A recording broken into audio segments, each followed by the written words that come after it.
Raindrops, delicate and fragile, cascaded from the heavens, inadvertently claiming the life of a formidable figure, Pain.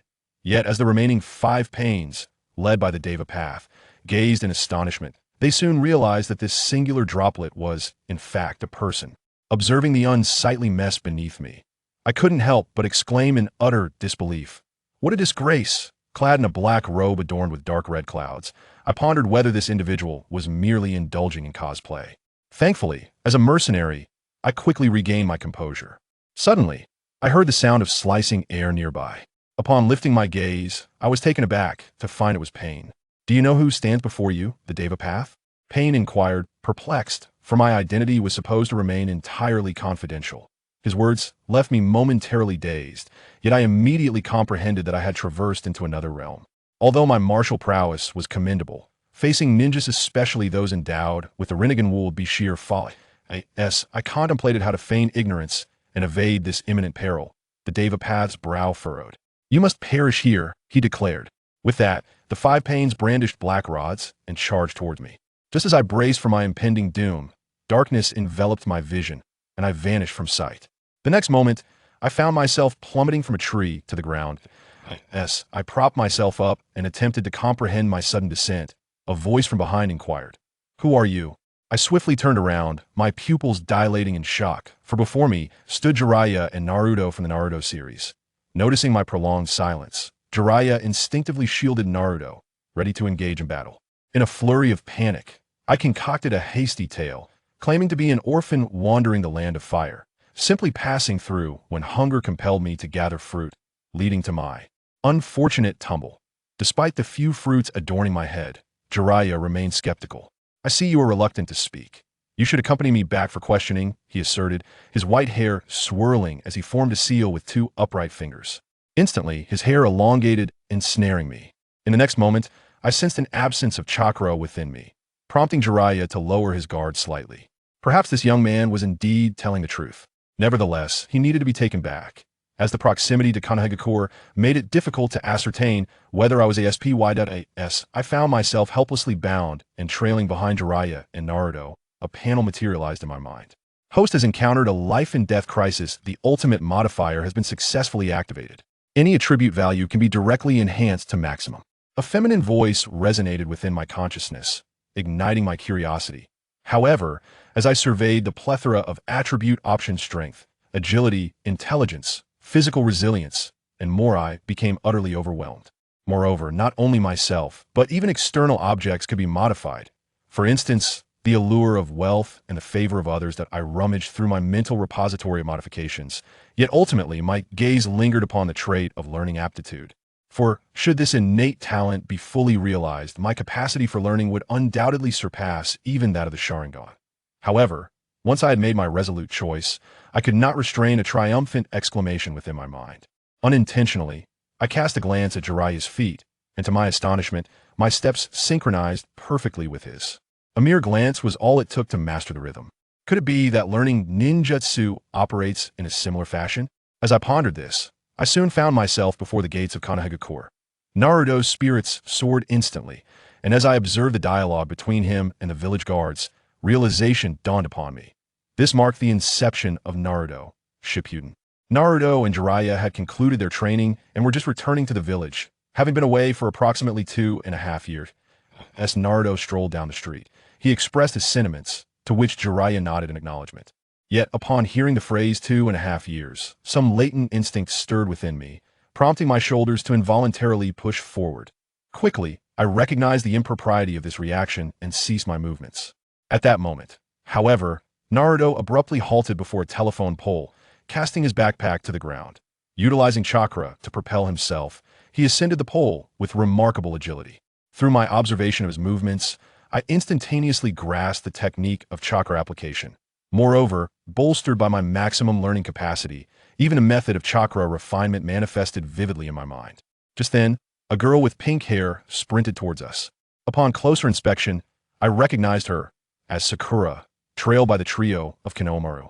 Who is this? Before Naruto could reminisce with Sakura, her attention shifted towards meth boy clad in a vagabond's attire. Yet, Naruto clarified, stating This is a peculiar individual I encountered on the way back, whom I intended to deliver to Granny Tsunade.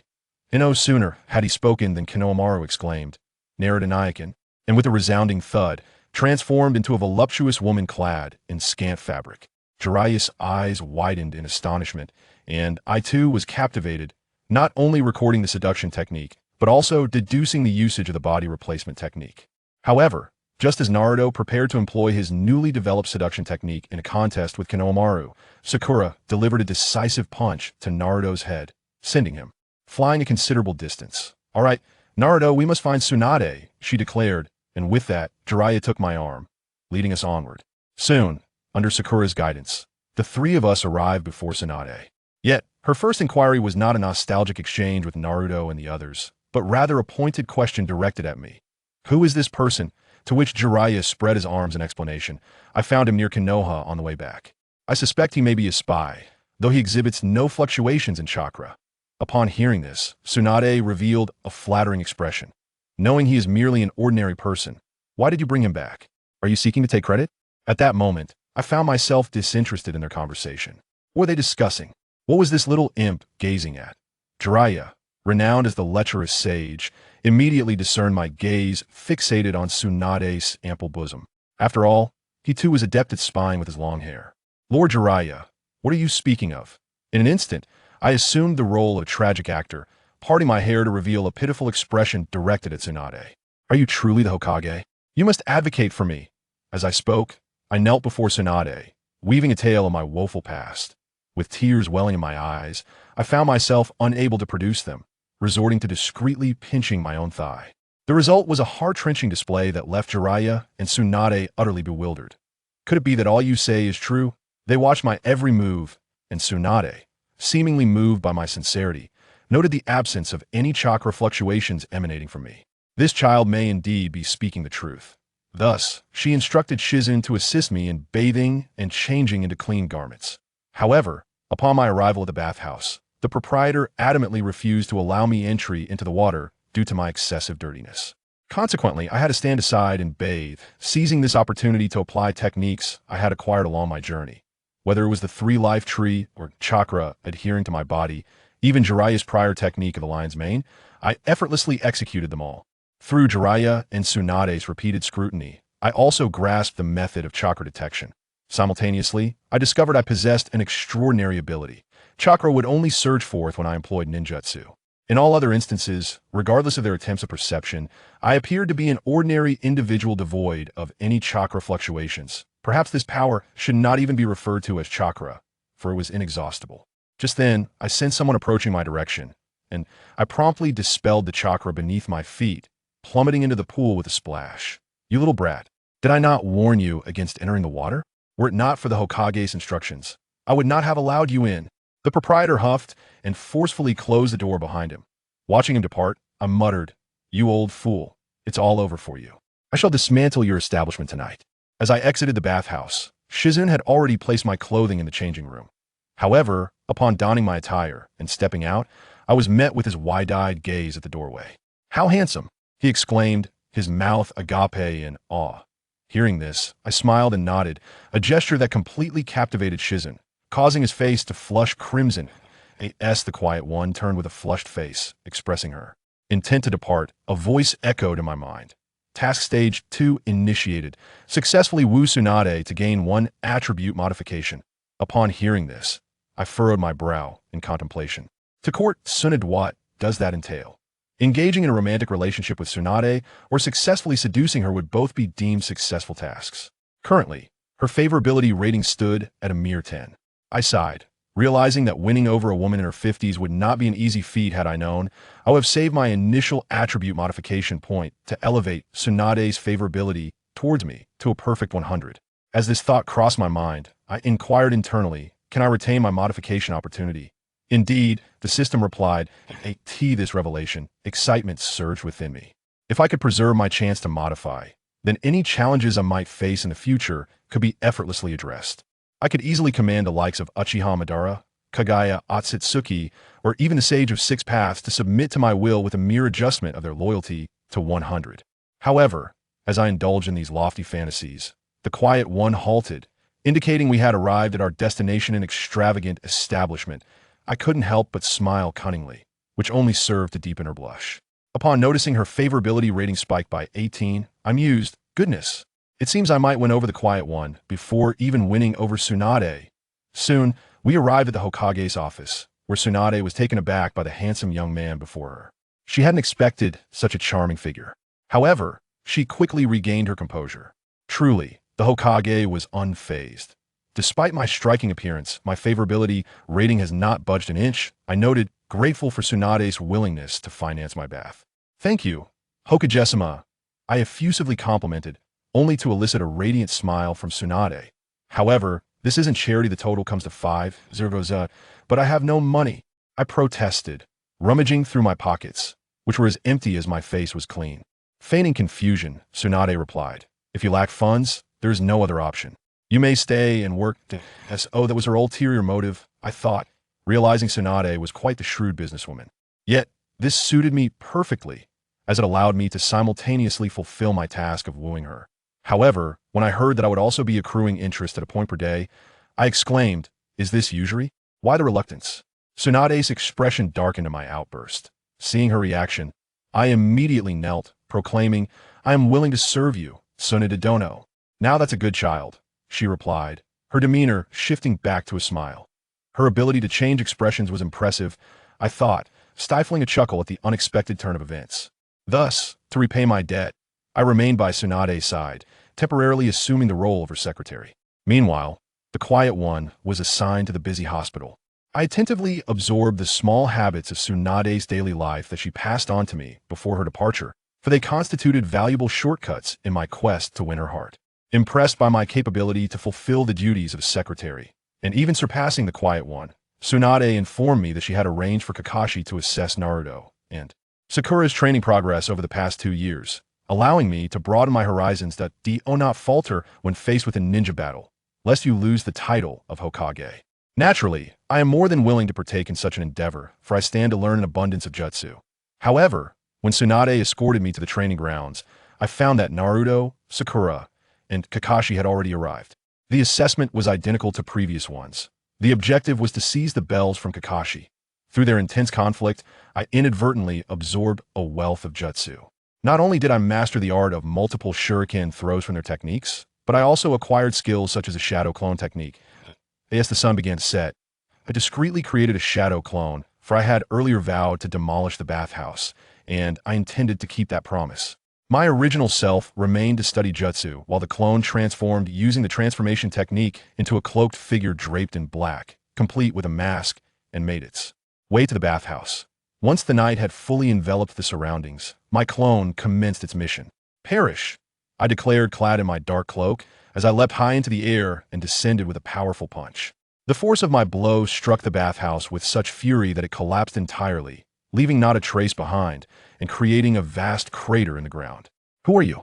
Exclaimed the bewildered bathhouse owner, who had just emerged and was preparing to head home, witnessing this catastrophic scene. His heart shattered at the sight. Yet, I remained unfazed, effortlessly leaping from the ground to perch atop a nearby utility pole. Bathed in the glow of the street lamp, and with the wind billowing my cloak, I dramatically proclaimed, I am the king of the night, the malevolent avenger, the embodiment of Nightshade. At this moment, my inner spirit, steeped in youthful bravado, surged to its zenith. Just then, a contingent of Konoha's security ninjas arrived, calling out to me from below. Observing their approach, I feigned indifference and retorted, a pack of inept buffoons. If you can catch me, then do so. With a resounding pop, I vanished from the pole. It was merely a shadow clone. The Konoha ninjas exchanged perplexed glances, having not even laid eyes on my true form. Upon hearing the bathhouse owner's account of the king of the night who had created a massive crater with a single punch, Captain Shingetsu Haruki was taken aback. Few in Konoha possessed the strength to achieve such destruction, and regarding the mention of a single punch wielding such power, he could only associate it with the current Hokage Tsunade Senju. After reassuring the distressed bathhouse owner, Shingetsu swiftly utilized the body flicker technique to reach Tsunade and promptly relayed the entire sequence of events. Upon hearing this, Tsunade was startled, and Jiraiya, clutching his head in dismay, shouted, "That was the only bathhouse we had. Where will I gather my materials now?" This is not the time for such concerns, I interjected, stepping forward to play the role of the Good Samaritan. Based on our on-site investigation, we believe he may have employed superhuman strength. As Shingitsu uttered these words, he occasionally cast a glance at Tsunade, implying, "Is this the work of one of your disciples?" Tsunade furrowed her brow in response, for the only one who could replicate her immense strength was her disciple, Sakura. "Let us investigate," she declared. Upon concluding her remarks, Tsunade departed with her companions, leaving me with no choice but to quietly manifest a shadow clone to observe from a distance. Soon, as several individuals approached the bathhouse, they were taken aback by the substantial crater before them. Both Tsunade and Jiraiya expressed their astonishment, acknowledging the undeniable display of immense strength, though it appeared to surpass even my own. Jiraiya remarked on the sheer scale of the damage, noting that even Tsunade could not have produced such an impact with a single punch. "It seems an Shrank entity has infiltrated," Tsunade contemplated, biting her thumb in thought. The Shrank she referred to indicated a shadow-level warrior, yet apart from Sakura and myself, no one in Konoha possessed the capability of such brute force, and I had never imparted this knowledge to anyone else.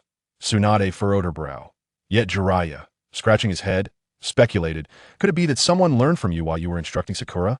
However, before he could finish his thought, Tsunade interrupted him, dismissing the possibility. "That is unlikely, for even if someone were to learn by observation, they could not wield such formidable power." At that moment, an Umbu member, Shinyue Chuyin, alerted them that the individual in question was merely a shadow clone. Tsunade and Jiraiya exchanged grave glances, realizing that a mere clone could pose a challenge beyond that of a strength opponent. As the group pondered their strategy, a voice resonated from behind them. "What do you intend to do about this?" Everyone turned to see Danzo, accompanied by a cadre of Umbu, approaching Tsunade. "And what do you propose to do?" Tsunade retorted sharply at Danzo, who had intruded upon their deliberations. "I have conducted my investigation," he stated, "and there is only one individual who clashed with the bathhouse owner today." With that, Danzo's gaze shifted towards me, and in an instant, several of his subordinates materialized, pinning me to the ground. "I conducted an investigation and found that only one individual had a confrontation with the owner of the bathhouse today," Danzo remarked, then turned to Yin Xiang.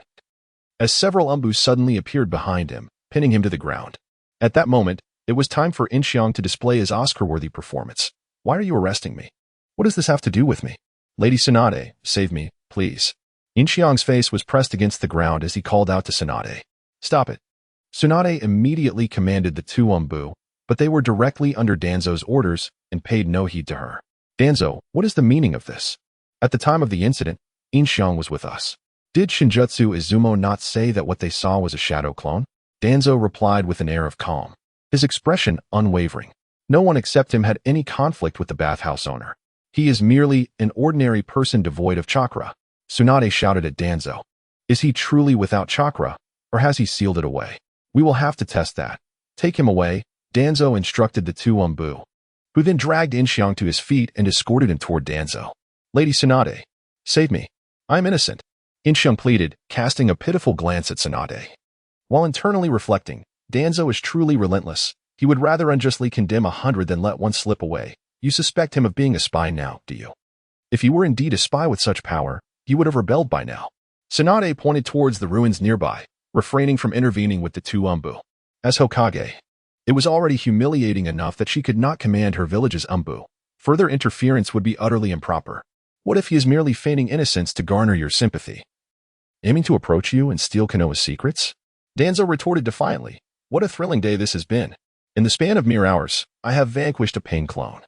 Encountered Jiraiya, been captured, become Tsunade's secretary, and now I am apprehended by Danzo. The future seems increasingly promising." At this moment, Yin Xiang outwardly appeared panicked, yet internally remained as steady as a rock. He noticed an increase in Tsunade's fondness for him by 2 points. It seemed his act of feigned vulnerability had sparked her protective instincts. However, when Danzo spoke those words, Tsunade's inner resolve wavered, and her fondness plummeted by 5 points. "That scoundrel Danzo, if only I could crush him to the core," Yin Xiang thought, "and perhaps gouge out his eyes while I'm at it. Now." In pursuit of completing his mission and acquiring skill points, Yin Xiang could not resist directly. Otherwise, this task would forever remain at a standstill. Perhaps he could seize this opportunity to further elevate Tsunade's regard for him. "I think it wise to allow Danzo to take him for questioning." Jiraiya whispered to Tsunade at that moment. You old fool. Yin Xiang inwardly cursed, feeling exasperated that even Jiraiya sided with Danzo. After all, Jiraiya had always believed himself to be less than virtuous. It seemed he was far more cautious in dealing with Danzo than with Tsunade. If the interrogation concludes and it has nothing to do with him, how will you compensate? At this moment, Tsunade gazed at Danzo and exclaimed, Please, Tsunade-sama. I have done nothing at all. Upon hearing this, Yin understood that it was time for him to deliver a textbook-worthy statement, embodying the role of the underdog. Chapter 8. Entering Tsunade's chamber. Who are these people? Let me go. Yin Xiang struggled in the grasp of the umbu, only to be swiftly incapacitated by a precise strike to his neck, rendering him unconscious. Compensation? That can wait until he is alive to discuss it. Subsequently, Danzo led the umbu and the unconscious Yin Xiang away. First, funds must be allocated from the village to rebuild the bathhouse, followed by the deployment of personnel to enhance security in Konoha to guard against any resurgence of the night god. Tsunade watched as Yin Xiang was taken away, then turned to Kamizuki Izumo and said, Yes. Izumo nodded and departed. Do you not think that Yin Xiang is the night god? Jiraiya inquired after Izumo had left. Of course. Does he seem like someone of such capability? Tsunade shot Jiraiya a sidelong glance and replied, This is merely an opportunity to suppress Danzo and diminish his arrogance. Though it is unfortunate for Yin Xiang. At that moment, Yin Xiang found himself bound to a crucifix, a bucket of icy water splashed upon him. Ah, he exclaimed. Though in truth, he had not been knocked out, it was all an act. So cold, so cold. Lord Danzo, I am truly not the night god. He shouted at Danzo. Humph. Danzo scoffed, ignoring Yin Xiang. He preferred the most straightforward methods with a mere gesture. An umbu ninja approached and placed a hand on Yin Xiang's head. In an instant, Yin Xiang fell unconscious, this time genuinely. However, concurrently, he received an indication in his mind that he had acquired the heart-turning technique of the Yamanaka clan. As a member of the Yamanaka clan explored his mind, it was regrettable that Yin Xiang's consciousness was protected by a modifier. Even while he appeared to be overwhelmed, his awareness remained intact, and he utilized the heart-turning technique to manifest visions he wished to see. The images reflected what he had previously described to Jiraiya and Tsunade, a life shattered, wandering in despair, and so forth.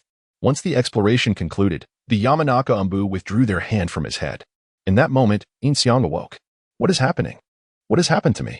He feigned ignorance upon opening his eyes. It is not him. The Yamanaka clan member shook his head, then relayed the contents of Yin Xiang's vision to Danzo, who, upon hearing, wore a face of disappointment. It seemed he had indeed misjudged this time. However, as the leader of Root, he could not simply let this go. He gestured to an umbu nearby, who approached with a whip and struck Yin Xiang mercilessly. Yin Xiang cried out in agony, soon subjected to a flurry of lashes. Leave, Danzo instructed the Yamanaka umbu, who nodded and departed. In truth, he was not a subordinate of Danzo, but had been temporarily reassigned to assist. Meanwhile, Yamanaka F, one of Danzo's regular subordinates, was engaged in a separate mission outside. After leaving Root, he hurried to the Hokage's office to relay everything he had witnessed in the cell to Tsunade. Slamming her hand on the desk, Tsunade rose and made her way directly to Root. By the time she arrived, Yin Xiang had already been beaten to a pulp and lay unconscious in a pool of his own blood. This time, I truly find myself in a state of bewilderment. After all, Yin Xiang has only clandestinely acquired the art of ninjutsu, and his physical constitution remains unenhanced. Since there has been a thorough investigation confirming no issues, why is he not yet released? Tsunade directly intercepted the umbu's whip, deftly snatching it from his grasp and hurling it into the corner. Humph. Danzo let out a cold snort, subsequently rising to depart with the umbu, unable to offer any explanation at that moment. Tsunade hurriedly lowered Yin Xiang from the cross, gently carrying him on her back as she returned to her abode, where she laid him upon the bed to tend to his wounds. Tsunade's healing abilities proved formidable, and before long, Yin Xiang regained consciousness. Upon witnessing the verdant chakra enveloping him during her treatment, a wealth of medical knowledge flooded his mind. Tsunade-sama.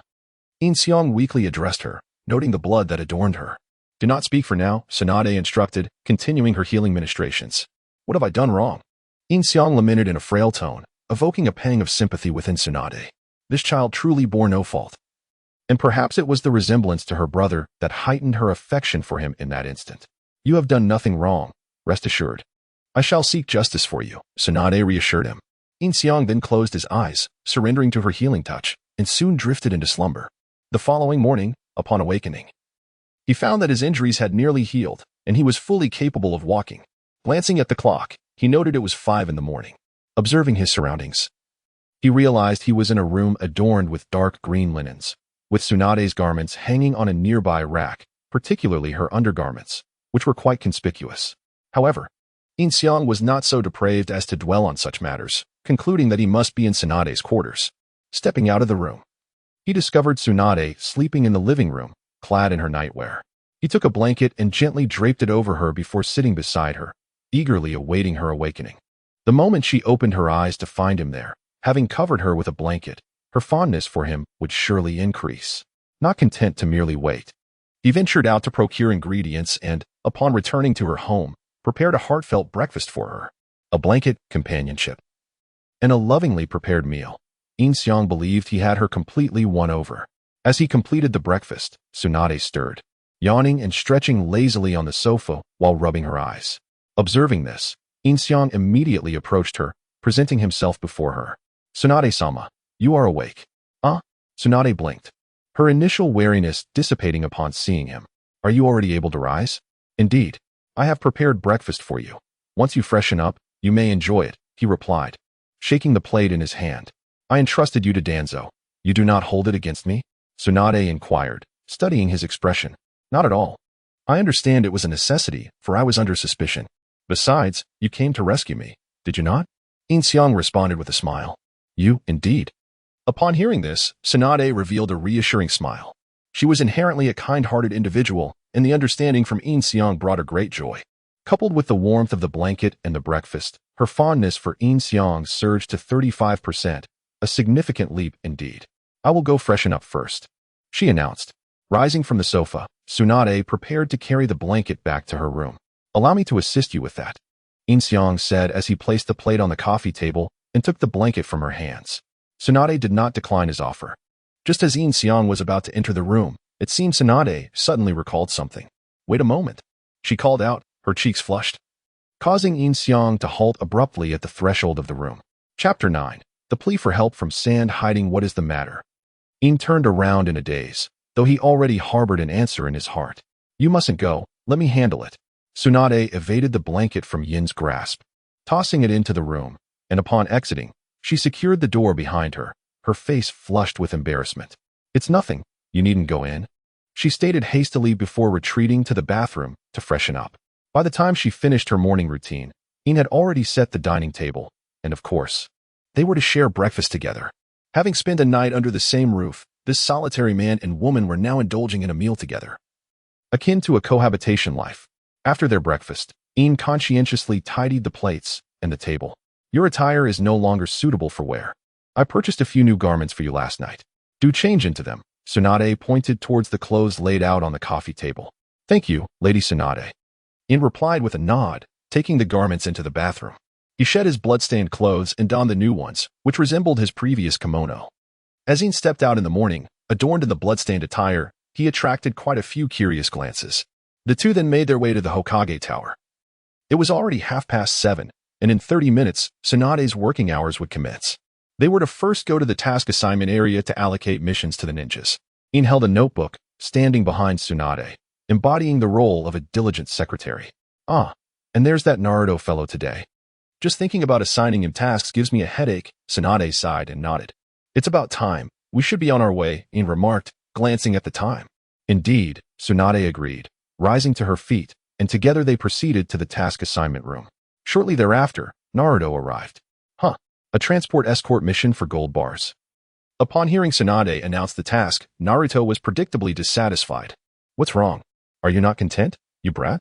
Tsunade leaned her head on her hand, casting a sideways glance at Naruto. "This is utterly a C-rank mission.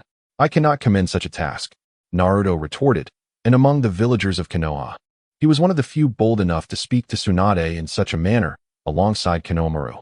Kakashi and Sakura wore expressions of anticipation.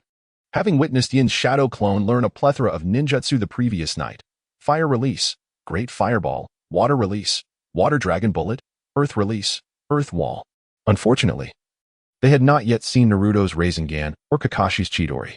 Perhaps it stemmed from Kakashi's previous teachings to Sasuke that Chidori was not intended for use against comrades, a sentiment that Jiraiya had echoed to Naruto as well. Naruto, having disclosed the outcome of his escapades in the Paradise of Affection, ultimately succeeded in obtaining the bells, thus forming a trio, no longer resembling the former master-student relationship, as they set out to execute missions together. Naruto, your mentality has not matured at all. Iruka remarked with exasperation from the side. The task assignment was not solely Tsunade's responsibility, otherwise, she would be overwhelmed with work every day. Naruto, considering this is your first assignment since your return, I have assigned you a straightforward task. Tsunade's words were interrupted as Naruto retorted, no need for your meddling. Sakura, noticing the escalating tension, swiftly wrapped her arms around Naruto's neck, preventing him from speaking further. I apologize, Master. I will ensure he behaves, she assured. The details of the mission were laid out before them. Tsunade would not entertain Naruto's objections, pushing the task details forward. Understood, Kakashi stepped forward to retrieve the mission information. Honestly, the third Hokage was far more understanding than you. Naruto mumbled under Sakura's restraining grip. What did you just say? Tsunade snapped, her expression darkening. Enough. Sakura tightened her hold on Naruto, nearly choking him. At that moment, the door burst open, and a short-haired woman rushed in, a member of the code-breaking team. Kakashi had scarcely grasped the task details before she approached Tsunade. What is the rush? Tsunade inquired, noticing the woman's distress. We just received an urgent communication from Sunagakure. This is the deciphered content. She handed over her notebook to Tsunade. Upon reviewing it, Tsunade's expression shifted dramatically, and Yin Xiang glanced at it as well. The message revealed that the Akatsuki had launched a surprise attack on Sunagakure the previous night and had abducted Gaara. What? Iruka exclaimed, equally astonished. What is happening? Naruto asked, sensing the tension surrounding the message from Sunagakure. The Kazekage has been kidnapped by an organization known as Akatsuki, Tsunade disclosed without reservation. The revelation left them all in shock, though Yin Xiang seemed somewhat pleased, having gleaned the code-breaking skill from merely glancing at the deciphered notes. Furthermore, he anticipated acquiring numerous jutsu from engaging with the Akatsuki. We possess further intelligence regarding the Akatsuki, which prompted Sunagakure to send out a distress signal. Tsunade addressed Naruto and the others. Yin Xiang promptly crossed out the task assigned to Kakashi's team in the notebook. This is an urgent matter. We have no time to deliberate on personnel. Some of you have already faced the Akatsuki directly. We are reassigning Kakashi's team to immediately head to Sunagakure, gather intelligence, and report back to Konohagakure, subsequently following Sunagakure's command for assistance. Tsunade directed Kakashi's team. Understood. Naruto responded decisively this time, and the trio swiftly departed, aware that their destination was distant and requiring immediate preparation. Tsunade, too, felt the urgency of the situation and decided against further task announcements, leading Yin Xiang to the village gates to await Naruto and his companions. They arrived shortly. Well then, we shall take our leave, Master, Sakura said to Tsunade before departing. To which Tsunade nodded in acknowledgement. Hey, Naruto, off to undertake a mission? Jiraiya descended from above at that moment. Indeed, Naruto affirmed with a smile. Be cautious. Jiraiya conveyed a message to Naruto before approaching Tsunade. I have just received news that the Kazekage of Sunagakure has been. Tsunade interrupted him, saying, I am already aware of this. The allies are en route to provide assistance. Jiraiya was momentarily taken aback, glancing at Naruto and then back at Tsunade. Before lowering his voice further, you are also aware of Naruto's connection to Akatsuki, allowing them to. 2.5 years prior, members of the Akatsuki organization, Itachi Uchiha and Kasame Hashigaki, had made an attempt on Naruto, and had it not been for Jiraiya's intervention, they would have succeeded. Chapter 10. Cohabitation with Tsunade. However, at present, there are no more suitable candidates available, so let them proceed, Tsunade remarked. This, Jiraiya sighed, realizing there was no alternative. The other elite Jonin were currently on missions outside, so he could only offer a few words of caution to Naruto, advising him to be vigilant, to act within his limits, and to refrain from using the Nine Tails power. He also instructed Kakashi to take good care of Naruto. Naturally, Naruto responded with assurances of not worrying. All right, let us not squander time. Off you go, Tsunade called out to Naruto and the others. Got it, Naruto exclaimed, charging ahead. Yin Xiang discreetly created shadow clones while employing the body flicker technique to vanish from sight. This fleeting moment went unnoticed by anyone, as being the secretary to the Hokage and lacking chakra, he could not accompany them. Yin Xiang's lack of chakra could also be interpreted as possessing infinite chakra, thus his clones equated to his entire self. Without dispersing his chakra, is Lord Jiraiya not joining us? Yin Xiang inquired, recalling the narrative. Logically, since Jiraiya was in Konoha, he should be accompanying them. Why was he not? I have received other intelligence regarding the Akatsuki and must investigate. I cannot join them, Jiraiya replied, glancing at Yin Xiang. Given that this young man had managed to survive the encounter with Danzo, Jiraiya felt reassured about him. I see, Yin Xiang nodded. Well then, let us return. There are numerous documents to attend to, Tsunade stated as she turned away. The perspective then shifted to Yin Xiang's clone, who noted that Naruto and the others were progressing at a rapid pace. Yin Xiang's mastery of ninjutsu now surpassed that of any of them, allowing him to conceal his presence and follow stealthily, undetectable even to Kakashi. Along the way, Naruto recounted his battle 2 years prior against Uchiha Itachi and Kisame Hoshigaki. Mentioning the Uchiha clan inevitably led to discussions of Sasuke. Sakura informed Naruto that Sasuke, in his quest for power, was currently with Orochimaru, whose sole aim was to obtain Sasuke's body. Furthermore, Orochimaru had once been a member of the Akatsuki, thus drawing closer to the Akatsuki meant drawing nearer to Orochimaru, and consequently, to Sasuke as well. Sakura expressed her unwavering devotion, stating that despite not having seen Sasuke for over 2 years, her feelings remained unchanged. Naruto nodded, and the group quickened their pace. Meanwhile, the situation in Sunagakure was dire. Kankuro, in pursuit of the assailants who attacked Sunagakure and abducted Gaara, had encountered Sasori on the way, succumbing to a lethal poison. Now bedridden and unable to rise, he could only convey the enemy's name to the medical team through sheer will. It was Sasori of the Red Sand. This name carried significant weight in Sunagakure, as their former team leader, Baki, now a high-ranking official in Sunagakure, found himself in a position where he had no choice but to seek assistance from the 2 advisors.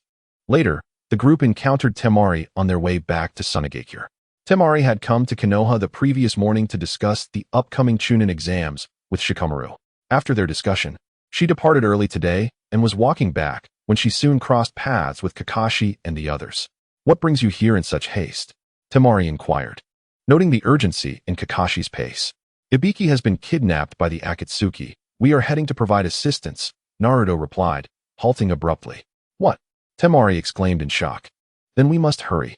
She swiftly leaped into the trees, joining their rapid advance.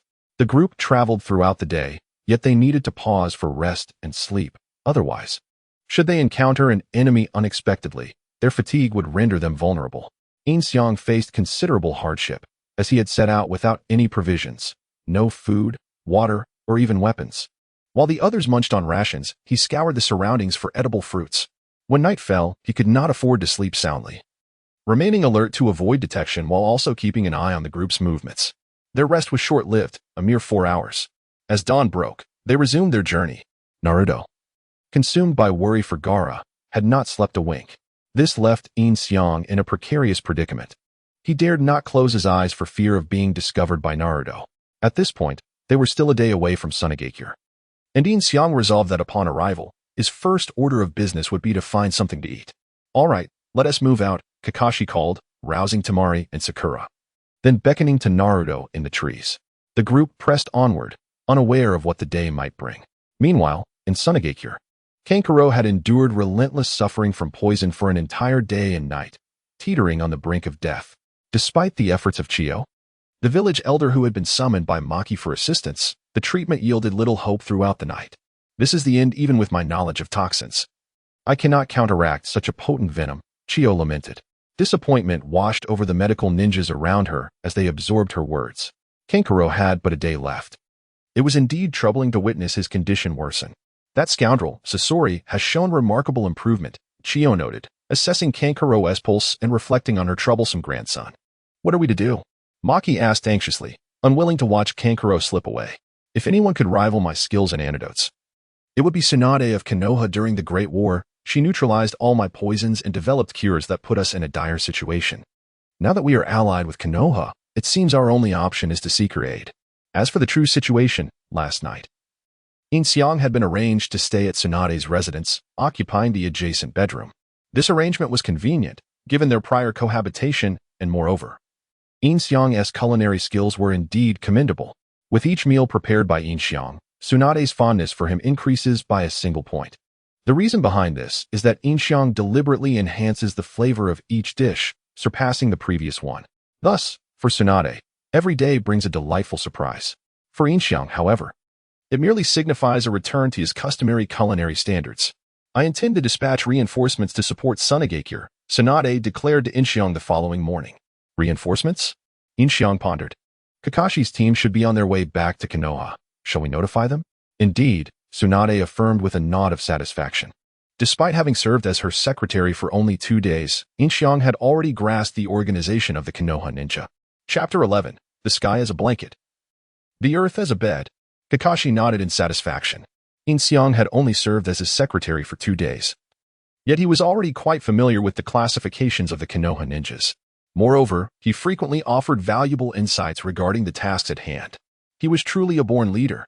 Yes, I shall notify them immediately, Kakashi said, as Yin Xiang nodded and made his way to the village gate of Konoha, glancing at the time. Knowing that they should be returning soon. Before long, he spotted 2 round-headed figures racing towards the entrance, seemingly competing to see who was faster. Following them at a moderate distance were a boy and a girl. Upon seeing an exceptionally handsome man standing at the village gate, the girl swiftly overtook the 2 boys and approached Yin Xiang. Hi there. I'm 1010. Are you lost? Would you like me to show you around Konoha? She inquired. No need, Yin Xiang replied, shaking his head. I must maintain an air of aloofness. From what I know, 1010 surely prefers someone as stoic as Niji. How cool. As expected, 1010's expression transformed into one of infatuation, her favorability soaring by 20%. Hooray. Just then, the taller boy managed to overtake his companion, leaping through the gates of Konoha. Damn it, how many times have I failed already? The shorter boy lamented, closely following behind. This is the great guy sensei. Seeing him in person is truly a revelation. Perhaps those pants are a bit too tight, Yin Xiang mused upon spotting Guy.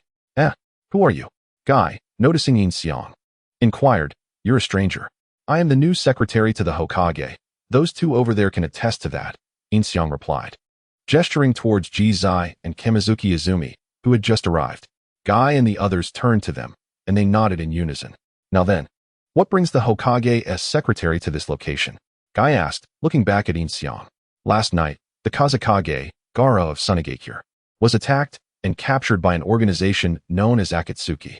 This morning, Kakashi's team departed to assist Sunagakure, and now the Hokage has instructed you to proceed to their aid. Yin Xiang explained, nodding as he produced the mission details. Understood. The Guy team will set off right away, Guy declared, giving a thumbs up. Got it, exclaimed Lee. Understood. 1010 and Niji echoed. All right, everyone, let us reach Sunagakure within a day, Guy announced to his disciples. Sensei, let us aim for half a day, Lee suggested. No matter how you look at it, 3 days is more realistic, Niji and 1010 chimed in, rolling their eyes at the exuberance. Let us go. Follow me and unleash your youth, Guy shouted, raising his right hand. Hiya, Guy-sensei. Only Lee responded with a clenched fist, and the 2 of them turned and sprinted away.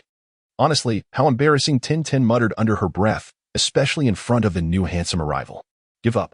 Tion, Ning Xiai advised, suggesting that complaining was futile. He immediately followed suit. Truly worthy of the title Kage, he exclaimed, releasing his youthful exuberance. How splendid. Yin Xiang observed their departure, standing still as he mimicked the Kai's antics. Calling out. Gang Zitai and Shinyu Izumo exchanged a glance, both wearing expressions of awkwardness. Ahem. Yin Xiang shot them a sidelong glance, coughed awkwardly a couple of times, and hurriedly left. After escaping the goalkeeper's line of sight, he summoned a shadow clone to follow Akai and the others. Subsequently returning to the Hokage building. Lady Tsunade, they have already left, Yin Xiang said upon his return to the office, carrying a stack of documents. Do you need my assistance with these? Haha, that would be a great help. Tsunade replied without hesitation. Not a bother, it is my duty, Yin Xiang responded promptly. Ding ding ding. Tsunade's favorability, 50. In just 2 days, what a remarkable leap, yay. Yin Xiang maintained a calm facade while sorting through the documents. Though his heart raced with excitement. Tonight, I must deal with that scoundrel Danzo. I was too elated to visit Tsunade's home yesterday to get to it, he contemplated. Ding ding ding. Side quest activated. Destroy the root. Earn 1 talent point. Excellent. Yin Xiang could no longer contain himself. He slammed his hand on the table. rising to his feet. This quest was truly fortuitous. What's wrong?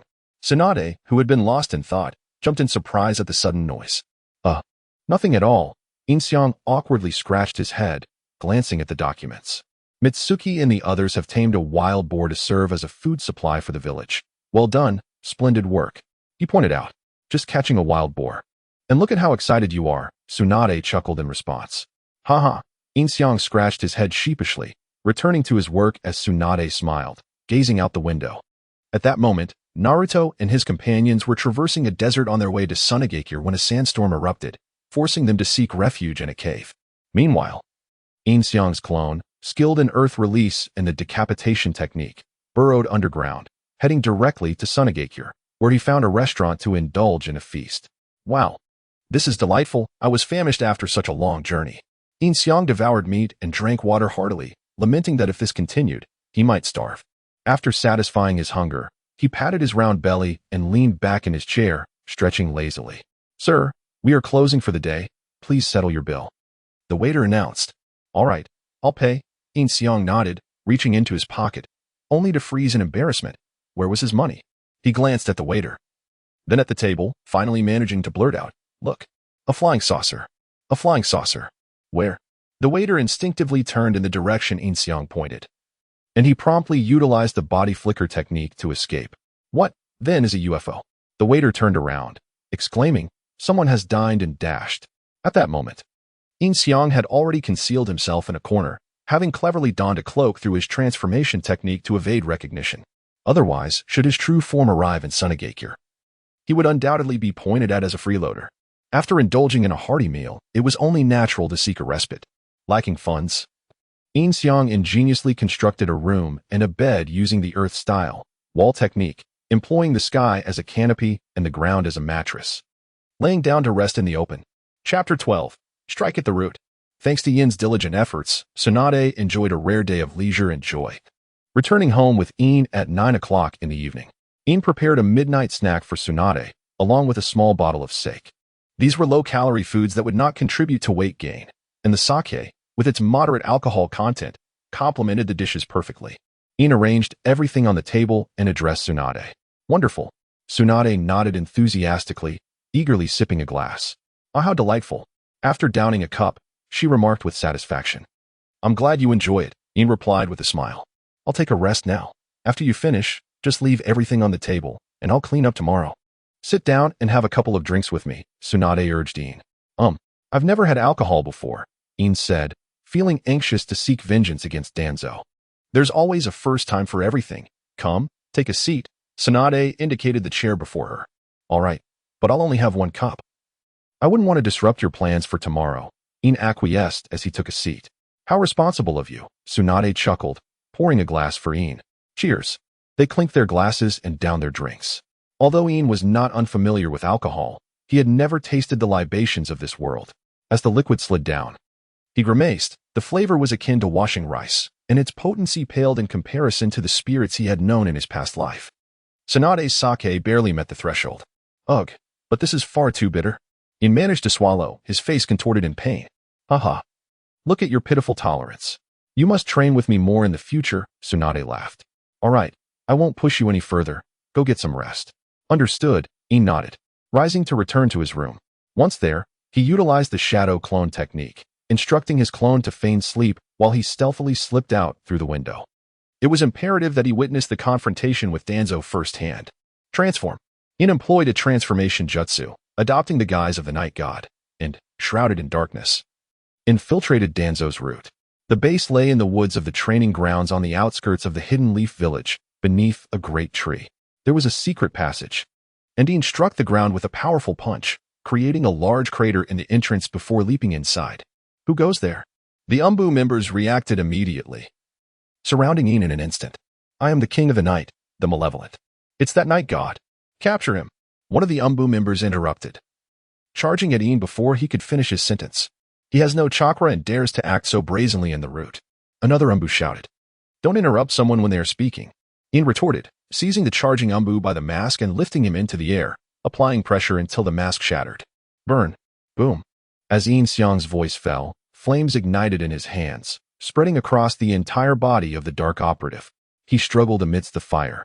Yet Yin Xiang would not relent until he was reduced to ashes in Yin Xiang's grip. This was the result of Yin Xiang's mastery of the great fireball technique, honed to the extent that he could summon flames without hand seals, and it will truly a terrifying feat. The dark operatives, witnessing this, gasped in astonishment, retreating a couple of steps before exchanging glances and charging toward Yin Xiang once more, ignorant of their impending doom.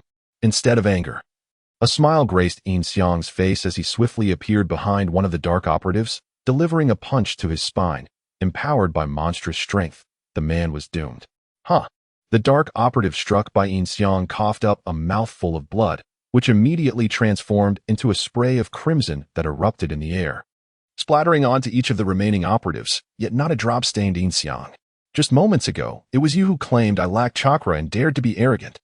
Yin Xiang instantly appeared behind the operative who had mocked him, delivering a crushing kick that sent him plummeting into the ground, shattering his mask and causing his eyes to roll out.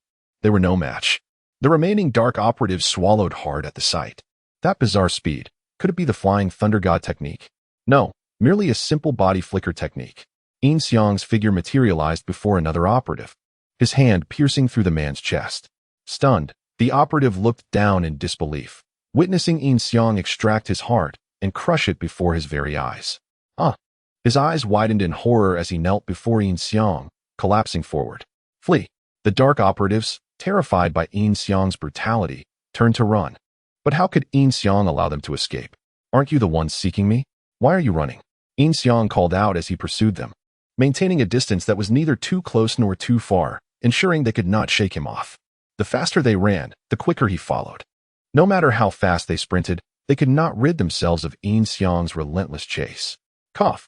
After an indeterminate distance, they arrived at an underground intersection, constructed of steel mesh. In the center stood an elderly man with a cane, who coughed, causing the fleeing dark operatives to halt abruptly. Yin Xiang looked up. Who else could it be but Danzo? Why are you running? Danzo calmly inquired of his subordinates, who exchanged anxious glances, too fearful to respond. They were indeed deserters, and there would be no mercy for deserters under Danzo's command. As expected, more dark operatives emerged, swiftly eliminating the fleeing individuals. You are the night god? Danzo raised his gaze to Yin Xiang and asked. I am the king of the night, the wicked. Kill him. Just as Yin Xiang was about to make a grand statement, Danzo issued a direct order, and over 20 dark operatives surged towards Yin Xiang. I already said. Let me finish my words.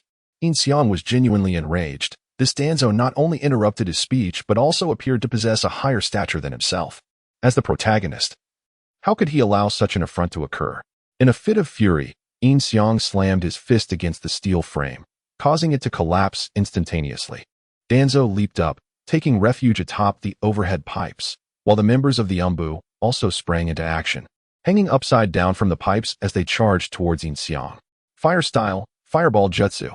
The leading Umbu immediately unleashed a massive fireball aimed at Yin Xiang. Water style, water dragon bullet. Without hesitation, Yin Xiang formed a single-handed seal and summoned the water dragon bullet, a formidable attack that, despite the lack of water in the vicinity, propelled the 20 or so Umbu members away with tremendous force. Chapter 13. A kick to shatter Danzo's head. Earth style, earth flow wall. In a moment of panic, one of the Umbu utilized the earth flow wall, but as soon as it manifested, it was effortlessly demolished by Yin Xiang's water dragon bullet. The force was overwhelming. The earth flow wall proved utterly ineffective. The Umbu members swam to the surface, standing atop the turbulent waters and calling out. At that moment, the route was transformed into a river by Yin Xiang's water dragon bullet, and the Umbu members began to surface, standing upon the water. Danzo's gaze shifted. The casual water dragon bullet wielded by this individual was astonishing, especially as it conjured such a powerful torrent in an area devoid of water. This feat was likely beyond even the second Hokage. Fire style, grand fireball technique. This time, Yin Xiang unleashed the grand fireball directly from his mouth. It was not merely a fireball, it resembled a meteor, instantly vaporizing the river that had just formed.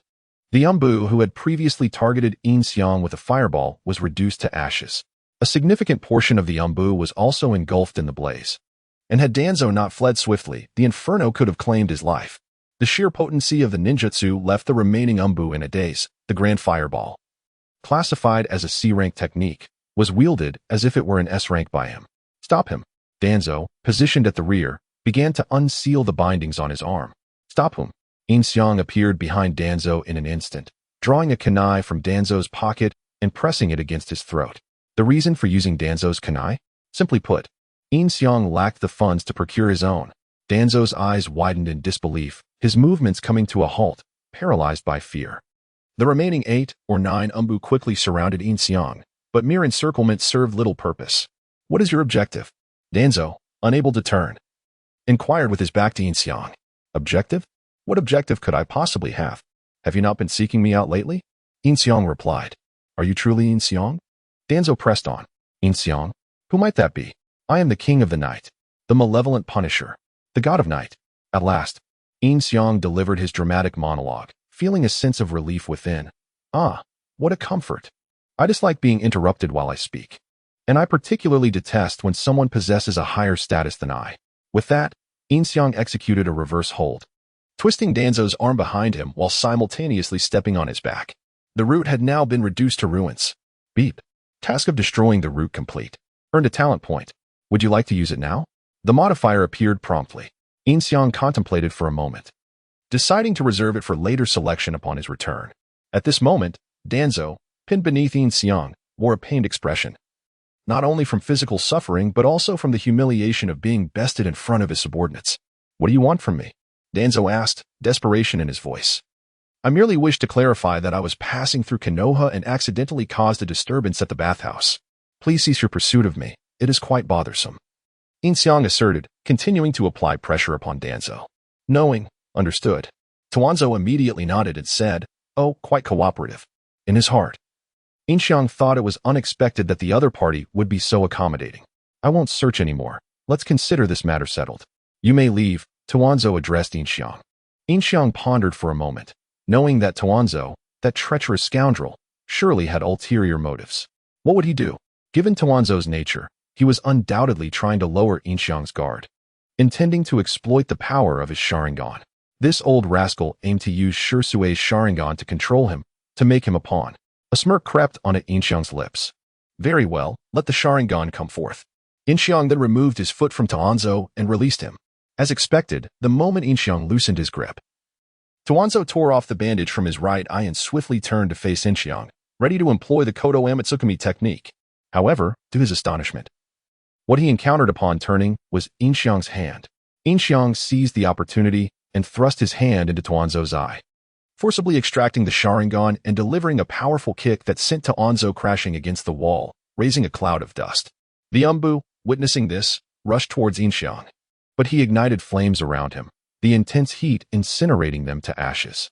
7 umbu perished instantly, leaving one barely alive.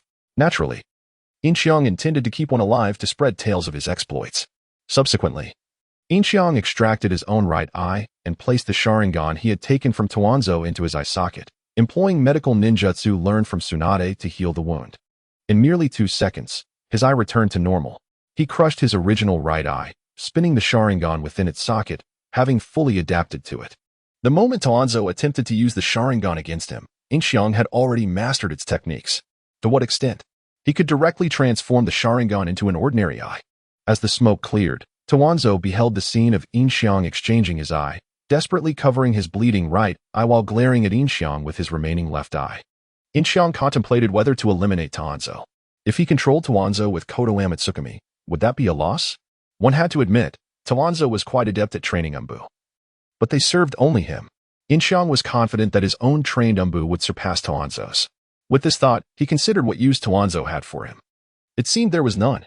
Nodding affirmatively to himself, Yin Xiang suddenly appeared before Tuanzo and, with a single kick, obliterated Tuanzo's head, leaving only a headless corpse. He then used a kunai to sever Tuanzo's arm, which was adorned with Sharingan, intending to play with the eyes and potentially unlock several more Manjiki Sharingan. In due time, he could forge an eternal Manjiki Sharingan, thus obtaining the Rinnegan. Subsequently, Yin traversed the scene as if strolling through a park, stepping over the lifeless body of Tuanzang, and began to search the root's chambers one by one.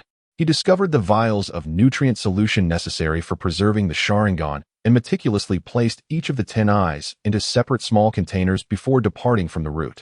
Regardless of the world, the security forces always arrived last. When Kamizuki Izumo, and his companions finally arrived, they were met with utter devastation, scattered debris, a headless corpse with severed limbs, and a severely wounded Umbu member. Who could have perpetrated such an atrocity? Kamizuki Izumo exclaimed in astonishment at the scene before him. Even if most of the root members were out on missions, it was inconceivable that the place could have descended into such chaos. Chapter 14. The film Emperor begins again. By the time Yin Xiang quietly returned home, it was already 10:30. Tsunade had also retired to her bedroom to rest. Yin Xiang stealthily entered through the window, and his shadow clone immediately dissipated. Knock, knock, knock. Just then, the door to Tsunade's house was knocked upon urgently. In a state of panic, Yin Xiang hastily concealed the Sharingan he had brought back beneath his bed, then changed into his pajamas, appearing quite drowsy as he emerged from his room. As he stepped out, Tsunade appeared as well, clad in her pink spaghetti-strapped nightgown, draped in her outerwear. Oh my! Yin Xiang yawned, inadvertently catching sight of the subtle curves of Tsunade's figure, nearly causing a nosebleed. Tsunade nodded, seemingly aware of Yin Xiang's gaze, and wrapped her outerwear more tightly around herself. Knock, knock, knock. The knocking grew increasingly frantic. I'm coming. Yin Xiang hastily approached the door and opened it, revealing Gongzi Tai. Eh? Gongzi Tai was taken aback upon seeing Yin Xiang at the door, his eyes widening. The rumors say you are Tsunade-sama's favored one. Is that true? He whispered. What? Yin Xiang exclaimed, his eyes widening in shock. It was clear that this rumor originated from Jiraiya. I merely reside at Tsunade-sama's home. Is there something you need at this late hour? Ah, I almost forgot the important matter. Is Tsunade-sama not here? She is. What is it? Speak to me. Yin Xiang feigned ignorance. Just now, the root was attacked, and Danzo is dead. Gongzi Tai stated solemnly, looking intently at Yin Xiang. What? Yin Xiang pretended to be astonished, showcasing his acting skills as if he were a film emperor. What did you say? Tsunade hurriedly emerged from her bedroom upon hearing the commotion. Tsunade-sama. Upon seeing her, Gongzi Tai immediately knelt. We just rushed to the root. There was only one survivor left. He told us the assailant was Yagami, and then he passed away. That Yagami again? Recently, Danzo has been pursuing him relentlessly. Has he retaliated? Tsunade responded thoughtfully. Since the last time when Yin Xiang was wrongfully accused, Danzo had been quite vexed, dispatching numerous Umbu to gather intelligence on Yagami. He had even stationed patrols throughout Konoha every night in search of Yagami's whereabouts, resulting in a significant reduction of personnel at the root, which inadvertently led to Yin Xiang sparing numerous lives. Let us go take a look, Yin Xiang suggested, glancing back at Tsunade. Tsunade nodded in agreement. I will change my clothes. You go ahead, Yin Xiang said to Gongzi Tai. Understood. Gongzi Tai nodded and swiftly departed. After closing the door, Yin Xiang returned to his room to change.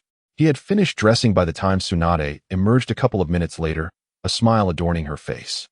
Danzo's death is a good thing, isn't it? Yin Xiang remarked, observing Tsunade's reaction. I have considered it as well. It is indeed a positive development.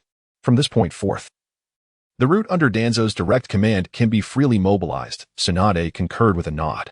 However, it is imperative that the two advisors grant their approval first, Yin Xiang remarked. Indeed.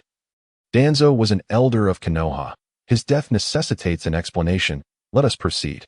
Tsunade promptly responded to Yin Xiang, turning to exit her home. Harboring no doubt that Yin Xiang could have been responsible for Danzo's demise, for such a notion seemed utterly implausible. Yin Xiang's current standing was impeccably pristine.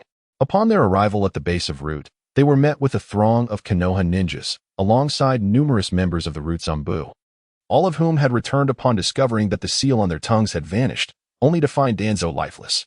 In that moment, they were at a loss as to whether they should feel elated or uncertain. Tsunade, what on earth transpired? Just as Tsunade and Yin Xiang arrived, an elderly pair, a man and a woman, approached Tsunade, none other than the advisors, Tiketsu Kamachi and Mito Imonen. I have just arrived and am not entirely clear on the situation. Tsunade replied dismissively as she regarded them. Do you know who the perpetrator is? Mito Imonen inquired. It is said to be an individual who refers to himself as Yagami, perpetually clad in a black cloak that obscures his face, rendering his features indistinguishable, Tsunade divulged. Given that you are aware of the assailant's identity, this person has brazenly slain the leader of Konoha's root. Shouldn't we promptly issue a manhunt for him? Tiketsu Kamachi exclaimed. Do you believe such remarks would be well received? A killer of Konoha's Umbu leader, who then escapes? If this were to become public knowledge, it would bring disgrace not only to Konoha but to the Land of Fire as well. As Hokage of Konoha, I shall certainly provide an explanation regarding this matter. Tsunade asserted, unyielding to T. Ketsukamachi's outburst. Are we to simply disregard this? T. Ketsukamachi retorted, Tsunade-heim, as Konoha's advisors, any decision you make should involve our consultation. You cannot act so impulsively. All right. Dear Kamachi, do not become agitated. Yin Xiang interjected quickly, let us discuss this further over there. He gently led T. Ketsukamachi and Mido Eamon into a nearby tree, where a simple address of Dear Kamachi from this charming young man softened her demeanor considerably. After all, it was unlikely that T. Ketsukamachi would ever have grandchildren, and no one in Konoha dared to address her as grandmother. The endearment from the handsome stranger calmed her temper significantly. Allow me to introduce myself. I am Yin Xiang, the new secretary to Lady Tsunade. Rest assured. Lord Danzo has conducted a thorough identity verification on my behalf, and I am certainly not a spy from another nation, he stated, presenting himself to the two advisors. Since assuming the role of secretary, I have studied Konoha's historical records, and you both are indeed illustrious figures, having made indelible contributions to our village. It was also you who advocated for Tsunade's ascension to Hokage. Thus I believe she should heed your counsel, Yin Xiang articulated with earnestness. You make a valid point, young man. However, this impetuous girl has failed to inform us of such matters. Had it not been for the members of Root, we would have remained oblivious, Mido Eamon remarked. Grandfather Minyan, please find solace in knowing that Lord Danzo was once your comrade. His passing must surely bring you a measure of sorrow, as it does for me. I felt an immediate connection with Lord Danzo. After my true identity was revealed, he expressed a desire to take me under his wing as his adopted grandson. Alas, fate did not grant us the time to fulfill that bond before he departed. As Yin Xiang spoke, he managed to squeeze out a couple of tears. His acting skills honed to perfection. Oh dear, do not grieve too deeply, observed Tanshin Kosun and Mido Minyan, who, upon witnessing Yin Xiang's distress, gently patted his back in comfort.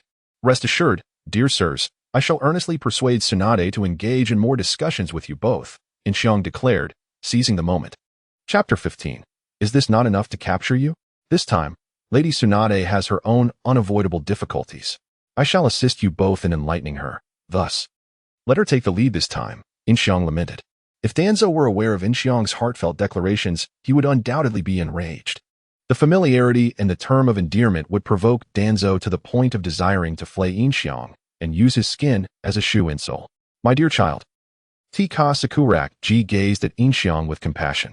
I, too, lost my parents to war at a young age and never met my grandparents. I have wandered ever since. Although Danzo grandfather had wished to adopt me as his grandson, I was so overjoyed, and yet, everything has come so unexpectedly. As Yin Xiang spoke, his sobs grew louder. His theatrics were all intended to shield Tsunade from Tika and Mido's scrutiny, thereby enhancing Tsunade's fondness for him. Otherwise, he would never be lamenting in front of Danzo. Do not be sorrowful, dear child. We shall be your grandparents from now on, Tika comforted, patting Yin Xiang's back. Her eyes filled with warmth. In Yin Xiang's system, Tika's affection for him was nearing its zenith. Indeed, appealing to the elderly through familial bonds was the way to go. Indeed, we are willing to adopt you as our grandson. Though we are not a couple, we can each play our part, Mido added. No, please. Do not say such things. Yin Xiang interjected hastily. He truly had no intention of becoming someone else's grandson. My life has been cursed, bringing misfortune to my family. First my parents. And now Danzo grandfather. I do not wish to burden you. Child, you speak nonsense. We have faced countless perils on the battlefield and fear not these superstitions. Tika replied. Yes, rest assured. We shall be with you for a long time to come, Mido reassured him. I cannot find peace. While I appreciate your kindness and shall regard you as family, you must not entertain the notion of seeing me as a grandson. If anything were to occur, I truly could not bear it, Yin Xiang exclaimed, grasping their hands fervently. What is this boy doing? Tsunade observed Yin Xiang engrossed in conversation with Tika and Mido, her brow furrowing. While their distraction was welcome, her curiosity about their discussion piqued. Tika and Mido exchanged glances, nodding in agreement. Very well, we promise you. Tika stated to Yin Xiang. We shall not see you as a grandson but as family. This matter will be left for you and Tsunade to resolve. Really? Thank you. Grandmother Tika, Yin Xiang responded immediately, contemplating the consequences should they dare to acknowledge him as their grandson. My home is the third house to the right of the Hokage building. Feel free to visit whenever you can, Tika said with a nod. I shall remember. Grandmother T.K. Yin Xiang replied, nodding earnestly. Thus, they departed. Mito Mina nodded, and the two exchanged a glance with Tsunade before leaving. Yin Xiang discreetly wiped away her tears and returned to Tsunade, who had nearly concluded her tasks. First, she summoned all the members of the route back, then emptied the headquarters, awaiting Tsunade's unified directives. What did you say to them? Why did they leave? Tsunade inquired as Yin Xiang rejoined her. They agreed to let you handle this matter alone, Yin Xiang replied with a cheerful grin. Really? Tsunade's eyes widened in astonishment. They are willing to allow you to manage this on your own? Of course. Why would I deceive you? Yin Xiang asserted with resolute nods, causing Tsunade's fondness for her to soar to 60%. How exactly did you persuade them? Do tell me. Tsunade leaned closer, curiosity evident in her gaze. Though only 17 or 18, Yin Xiang stood over 180 centimeters tall, making Tsunade appear diminutive as she leaned beside her, reminiscent of a young bride. I'll tell you later. It's embarrassing to speak of it with so many around, Yin Xiang whispered softly into Tsunade's ear, causing Tsunade's cheeks to flush crimson at the warm breath that brushed against her skin, an indescribable sensation rising within her. She quickly retreated a step, attempting to suppress the feeling. Very well, Tsunade replied, feigning nonchalance, while Yin Xiang smirked with satisfaction, knowing that her previous words had raised Tsunade's fondness by another 3 points. Having resolved the matters at hand, it was nearly time for rest. Upon returning home, despite her fatigue, Tsunade did not forget to inquire about what Yin Xiang had said to the others. Yin Xiang honestly recounted the events to Tsunade. Ha ha ha ha. So Danzo took to you immediately? You truly dare to say such things. Tsunade laughed, pounding the table. Well, it was to put the old man at ease, Yin Xiang chuckled. And they wish to adopt you as a grandson? Those two old geezers must be going senile. Tsunade continued to laugh heartily. Keeping you as my secretary was undoubtedly the right choice.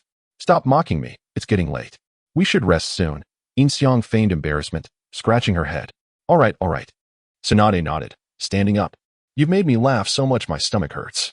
Yin Xiang also stood, and as Tsunade prepared to return to her room, she pretended to stumble, causing Tsunade to fall into her embrace. The laughter abruptly ceased as Tsunade found herself firmly held in Yin Xiang's arms. Lady Tsunade, are you all right? Yin Xiang awkwardly raised her hands, seemingly embarrassed, as she spoke to Tsunade, who was now in her grasp. I'm fine.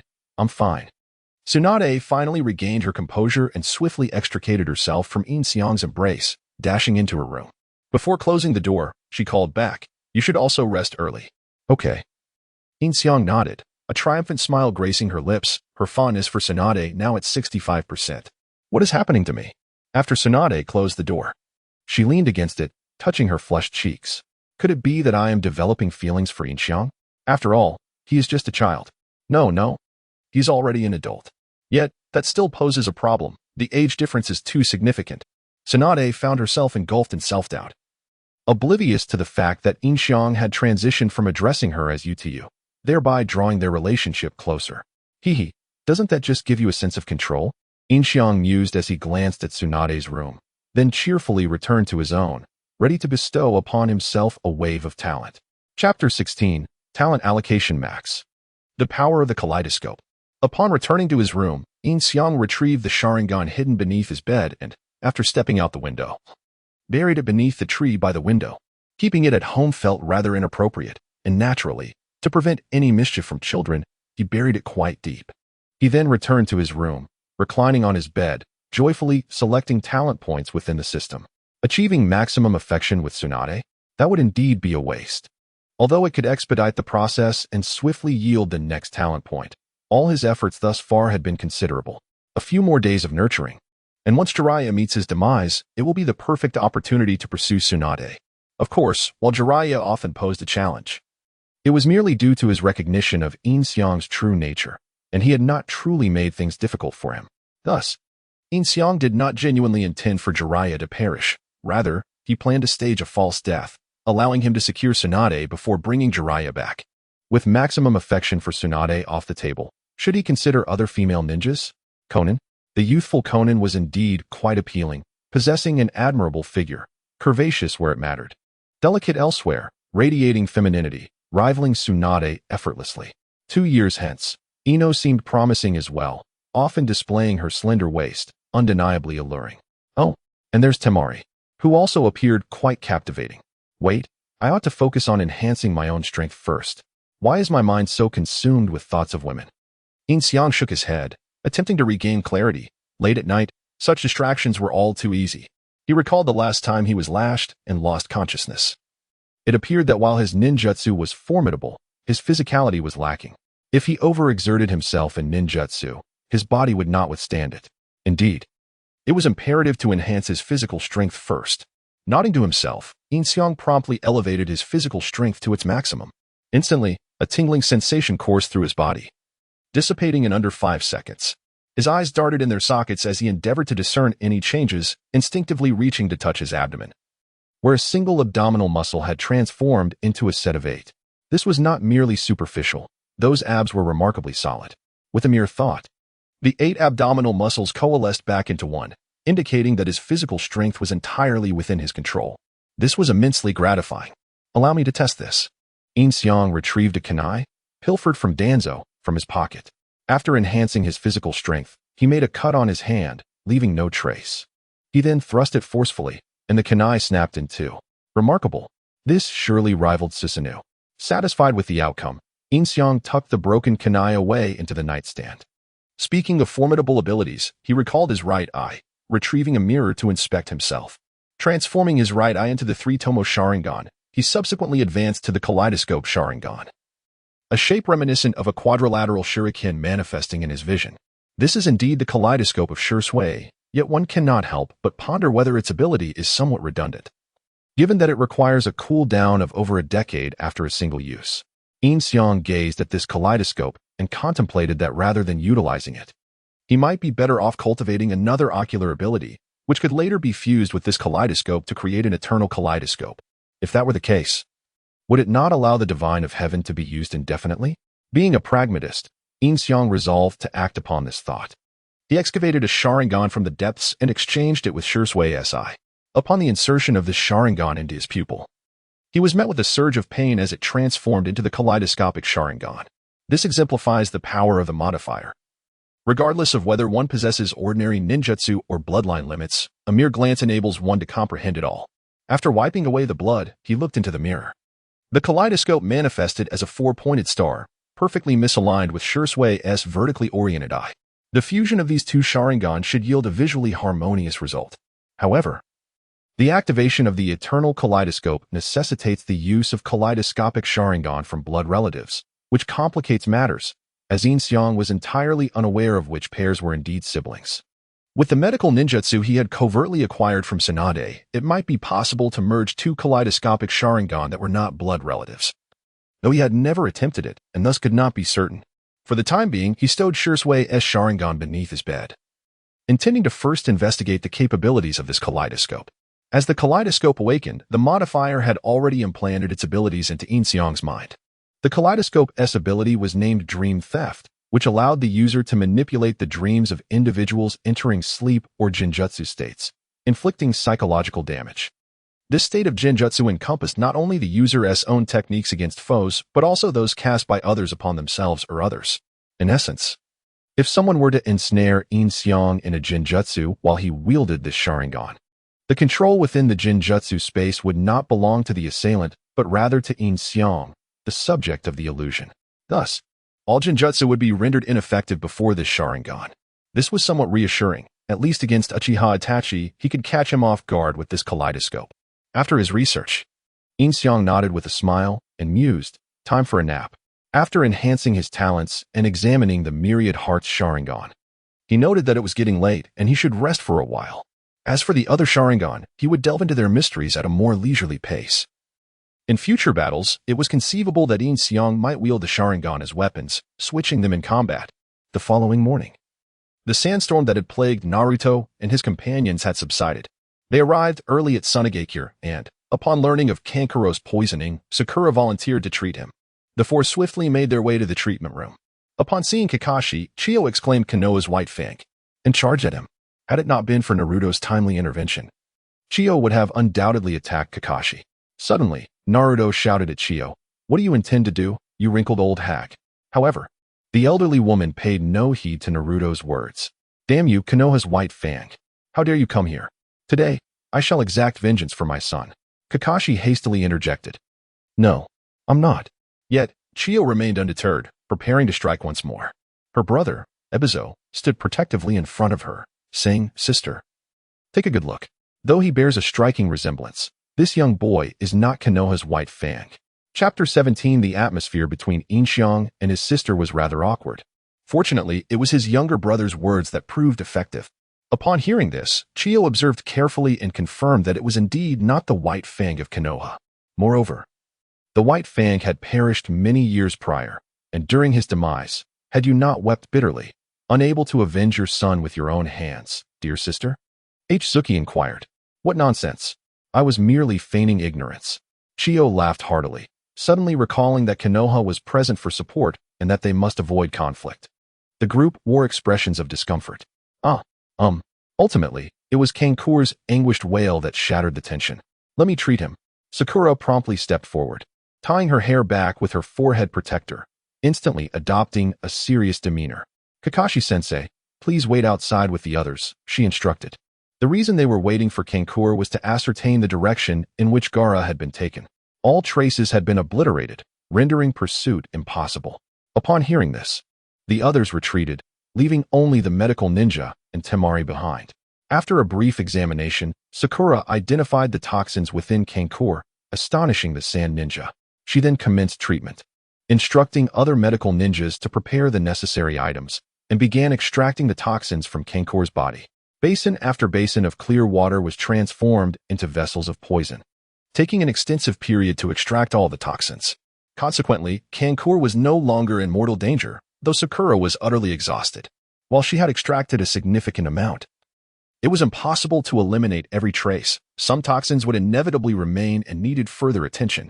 This was a testament to Sakura's 2.5 years of training in medical ninjutsu, proving her aptitude for the role as she organized all concluding medical procedures with remarkable efficiency. Last night, Tsunade had already dispatched a hawk from Sunagakure to deliver a message, and now Kakashi and his team had received the correspondence, which naturally informed them that Guy's team had been sent for support. Yin Xiang, I'm feeling hungry. Have you finished? Tsunade said leisurely from her chair, while Yin Xiang busied himself with paperwork. Piles of accumulated documents lay before him, and once resolved, there would be no more backlog. All right, I shall prepare a meal for you. Yin Xiang nodded, setting down his pen. Their conversations now flowed without the formality of honorifics, and Tsunade even displayed a hint of playful affection. Very well, Tsunade replied, watching Yin Xiang depart.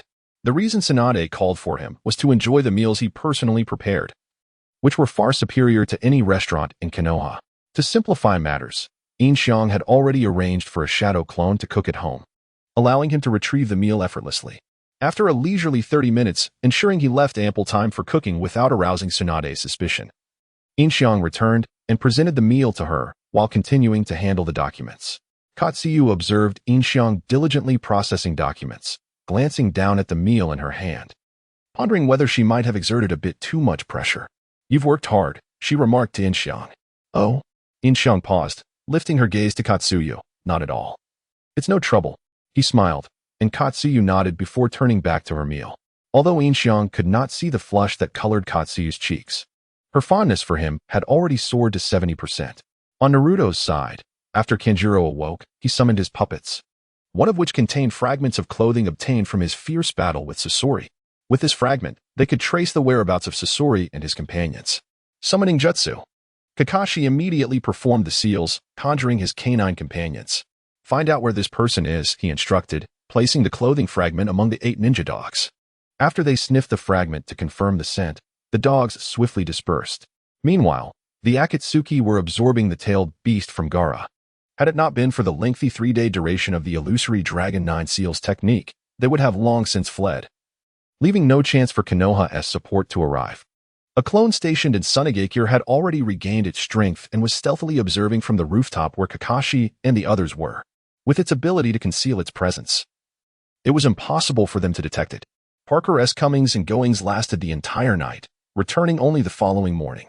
While Kakashi and Naruto enjoyed comfortable beds, Yin Xiang was left with the heavens as his blanket and the earth as his mattress, a truly excruciating ordeal.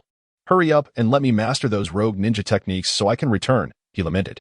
After Parker informed Kakashi of the Akatsuki's location, he was dispatched to rendezvous with Guy and his team, leading them directly to the Akatsuki's hideout. Guy's team comprised ninjas adept in physical combat, granting them a significant advantage in speed over Kakashi and his group. Meanwhile, Yin Xiang endured the pangs of hunger.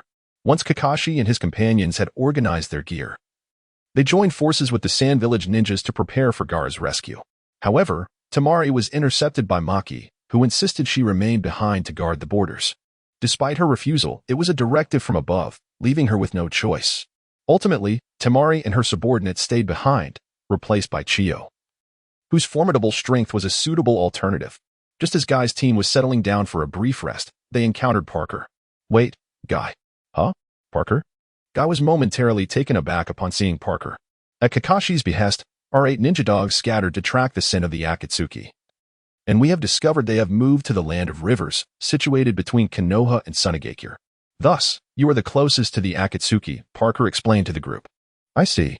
Lee nodded, while Tintin appeared somewhat anxious, having heard tales of the Akatsuki's formidable prowess. Follow me. I will explain the details as we go. Parker continued. Just as he was about to lead the way, he suddenly twitched his nose. Why is there another scent here? Oh no. Concealed not far away, Yin Xiang swiftly took refuge underground, for he could not withstand the might of Kai's kick. What? Where? Upon hearing this, Kai and his companions became vigilant. He has escaped. Parker remarked after a careful sniff. It is likely a member of the Akatsuki.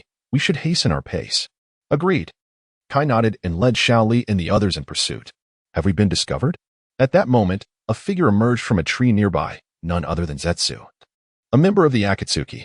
Zetsu immediately utilized the technique of the holographic projection to relay the message to the Akatsuki. The enemy is heading towards our rendezvous point. This so-called holographic projection technique involved an Akatsuki member sitting and releasing thought waves converted from chakra, which were received by Pain, the command tower, who would amplify these waves and project the illusion at a specific location. This illusion differed from a regular image. Through Pain's mediation, a variety of techniques could be unleashed. Enemies? Deidara inquired. Moreover, they are quite skilled. Their name is Might Guy, Zetsu replied. Should Yin Xiang have been present, he would undoubtedly commend him. What a discerning young man. Who is he? Pain, the Deva Path, asked, having spent so long in the land of rain. He was not well informed about such matters. A Jonin from Konoha, proficient in taijutsu, with formidable strength.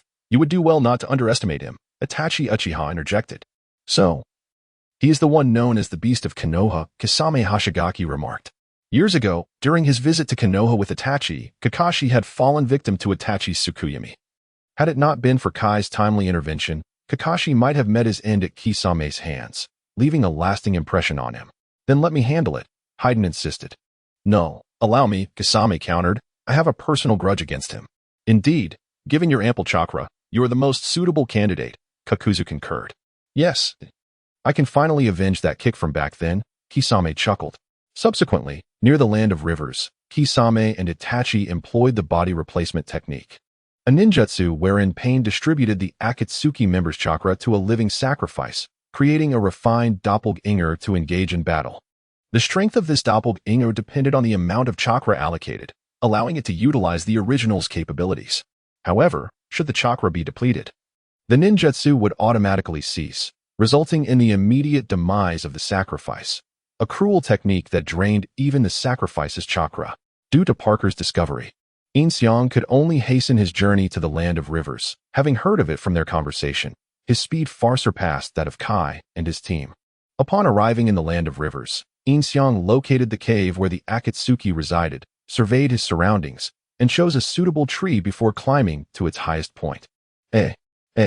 As soon as Yin Xiang ascended the tree, he uttered 2 exclamations of astonishment, for before him stood the very shadow clone he had previously dispatched. What a coincidence! Are you also hiding to secretly learn ninjutsu? The earlier Yin Xiang inquired of the latter. Ah, it seems I am indeed remarkable, as we have chosen the same hiding spot. The latter Yin Xiang nodded in agreement. So are you the original? The earlier Yin Xiang asked. No, I too am but a shadow clone, having come alongside Akai and the others. I see. Yin Xiang nodded, and both found themselves enveloped in an awkward silence. Do you have anything to eat? The later Yin Xiang timidly asked the earlier one. What a stroke of luck. I just pilfered 2 large pancakes from Sunagakure. The earlier Yin Xiang revealed 2 large pancakes from his robe. Wonderful. The later Yin Xiang snatched the pancakes and began to devour them ravenously. Chapter 18. A glimpse of a remarkable ninjutsu. While Yin Xiang was preoccupied with his meal, Akai had already encountered Kisame, and Itachi had joined Kakashi and the others. You are. Akai frowned as he faced Kisame. What is the matter, Teacher Kai? Do you know him? Shaoli inquired, observing Akai. Who? Kai exclaimed, directing his gaze towards Kisame. Simultaneously, Itachi appeared before Naruto and the others. This fellow possesses an immense chakra. Apart from Naruto, I have never seen such a vast chakra before, Niji remarked, scrutinizing Kisame. Is it truly astonishing? Shaoli responded, taken aback by Niji's statement. Do you genuinely not remember? Kisame addressed Akai, initiating conversation. You. Could it be that you are? Akai's eyes widened as he seemed to recall something.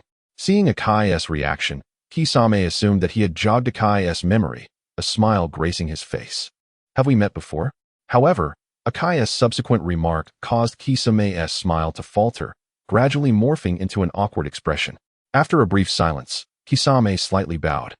Preparing to strike. It seems your mind, like that of a wild beast, is quite formidable. Fear not. I shall assist you in recollecting shortly. With a chuckle, Kisame hurled Samahata into the air, invoking his water technique. Water release, exploding water shockwave. He unleashed a torrent of water upon the ground, surging towards Akai and the others like a tidal wave. I am about to make my move, Kisame declared as he advanced atop the waves. Hey, a battle has commenced over there. Aren't you responsible for learning ninjutsu from Akai? Shouldn't you go take a look? Yin Xiang remarked, noticing the overwhelming chakra emanating from the conflict, addressing the still-eating Yin Xiang. How troublesome. Reluctantly, Yin Xiang finished off his large pancake and dashed towards Akai. Upon his arrival, he saw Shaoli charging at Kisame. Canola Hurricane. Shaoli executed a kick, striking Kisame's Samahata and sending him flying a considerable distance. 8 trigrams air palm.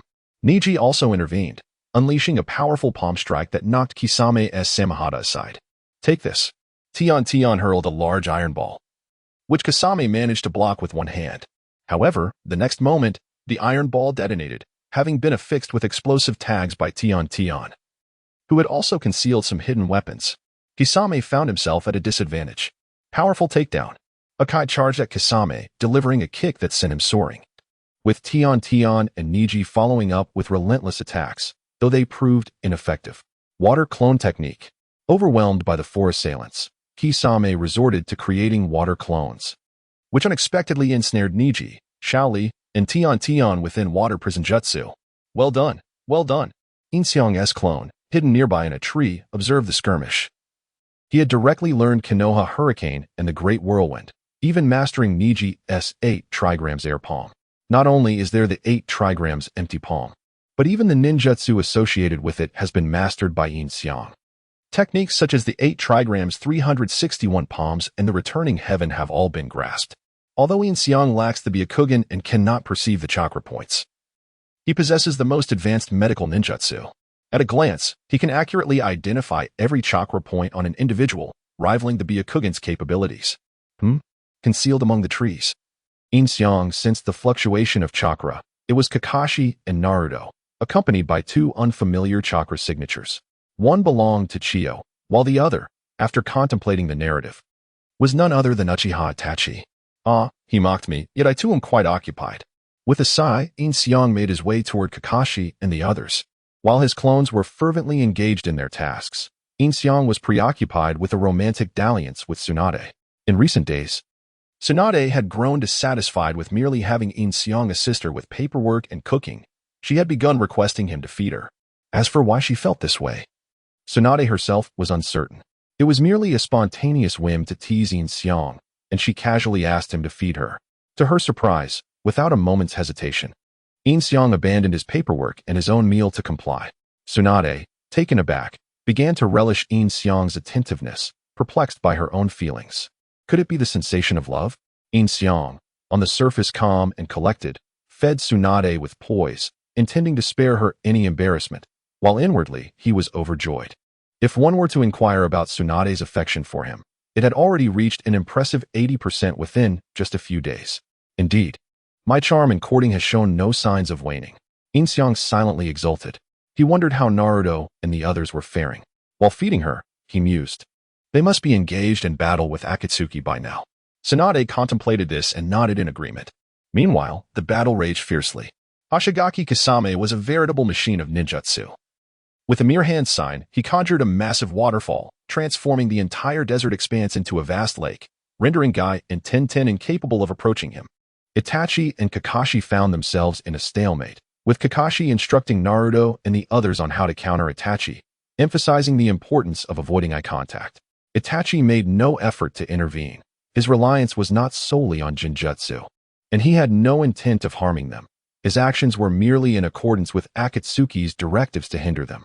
Splendid, splendid. Yin Xiang observed the clash between Kisame and Guy, eagerly recording their ninjutsu techniques, filled with exhilaration. Fight on, he urged, anxious as he noticed Itachi engaging in conversation with the others. Simultaneously, Yin Xiang discerned that this was not the true body, but rather a technique of substitution. He too had acquired this ninjutsu, yet its significance was minimal for him, as each of his clones possessed their full strength. Water style, water shark, bullet technique. Kisame formed hand seals and struck the ground, conjuring a swirling vortex of water from which a shark surged forth, racing towards Guy. It was evident that Kisame possessed an immense reservoir of chakra.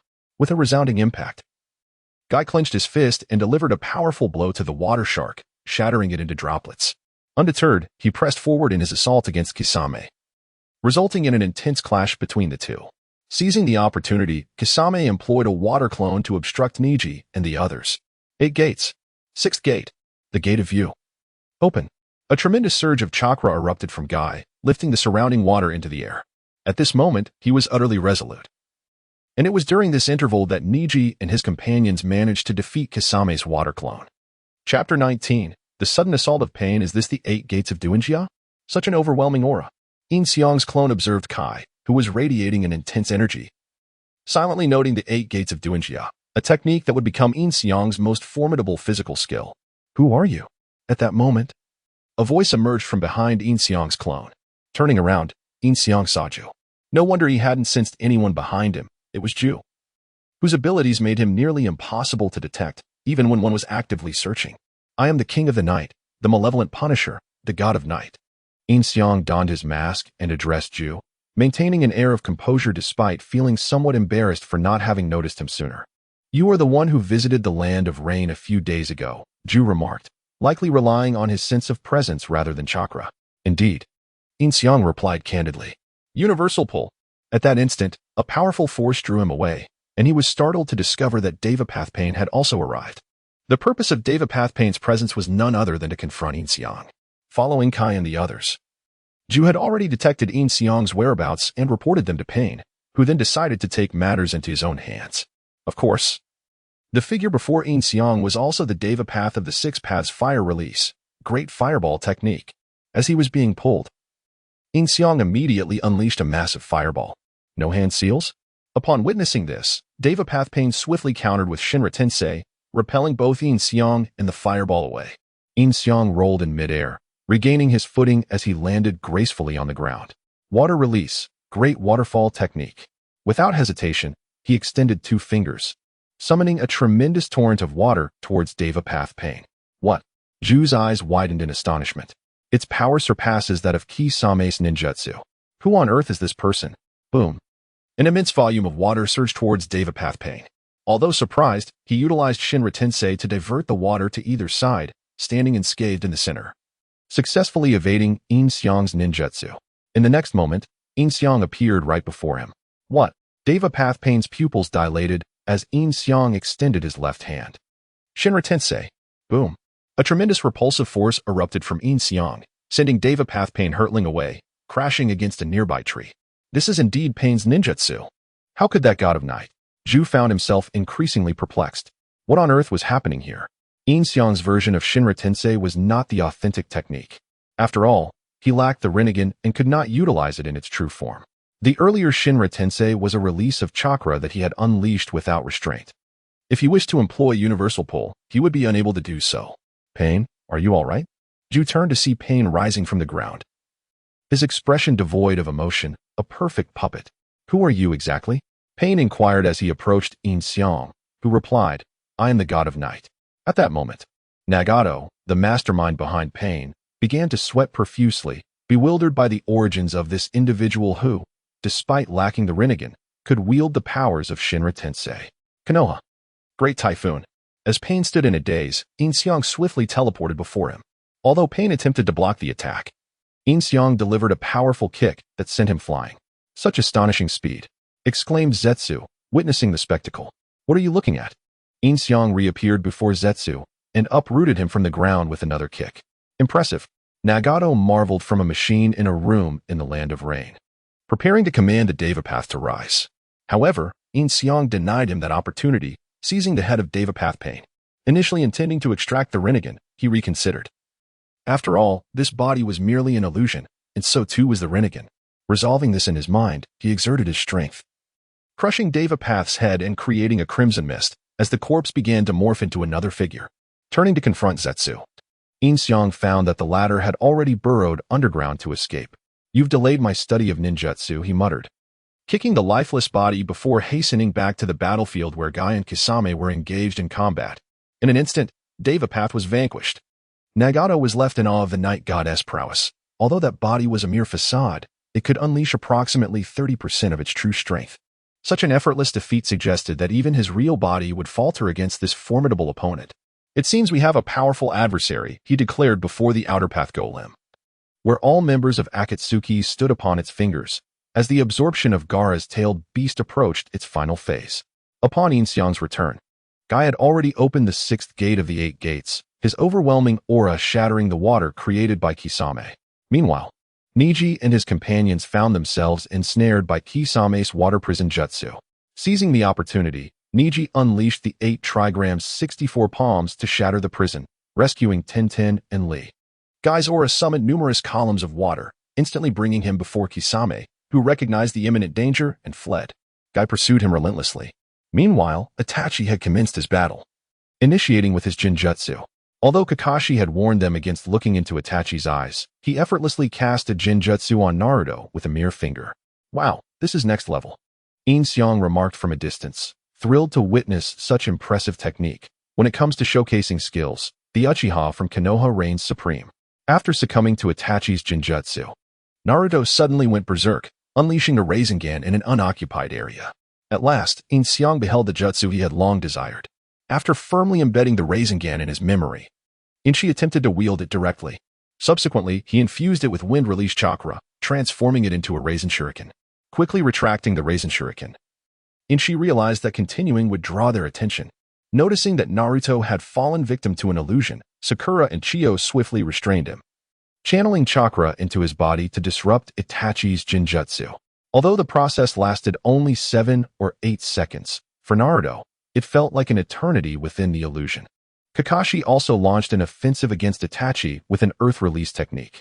As he aimed for a decapitating strike, Itachi leaped to evade, followed by a rapid sequence of 6 hand seals, unleashing a fire release technique.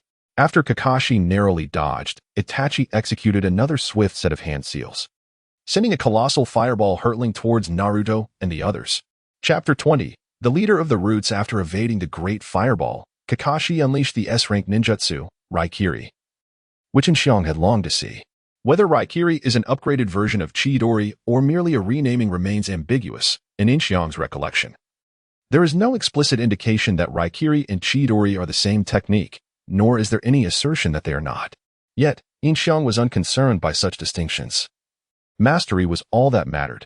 Kakashi propelled himself toward Itachi using Raikiri, a formidable S-rank technique, but Itachi merely leapt high into the air, completely evading the attack.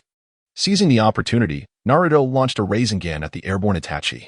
However, Itachi exhibited no intent to dodge and was struck directly. Yet, as the smoke dissipated, it became evident that Itachi had sustained no injury. Naruto swiftly retreated into the woods. The target had merely been Itachi's shadow clone, and they remained oblivious to when Itachi had formed his hand seals.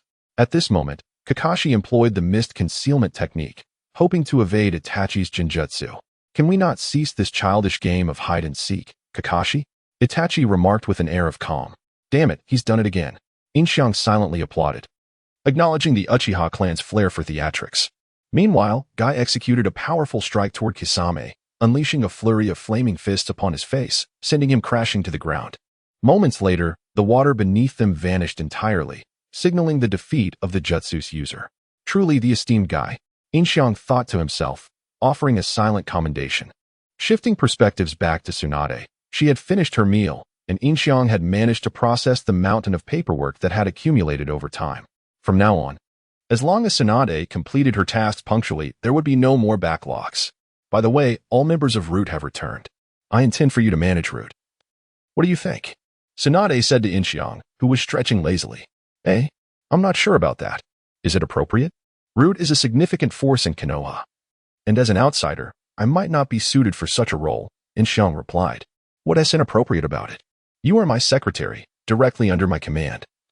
So it is only natural for you to manage Root, Tsunade smiled. Only yours? Yin Xiang seized upon that phrase, though their meanings diverged. Indeed. Huh? Tsunade nodded. Then paused as realization dawned upon her.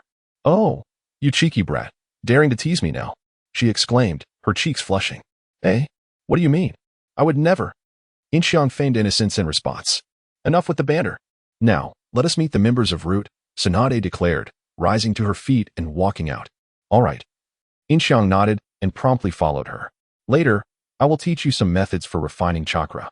For now, you may begin practicing ninjutsu gradually. Tsunade instructed as they made their way to Root. Does this mean I should start calling you master? Yin Xiang laughed. Why not? Tsunade chuckled in return. Subsequently, the two arrived at the Root base, which had been entirely buried, with all members of the Root organization awaiting on the training grounds. Uniformly clad in masks and black cloaks, upon the arrival of Tsunade, they collectively knelt in reverence. Is this everyone? Tsunade inquired, standing before the gathered Umbu. Indeed, replied the leader of the Umbu, indicating that after Danzo's departure, this individual held the highest authority within the organization, Yamanaka Torian, comprising a total of 120 members. 120 Umbu ninjas, truly formidable, Yin Xiang mused silently. The presence of 120 Umbu was tantamount to having 120 special Jounin or even higher-ranking shinobi, including elite Jounin, an undeniably powerful force. From this day forth, the title of the Root organization is hereby abolished. You shall all be classified as Umbu under the command of Yin Xiang, Tsunade declared, gesturing towards him. Understood. Most of the Umbu members, accustomed to obedience, responded promptly, though a minority remained skeptical. Tsunade-sama, if I may be so bold. This individual possesses not even a hint of chakra. How could he possibly command the Umbu? Yamanaka Torian remarked. Indeed, Tsunade-sama, echoed Yamashiro Kaze from the side. Both displaying their disdain for Yin Xiang unabashedly, which ignited a surge of anger within him, marking both of them for his death list. What? Are these the Root ninjas under Danzo? Unwilling to obey orders? Tsunade's expression darkened as she gazed down upon the half-kneeling Yamanaka Torian and Yamashiro Kaze. No, that is not the case, Yamanaka Torian quickly retorted. However, this individual is not even from our village. In this village, who holds authority, yourself or me? Tsunade asked, fixing her gaze on Yamanaka Torian. Naturally, it is you, he replied without hesitation. Then, is Yin Xiang not a member of Konoha? Who has the final say on this matter? Tsunade pressed on. It is you, Yamanaka Torian affirmed. So now I command you to obey Yin Xiang. Do you have any objections? None. Yamanaka Torian answered immediately. Now. Do not be so fierce. Yin Xiang interjected softly from behind Tsunade, ensuring only she could hear. Tsunade eased her expression and turned back, saying, This is simply to give you a chance to vent. When you return, practice your ninjutsu diligently. Do not disgrace my people. Rest assured, I shall strive diligently. Yin Xiang nodded in acknowledgement.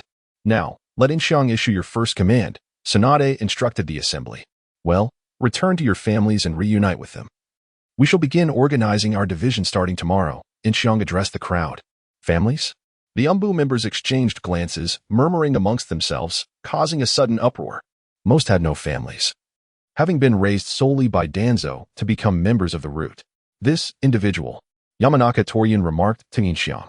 How could one be without family? Yin Xiang replied with a smile, after spending every day together, do you truly perceive your relationship as merely one of superiors and subordinates? Surely, there exists a bond between you that could be likened to that of family. He gazed at the members of the Umbu. It must be said that Yin Xiang's words served as a revelation to those lost in slumber.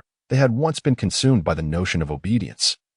never contemplating the essence of personal emotions. With the advent of a new leader, perhaps the shift was not so unfavorable after all.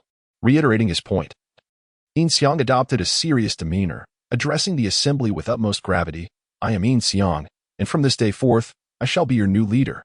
While obedience to orders is paramount for a ninja, it is essential to remember that ninjas are human too, and should not forsake their emotions. Henceforth, you shall no longer be mere machines of slaughter. Chapter 21. The conclusion phase now. Shed your dark uniforms and indulge in revelry.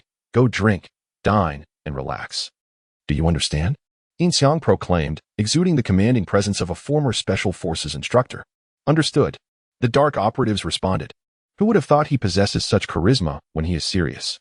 Tsunade mused inwardly, observing Yin Xiang like a doting wife. Disperse, Yin Xiang commanded, and the 120 members instantly scattered.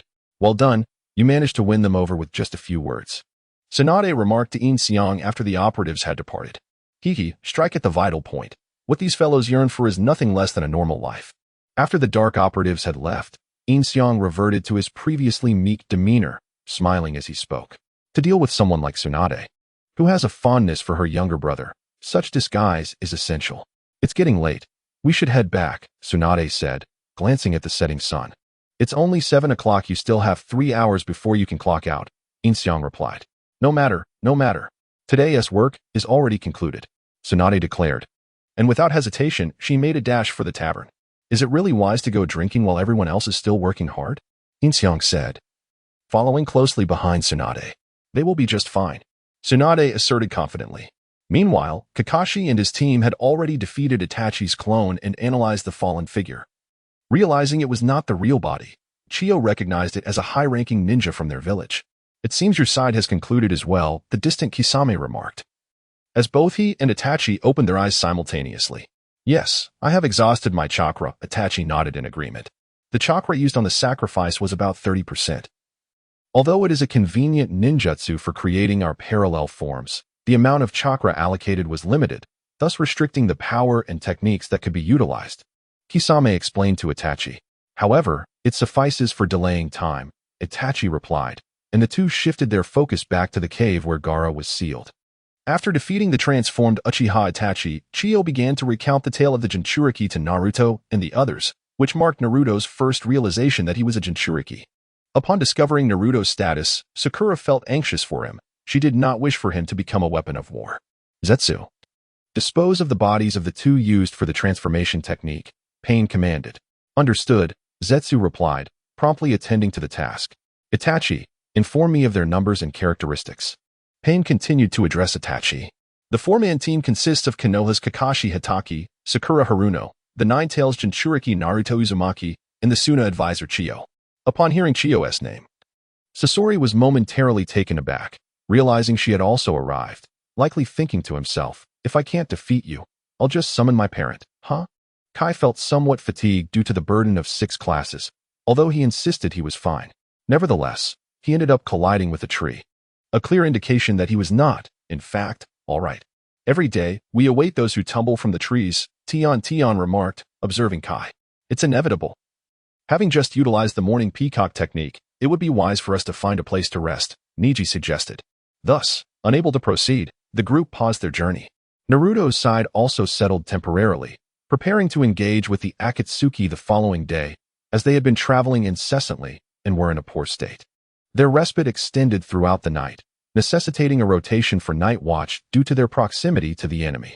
The Akatsuki members, having tirelessly extracted tailed beasts for days, bore the greatest burden.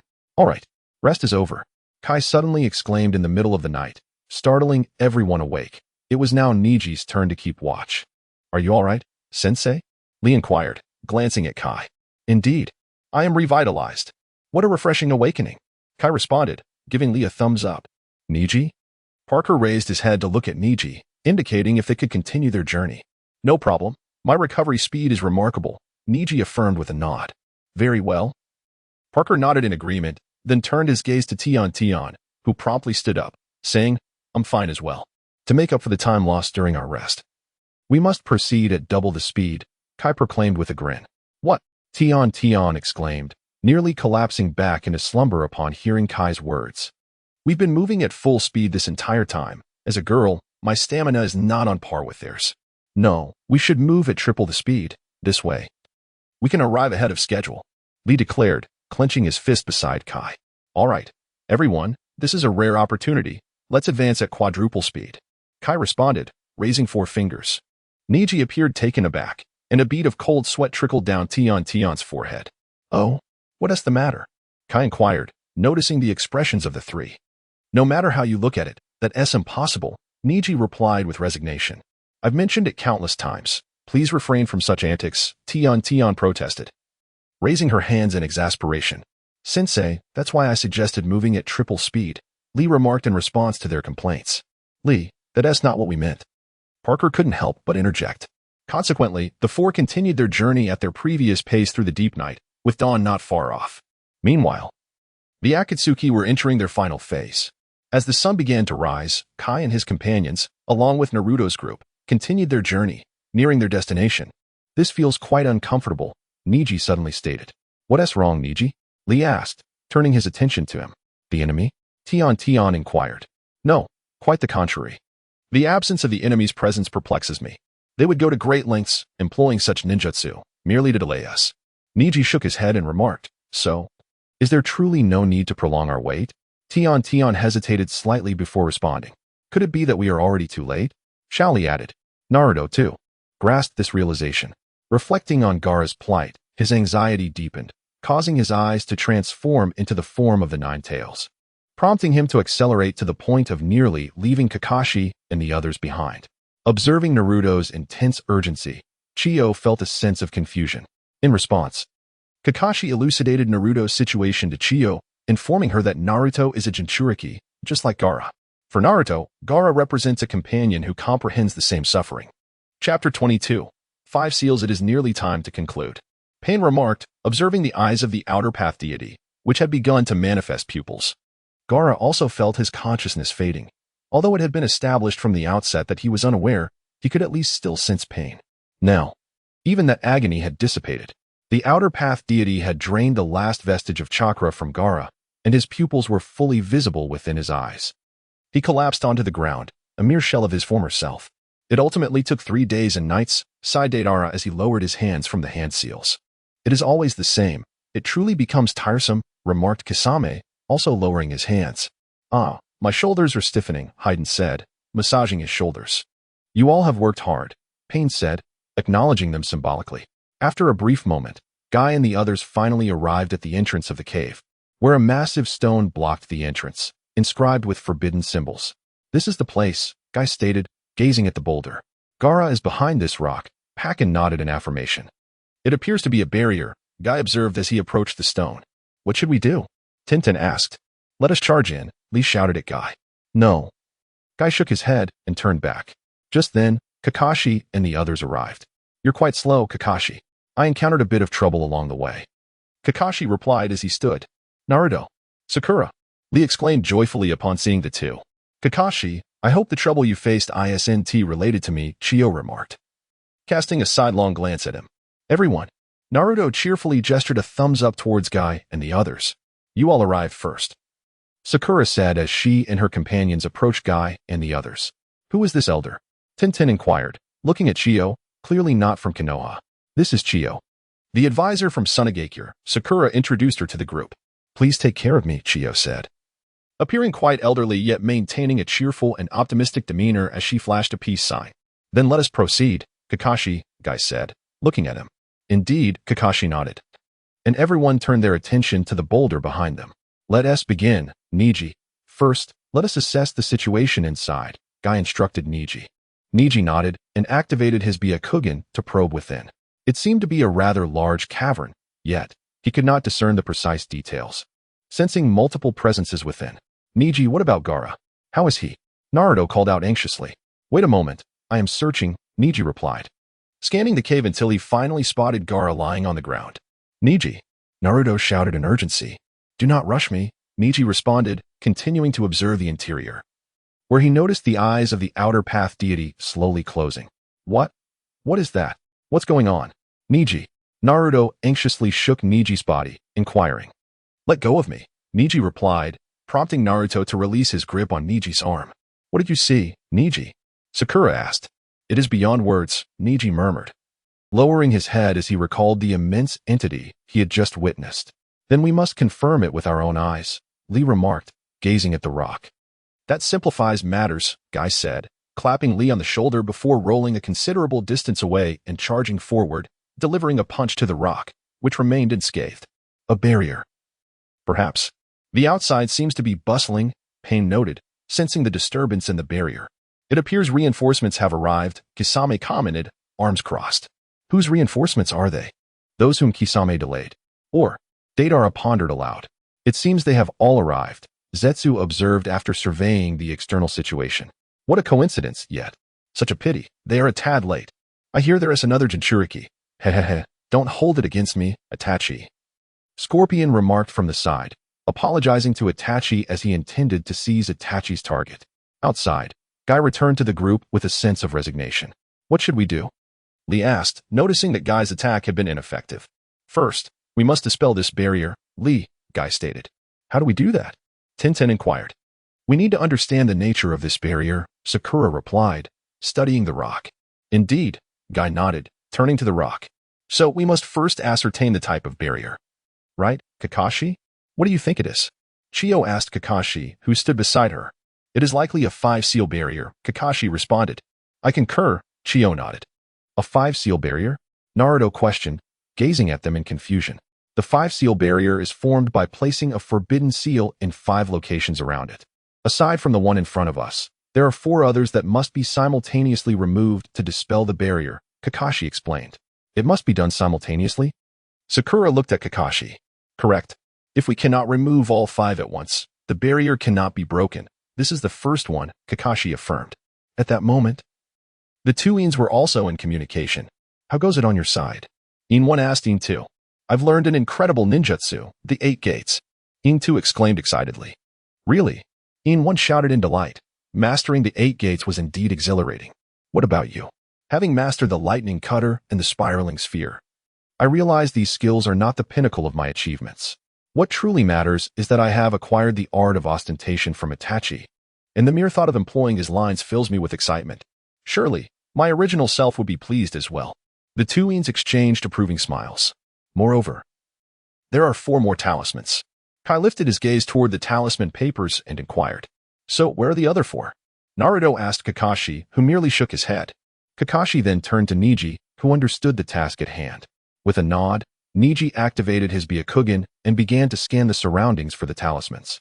After a thorough search, he successfully located their positions. "Niji, where are they?" Naruto asked eagerly. "The first is on a rock approximately 500 meters to the northeast. The second rests on a tree trunk by the riverbank, 350 meters to the southeast. The third is situated on a cliff about 650 meters to the northwest, and the final one lies within the woods. Roughly 800 meters to the southwest," Niji reported, surveying the area as he spoke. Chapter 23, Tsunade's yearning as In began to strategize with the members of the Umbu. The first task was to ensure the new division was well organized.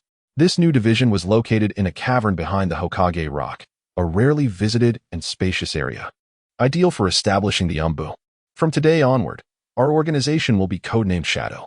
Unlike before, when we were solely under Danzo's command. We shall heed both my words and those of Lady Tsunade. Our primary mission is to protect the Hokage. Our secondary mission is to safeguard ourselves. And only then do we attend to our tasks. Do you understand?" In addressed the group. "Understood." They responded in unison. The previous night, they had embraced Yin's suggestion to indulge in drinking and revelry, suddenly realizing that life was not solely about killing and obeying orders. There were numerous beautiful aspects to cherish. They had never truly noticed how handsome their teammates were, and in that instant, they found meaning in life. "All right, then our task today is to excavate our division swiftly," In instructed. Although the cave was usable, it was still too small for their needs, necessitating further excavation either deeper or further back. Upon receiving the orders, the Shadow members immediately commenced their work, over 100 ninjas digging at an astonishing pace. Meanwhile, Tsunade felt a tinge of loneliness in Yin's absence. How can it be so dull without In around? She pondered, resting her head on the desk beside the completed paperwork of the day. In recent days, Yin's jovial presence had uplifted her spirits, alleviating her burdens of governance. even relieving her from the task of preparing meals. Now, without him, she sensed a void within her. Perhaps I should seek him out, Tsunade resolved, rising from her seat, donning her coat, and exiting her office. Entirely oblivious to the fact that her actions were a manifestation of longing, something beyond her control. As Tsunade arrived at the cavern, the shadows were diligently working. Yin sat nearby, yawning. Without Tsunade to tease him, he too felt a hint of boredom. Yin, Tsunade called out upon seeing him, her voice brimming with uncontainable joy. Oh, what brings you here? Yin stood to greet her, noticing the spark of happiness in her eyes, which elevated his affection for her further, now at 85%. How is everything progressing on your end? Tsunade inquired, feigning indifference to Yin's presence. Yet, he could not be deceived. I thought perhaps Lady Tsunade missed me, Yin remarked playfully. What are you saying? Tsunade lightly punched his arm. If Jiraiya had made such a remark, he would have been met with a more forceful response, underscoring Yin's esteemed position in Tsunade's heart. All right, no more nonsense. You must be hungry. Let me prepare a meal for you, Yin chuckled. His words laced with genuine concern for her. Gurgle. At an opportune moment, Tsunade's stomach let out a sound, causing her to flush with embarrassment, rendering any response to Yin Xiang unnecessary. Haha, indeed. Let us go and purchase some ingredients together. I shall see what you wish to eat, Yin Xiang remarked. Tsunade then called out to the cave, Oil Girl, Tsugen. Here. Oil Girl Tsugen promptly appeared before Yin Xiang, following Yin Xiang's suggestion from the previous night. He had ventured back to the Oil Girl clan's stronghold to reunite with his kin, who were all filled with joy and astonishment, seemingly unable to fathom his return. This experience unveiled a new realm for Oil Girl Tsugen, illuminating the significance of family, which in turn shifted his perception of Yin Xiang's. Despite the latter's evident lack of prowess, I shall step away with Lady Tsunade for a moment. I entrust this place to you. If everything is arranged according to my design before I return, please move in the furnishings and set it up, he instructed. Understood, Oil Girl Tsugen nodded. Subsequently, Yin Xiang and Tsunade departed together to the market, enjoying a leisurely stroll as they selected vegetables. As Yin Xiang walked ahead, the tranquility of the moment enveloped Tsunade. Although the boy, before her possessed no ninjutsu, he exuded a sense of protection and care that resonated with her. Had Yin Xiang been aware of her thoughts, he would undoubtedly have protested, no, that is merely an illusion. After their shopping excursion, Yin Xiang discovered that Tsunade's fondness for him had reached an astonishing 87%, leaving him perplexed as to what actions might have stirred her affections. Upon returning home, Yin Xiang prepared dinner, and after their meal, they proceeded to the shadow base. Aren't you returning to the office? Yin Xiang inquired, to which Tsunade shook her head in silence. All right, I still have today's documents to attend to. Once I organize things over there, I shall return to handle them, Yin Xiang mused, clearly with intent. I have already taken care of the documents, Tsunade replied. Oh. I also haven't cleaned the office today. I will attend to that shortly. I have already tidied up, Tsunade reiterated, shaking her head once more. Then, you must simply wish to keep me company, right? Yin Xiang teased. Of course not. Tsunade initially nodded absent-mindedly, only to suddenly realize and exclaim. I've been ensnared by this boy. Heh. Yin Xiang chuckled lightly, choosing not to further engage her as he walked ahead. Tsunade paused for a moment behind him before regaining her composure and following, seemingly accustomed to this dynamic between them. Upon returning to the stronghold, they found their execution was indeed commendable. The layout had been established, and all that remained was the relocation of furniture and similar items, rendering the base ready for use. Yin Xiang has arranged dormitories for them within, intended for brief respite after missions or to provide shelter for the homeless. Of course, Yin Xiang could also reside in the base, yet Tsunade has not suggested it, and naturally, Yin Xiang would not bring it up. The two share a tacit understanding and refrain from mentioning this matter. In the future, should you need to execute or submit missions, please come to the window of the Hokage's office to find me. I will primarily remain within that office. Yin Xiang instructed Wainushi Torian. Understood. Wainushi Torian nodded in acknowledgement. Beyond essential tasks, you may also visit the mission hall to undertake additional assignments, as earning some pocket money can be beneficial. Yin Xiang continued, noting that previously, accepting tasks at the mission hall was not permitted within the routes. Chapter 24, The Ways of Men. Yes. Yuan Chigan nodded slightly.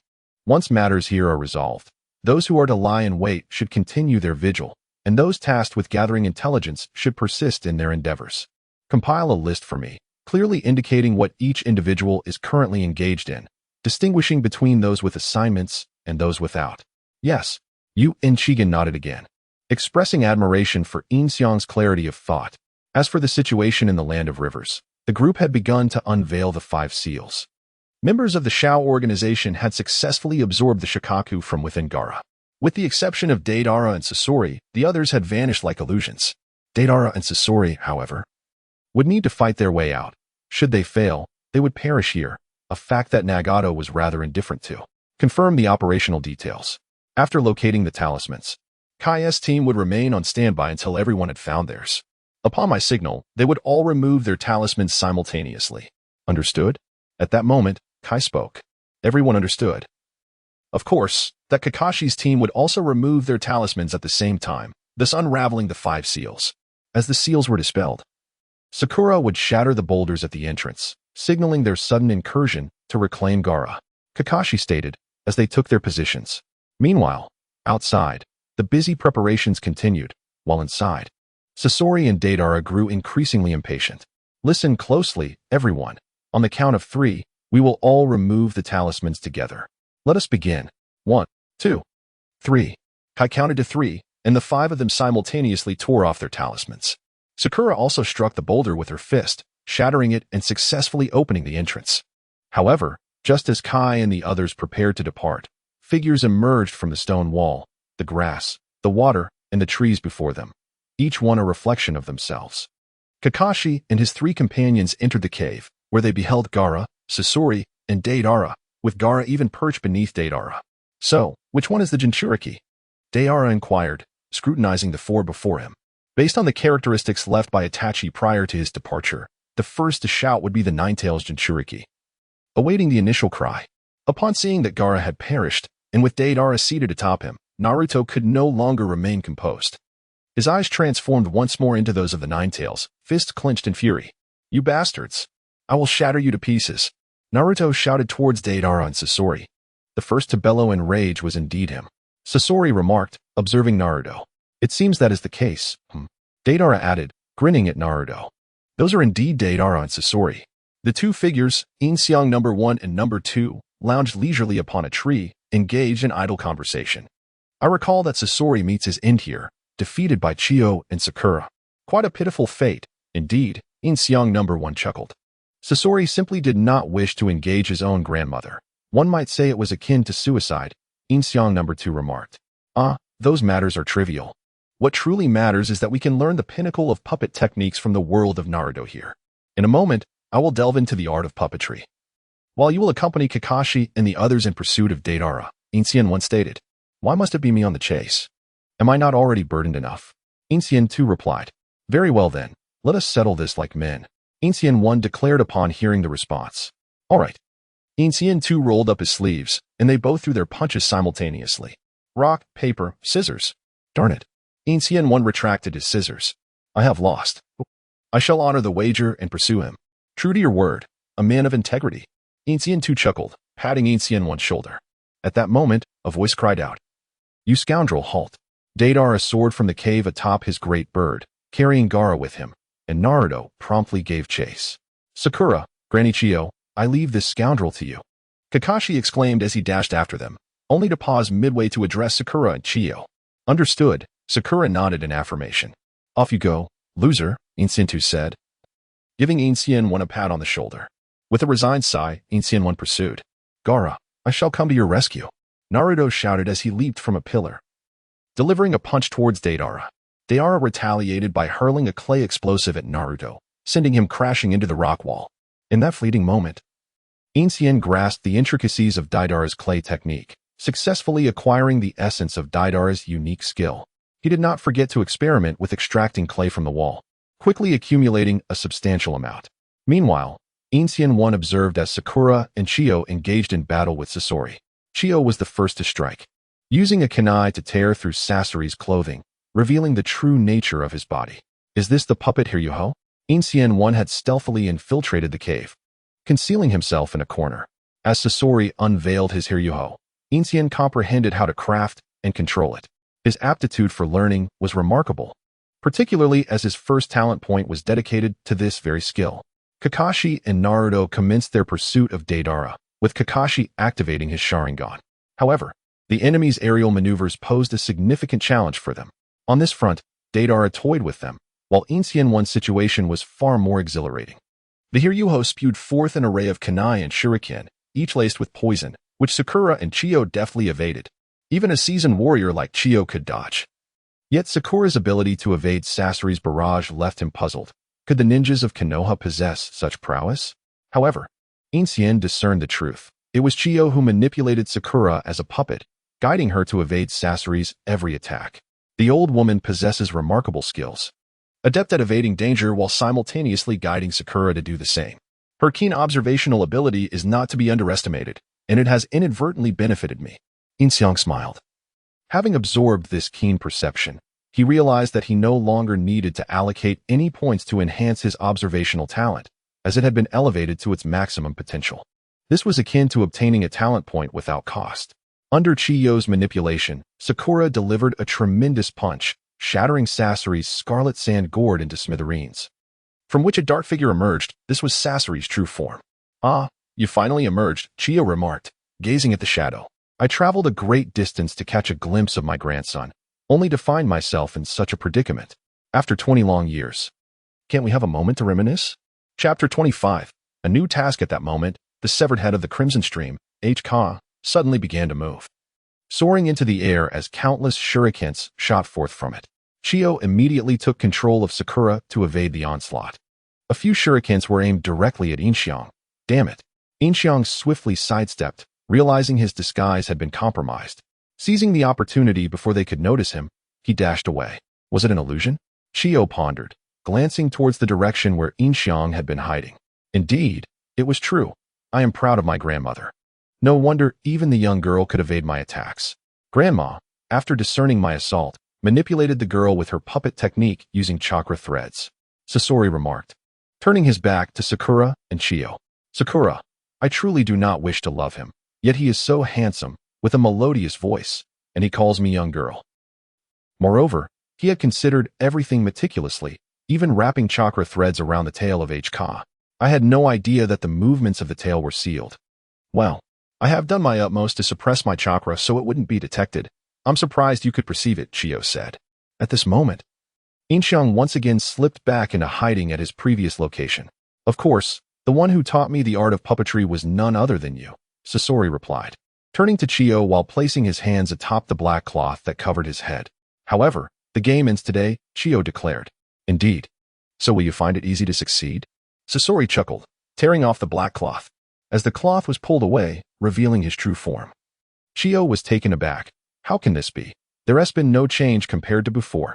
Beneath the grotesque visage of H-Ka lay a face that, while slightly less striking than Yin Xiang's, was nonetheless extraordinarily handsome. What is happening? Sakura was equally astonished. They knew that Sasori had defected from Sunagakure 20 years ago. Yet the youth before them bore no resemblance to a man in his 30s or 40s. Beep. The puppet crafting technique of Akatsuki no Sasori has been recorded, and a mission has been dispatched. Subdue Akatsuki no Sasori. Reward. Talent point X1. At this moment, the system chimed, and not only Yin Xiang in the cave, but also the Yin Xiang tracking Kakashi and the one in Konoha received this mission. Oh, it seems they have encountered Sasori. Yin Xiang, currently preoccupied with teasing Tsunade, mused upon receiving the mission. Surely my clones are aware as well, he thought, then dismissed the concern, confident that his clones would handle it adequately. Report. The arrangements are complete. Aburame Toryun approached Yin Xiang. All right, everyone can rest. Those with infiltration missions that require immediate return may leave first, Yin Xiang instructed. Understood. Aburame Toryun nodded, handing Yin Xiang the list before proceeding with his tasks. Subduing Akatsuki no Sasori will indeed be a challenge. It seems a direct approach is the only option. Upon receiving the mission, Yin Xiang contemplated the grim reality that the true form of Sasori was reduced to but a heart.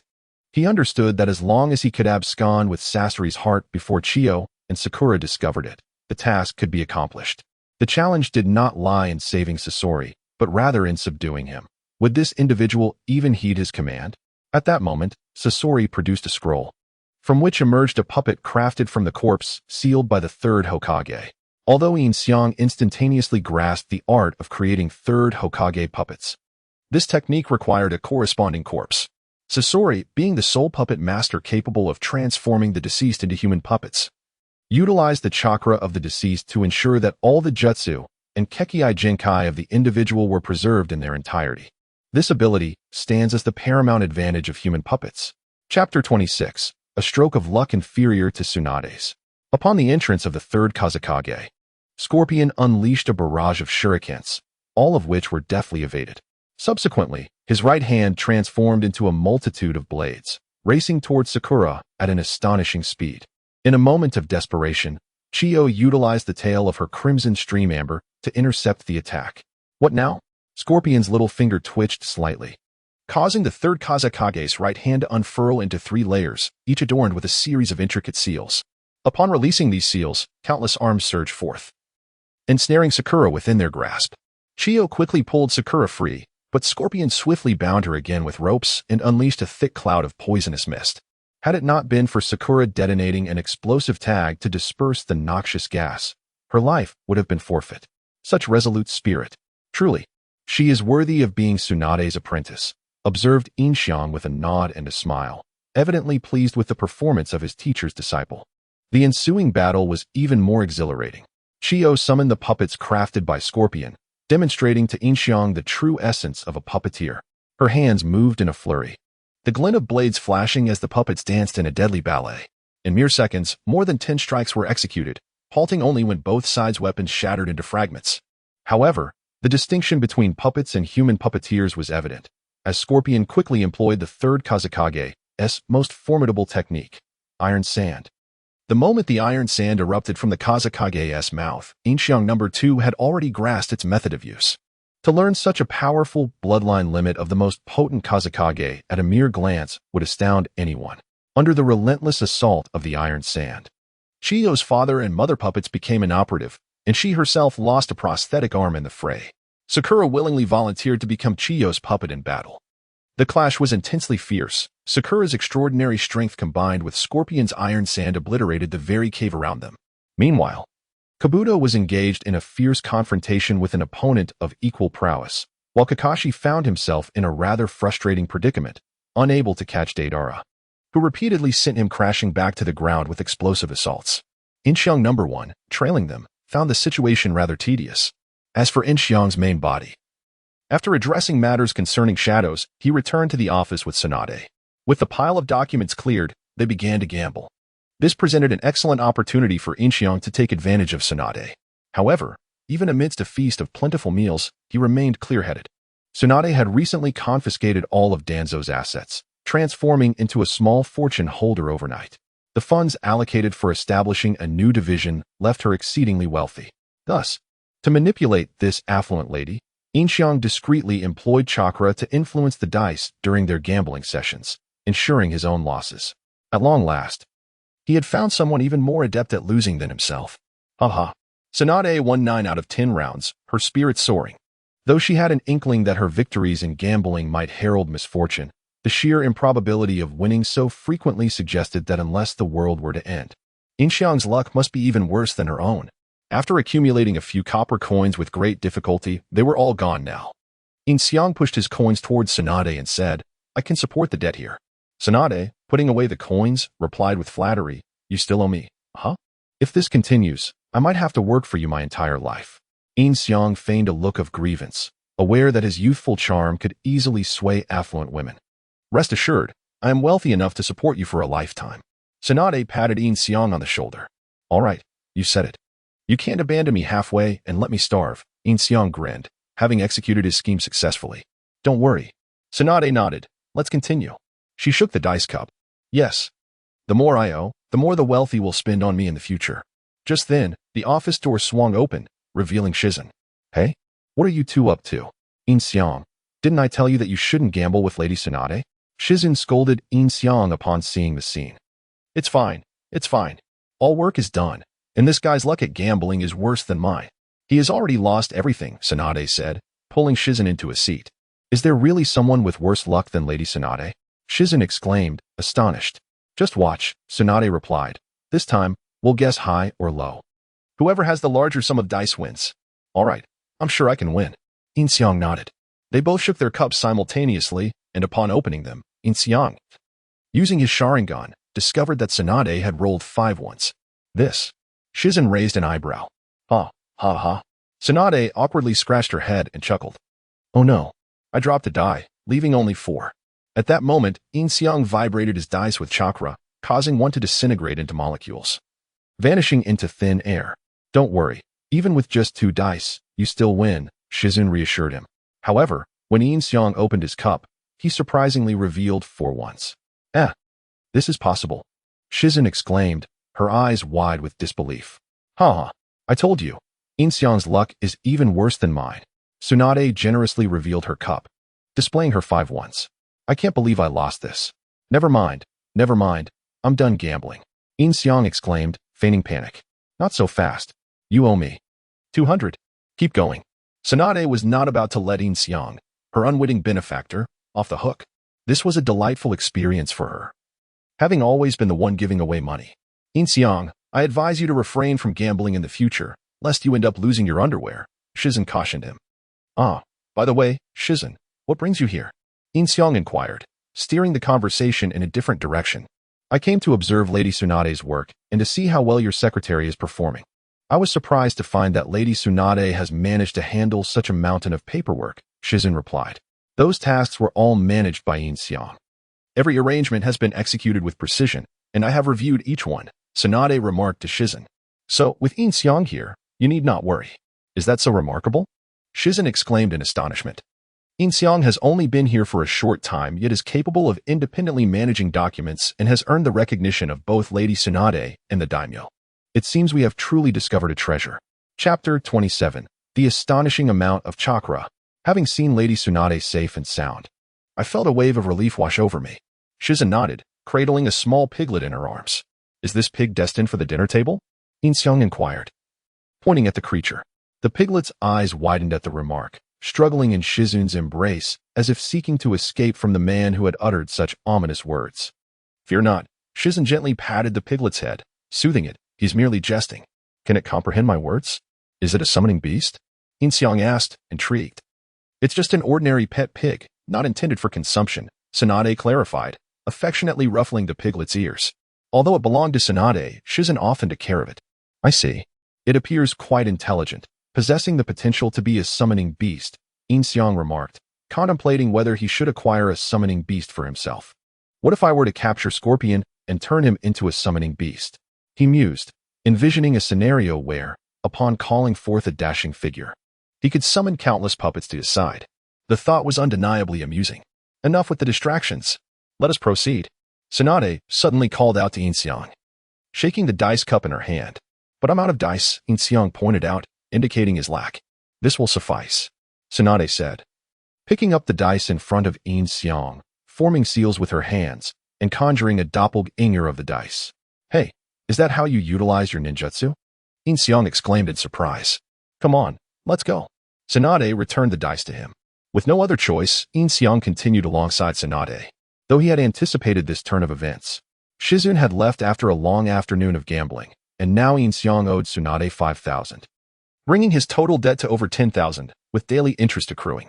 The path to repayment seemed daunting.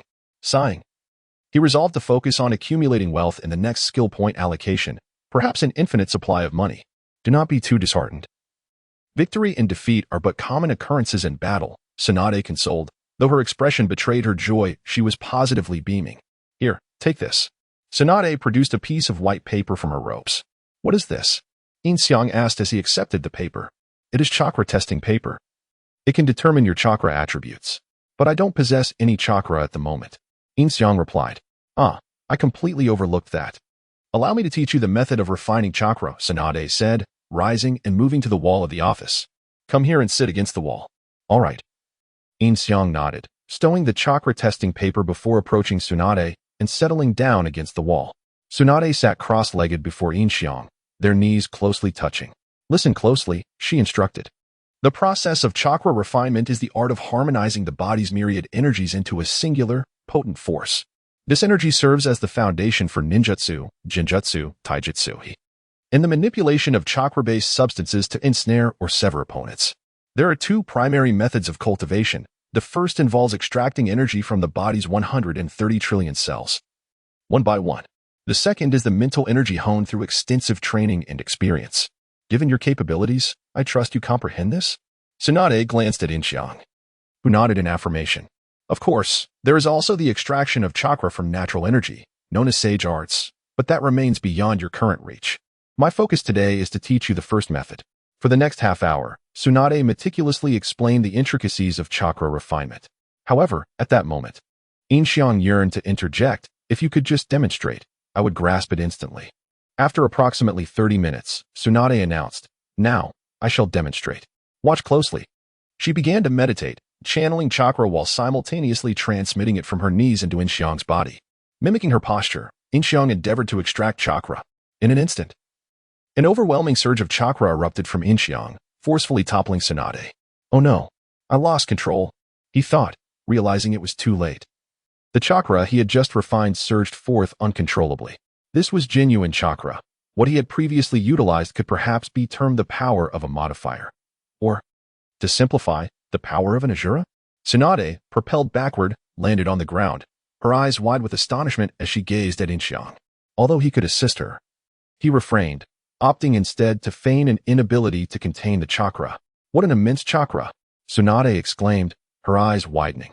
"Yin Xiang, quickly, feel this chakra. Capture it and absorb it. Make it your own." Nodding in response, Yin Xiang pretended to suffer greatly as he began to compress the overwhelming chakra. Even the shadows he had stationed around the Hokage felt this power and rushed to the window, prepared to protect Tsunade and Yin Xiang, only to discover their leader emanating such a formidable force. This chakra rivals that of an elite Genin. Could this truly be his first experience with chakra extraction? Yamanaka Ino observed, astonished. Under Yin Xiang's control, the overflowing chakra gradually flowed back into his body. He closed his eyes to meditate for a moment, feigning the absorption of the residual chakra. After 5 minutes, he finally opened his eyes. "Splendid! You succeeded!" Tsunade exclaimed with excitement, addressing Yin Xiang. Yin Xiangxian waved his hand to signal the shadow members to take their leave. Once they departed, Tsunade, brimming with excitement, embraced Yin Xiang, exclaiming, "You are undoubtedly a born ninja. During your very first chakra refinement, you have already attained the chakra levels of an elite jonin." Surprised by this sudden embrace, Yin Xiang thought perhaps Tsunade believed she had discovered a rare gem. With someone like him in Konoha, the future indeed looked promising. Yet it ultimately felt like a mere transaction. However, Tsunade's joy was genuine as she reflected on Yin Xiang's tragic childhood, marked by hunger and sleepless nights. Having finally arrived in Konoha, he had endured bullying from Danzo and faced a stroke of bad luck in gambling. Now, he could finally harness his own strength to protect himself. As for Tsunade's current admiration for Yin Xiang, it had soared to an astonishing 92%. Chapter 28. Yin Xiang takes action. Tsunade descended from Yin Xiang, urging him with excitement, "Quick, let us see what your chakra nature is." "All right," Yin Xiang nodded. Retrieving a chakra test paper. What attribute should I choose? He pondered, only to find the test paper behaving erratically, splitting into 5 distinct sections. The wind chakra divided the paper into 5 parts, while the lightning chakra crumpled one section, the fire chakra ignited another, the earth chakra shattered yet another, and finally, the water chakra dampened the last piece. 5 attributes, Tsunade exclaimed, astonished. It is known that ninja possessing all 5 chakra natures are exceedingly rare. She was only aware of her master, the 3rd Hokage Hiruzen Sarutobi, the 2nd Hokage Tobarama Senju, and Kakashi Hitaki. "You might truly be a natural-born ninja," she remarked, gazing at Yin Xiang. Really?" Yin Xiang chuckled awkwardly, contemplating, why won't this hand obey? Is it trying to show off? Starting tomorrow, I will teach you some basic body flicker techniques, beginning with the fundamentals to enhance your chakra control, Tsunade instructed. Okay, Yin Xiang nodded in agreement. Meanwhile, on Yin Xiang number 2's side, Sakura feigned poisoning, causing Sasori to underestimate her. She controlled the 3rd Kazekage puppet to charge at her, only to shatter it with a single punch, leading to Sasori's defeat. Confused, Sasori wondered why his opponent, seemingly poisoned, could still move with such agility. In truth, Sakura had prepared an antidote prior to her arrival, thanks to Kankaro's treatment. Sasori's overconfidence in his poison had led him to rely on a single type. Next, more formidable challenges awaited. Yin Xiang number 2 contemplated as he witnessed the destruction of the 3rd Kazekage puppet. Meanwhile, Kakashi was still in pursuit, growing increasingly irate at Deidara, who had bombarded him. Channeling chakra into his feet, Deidara prepared to close the distance, only to trigger one of his own bombs. This endless chase is intolerable. Can't Deidara just stop running? Yin Xiang #1 thought as he pursued from behind. I might as well take care of him myself. With that, he accelerated, surpassing Kakashi and Naruto. Who was that? Kakashi and Naruto gasped, caught off guard by the sudden presence behind them. A shadow darted past them, landing on a branch that spanned a canyon, launching like a shuriken into the air. What? Deidara exclaimed, startled by the speed of this newcomer. He hastily tossed several bird-shaped clay bombs, but Yin Xiang surrounded himself with lightning, rendering the explosive clay ineffective. He then soared before Deidara, declaring, "Can we please stop playing these childish hide-and-seek games, Deidara?" With a swift kick to Deidara's head, he sent him tumbling from his giant bird. Yin Xiang took Deidara's place, raising 2 fingers, commanding the bird to circle in the air. Indeed, Itachi's lines are undeniably cool. A black cloak shrouded the figure, concealing his face. Could it be the Night God? The whispers of the Night God had long circulated among the shinobi of Konoha, prompting everyone to remain vigilant. Kakashi never anticipated his appearance here. Deidara's body collided with a tree trunk, nearly causing him to spit blood. Just moments ago, Yin Xiang's kick had swollen his face. "Who are you?" Deidara shouted as he rose from the ground, glaring at Yin Xiang. "Return Gaara to me." Naruto was indifferent to the identities of those involved. He only cared about Gaara, who was trapped in the beak of the large bird. "I am the king of the Dark Night, the malevolent punisher, the Night God," Yin Xiang proclaimed to Deidara. "The king of the Dark Night?" Deidara glanced at the sky incredulously. "Who are you trying to fool? It's broad daylight. How can the king of the Dark Night appear in daylight? Is that the crux of the matter?" Kakashi approached Deidara from behind, delivering a swift kick. Deidara, quick to react, raised his remaining right arm to block Kakashi's strike while simultaneously retreating. Kakashi pondered the Night God's intentions, realizing that he seemed to be aiding them. Naruto charged toward Yin Xiang in the sky, who showed no intent to evade, seizing the opportunity to exact revenge for a previous kiss. "Naruto," Kakashi urgently called out, but it was too late. Naruto had already leaped onto the head of the large bird and swung a punch at Yin Xiang. "Left, right, jump back," Yin Xiang chanted, evading each of Naruto's blows. "Before my eyes, your attacks are transparent." Hearing this somewhat familiar line, Naruto instinctively glanced into Yin Xiang's eyes. What? They looked utterly ordinary. "Return Gaara to me." Naruto unleashed a Rasengan from his hand towards Yin Xiang. In response, Yin Xiang stepped forward, grasping Naruto's wrist and channeling chakra, disrupting Naruto's own chakra. The Rasengan dissipated in Naruto's grasp. What? Naruto's eyes widened in disbelief before Yin Xiang kicked him away, though he showed restraint, sending Naruto crashing against a tree trunk. "Calm down, Naruto. This opponent is more formidable than Akatsuki," Kakashi called out while engaging in a fierce battle with Deidara.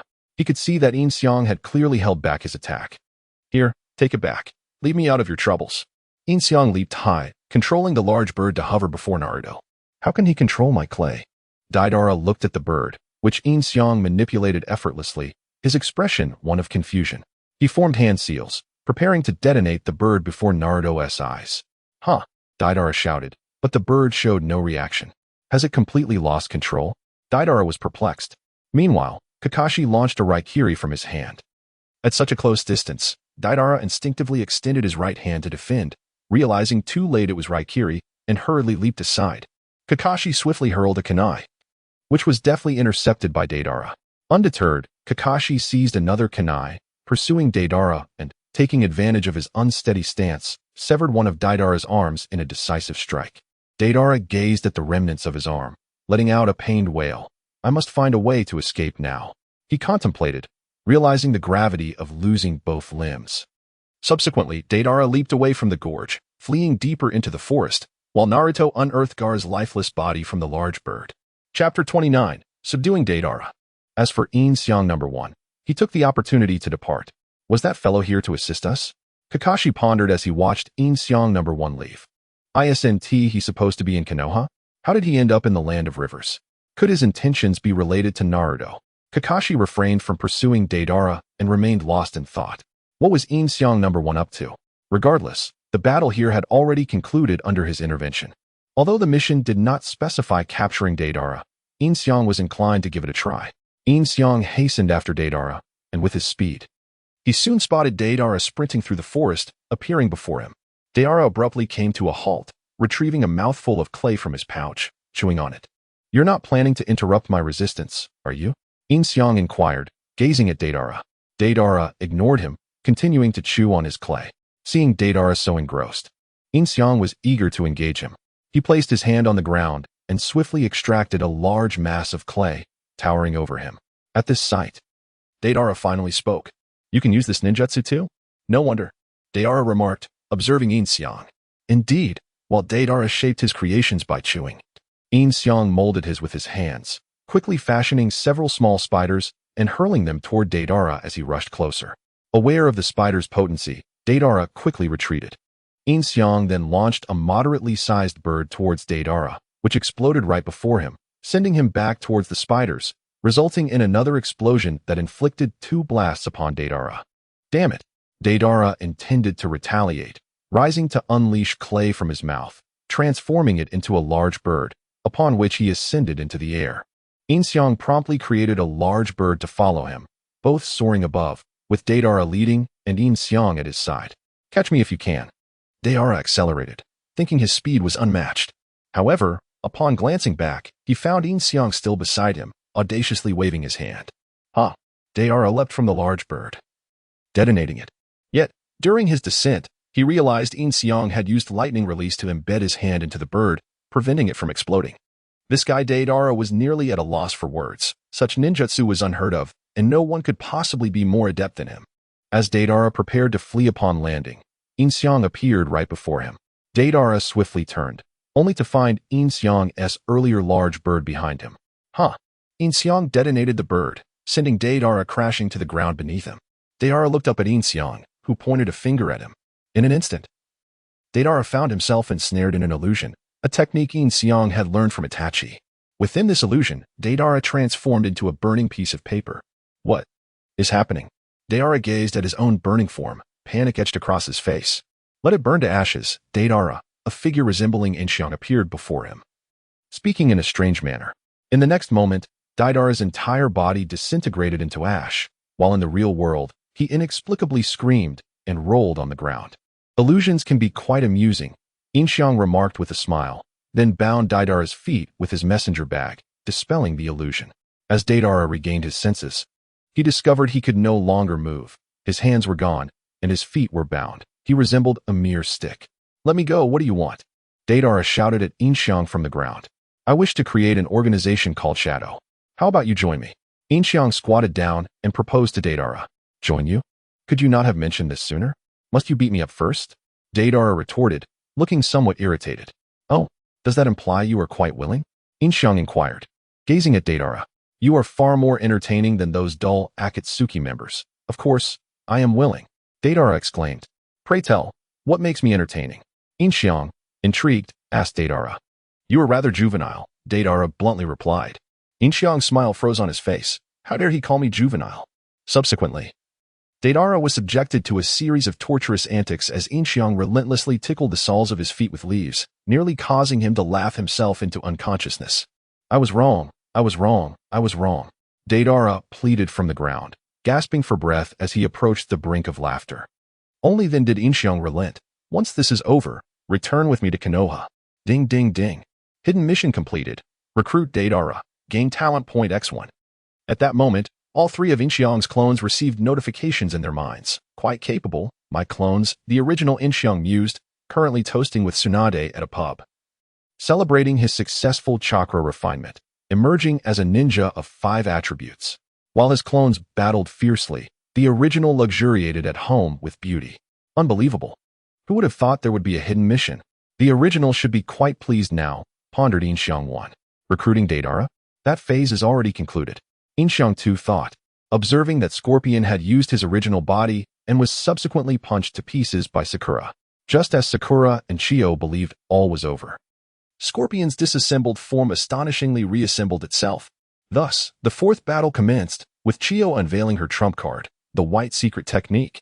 According to Scorpion's words, this technique possessed the power to annihilate an entire city. The strength of a puppet master is determined by the number of puppets they can control. Truly impressive. Chiyo, however. As Scorpion spoke, he retrieved a scroll from his back, unleashing countless puppets into the air. He opened his chest, releasing chakra threads, commanding all the puppets. I possess a quantity capable of annihilating an entire nation. Scorpion, while acknowledging the prowess of Granny Chiyo, summoned over 100 puppets, which bore a somewhat humiliating connotation. Secret technique, 100 puppets in synchrony, allow you to witness true mastery, Scorpion declared. Upon utterance, the 100 puppets raised their weapons in unison, darkening the sky above. Yin Xiang gazed upward at the multitude of puppets and remarked, if we were to bring these back, they should fetch a considerable price, don't you think? Perhaps we should persuade them to cease this display? Chapter 30. Mastering the Scorpion of Red Sand. The Scorpion is about to transform into Dr. Octopus. As Yin Xiang pondered, the battle among the three had already commenced. It was evident that Chiyo's puppet brigade was far superior in craftsmanship compared to the Scorpion's creations, and their combat prowess was quite formidable as well. Although the Scorpion commanded a greater number of puppets, capable of being manipulated simultaneously, it was impossible to oversee over 100 puppets at once. Many of them were cut down with ease, akin to chopping vegetables, by the puppet brigade, while Sakura was also able to destroy numerous puppets with a single punch. Despite the loss of so many puppets, the remaining ones became more manageable, free from the distraction of countless others. Yin Xiang observed the puppets in the air becoming increasingly agile, reflecting on the situation. Among Chiyo's brigade, 3 puppets, under her command, employed ninjutsu to draw a multitude of the opposing puppets towards them, forming a cluster that became immobilized. However, the sheer number remained overwhelming. One puppet stealthily approached from behind Chiyo, inflicting a direct wound on her arm. Although the injury itself was minor, the ensuing poison posed a grave threat. Now, only a single antidote remained between her and Sakura. Should Sakura sustain any further injury, they would be plunged into dire straits. Sakura, take this and launch a direct attack on the Scorpion, Chiyo exclaimed, tossing a circular object to Sakura. Understood. Sakura responded, dashing toward the Scorpion under Chiyo's cover. Hurling the object into the air, it expanded, transforming into a form reminiscent of SH-10's head, which clamped down on the Scorpion, sealing his chakra. In that instant, the surrounding puppets lost their control, collapsing to the ground, while Chiyo succumbed to her poison. This will seal his chakra. He can no longer move, Chiyo stated, gazing at the Scorpion pinned against the wall. At last, we have succeeded. Sakura sighed in relief, then hurried towards Chiyo, intent on administering the antidote. Just then, a puppet behind Chiyo sprang to life, raising a blade aimed at her. Chiyo Baba, Sakura cried out, rushing to shield her mentor. Just as the knife was about to plunge into Sakura's abdomen, the Scorpion's hand halted midair. What? The Scorpion was taken aback, as both Sakura and Chiyo wore expressions of confusion. Why has it stopped? Sakura murmured, quickly retreating 2 meters with Chiyo. I cannot move. This is the chakra thread. The Scorpion glanced at his arms, noticing the threads on both sides, as well as on his head, legs, and waist. A puppet manipulation technique? It was indeed Yin Xiang's intervention. He emerged from his hiding place, simultaneously commanding the Scorpion to leap backward. In that moment, a sealing technique manifested at the Scorpion's previous location, while Chiyo's parents surged forth, thrusting their blades at the spot. You have realized it, haven't you? Yin Xiang remarked, controlling the Scorpion to land beside him. Who are you? The Scorpion inquired, regarding Yin Xiang with suspicion. I am the king of the dark night, the malevolent punisher. The god of night, Yin Xiang proclaimed. The god of night. Who might that be? Sakura, upon hearing this, wore a perplexed expression, aside from the elite Jonin. The other ninjas were oblivious to the news regarding Yoshina, unable to break free. A puppet technique superior to that of Granny Chiyo and myself. Scorpion attempted to extricate himself from Yin Xiang's chakra threads, but found himself utterly ensnared, the force firmly controlling him. What do you mean by he discovered it? Sakura inquired, gazing at Yin Xiang. Scorpion had already discerned the trap I laid. Yet he deliberately came here, Chiyo remarked from behind Sakura, simultaneously injecting an antidote into her own body. What this implies is, this fellow. Sakura was taken aback as she glanced at Scorpion, realizing that he still retained a fragment of humanity. What do you intend to do? Scorpion directed his gaze at Yin Xiang. Isn't it evident? To rescue you. Yin Xiang indicated the earlier trap with a meaningful glance towards Scorpion. Why save me? Scorpion continued to question. Sakura, it appears he seems to be here to rescue Scorpion. Prepare yourself for battle. Chiyo commanded her remaining puppets with chakra threads, signaling Sakura, who nodded and assumed a combat-ready stance. Hey, I just saved your life. And you're already gearing up for a fight? Yin Xiang chuckled at the scene. Do you have anything else to say to them? If not, come with me. He then turned his attention back to Scorpion. After a moment of silence, Scorpion addressed Sakura and the others. As a reward for your victory over me, I shall disclose something. At noon in 10 days, you should be at the Tenchi Bridge in Kusagakure. What do you mean? Sakura queried, looking at Scorpion. Do you not wish to know about Orochimaru? In 10 days, he will meet with me there. No sooner had Scorpion finished speaking than Yin Xiang seized control of him and led him away. Hey, brother, Yin Xiang greeted as he reunited with Scorpion, Yin Xiang number 1, and Deidara. Upon seeing Deidara, Scorpion was momentarily bewildered. Weren't you capturing the Ninetails Jinchuriki? What is going on? Failed. Ha ha ha ha. Deidara replied with laughter. You incompetent fool, Scorpion retorted. Do not be so harsh. You two have been captured, haven't you? Deidara responded. What are your intentions?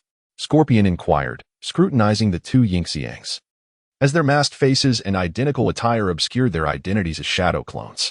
Brother, they aim to establish an organization called Akatsuki and have invited us to join. I have already accepted. And you should too, right? Deidara nodded to himself after speaking. Akatsuki? Why would I wish to join such an organization? Scorpion scoffed. Because my explosive release surpasses that of Deidara, Yin Xiang number 1 asserted. And my puppet manipulation techniques are superior to yours, Yin Xiang number 2 added. What sort of reasoning is that? If you are both stronger than us, what purpose would our joining serve? Scorpion remarked. We are but mere shadow clones. Our true selves do not reside here. Establishing an organization requires individuals like you, and we can empower you to become stronger, said Yin Xiang to number 2. Clones? Deidara and Scorpion exchanged glances, astonished that mere clones could possess such strength. Little did they know about Yin Xiang, who wielded shadow clones that embodied the entirety of his strength. With the power of Azura, he could summon a myriad of shadow clones, 10,000 of them, and the entire ninja realm would be at their mercy. Chapter 31. To act or not to act, a question worth contemplating. I see no reason to join such a baffling organization, Scorpion declared as he plopped down onto the ground. The two Yin Xiangs exchanged glances, both filled with resignation, for this was rather anticipated. What should we do? The two Yin Xiangs stepped aside to discuss. This sort of matter. Perhaps we should take him back and let the original deal with the headache, suggested Yin Xiang number 2. Demonstrating that these two were indeed the shadow clones of Yin Xiang, equally worn out. A splendid idea. Yin Xiang number 1 nodded in agreement. Let us seal him first. Extract the heart and seal the body directly into the scroll, proposed Yin Xiang number 2. Do you have a scroll? Yin Xiang number 1 exclaimed excitedly. Hurry. Bring it forth, and I shall perform the sealing. I have no scroll. I can barely afford a meal, sighed Yin Xiang number 2. The two Yin Xiangs fell silent, momentarily at a loss for words. At that moment, Deidara spoke up. And the two Yin Xiangs turned to him. I have one. Deidara pointed to his backpack. Deidara. Scorpion shouted at Deidara in response. Truly a commendable teammate. The two Yin Xiangs nodded in unison, and soon Yin Xiang number 1 retrieved the sealing scroll from Deidara's bag. You seal him here. I remember that Chiyo intends to use that resurrection technique to bring Gaara back to life. Such ninjutsu is certainly worth learning, remarked Yin Xiang number 2. What purpose does such knowledge serve? The original would use his own life to resurrect someone? Retorted Yin Xiang number 1. Fair point. Yin Xiang number 2 nodded in agreement. Subsequently, the two used the scroll to seal Scorpion within, holding his heart in their hands. So, who shall be responsible for escorting them back? Yin Xiang number 1 inquired of number 2. They exchanged knowing glances and promptly rolled up their sleeves, opting for a manly approach. Had I known, I should have simply fled. In the end, it was Yin Xiang number 1 who emerged the loser, while Yin Xiang number 2, full of delight, dispelled his clone and returned to the original Yin Xiang, leaving only Yin Xiang number 1 to utilize Deidara's ninjutsu, summoning a great bird to fly back. Ha ha. You truly are amusing, Deidara chuckled from behind Yin Xiang. Quiet down. Yin Xiang shot a glare at Deidara, feeling rather irritable at the moment. These two clumsy fools.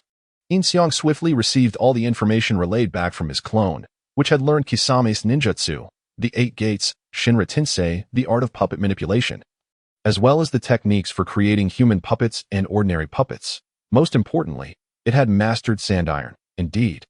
It is just like me to throw a conundrum upon myself to resolve. At this moment, Yin Xiang was tending to a drunken Tsunade. assisting her to her room and helping her remove her outer garment. By chance, his hand brushed against Tsunade's bosom, causing an involuntary reaction in his body. Gulp. Yin Xiang couldn't help but swallow hard, his gaze fixated on the imposing aura emanating from Tsunade's chest. Who could withstand such a sight? No, no. It is not yet the time. Yin Xiang swallowed hard, forcefully suppressing his firearm. His favorability had not yet reached 100. Who knew what would transpire if he acted against Tsunade now? By dawn, all his efforts might be in vain. It was imperative to wait until he had absolute certainty before making a move. After ensuring Tsunade's blanket was properly arranged, Yin Xiang hastily exited her chamber. If this continued, he might truly be compelled to act. He swiftly returned to his own room, retrieving the Sharingan from beneath his bed. The simplest and quickest method to deal with Scorpion was, of course, the technique of Bitianshin. Yin Xiang promptly replaced his eyes with this Sharingan and then utilized the shadow clone technique to converge with his clone. However, he pondered where to place them once he had acquired them. Sitting on his bed, he realized he was utterly destitute. Preparing a base outside left him with no option but to resort to theft. Subsequently, Yin Xiang dispelled the earlier shadow clone he had sent out and created another, instructing it to seize a usable town, village, or base near the borders of the Land of Fire before rendezvousing with Yin Xiang's primary self. The clone immediately set off to carry out the task.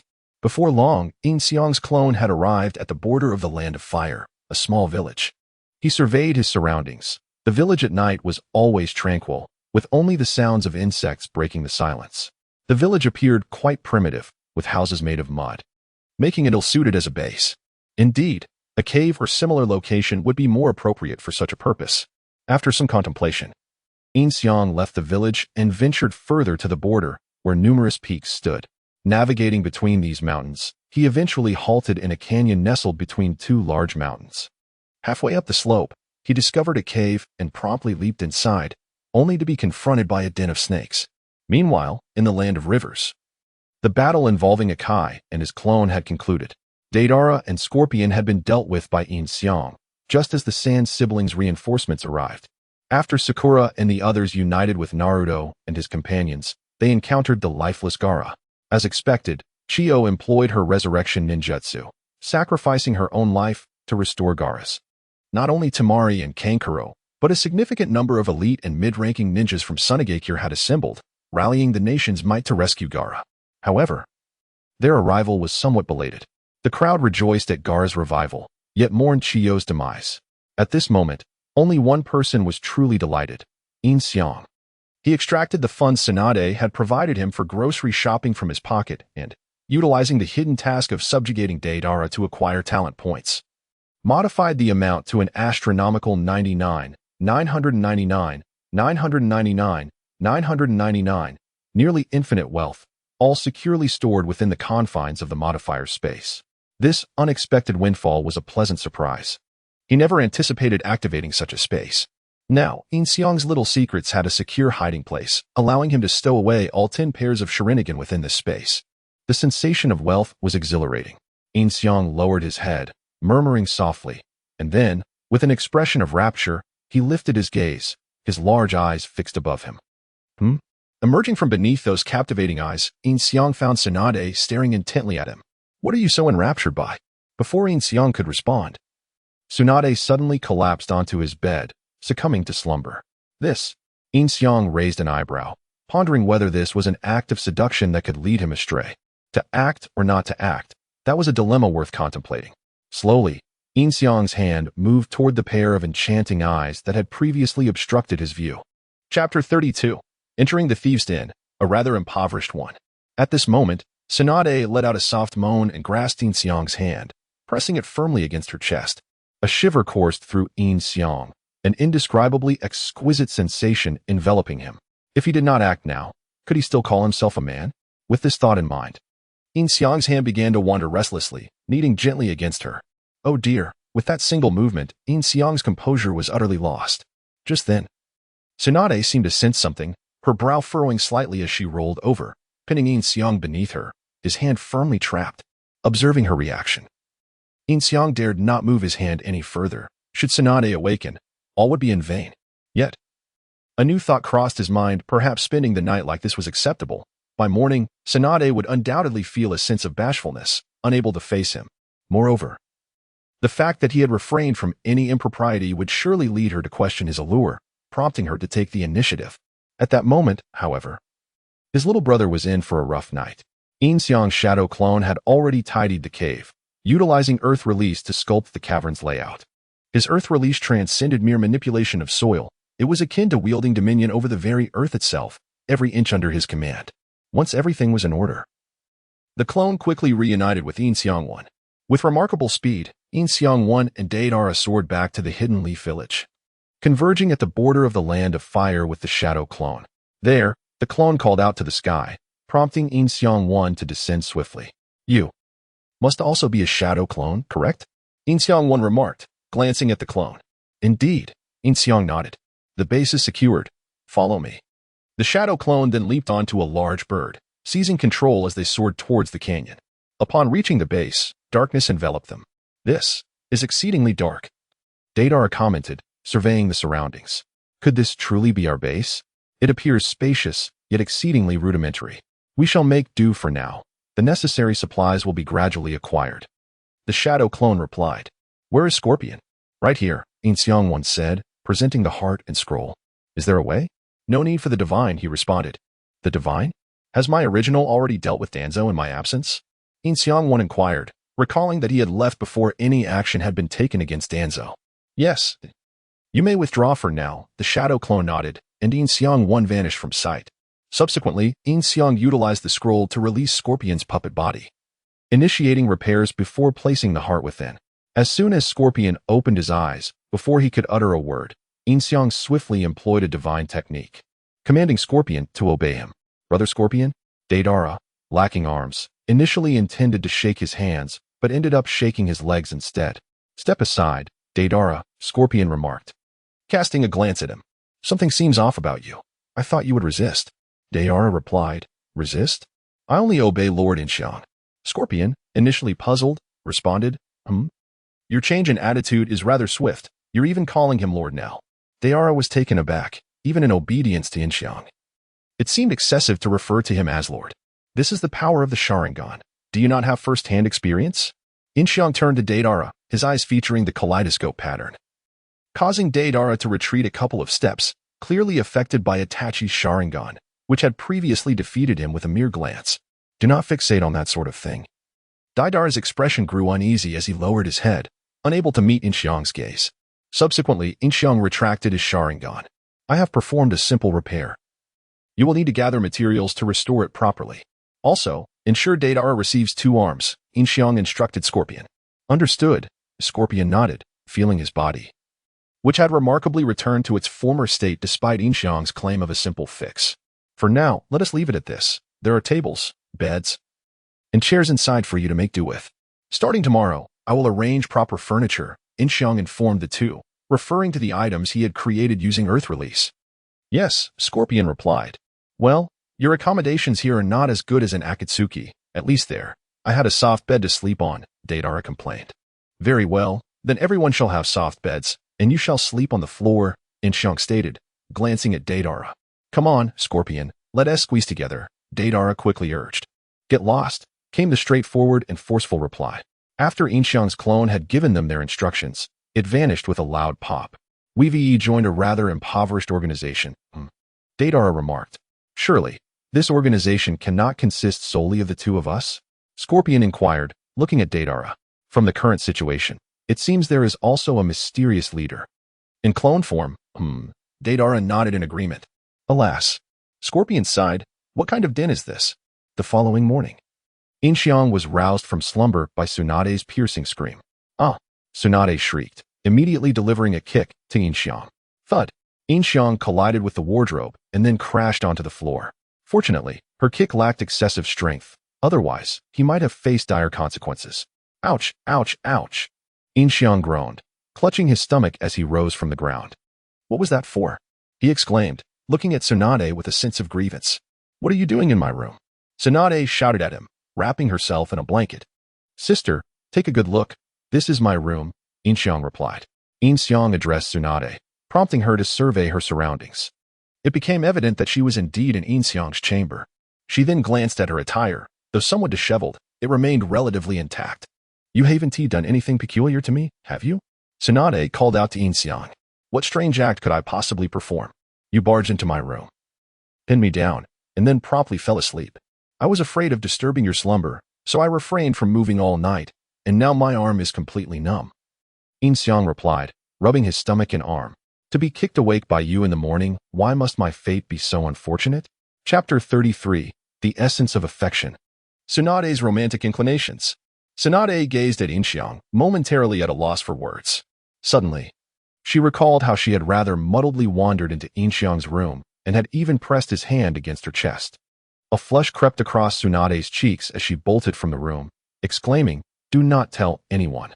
Before departing, she shouted back at Yin Xiang. At this moment, Yin Xiang chose to drop his pretense. With his current physical prowess, even if Tsunade were to unleash her full formidable strength upon him, it would merely tickle. After tidying up the bedding, Yin Xiang discovered that Tsunade's affection for him had soared to an impressive 97%.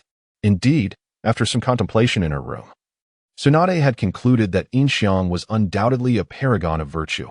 Otherwise, something untoward would have transpired the previous night, which further elevated her fondness for him. Just a hair's breadth away, Yin Xiang chuckled to himself. He then resumed selecting his talent points, as he had yet to allocate the reward points from his conquest of the scorpion. Intelligence?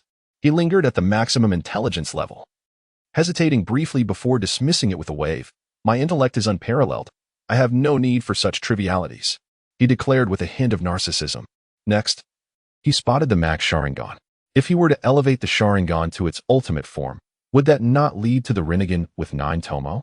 Previously, during his encounter with Pain, he had managed to awkwardly utilize a pirated version of Shinra Tensei. Yet, as the protagonist of an extraordinary narrative, how could he be incapable of mastering ninjutsu? Wouldn't that be a source of ridicule? With this thought, Yin Xiang resolved to enhance his Sharingan to its maximum potential, but immediately halted.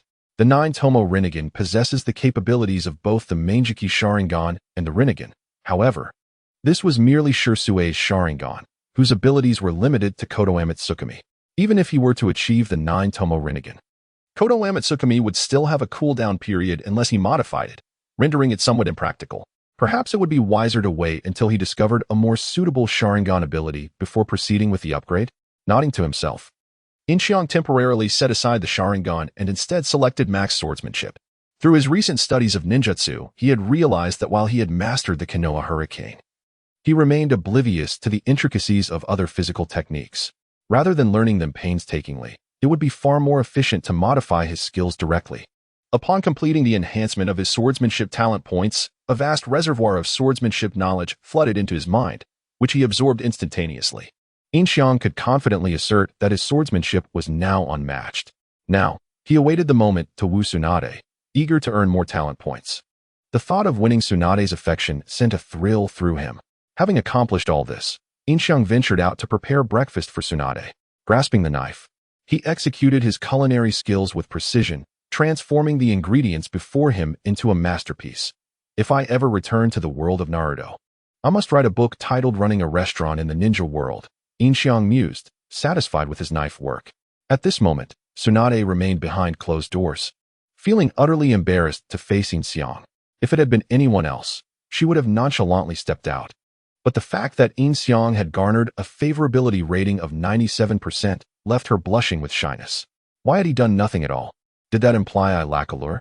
Sitting on her bed, Tsunade glanced at her chest, then leaped off to examine her figure in front of the mirror. She certainly looked quite appealing. Could it be my age? Tsunade pondered, observing her reflection, which maintained the appearance of someone in their 20s, just shy of 30. That shouldn't be the case, right? Is it possible that I possess no charm for him? Tsunade shook her head, chastising herself. What am I even thinking? Yin Xiang is still a child. This is utterly sinful. At that moment, 2 diminutive versions of Tsunade, visible only to her, appeared beside her. The angelic Tsunade remarked, "Indeed. He is still a child. You two are incompatible." The devilish Tsunade retorted, "What is incompatible about it? Love is love, even if marriage is not in the cards. One must claim him for oneself first." Marriage? The mention of marriage made Tsunade blush. I had never even considered such a thing. Yin Xiang is still young, with a bright future ahead. How could I possibly lead him astray? The angelic Tsunade interjected promptly. Yes, Yin Xiang is still young. Tsunade nodded in agreement. Is age truly an issue? What matters is affection, the devilish Tsunade exclaimed. Indeed, it seems I have genuinely developed feelings for Yin Xiang, Tsunade conceded. However, before the angelic Tsunade could voice her thoughts, the devilish Tsunade swiftly silenced her with a punch, causing her to vanish. Affection is what truly matters. Tsunade remained engrossed in her earlier contemplation, suddenly catching the delightful aroma of Yin Xiang's cooking, a wave of happiness washing over her. Huh? Yin Xiang's mind suddenly registered that Tsunade's favorability rating had reached 99%. What on earth had she been imagining in there? Yin Xiang couldn't help but raise an eyebrow towards Tsunade's room, thinking, women truly have a penchant for wild fantasies. Dinner is ready. Shortly after, Yin Xiang set the table and called out towards Tsunade's room. Coming. Tsunade promptly replied, quickly changing her outfit and dashing into the bathroom. Avoiding even a glance at Yin Xiang. By the time she finished washing up, the food was nearly cold. She finally sat across from Yin Xiang, staring down at her bowl. What happened last night must never be disclosed, understand? Of course not, Yin Xiang replied decisively with a nod. Having done nothing noteworthy, I have no friends here, nor do I know anyone else. You are my sole confidant. Who else could I tell?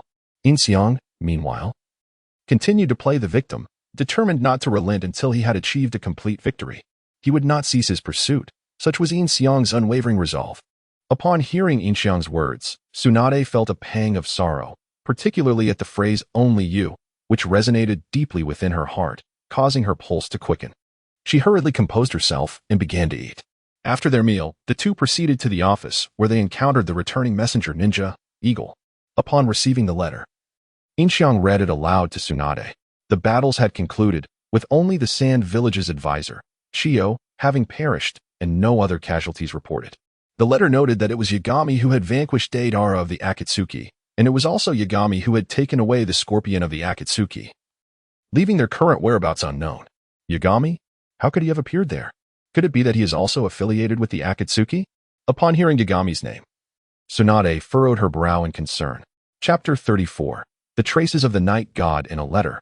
Kakashi mentioned that detailed information about the Night God would be reported upon his return. Subsequently, Yin Xiang presented the letter to Tsunade. All right, Tsunade nodded, casually setting the letter aside. Additionally, Inuzuka Kiba's team, along with Akimichi Choji and Yamanaka Ino, had returned from their mission.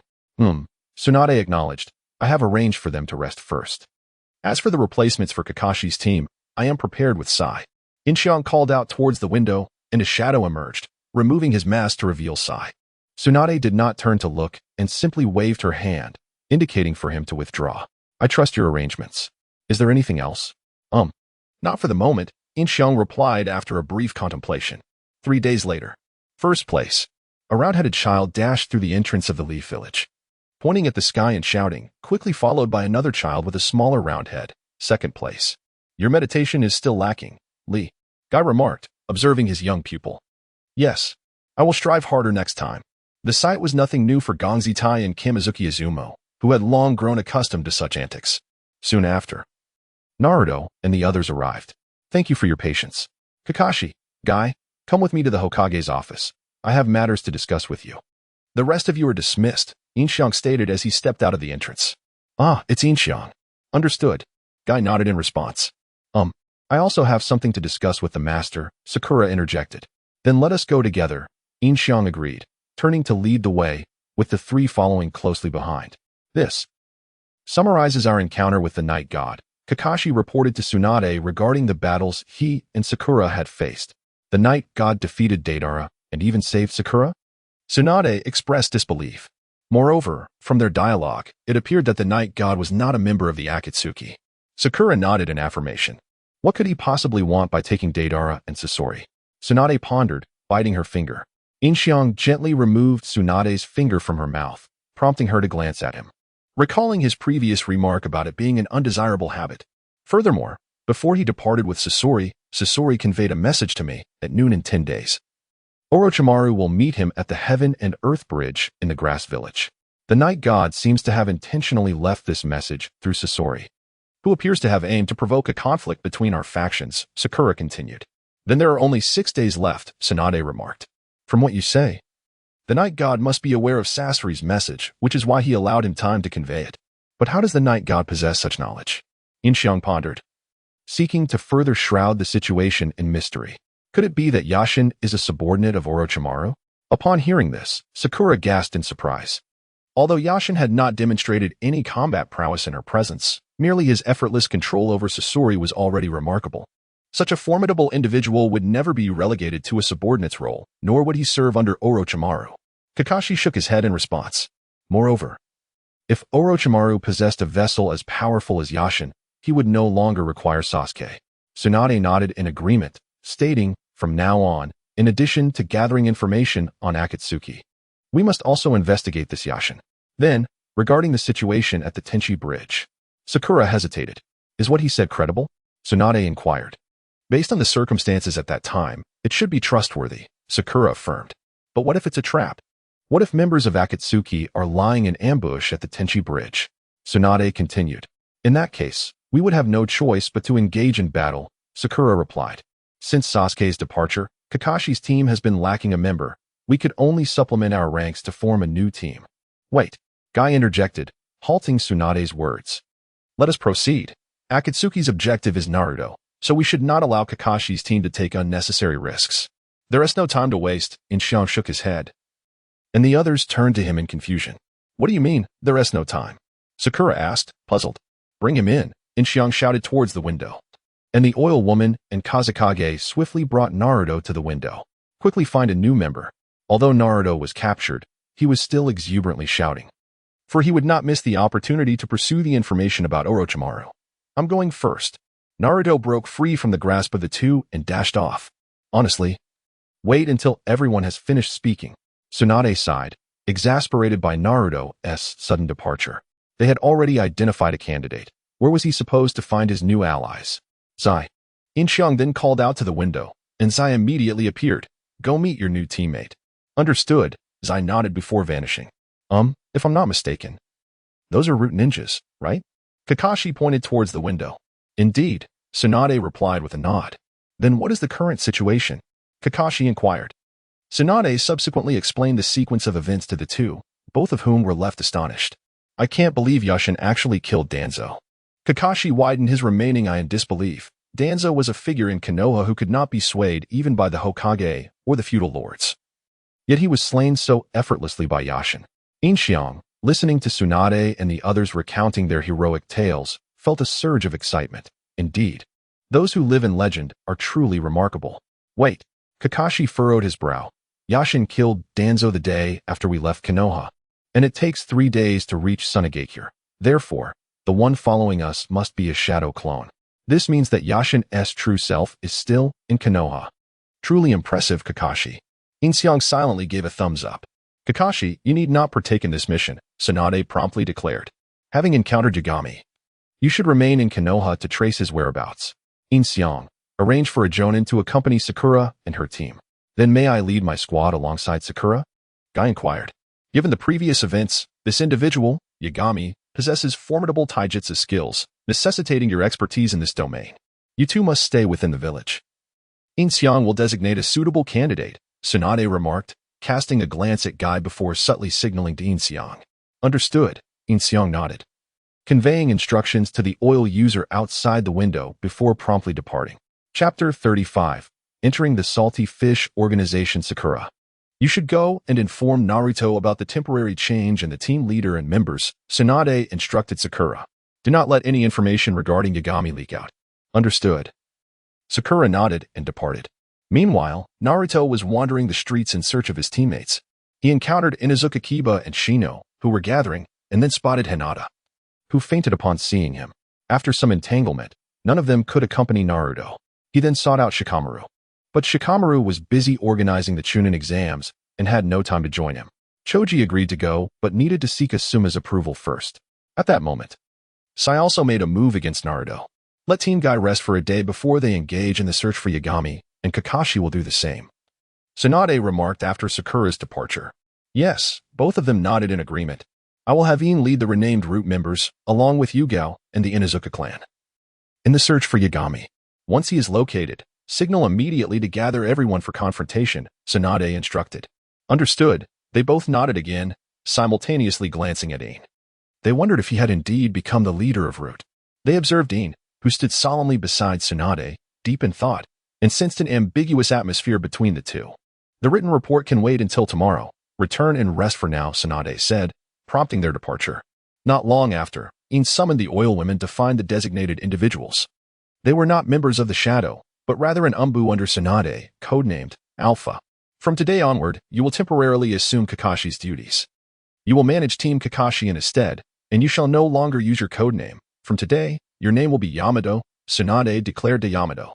The reason Yin sought out Yamato was primarily to maintain the storyline. After all, the greatest advantage of a time traveler lies in their familiarity with the plot. If Yamato did not accompany them, Naruto's Ninetales rampage could lead to unpredictable consequences, a situation Yin detested as it surpassed his control. It is an honor to temporarily take on the position of my senior Kakashi, Yamato replied, removing his mask. The youthful Yamato from Root had long since departed and was no longer as wooden as before. Before Yamato could leave, a familiar face appeared, Jiraiya. Is this Yamato? Jiraiya asked, gazing at him. Jiraiya? When did you return? Tsunade was somewhat surprised to see him. I heard that Naruto and the others were back, so I came to check in. I also heard that Team Kakashi has temporarily changed leaders, Jiraiya said, jumping through the window. If it concerns the team leader, there are some matters I need to address. Is it about Naruto? Yamato inquired, as the knowledge of the Ninetales within Naruto was practically common knowledge among the villagers of Konoha. Indeed. Jiraiya nodded slightly and subsequently informed everyone that Naruto's chakra occasionally goes out of control, forming a layer of chakra cloak known as the Fox Cloak. Does the Fox Cloak occur frequently? Yamato inquired, a hint of tension evident in his voice. Thus far, I've nearly faced death on 2 occasions, Jiraiya recounted, removing his clothing. Once, I suffered 6 broken ribs and multiple fractures in my hands, along with several ruptured organs. That happened when I was caught peeping at the women's bath by Tsunade. At this, Tsunade appeared somewhat flustered. Yin Xiang swallowed hard. Not wishing to dangle from the same tree as Tsunade, should she become enraged, he could easily find himself on the receiving end of her wrath. On another occasion, Jiraiya removed his inner garment, revealing a gruesome scar across his chest. While training with Naruto, I witnessed his 4 tails. Yin Xiang gazed at Jiraiya's ghastly scar, pondering whether the tailed beast chakra was truly that formidable. He wondered if his modifier could ever learn the chakra of a tailed beast, as he had yet to witness it.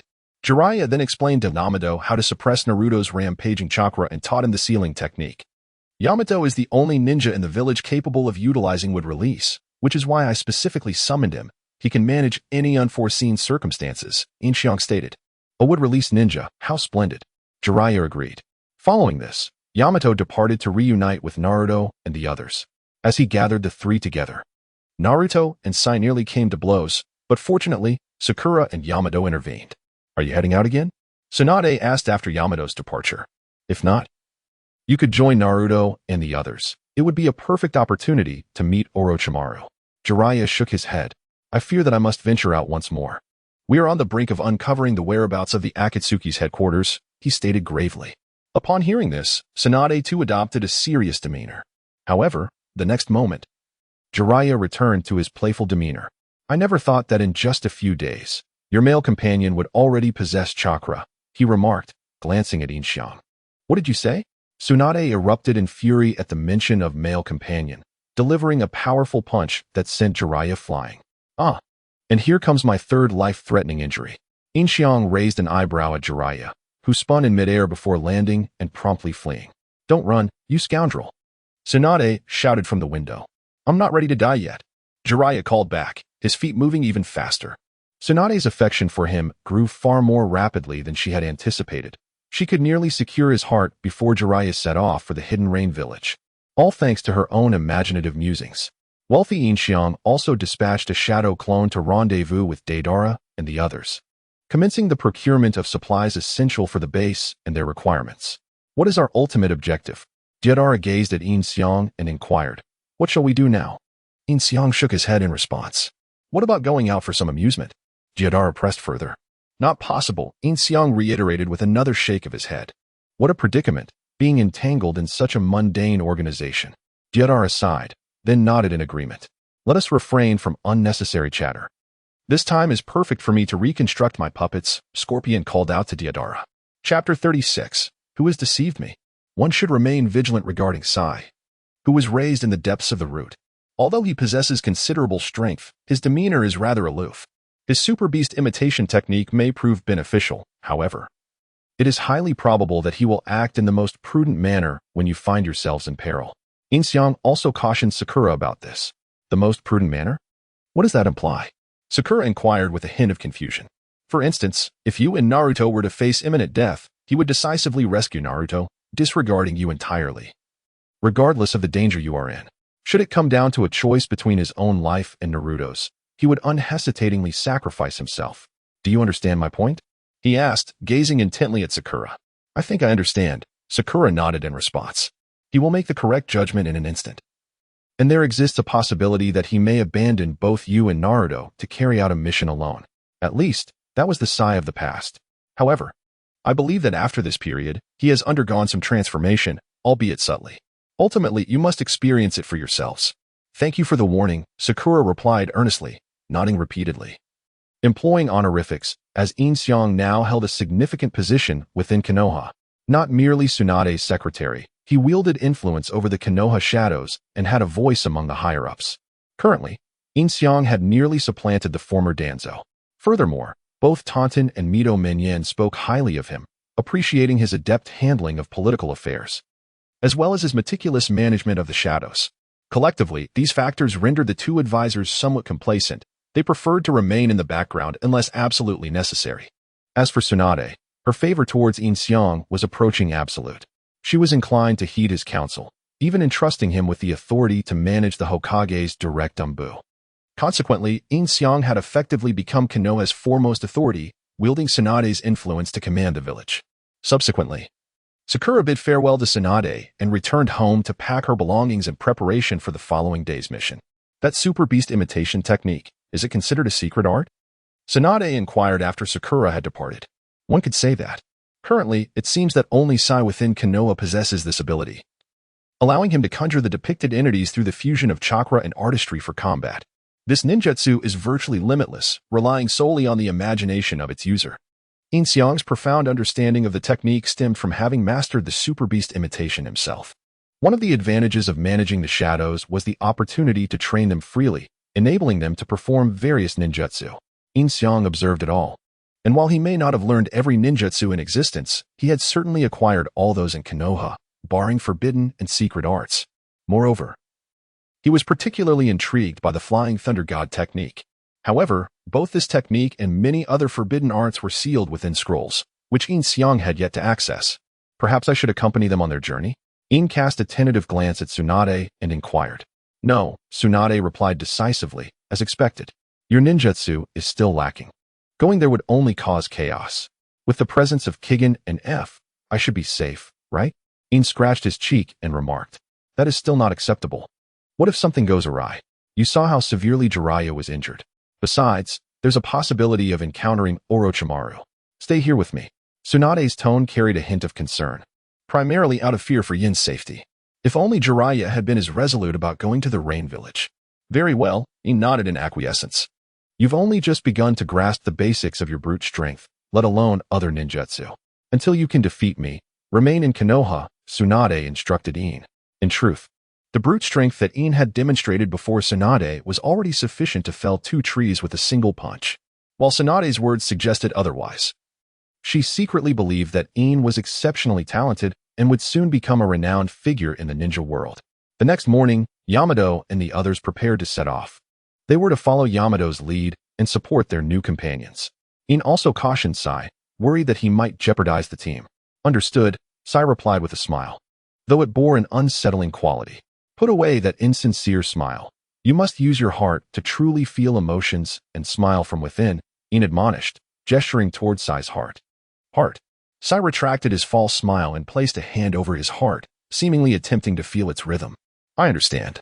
Soon after, Yamato and the others departed. And Yin naturally dispatched a shadow clone to follow them, determined to see if he could learn about Tailed Beast Chakra. The two then returned to the office to have breakfast. Just as Yin's spoon was about to reach Tsunade's lips. Tsunade-sama. At that moment, Shizen rushed in without knocking. What's wrong? Why the urgency?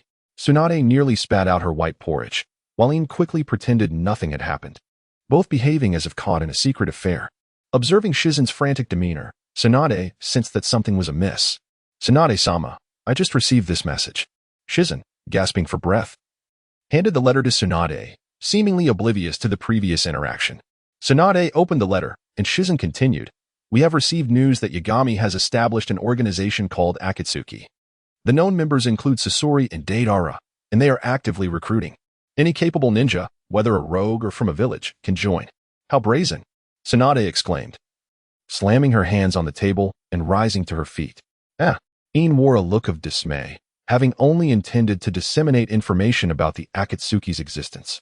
Not to suggest recruitment, including rogue ninjas. Was this not tantamount to declaring war on the entire ninja world? Is this fellow truly intent on opposing the entire ninja world?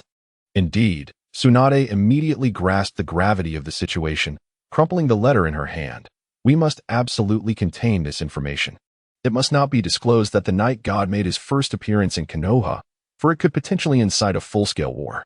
Yes, Shizen promptly responded. Furthermore, gather all the remaining Jonin and Umbu of Konoha. We must convene an urgent meeting. Tsunade then addressed Yin Xiang. Understood. Yin Xiang nodded eagerly and vanished in an instant. Who has ensnared me in this predicament? Chapter 37. The Gathering of All Jonin and Umbu in the Village. Yin sent forth his shadow clone to scout the situation at the base, subsequently assembling all the remaining Jonin of Konoha, Kakashi, Gai, Yugao, Asuma, along with the Jonin from the Akimichi, Yamanaka, Nara, Inazuka, and Hyuga clans. Furthermore, the special Jonin of Konoha were summoned, and the Umbu were also present. It was indeed a rare occasion where Jonin, special Jonin, Umbu, and even shadows and clans converged in one place. Kakashi observed the surroundings, remarking that this was essentially a prelude to war. Youth has truly ignited once more. Gai exclaimed fervently. Is that the one who took over the root and renamed it Shadow?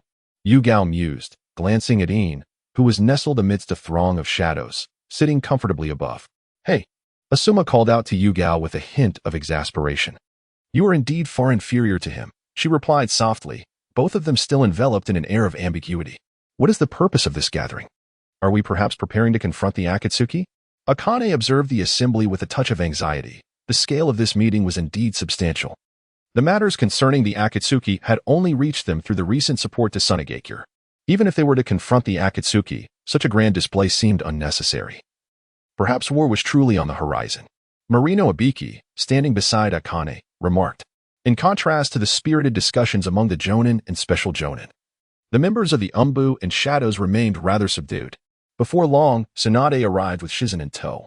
Silence, please, Ine called out to the crowd, and they immediately complied. He leapt down from beside the shadow members to stand beside Tsunade. Everyone, Tsunade began, raising a crumpled piece of paper she had been manipulating, then unfurling it. You are all aware of the search for the night god within Konoha. Just now, I received word that this night god has established an organization called Shadow, which already includes the S-rank rogue ninjas, Sasori of the Red Sand, and Deidara. As she mentioned the name Shadow, all present instinctively glanced at Ine and the shadow members behind him. Hiss, this has nothing to do with me. He may merely be imitating me. Ine hastily interjected, his mind racing. Damn, I was careless. What are you getting so worked up about? No one suggested that you were involved. Tsunade replied, directing her gaze back at Ine, who then shifted his focus along with the other ninjas back to her. Moreover, they are actively recruiting rogue ninjas from around the world. Any rogue from any nation, as well as ninjas from within the villages, may join. We must immediately contain the news of the night god's first appearance in Konoha. Otherwise, it may provoke a conflict with other ninja villages. Lord Hokage, there are merely 3 individuals. Compared to the Akatsuki, perhaps we need not mobilize such a grand force? Akane suggested, looking towards Tsunade. The might of Yeshin is profoundly enigmatic. A single punch from him caused the entire bathhouse and the ground to collapse. With sheer force, he penetrated the depths and ended the life of Danzo.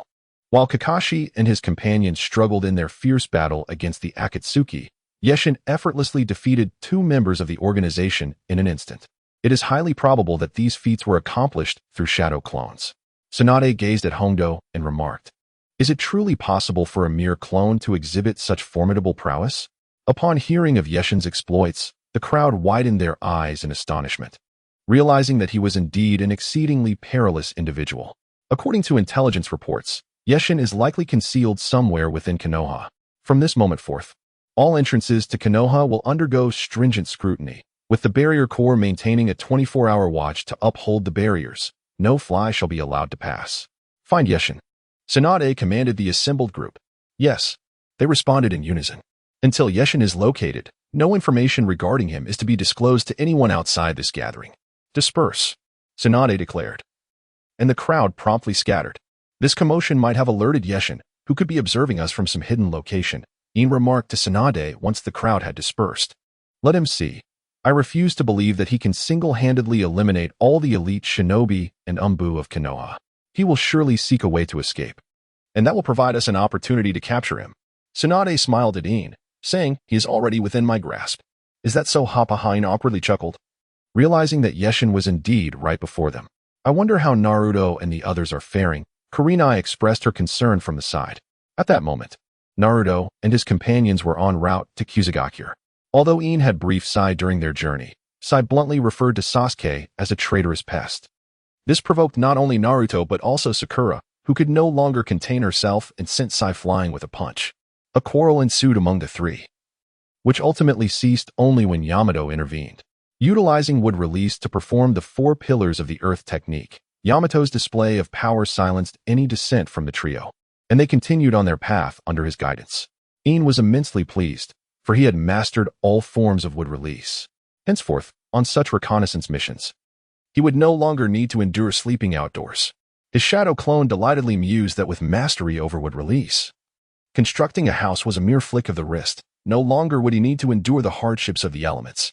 Simultaneously, Yin, on his way to the Akatsuki base, encountered a dispute with another clone. Why did you take it upon yourself to recruit rogue ninjas? You've put us in a precarious position. The arriving clone exclaimed. What are you talking about? What recruitment of rogue ninjas? Yin replied, bewildered. Are you still playing coy? We are the same person. There is no need for deception between us. The clone retorted. Since you acknowledge that we are one and the same, what benefit would I gain from deceiving you? Yin shot back at the clone. Who released the news? One of the avatars inquired. Of course, it was Scorpion, replied the other. Both Yin Xiang glanced at Scorpion, who had already reassembled his Crimson Flow puppet and was now nestled within it. Do not look at me. I am not responsible for such actions. Scorpion quickly asserted. I have merely followed your instructions to disseminate information regarding the members of the Shadow Organization, nothing more. The two Yin Xiang furrowed their brows, and after a moment of contemplation, they arrived at a conclusion. Someone is impersonating us, they exclaimed in unison. The news had been disseminated 2 days prior, and now individuals were beginning to recruit under their names, predominantly leveraging the reputations of the S-Class rogue ninjas, Scorpion and Deidara. Chapter 38, The Base of the Imposter Scorpion. Investigate who is responsible, Yin Xiang instructed, gazing intently at Scorpion. Understood, Scorpion nodded, his cumbersome form gradually moving towards the exit. Be swift. Both Yin Xiang and his clone urged simultaneously. Scorpion darted out from the heavy figure of Fei Lu, accelerating with his true form, his 6 elongated arms gripping the walls as he traversed with agility reminiscent of Marvel's Dr. Octopus. Now, both Deidara and Scorpion had adopted the guise of black cloaks and masks. Their appearances transformed to the extent that the average person would scarcely recognize Scorpion in his current state. Where is Deidara? Yin Xiang's clone inquired. He has gone out to capture the ninja puppets. He has yet to return, Yin Xiang replied. Very well, let us resolve this matter swiftly. The situation in Konoha is in turmoil. All the elite and ANBU are mobilized. It may prove challenging for the original body to manifest. I possess substantial information, so I shall remain here while you return, Yin Xiang's clone stated. Agreed. The earlier Yin Xiang nodded, subsequently dispelling the shadow clone. Scorpion swiftly sought to reunite with his informants, as numerous individuals had been summoned under the name of the Night God. Upon learning of Scorpion and Deidara's presence, many rogue ninjas began converging upon Longing Village, easily discovering that the imposter masquerading as the Night God was indeed located there. Longing Village is a small settlement situated between the land of fire and the land of lightning, distanced from the land of wind and the land of earth. Most of the recruited ninjas came from the land of earth and the land of wind, drawn by the reputations of Deidara and Scorpion, while those from the land of fire and the land of lightning were intentionally excluded to prevent conflicts with those nations. Thus, the choice of location was astutely made. Any approach would necessitate traversing through the territories of the land of fire and the land of lightning, both of which would certainly not permit foreign forces to enter. Longing Village indeed proved to be an excellent stronghold. At this moment, Scorpion had arrived at Longing Village, 2 arms pressed against the ground. His body towering high above as he surveyed the comings and goings of numerous ninjas in a conduit, predominantly rogue ninjas. It appears this is the place. Scorpion confirmed his position and Yin Xiang spoke to Scorpion, then with a swift stride surged forward, drawing his blade and in an instant appeared before the tunnel. Severing 3 heads. Who goes there? The surrounding ninjas immediately assumed a defensive stance, brandishing their weapons and gazing intently at Yin Xiang. Among them, 2 guards stationed by the tunnel bore an uncanny resemblance to him. I am the king of the night, the malevolent punisher, the god of night. Rising from his stooped position, Yin Xiang wiped the blood from the blade against the junction of his forearm and bicep. The blade glimmered ominously. And alongside the 3 headless corpses at his feet, it evoked a chilling dread. If I am not mistaken, those 3 were elite ninjas from the land of Earth, correct? Did I dispatch them with a single stroke? Not even a moment to react? The other 2 ninjas began to murmur among themselves. What did you say? You are the god of night? Our leader is inside recruiting. Stop pretending. One of them shouted, brandishing a kunai as he advanced toward Yin Xiang. Do you know the fate that befalls those who impersonate our leader? The other ninja also approached, flanking Yin Xiang from behind. Let me enlighten you about that fate. Yin Xiang replied with a smile. In the next moment, he slammed his fist into the ground, causing the earth to cave in, and the ninjas before the tunnel were swallowed by the collapse. Yin Xiang leaped high into the air, observing several ninjas attempting to flee, without forming any seals. He merely waved his hand. An invisible force sliced through the air, decapitating them. Had he not wished to keep their heads for display, he would have incinerated them to ashes with fire release. Those who had fallen to the ground were not spared from Yin Xiang's wrath either, with a mere gesture. He ensnared them in chakra threads, draining the life from them before severing their heads. Slaying a dozen elite ninjas felt as effortless as taking a sip of water. Is he truly this formidable? Scorpion, watching from a distance, widened his eyes in astonishment at Yin Xiang's prowess. After dispatching the foes, Yin Xiang proceeded into the tunnel, traversing deeper until he reached a spacious chamber filled with foreign ninjas. Before them stood a table where 3 men clad in black cloaks were seated. The man in the center lounged with his feet propped on the table, exuding an air of comfort. Oh, more newcomers? The ninjas noticed Yin Xiang entering the tunnel and turned to regard him. His blade was stained with blood, indicating he was not there to join the Shadow Organization. One ninja, quick to react, drew a kunai, prompting the others to ready their weapons, kunai, shuriken, and various tools of the trade. Yin Xiang began counting heads, pointing at each individual sequentially, 1, 2, 3, 4. It seemed the visitors were not of good intent. Boys, eliminate him. The man seated in the center commanded the ninjas. What are you counting down to your demise for? One of the ninjas cautiously approached Yin Xiang, identifiable as a rogue ninja from Sunagakure by his forehead protector. Are you counting how many of your elders you've slain? In the next moment, a head tumbled to the ground. 17, 18, 19. Yin Xiang continued to count. What was it his doing? So swift. He hardly seemed to have made a move. The other ninjas, witnessing this scene, were taken aback. This individual appeared remarkably formidable. What are you afraid of? There's a multitude of you. The figure cloaked in black, evidently flustered, shouted at the ninjas. Fire release, Phoenix fire technique. The ninjas below immediately launched an attack. A torrent of Phoenix fire directed at Yin Xiang. He effortlessly extended his left hand to catch the flame, then extinguished it with a mere squeeze. Amidst the astonishment of the onlookers, he gazed at the ninja who had unleashed the Phoenix fire. 35. It has begun. Chapter 39. The Tree of Heads. What has commenced? Upon hearing Yin Xiang's words, the assembled ninjas appeared somewhat perplexed. Earth release, earth flow wall. Yin Xiang nonchalantly extended 2 fingers, summoning a wall of earth that rose behind him, effectively sealing off the passage. Are you severing your own retreat? Among the ninjas, a tall, slender figure with a grotesque scar gracing his mouth, wielding a large blade, stepped forward toward Yin Xiang, prompting the crowd to part and grant him passage. That is the S-rank rogue ninja from the Hidden Mist, known as the Beheader, Bansaka Kataru, someone whispered among the throng. It is rumored that his swordsmanship rivals that of the infamous Zabuza of the 7 ninja swordsmen of the Mist. This promises to be an entertaining spectacle. None have survived beneath his blade. Once he strikes, he is certain to sever his opponent's head. Yes, slay him. The ninjas chorused in fervor. In response to their cries, Katara leapt high into the air, raising his great sword to cleave down upon Yin Xiang. Ha! Yin Xiang merely glanced up at him and then extended his left hand, pinching the blade between his two fingers. What? Kataru's eyes widened in disbelief. This was impossible. He had summoned all his strength, and yet could not dislodge his sword from such a seemingly effortless grip. The clamorous shouts of the crowd fell into stunned silence. I cannot move.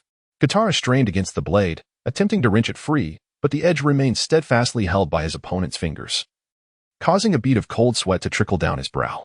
I am the king of the Dark Night, the malevolent Punisher, the god of night. You who impersonate my identity and my organization, prepare to pay the price. As Yin Xiang's voice faded, he exerted force, shattering Kataru's great sword into countless fragments. In a flash, Yin Xiang darted past Kataru, swiftly positioning the remnants of the blade against the throat of the ninja who had previously employed the Phoenix Fire technique. In the next heartbeat, Kataru's head fell to the ground, swiftly followed by the head of the ninja before Yin Xiang would release. Birth of the Tree World. Yin Xiang extended his fingers, causing a multitude of branches to erupt from the earth, ensnaring the remaining 32 ninjas and lifting them high into the air. Help! My chakra is being absorbed. All 30-plus ninjas found themselves ensnared within the trunks. Yin Xiang, upon releasing the Susanoo, extended 2 fingers, commanding the branches to sever the heads of the unsuspecting ninjas. Their severed heads were suspended from the trees, while their lifeless bodies fell to the ground, which Yin Xiang promptly set ablaze, leaving no trace behind. He then directed the trunks to retrieve the heads of the previously defeated ninjas, as well as those of the 3 imposters, displaying them all like a macabre tree of heads. The entire scene unfolded in less than a minute. Scorpion approached the gruesome spectacle, observing the bloodied tree of heads. Not a single body remained on the ground, only decapitated remains. Yin Xiang, with his bloodied blade, inscribed 4 ominous characters upon the tree: imposters dead. With the manifestation of would release and Susanoo, Scorpion pondered the true identity of this formidable individual. King of the Night. Yin Xiang mused. Send word to the 5 great nations, informing them of this location. Understood. Scorpion nodded in acknowledgement. As evening descended, a mysterious aura enveloped the hidden Leaf Village. Although the residents and lower-ranked ninjas remained oblivious to the unfolding events, the rare sightings of Umbu and shadows darting throughout the village hinted at a significant occurrence. What on earth is going on? Ino, now a striking beauty after 2.5 years, remarked as she dined with the Ino Shikacho trio, catching glimpses of passing ninjas outside. Her alluring figure, combined with a romantic disposition and a slender waist, made it likely that she would soon become Yin Xiang's next target upon their inevitable encounter. Perhaps there's a spy infiltrating the village, Shikamaru contemplated, soon deducing, and they must possess considerable strength. The fact that we were not informed suggests that they are beyond our capabilities. Then let's not worry about it, Choji chimed in, stuffing grilled meat into his mouth. Eating is the most important thing. Shikamaru shot him a bemused glance, his attention shifting anxiously to the outside world. With the Chunin exams approaching, this situation is quite troublesome. Meanwhile, Yin Xiang and Tsunade were indulging in their daily ritual at a tavern. After downing 10 bottles of sake, Tsunade was thoroughly inebriated, rendered unconscious. Oh dear. Lady Tsunade is drunk again, Yin Xiang remarked, summoning the owner to settle the bill, unfazed by her condition. Indeed, he replied with a smile. However, young man, your tolerance for alcohol is quite impressive, the owner complimented Yin Xiang. Just fortunate, I suppose, he nodded, reflecting, with this watered-down rice wine. It would be more surprising if I were to get intoxicated. As he hoisted Tsunade onto his back, feeling the warmth of her form, a mischievous thought crossed his mind. His favorability with her had reached an astounding 99. Tonight shall be the night, Yin Xiang mused, convinced that the slim chance of Tsunade becoming upset was negligible. After bringing Tsunade home, Yin directly removed her coat and guided her into her own room. After tucking her in, he returned to his own room, patiently awaiting her arrival. Given Tsunade's proclivity, it was certain that after a few drinks, she would come knocking. This time, Yin had shed everything but his undergarments, prepared to comply should Tsunade dare to approach. Even if she were displeased, she would have no grounds for complaint. Before long, there was indeed a knock at his door. Tsunade, having changed into her nightwear, stumbled toward him in a daze, not wearing a bra, causing Yin to swallow hard. Chapter 40. The reactions of the 5 shadows. Let us first review the concluding remarks of the previous chapter. The night of tender intimacy had come to an end, leaving Tsunade utterly exhausted, her affection level reaching a perfect 100. Ding ding ding. Task to win over Tsunade successful. Reward, talent point x1. Tsunade's affection level, 100, obedience level, 60. Ding ding ding. Next phase of the task begins, when over Yamanaka Ino, reward, talent point x1. Current Yamanaka Ino affection level, 0. What is this? It's not merely a talent modifier. It is evidently a female ninja conquest system. Upon observing the information displayed by the modifier, Yin Xiang mused internally, simultaneously noting the obedience level, which implied that Tsunade would comply with his words. With an obedience level of 60%, it suggested that the majority of his requests would be heeded, leaving the remaining 40% likely pertaining to village matters that she might disregard. If the obedience level were to reach 100%, would he not be able to openly establish a harem? The thought filled him with a slight thrill. The next target was Yamanaka Ino. Thus, a meeting with her was imperative. Ding ding ding. Side quest. Defeat the Konoha Jonin. Might Guy. Task reward. Lottery draw. A lottery? The modifier can even conduct a lottery. Upon reading this, Yin Xiang felt a surge of excitement. Typically, lotteries promised delightful rewards. Just as Yin Xiang reveled in his exhilaration, the bear Tsunade wrapped her arms around his, pressing her chest against him. Unable to resist, Yin Xiang embraced her once more, indulging in yet another delightful exchange. The following morning, invigorated, Yin Xiang emerged from the room to prepare breakfast for Tsunade. She had slept soundly until 10 o'clock, far beyond her usual working hours. And it was only when she caught a whiff of the fragrant food that she stirred from her slumber. Upon opening her eyes, Tsunade surveyed her surroundings, her hands instinctively wandering over her bare body. In a flurry, she dove beneath the covers. I thought I was dreaming. It's real. What should I do now? It seems I was the one who initiated it. Blushing furiously beneath the sheets, Tsunade frantically tugged at her hair. What have I done? Recalling her actions from the previous night, she realized she had explored every possibility, employing various methods, including using her mouth. How co at that moment? A knock resounded at Tsunade's door. Yin Xiang promptly approached to open it, revealing a member of the Shadow Organization. The individual knelt briefly before handing Yin Xiang a letter, then departed. Upon opening the letter, Yin Xiang discovered it contained information regarding the Shadow Organization. It announced that the rogue ninjas from the 5 great nations had been dealt with in Longyin Village and instructed them to send personnel to retrieve the bodies. Having already intercepted the conversation between 2 clones, Yin Xiang understood that the imposters had been eliminated. He called out towards his room. There's a letter from the Shadow Organization. Would you like to come out and have a look? At that moment, Tsunade opened her door, already dressed in her nightwear, and took the letter from Yin Xiang's hand. Last night. I know, rest assured, I won't speak of it, she said. Yin Xiang interrupted her. Yes. Tsunade responded, her cheeks flushed, before she opened the letter. Yin Xiang sighed in relief, grateful that he didn't have to assume responsibility. Such matters were best left untouched. After reading the letter, Tsunade grew serious, putting aside thoughts of the previous night. Call for Oil Woman, Takaru, and Kamizura Kaze. You all will accompany me on this outing. You intend to go personally? I can take them. You should remain in the village, Yin Xiang suggested.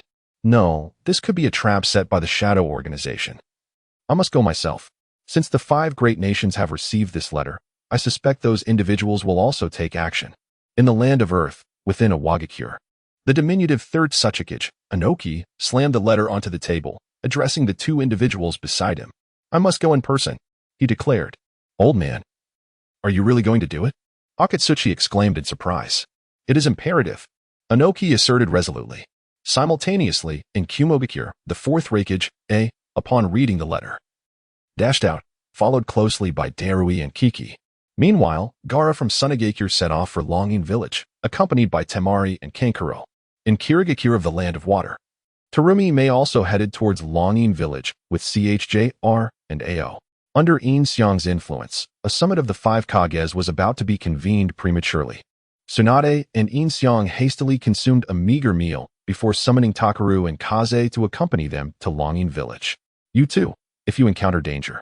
Protect Lady Tsunade with all your strength. Do not worry about me, understood? Yin Xiang instructed Takaru and Kaze as they traveled, maintaining formalities in external company. Understood. The 2 nodded resolutely, adhering to their orders. Tsunade cast a grateful glance at Yin Xiang, but now was not the time for gratitude. The 4 hastened towards Longyin Village. To conceal his true strength, Yin Xiang deliberately slowed his pace, and the others matched their speed accordingly. If danger arises, remember to stay behind me. Tsunade whispered to Yin Xiang. What are you saying? I am a grown man. How could I hide behind you? Yin Xiang responded immediately. I would obviously take refuge behind Takaru and Kaze. Tsunade was rendered speechless, exchanging a glance with Kazekage, a hint of mirth rising within her, which she resolutely suppressed. After a day's journey, the group arrived at Longyin village by dusk, where the Tree of Heads was situated not far from the entrance, easily discernible. Upon their arrival, they found that Ei had already been there. It seems you have received the news as well, Hokage, Ei remarked, fixing his gaze upon Tsunade. What is this? Tsunade exclaimed, her eyes widening as she beheld the Tree of Heads. I can't believe it has come to this. Chapter 41. The Gathering of the Five Shadows. The Emergence of the Night God. Gazing at the trunk, Ai pointed to the bloodied characters inscribed upon it. Indeed. I anticipated your arrival. At that moment, Terumi Mei descended from the sky, accompanied by CHJR and AO, positioning themselves between Tsunade and Ai. Anoki and Gaara, along with others, also landed from above. Thus, the five shadows convened. Their respective guards, upon noticing each other, braced themselves. Ah, and a handsome young man as well. Terumi Mei remarked, eyeing Yin Xiang and licking her lips in a rather alluring manner, captivating Yin Xiang's attention. Terumi Mei's figure was comparable to that of Tsunade, even exceeding her in height, and she appeared significantly younger. Cough, cough. Tsunade cleared her throat twice, prompting Yin Xiang to feign interest in AO, inquiring, why is that individual covering one eye? Unbeknownst to him, Tsunade was already aware of his gaze fixated on Terumi Mei. It seems you all have received the news. Anoki observed, as the five shadows formed a semicircle around the tree adorned with human heads. Is this the handiwork of the night god? Temari shuddered, staring at the grotesque tree. Look at the tree. It reads imposters are dead, Ao pointed out, directing everyone's attention to the ominous inscription. It appears that someone has misused the night god's name to recruit rogue ninjas, and in a fit of rage, the night god executed them all. Most of these individuals were Jainin, with several being elite Jainin, thus indicating the night god's formidable strength. Gaara mused as he beheld the Tree of Heads. I admit, we from the Lightning Village had several individuals seek allegiance with this person, but most were turned away. Only 3 from our village are on that tree. Ai stated, surveying the gruesome display. These 3 were the very ones Yin Xiang had slain at the entrance of the tunnel before they could enter. There are no Leaf Village members, Tsunade noted after scanning the area. Our Wagakure and Sunagakure contingent seems to be more numerous, Anoki remarked, observing the tree. The Mist Village also has its share, Terumi Mei added. Then, who knows the origins of this night god? Ai questioned, looking around at the silent assembly. After a brief silence, Tsunade finally spoke. I possess some intelligence regarding him. All eyes turned toward Tsunade. During our last support mission for Sunagakure, we encountered members of the Akatsuki. Our village's Jainin, Kakashi Hitaki, along with Sunagakure's advisor, Chiyo, found themselves in a desperate battle. Tsunade continued, in the end. This individual who calls himself the Night God defeated the Akatsuki's Sasori and Deidara in an instant, whisking them away. He donned a black cloak, obscuring his face beneath a hood, rendering his features indiscernible. To defeat those 2 in a mere moment? Terumi Mei gasped in astonishment. Lord Mizukage, that must be. K-Tar, Ao exclaimed, having spotted the head of the S-rank rogue ninja named K-Tar among the gruesome display. That look of shock. Could he have been vanquished in a single strike? H-Tar's eyes widened in disbelief, seemingly unable to comprehend that he was already deceased. As for the tree, no one ever considered it to be an embodiment of wood-release ninjutsu. It was simply assumed that it had always existed in that place. After all, no one could fathom that anyone in the contemporary world could wield wood-release techniques. Not even Yamato and his companions were aware of it. Would you be willing to divulge more information about the Akatsuki organization? Noki inquired, casting a glance at Tsunade. Currently, the alliance between Konohagakure and Sunagakure was a tenuous one, with other nations still in a state of enmity. Thus, Tsunade was reluctant to discuss the Akatsuki in detail. I understand, Noki remarked, acknowledging Tsunade's reticence. What about this night god? Apart from the Hokage, has anyone else encountered him? A questioned Ai, surveying the assembly. Everyone shook their heads in unison. At that moment, Temari stepped forward. I received reports of someone who closely resembles the Hokage's description. This individual dined and dashed at our Sunagakure, and he also pilfered 2 buns. I cannot confirm whether he is indeed the night god. Clone, oh clone, you truly bring me shame. Yin Xiang reddened at her words. As the image of his impeccable bravado, which had instilled fear in the hearts of the 5 Kage, was now at risk of being tarnished by Temari's revelation. It was also his own fault for being short on funds at that time. Given that he could establish an organization, he presumably would not lack the means for sustenance. Perhaps it was merely a coincidence, Yin Xiang concluded, attempting to redeem himself as he addressed Temari. And who might you be? Temari inquired, nodding in response. Let us discuss this in private, Yin Xiang suggested, feeling that revealing himself as a mere secretary before such prominent figures would diminish his stature, while presenting himself as the manager of the Hokage's shadow would only incite jealousy. The earth, lightning, and water nations had suffered greatly from the shadow's interference recently. Exposing his identity might provoke an immediate conflict. Very well, Temari acquiesced with a nod. Beep beep beep. Temari's affinity increased by 5. The system chimed. It appeared that possessing striking looks indeed had its advantages. Temari was somewhat intrigued by just a glance. Indeed, a formidable and perilous individual such as him would not engage in such undignified acts, Karui concurred, casting a glance at Yin Xiang, whose affinity had increased by 1%. Since there is no further information to be shared, let us each take care of the rogue ninja from our respective villages and disband. AI declared to the assembly. This individual was quite impatient, with no one willing to provide intel on the night god. Remaining there seemed futile. Come out and flaunt. Come out and flaunt, with the 5 Kage present. Now is the perfect time to show off. Hurry out, Yin Xiang mused internally, convinced that his clone would share his sentiment and seize this moment to make a grand entrance. Just as the 5 Kage arranged for their guards to claim the rogue ninja from their villages, Yin Xiang's clone descended from the heavens. With a thunderous crash, a shadow landed before the head of the ninja tree, creating a massive crater upon impact and stirring a cloud of dust. The crowd was startled by the tremor, taking a couple of steps back, shielding their eyes from the swirling smoke and dust as they peered towards the center. As the haze began to dissipate, they beheld a figure cloaked in black, face obscured beneath a hood. Was this not the very night god described by Tsunade? You bastard, are you truly the night god? AI shouted towards Yin Xiang. I am the king of the dark night, the malevolent punisher, the night god, Yin Xiang proclaimed, drawing the blade from his waist and pointing it dramatically into the air. Step behind me, Tsunade commanded, pulling Yin Xiang to her rear. In that moment, Yin Xiang was completely taken aback by Tsunade's action, yet internally, he was brimming with exhilaration. This was undeniably an impressive turn of events. You bastard. Without a moment's hesitation, AI raised his fist, crackling with lightning, and in an instant, he was already behind Yin Xiang. Chapter 42. Mission. Defeat the 5 Kages. Such is the speed of the Reikage. Yin Xiang's gaze fixated upon the Reikage, who met his stare in midair. He was astonished that this individual could keep pace with his velocity. The Reikage's prowess. AS hand transformed into a knife-like strike aimed at the back of Yin Xiang's head. Just as everyone struggled to discern A's figure, Yin Xiang astonishingly spun around in an instant, grasping AS' wrist with a swift motion.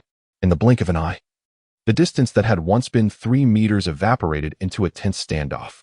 Indeed, he possesses remarkable skill, A remarked, observing Yin Xiang, who stood a head shorter than he. You flatter me, Reikage, Yin Xiang replied calmly. Such incredible speed, and yet he is able to match it. She widened his eyes, astonished by Yin Xiang's silhouette. A development he had not anticipated. Sandstorm funeral, Gaara declared, springing into action. A torrent of sand surged forth from his gourd, heading towards Yin Xiang. Witnessing this, A promptly retreated. Just as the sand seemed poised to envelop Yin Xiang, he extended his hand, and a substantial amount of black gravel erupted from the ground, colliding with Gaara's sand and even consuming it. Is that magnetic sand? Temari exclaimed, momentarily taken aback. The unique ninjutsu of the third wind shadow? Why is he using it? Kankuro shouted at Yin Xiang.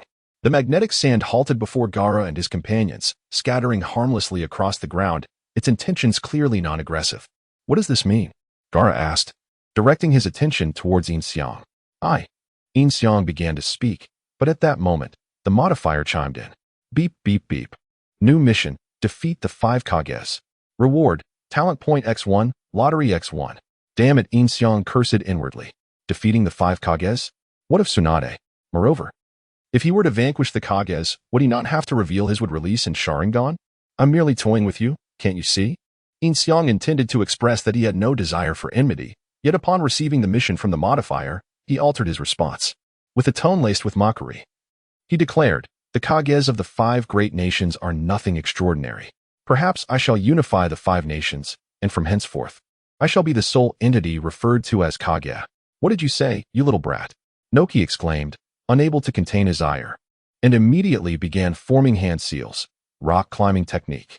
His arm transformed into one of solid rock, crashing down towards Yin Xiang. Old man. Akatsuki cried out in concern as he witnessed his elder charge forward. Having already seen that individual display his strength, worry was inevitable. Yet, Noki was airborne, and there was no stopping him now. I'll start with you, but don't die on me, old man. Yin Xiang retorted, manifesting an arm identical to Naka's. And the two clashed. Their arms shattered simultaneously, and Yin Xiang swiftly appeared before Noki, delivering a powerful kick that sent him flying. Lightning release. AI observed clearly that it was evidently his own method of utilizing lightning release to enhance his speed. At that moment, Tsunade seized the opportunity while Yin Xiang was momentarily distracted and charged forward, delivering a powerful punch aimed at Yin Xiang's head. However, upon noticing this, Yin Xiang simply extended his hand and effortlessly caught Tsunade's fist while remaining rooted to the spot. The ground beneath them fractured into a spiderweb pattern. Yet Yin Xiang exhibited no discernible movement.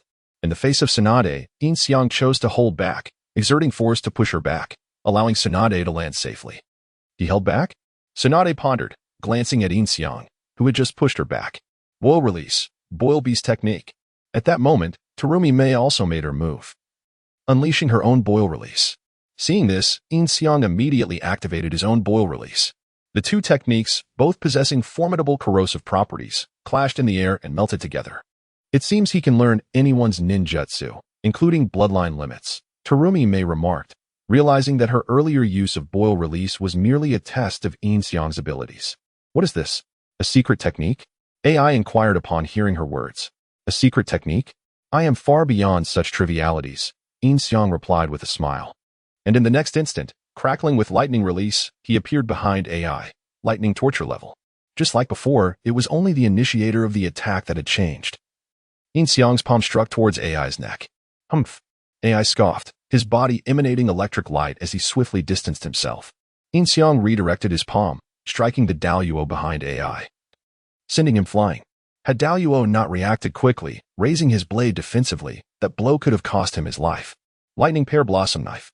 AI immediately shifted his attack, driving his elbow towards Yin Xiang's head. In response, Yin Xiang conjured a block of iron sand to shield himself. AI's strike collided with the iron sand, cleaving it in two, yet retaining its momentum as it continued towards Yin Xiang's head. Yin Xiang, taken aback by the sheer power of AI's Lightning Pear Blossom Knife, stood his ground. The attack struck his neck, and while it should have sent his head flying, Yin Xiang remained utterly unyielding. Impossible. AI gasped, astonished at Yin Xiang's resilience. What kind of physical strength could withstand such an attack so effortlessly? Is that all? Yin Xiang taunted AI. Quicksand eruption. Gaara intervened once more, shattering the surrounding rocks and transforming the ground into a desert. A sea of sand surged towards Yin Xiang, prompting AI to retreat while Yin Xiang glanced back at the head tree behind him. This must not be destroyed. Wood release. Birth of the World Tree. After much hesitation, as the quicksand approached, Yin Xiang finally made his move. Countless trees erupted from the ground, rushing toward the quicksand, colliding with it and engulfing it, continuing forward towards the five Kage. Seeing this, the five Kage hurriedly retreated and leaped onto trees in the distance. Is that actually wood release? Tsunade exclaimed, her eyes widening in astonishment at Yin Xiang's wood release technique. Isn't this a ninjutsu unique to the original master? Where could this fellow have learned it? Yin, of course, must perform the entire act before the original body, and he exclaimed in astonishment. Hokage, this surely confirms that this individual must have emerged from your hidden leaf village. Upon witnessing the wood release, AI shouted towards Tsunade, for he had never encountered anyone, aside from the Sinja clan, who could wield such techniques. Yet, it cannot be stated so definitively. As you can see, he possesses the ability to master everyone's ninjutsu, Tsunade retorted to AI. At this moment, Yin ceased the birth of the tree world and withdrew all the trees back underground, exclaiming, oh dear, oh dear. The five Kage appeared to be scurrying about like frightened mice. Chapter 43. I have descended from the heavens. We must unite temporarily. Now is not the time for suspicion, Gaara proclaimed to the assembly. Unite? Is that all you Suna ninjas can do? Mocked Noki upon hearing this. This is not the moment for bickering, Gaara retorted with a sidelong glance at Noki. I concur with the Kazekage. We must eradicate him here today. or he will undoubtedly become a future menace, Tsunade declared. Agreed, Tsunade affirmed. Chakra lightning release, exploding bomb. O was silent. Yet his actions spoke volumes of his willingness to cooperate. He charged towards Yin with his arms bent, striking downwards at the location where Yin stood.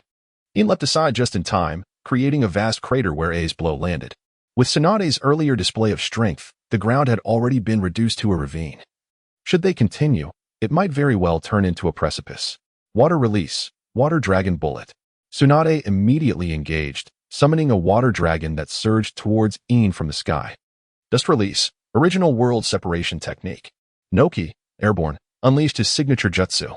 After gathering energy, a transparent wave of light and the water dragon converged upon Yin in a combined assault. Yin, sensing the impending danger, utilized lightning release to stimulate his chakra, leaping high into the air. At that moment, Tsunade soared upward, delivering a powerful punch aimed at Yin's head. The three attacked in unison as Tsunade's fist struck. Yin raised his arm in defense but was sent reeling back to his original position. Wood release, wood dragon technique. In response, Yin summoned a wood dragon to counter the water dragon, which continued its assault towards Tsunade. Dust release, original world separation technique. Yin employed the technique once more. This time without the need for a charge and with a broader range, it directly engulfed Naka's original technique. Sand rain. Gaara took action, unleashing a torrent of sand that ascended into the air and then fell rapidly upon Yin, each grain like a lethal arrow. Sand iron shield. Yin swiftly raised his hand, causing the sand iron from the ground to rise and shield his head, emerging unscathed once the storm of sand ceased.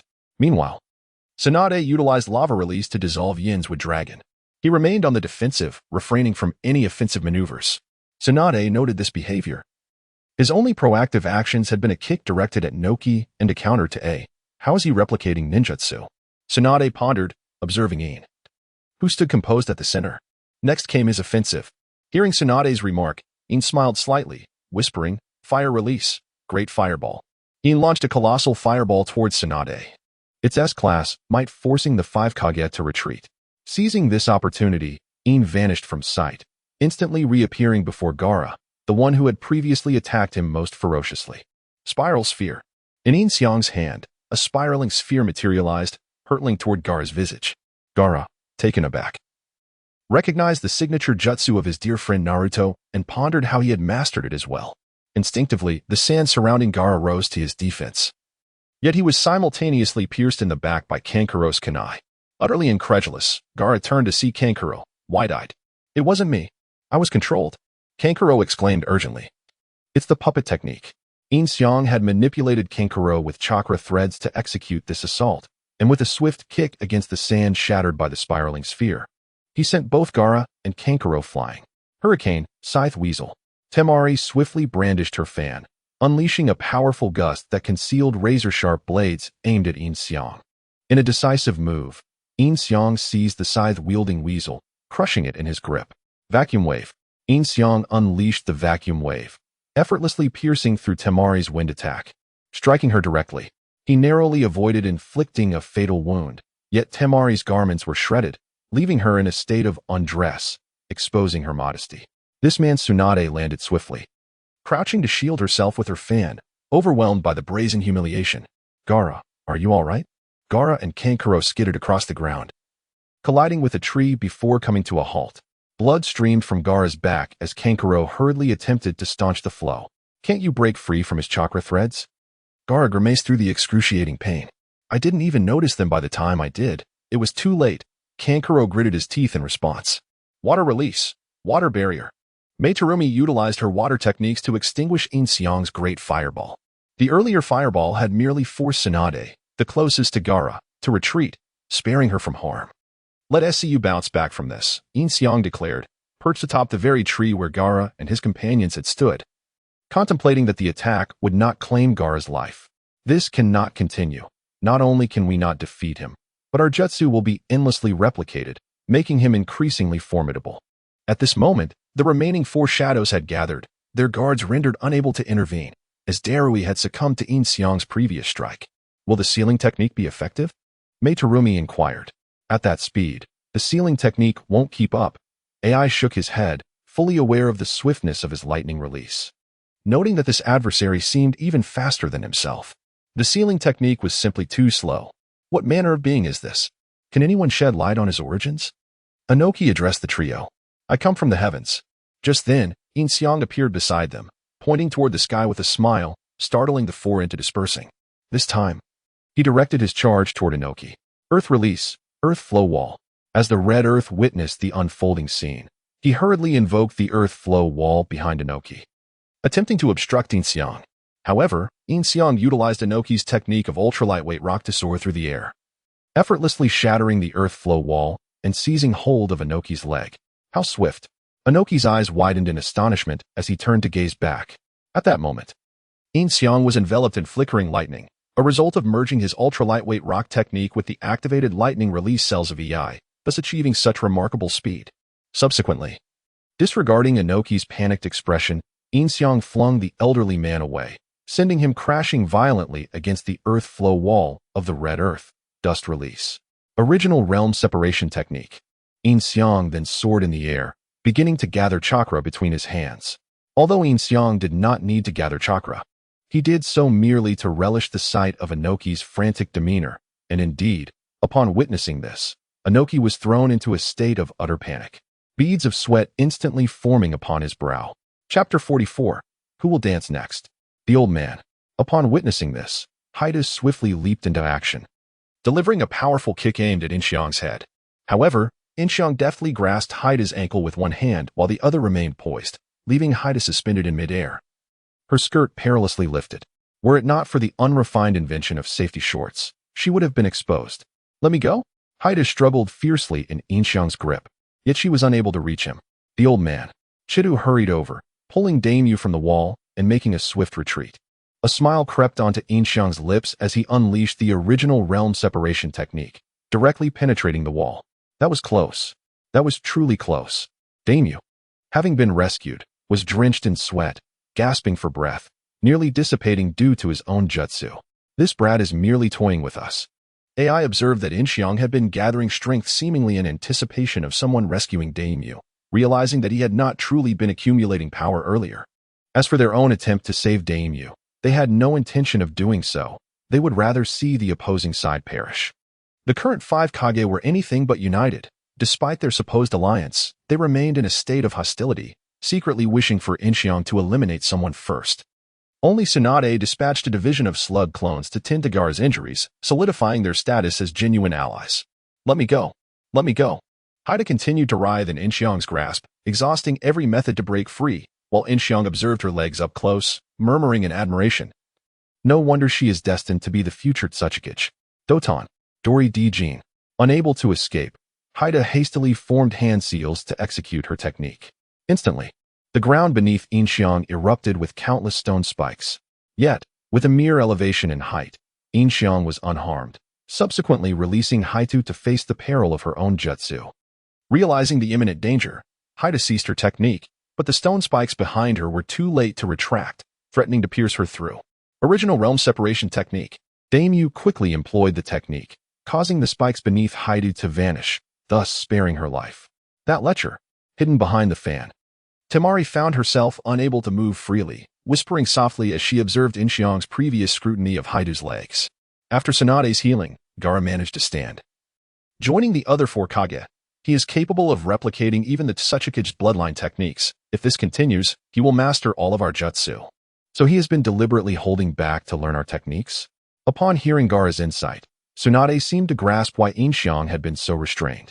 In truth, Tsunade possessed a jutsu capable of subduing Yin Xiang, the 4 Red Yang formation, a unique technique of Konoha requiring 4 individuals of Kage-level strength to activate. Once employed, it would confine those within while preventing anyone from entering, allowing them to capture Yin Xiang in one fell swoop.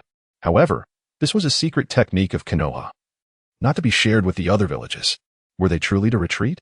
Dainoki remarked that having lost face in front of so many people, it was imperative to regain his dignity. Retreat was not an option. Leaving now would only invite calamity. Just look at that tree of human heads, if it remained. Who knows how many more such trees might sprout in the future? AI pointed at the grotesque side and suggested, let us try a sealing technique. You all launch an attack while I set up the seal. Gaara addressed the group, and they nodded in agreement.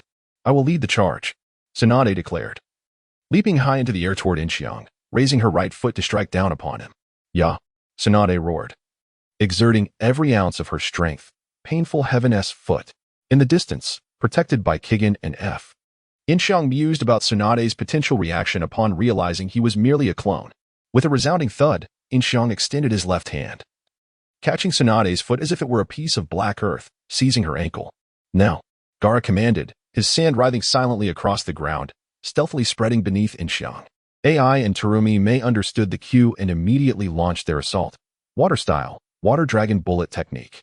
AI's lightning release merged with Terumi May's Water Dragon Technique, creating a combined ninjutsu, lightning water dragon bullet, roaring toward Yin Xiang. Seizing the opportunity, Tsunade exerted force to free herself from Yin Xiang's grasp, which he had intentionally released, not wishing to harm his little lover. The water dragon, now infused with lightning chakra, surged toward Yin Xiang, who remained unfazed, effortlessly catching the lightning water dragon bullet with his hand. In the next moment, Gaara's sand shot up, enveloping Yin Xiang. Desert layer, Great Burial Seal. A magnificent pyramid of sand arose, adorned with countless seals. "Have we succeeded?" Dainoki inquired, observing the pyramid's stillness. The 5 Kages stared intently at the structure, fearing that Yin Xiang might burst forth from within. Damn it, a sneak attack, Yin Xiang thought from a distance. While he would have no fear if it were his true self, a clone would indeed fall victim to the sealing technique. Sensing the disappearance of the clone within the desert, Yin Xiang quietly conjured another clone, stealthily approaching from behind. As the seal bearer, Gaara was the first to perceive the situation inside. The clone had vanished, and a sense of foreboding washed over him. He braced himself. And sure enough, the next instant, Yin Xiang's foot appeared before him. Boom! Gaara was sent flying by Yin Xiang's kick, who then leveraged the momentum from striking Gaara's face to flip midair and accelerate toward AI, delivering a powerful punch to his abdomen that sent AI soaring away. The two of them were propelled through the air almost simultaneously.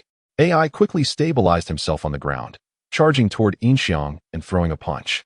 Yin Xiang met his fist with his own, and to their astonishment, the impact was equal. The two then engaged in a friendly exchange of taijutsu, each strike landing with palpable force. Yin Xiang's punches were relentless, with a flurry of punches striking A's visage and kicks landing on the outer side of A's thighs. All of A's attacks were effortlessly evaded by Yin Xiang. The two combatants radiated an overwhelming aura of lightning chakra, rendering it impossible for anyone else to approach. In a mere 2 seconds, they had exchanged blows no less than 20 times, their movements so swift that they were indistinguishable. The speed was astonishing. Even Terumi May marveled at the spectacle. It was utterly unclear who was at a disadvantage. Tsunade nodded in agreement. Subsequently, Yin Xiang seized A's fist with a powerful grip, executing a shoulder throw that sent a hurtling through the air, crashing through 4 or 5 large trees before finally coming to a halt. So, who shall be the next to take the stage? Yin Xiang then surveyed the crowd, inquiring, "Where are the votes? Where are my votes?" Chapter 45, The Complete Form of Susanoo. Indeed, Uchiha Madara's lines exude a sense of grandeur, Yin Xiang thought contentedly as he nodded towards his original form from a distance. "Let us all attack together." Inoki shouted to the group. Gaara and AI returned to their trio, where Inoki cast the super lightweight stone technique, allowing all 4 to soar through the skies, while Gaara flew with the aid of his sand. A powerful surge of chakra erupted around the 5 as they charged towards Yin Xiang. "Since that's the case, allow me to demonstrate my true prowess," Yin Xiang remarked with a smile upon seeing their advance. A formidable green chakra burst forth from him, and soon, a skeletal structure materialized around his form, enveloped in flesh and chakra. Following this, armor and a colossal sword emerged, and legs sprouted forth. With a thunderous roar, the Susanoo erupted, creating a tempest that swept the 5 Kage aside. The green Susanoo grew wings, expanding in size, wielding dual blades, and shattered the ground beneath its feet. "Behold, the complete form of Susanoo." Yin Xiang commanded the entity into flight, gazing down upon the Kage from his elevated position. He further adorned the complete Susanoo with a layer of wood-release armor. Not only wood-release, but it also possesses the Sharingan. "Who on earth are you from Konoha?" AI exclaimed, turning to Tsunade. "He is truly not one of us." Tsunade replied, equally astonished and at a loss for words. The complete Susanoo was something they had never even witnessed. "Are you, perhaps Uchiha Madara?" Inoki asked, staring at the colossal Susanoo. "Uchiha Madara?" Yin Xiang scoffed disdainfully. "What sort of entity is he?" The 5 Kage were taken aback, If he did not regard Uchiha Madara with reverence, who was he and from whence did he come? Enough of this. Let it end, Yin Xiang declared, crossing his dual swords to unleash 2 arcs of chakra. These intersecting blades, each towering over 10 meters, cleaved toward the Kage, carving deep fissures into the ground. Retreat. F informed Kankuro of the impending danger, hastily pulling Yin Xiang back. Don't pull me. I want to witness his display. Yin Xiang protested, struggling against the two, but their grip proved futile, dragging him away, while Karui and the others swiftly withdrew. Just release. Boundary separation technique. Inoki promptly invoked a technique even more potent than the original boundary separation, engulfing the 2 arcs of chakra and reducing them to atoms. Tsunade did not retreat but advanced instead, delivering a powerful blow to Yin Xiang's Susanoo leg. Yet, Yin Xiang remained unmoved. My apologies, dear mistress, he thought inwardly, before kicking Tsunade away. Tsunade. Yin Xiang's original form rushed forward, catching Tsunade before she could crash to the ground. The force of his kick had drawn blood, leaving her with a trickle from her lips. Are you all right? Fortunately. Tsunade looked up to see Yin Xiang and weakly spoke, while summoning her slug clone to heal her wounds. If this continues, I might have to resort to that technique. Tsunade murmured, and Yin Xiang understood that she was likely referring to the Baiken no Jutsu. Tsunade hesitated for a moment, glancing at Yin Xiang. After all, they had experienced a breakthrough together the previous night, and it was a particularly intimate moment. She did not want him to witness her aging appearance. Don't push yourself too hard. If you can't do it, then don't, Yin Xiang said, embracing Tsunade. How can I not? After all, this guy is from our Konoha. She whispered to him, managing to stand again with his support. You must stay away from here. If I die then. What nonsense about dying? You won't die. Yin Xiang playfully covered her mouth, jesting that it was impossible for him to let Tsunade perish. Tsunade gazed into Yin Xiang's eyes and, for some reason, felt a sense of reassurance, nodding in agreement. Stop flirting over there, and come help. I yelled toward Tsunade. He had just charged at the Susanoo with his right on, repulsion. But the results were predictable. It was utterly ineffective, and he had even received a cut from Yin Xiang, leaving a bloody gash on his chest. This guy was also quite ruthless, using right hand to sear his own wound to staunch the bleeding. Why is this fellow so reckless? Yin Xiang thought to himself while signaling his clone. It seemed it was about to face some hardship. The clone understood and flew directly toward A. Come on. A, undeterred, stood firm and unleashed his chakra. The Susanoo swung its blade horizontally at A, who leaped to evade, disappearing in the next moment, reappearing above the Susanoo to stomp down, causing it to crash back to the ground, though the damage was negligible. Soon as Shirbaku, Gaara seized the opportunity to bind the Susanoo's feet with his sand. Get back. Noki shouted to A, who immediately retreated. Yin Xiang swiftly controlled the would-release armor, firmly gripping A's feet, shielding him in front of the Susanoo. Damn it. I used right to slice through the would-release, yet an unceasing wave of wood continued to surge toward him, an endless onslaught. This guy.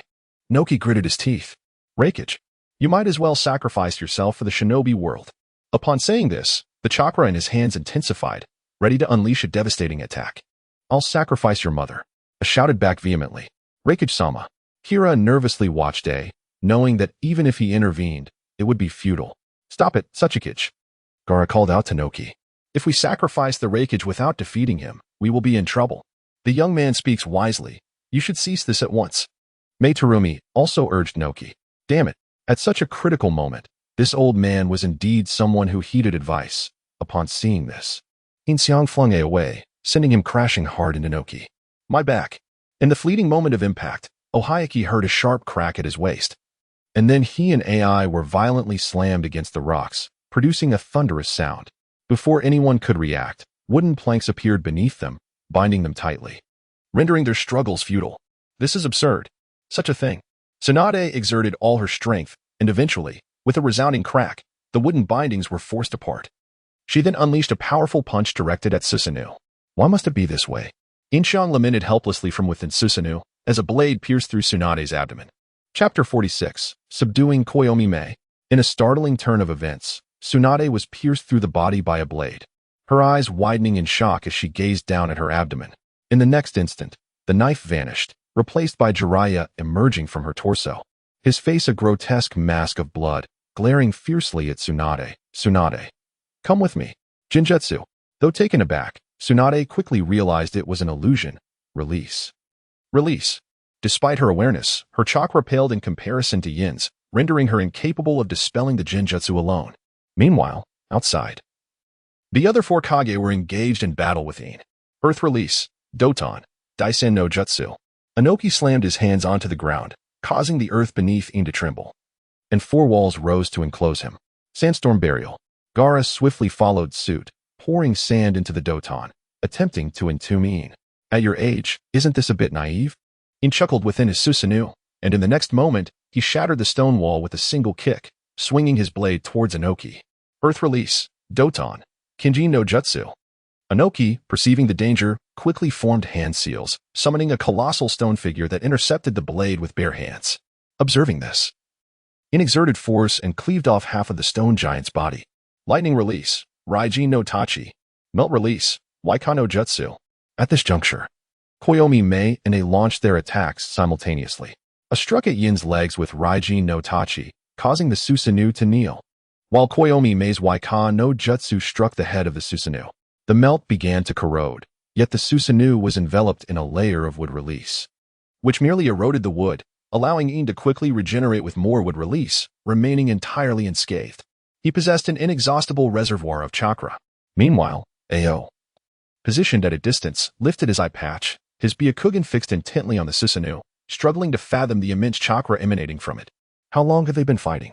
How can they hold their ground against the five Kage without exhausting their chakra? They have clearly employed numerous jutsu. CHJR remarked, equally astonished. Oh, my dear friends. At that moment, Yin suddenly appeared before Ao, leaving him momentarily paralyzed, unable to move.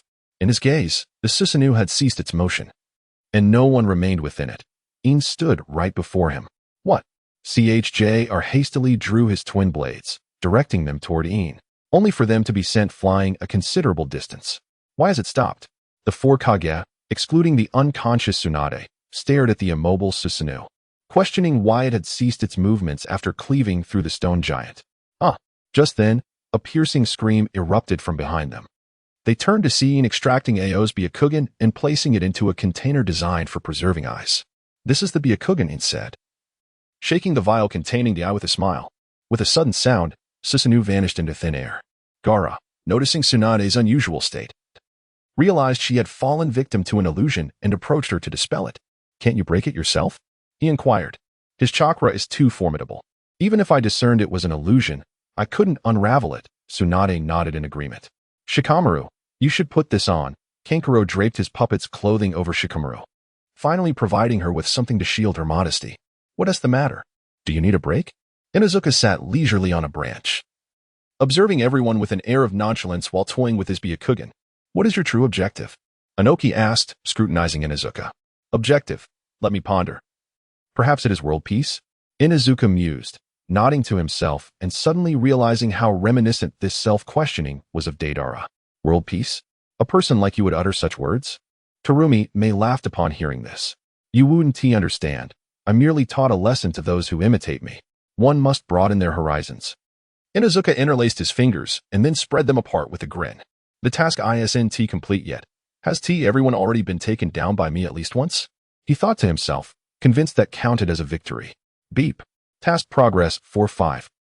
Terumi Mei has not been defeated. Inazuka glanced at Terumi Mei, momentarily forgetting about her. From this angle, her alluring curves were quite tempting, stirring a mischievous thought within him about perhaps abducting her for some wicked fun. Hiss.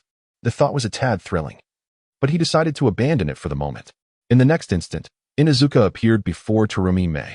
A's reaction was swift. He materialized behind Inazuka, creating a pincer movement with Terumi Mei. Swish.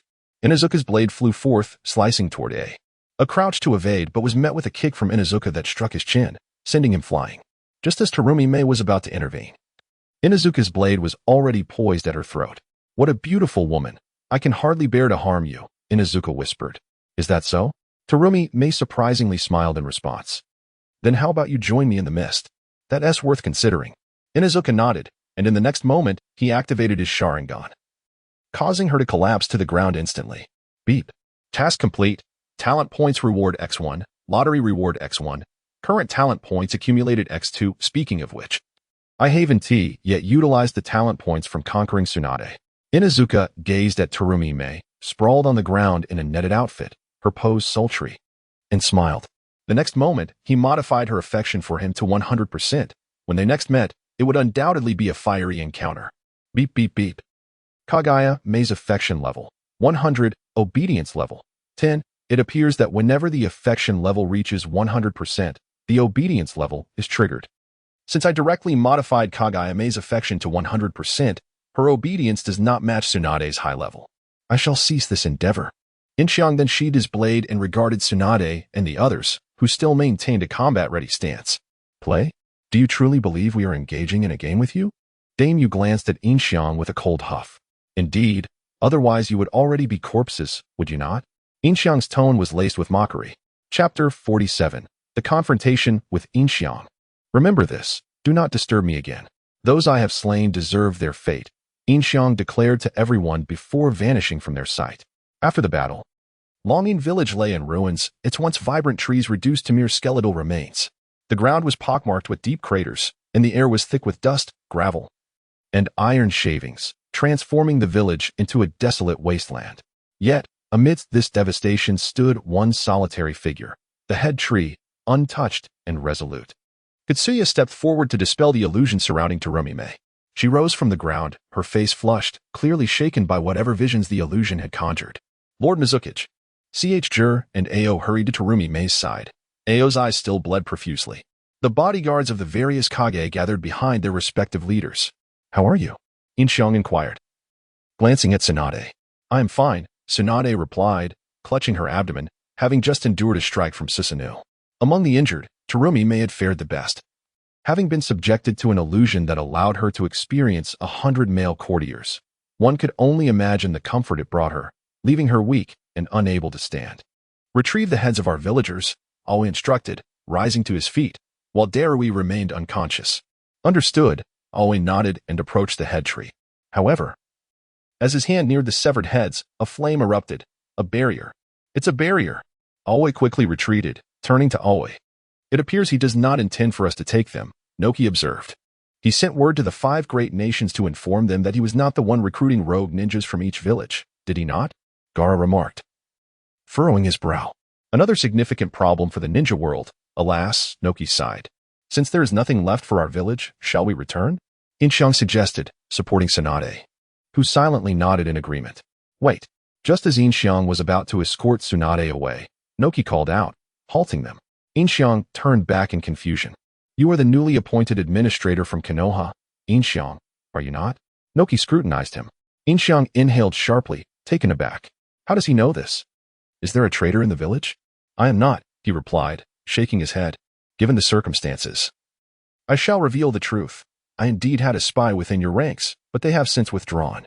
The first appearance of Yashiro was in your village, where he destroyed the bathhouse and killed Danzo. Noki stated, fixing his gaze on Yin Xiang. Is that so? Very well, I am indeed Yin Xiang, he conceded with a nod. Then, in that case, you shall die here, Noki proclaimed, swiftly initiating an attack with the rock climbing technique, launching a punch at Yin Xiang. Tsunade attempted to intervene, but a sudden pain gripped her abdomen, prompting her to fall back, while Kage and Wind stepped in front of Yin Xiang. Yet, one figure moved with greater speed. Stop. It was Terumi Mei. The power of 100% favorability was now evident. Terumi Mei stretched out her arms to shield Yin Xiang, while Naka's fist halted just before her. What do you mean by this? Noki was taken aback. He had considered that Tsunade might intervene, that the 2 guards might step in, or that Yin Xiang could withstand the blow himself. He never anticipated that Terumi Mei would rush in. We've only just begun to fight together. This is simply unacceptable, Terumi Mei asserted, gazing at Noki. I refuse to believe that kid hasn't T-planted spies in your mist village. Can you really capture them? Noki retorted, maintaining his position in the aerial battle, evenly matched with the Mizukichi. Haven't you also infiltrated spies into Konoha? In the wars between great nations, this is inevitable, Terumi Mei replied. I truly cannot comprehend you. Why are you aiding Konoha? Noki was even more perplexed, unable to fathom her motives. I am not aiding Konoha, Terumi Mei declared, casting a furtive glance at Yin Xiang. Her face visibly flushed. In any case, I will not allow you to lay a hand on them here today. She then turned back, her demeanor serious. As a fellow ally, I will not stand idly by. Gaara approached Terumi Mei's side. I wonder how they will feel when they realize that the person they are protecting is the same one who just defeated them. Let us go, she. Ivan also wished to eliminate Yin Xiang, but given the current situation, it was wiser to retreat. He had not anticipated Terumi May would assist Konoha. Understood, she nodded, carrying the unconscious Darui as they followed suit. Noki, seeing Ivan leave, scoffed disdainfully before turning to depart as well. Once they had gone, Gaara and Terumi May relaxed their guard. You. Tsunade looked up at Terumi May, confused by her intentions. This was their first meeting, and she had not expected her to lend assistance. I already stated, I am not helping you, Konoha. Terumi May replied coldly, then turned her gaze to Yin Xiang. I helped you this time.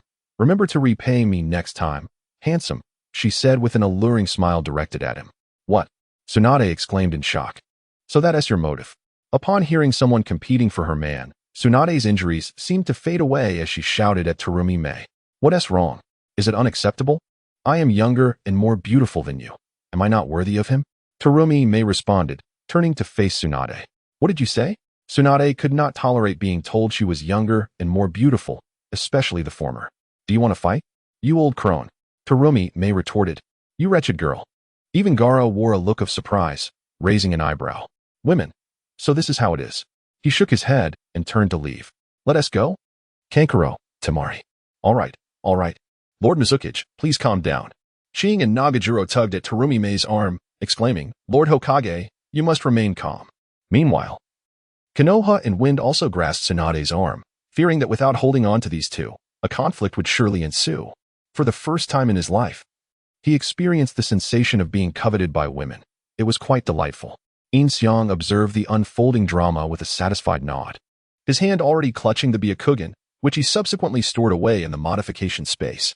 This place was truly Tsunade's paradise, filled to the brim with wealth, an amount so vast that one could live a lifetime without ever exhausting it. You two can ease up now, Yin Xiang remarked, prompting an immediate silence from both. Chapter 48. The actions of Shao. Consider yourself fortunate this time. Tsunade called out to Conan. Humph, Conan replied haughtily, turning her head away with a dismissive snort. Let's go, Chjur, Ao. Before departing, she cast a glance back at Yin Xiang, playfully admonishing. Remember to come visit me in the land of mist. You insufferable brat. Tsunade fumed, ready to charge after Conan, but was restrained by Kuronai and Kazekage. Seizing the opportunity, Conan made her escape. We're heading back, Yin Xiang said, tugging at Tsunade's sleeve. I'll carry you since you're injured. He then crouched before her, and though Tsunade was feeling jealous, she seized the moment and leaned onto his back.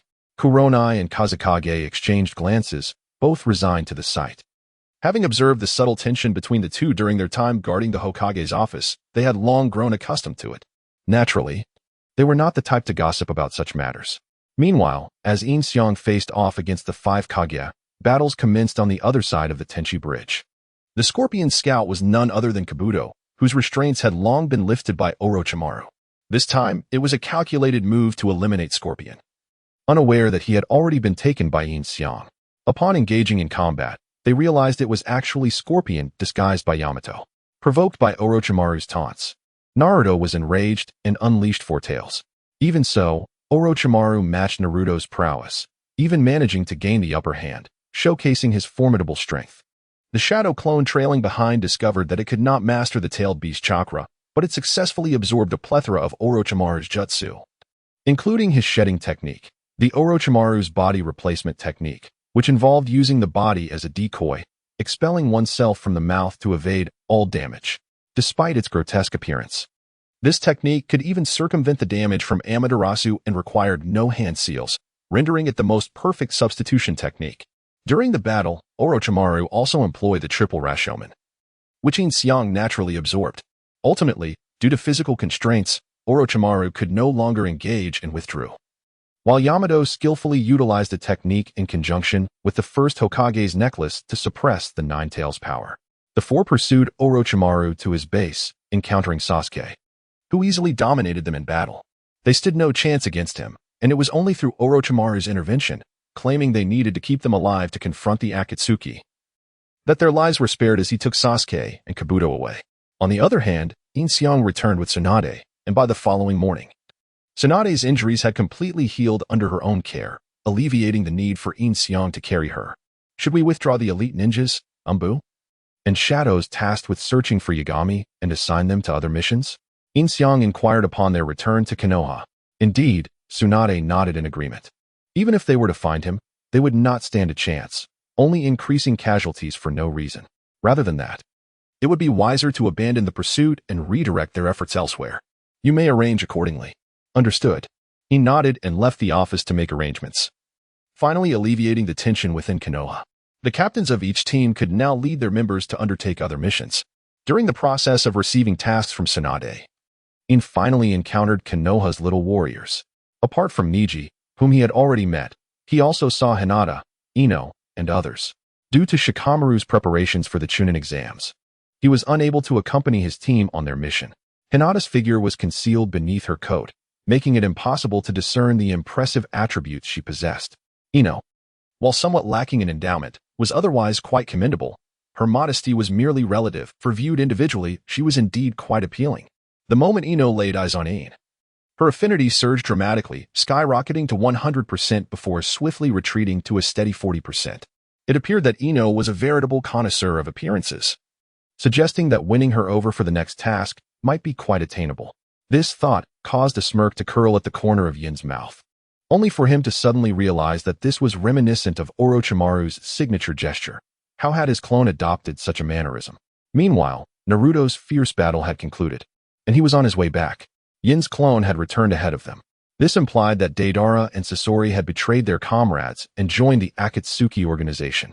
Concurrently, in the Rain Village, within a towering structure, Pain was engaged in conversation with a figure cloaked in shadows. Yes, Pain affirmed with a nod. What is the origin of that individual? The first time I encountered him, he descended from the sky, destroying one of my clones, which allowed me to remember his presence. He appeared disheveled, his long hair obscuring his face, rendering his features indistinguishable. Pain continued, he subsequently vanished, presumably employing space-time ninjutsu, and I lost all trace of him.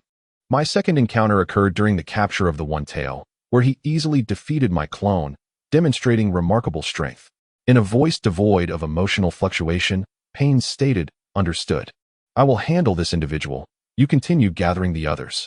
Following his words, the air began to swirl, and he vanished into the darkness. This figure was none other than Akatsuki's newly inducted member, Tobi, who was also the true puppeteer behind the organization. Could the god of night defeat him? After Tobi's departure, a woman with lavender hair addressed Nagato's true body. At this moment, Nagato appeared gaunt and frail, seated upon a machine, seemingly on the brink of expiration. This woman was Konan, clad in the black robes of Akatsuki, her figure shrouded in mystery. Perhaps, Nagato replied with a nod. After nightfall, Yin and Tsunade returned home. It was their first time alone together since that evening, and once inside, as Yin reached for the light switch, Tsunade halted him. In the darkness, she kissed him, leading to a beautiful and profound exchange in the living room that night. That evening, Yin Xiang engaged in both point allocation and a lottery. Firstly, he allocated points, one of which enhanced his rapport with Kagayame, while another was utilized to alter everyone's perception of him. If it were a system, such a feat would be unattainable. However, with a modifier, it became possible to reshape the very fabric of reality. Through this modifier, Yin Xiang was now perceived by all as a prodigious ninja from Konoha, capable of mastering any jutsu with a mere glance. His innate talents were exceedingly formidable, and he stood as the sole individual in the minds of those aware of the night god's existence who could potentially rival that entity. With such modifications in place, Yin Xiang no longer needed to feign the appearance of weakness. As for the lottery, Chapter 49, Winning the Rinnegan in the Lottery. As for the lottery, it was the first time Yin Xiang encountered the lottery interface, which was filled entirely with blind boxes. Each box could only be opened manually. Once one was opened, the others would vanish, leaving Yin Xiang unaware of the contents within. However, the first box Yin Xiang opened yesterday left him utterly bewildered. A pair of Rinnegan? Was this for real? The conditions for awakening the Rinnegan are exceedingly stringent. First, one must belong to the Uchiha clan, and second, one must possess the Sharingan and have a Manjiki. Furthermore, one must have a brother capable of being killed to obtain the eternal Manjiki. The requirements become even more rigorous. To awaken the Rinnegan, one must be the reincarnation of Indra's chakra and must also locate the reincarnation of Ashura's chakra, along with transplanting Ashura's cells to activate the Rinnegan. To have acquired such an elusive pair of Rinnegan so effortlessly was astonishing for Yin Xiang. Moreover, This pair of Rinnegan belonged uniquely to him, endowed with specific abilities, and signified that Yin Xiang possessed the potential for an eternal Manjiki, thus granting him 4 distinct powers. Upon awakening the next morning, everything around him had transformed.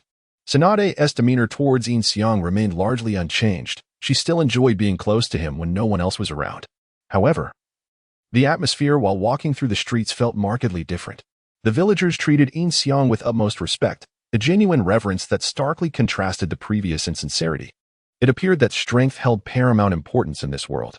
The two made their way to the Hokage's office, where Kakashi also exhibited a commendable attitude towards Yin Xiang. There is nothing pressing today. Go ahead and practice your ninjutsu.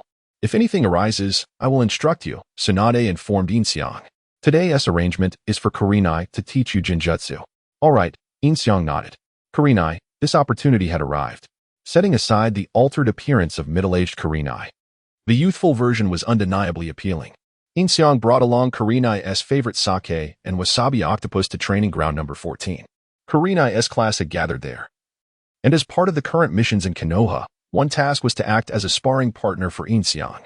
The entire class would accompany him for a day of training. Each class only had one opportunity per week for such a task. Although this mission sounded monotonous, everyone eagerly vied for the chance. Hey, Kurenai-sensei, Yin Xiang called out, waving the sake and octopus. Hello, Kurenai greeted him with a smile. Although they had seen each other numerous times during task assignments, this was their first genuine exchange. Here he comes. Let us see just how formidable he truly is. Kiba exclaimed, rubbing his hands together in anticipation, while Akamaru barked in agreement. He seems quite powerful. Why do I feel this way? It's just a feeling. Shino murmured quietly, audible only to himself. Is this the person Naruto brought back? Hinata harbored profound affection for Naruto, remaining utterly unmoved even in the presence of a striking gentleman like Yin Xiang, maintaining her feelings towards him at a mere 5. Is it permissible for me to pursue the crown princess? This is your favorite soju and octopus, Yin Xiang remarked as he handed the items to Yugao. Oh, how thoughtful of you. You even inquired about my preferences, Yugao exclaimed, her surprise elevating her fondness for Yin Xiang to 15. After all, who wouldn't appreciate a well-mannered handsome man? Of course, since I've taken up your time for training today, I ought to show my gratitude, Yin Xiang smiled. And what about us? Kiba interjected. Kiba and Akamaru have beef jerky, Shino has a vegetable salad, and Hinata has. Yin Xiang concluded by producing a kunai and whispering to Hinata, Naruto's kunai. Huh. Hinata's face flushed instantly. Despite her embarrassment, she swiftly took the kunai from Yin Xiang's hand. Whether or not it truly belonged to Naruto remained uncertain, as Naruto was not currently in Konoha.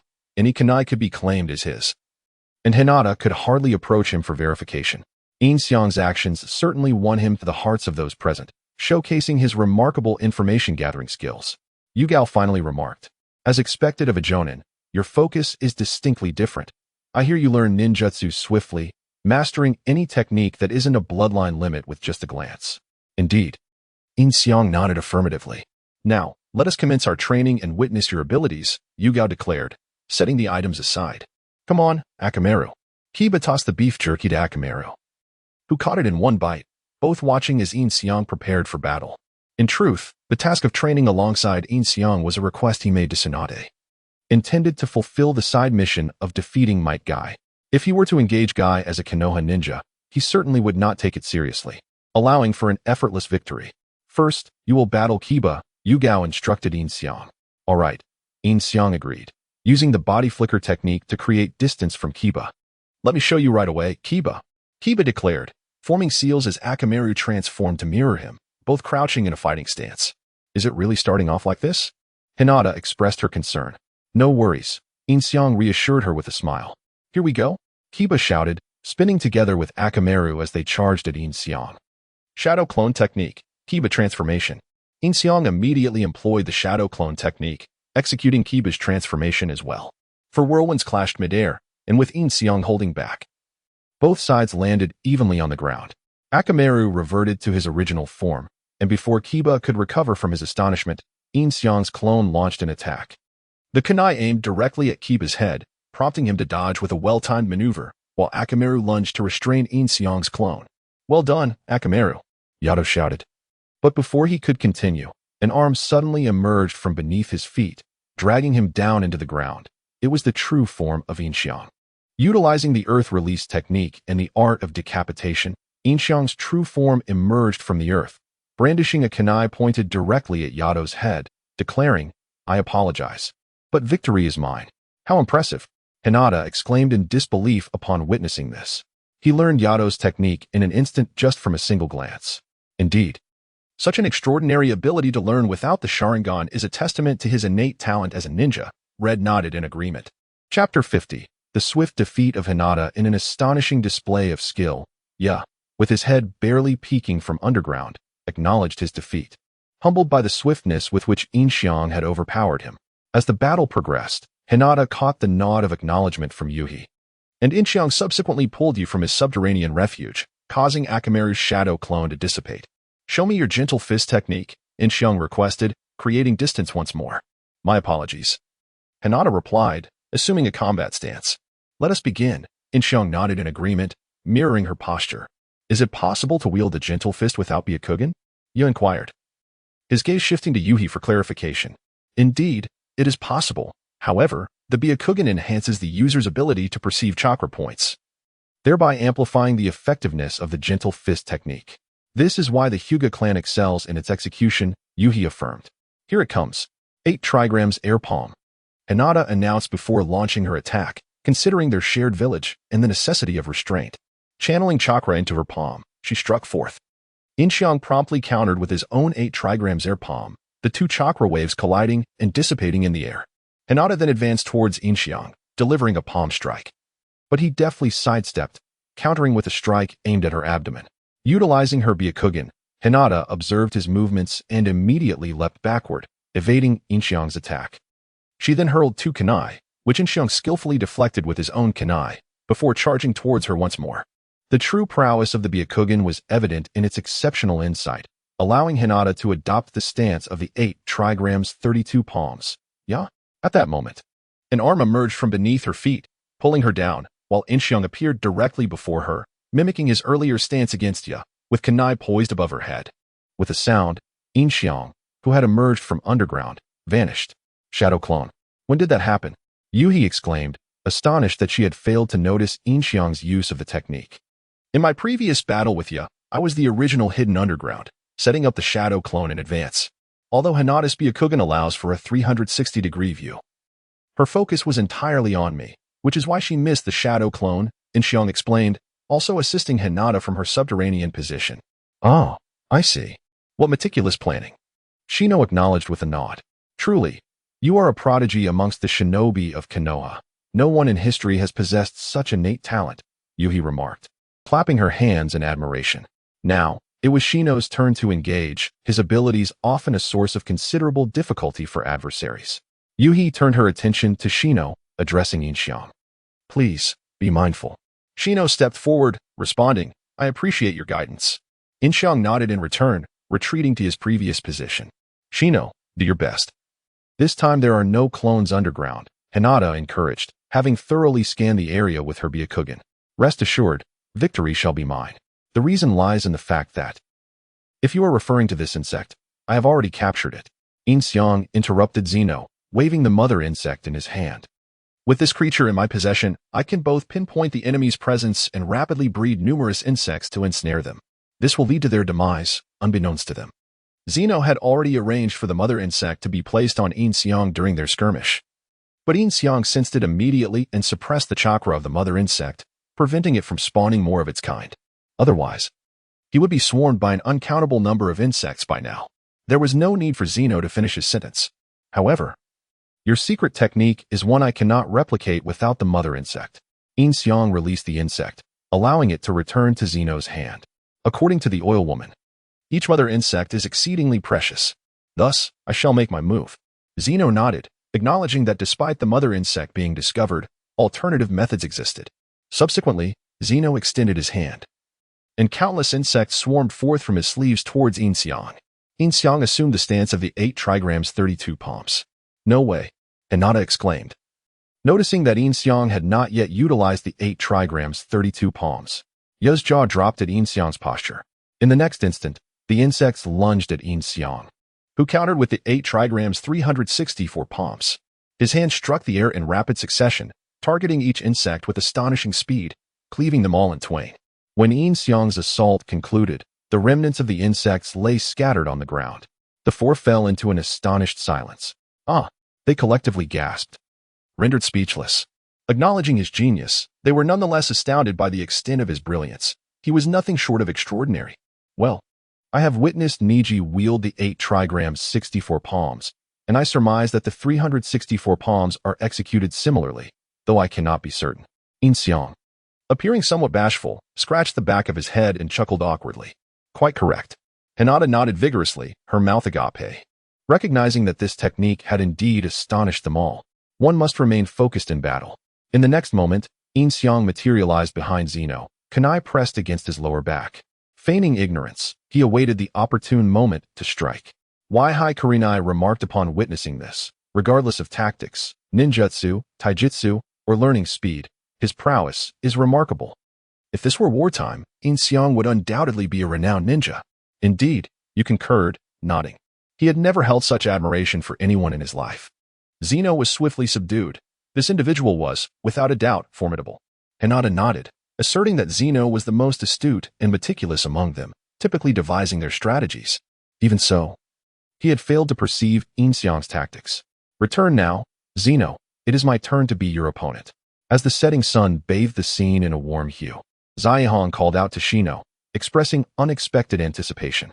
I look forward to your guidance, Sister Ziyahong. Yin Xiang smiled gently and returned to her previous position. This smile momentarily startled Ziyahong. Was it not far more pleasant than Asuma's scruffy, middle-aged demeanor? I look forward to your guidance, Ziyahong affirmed with a nod, retrieving 2 shurikens.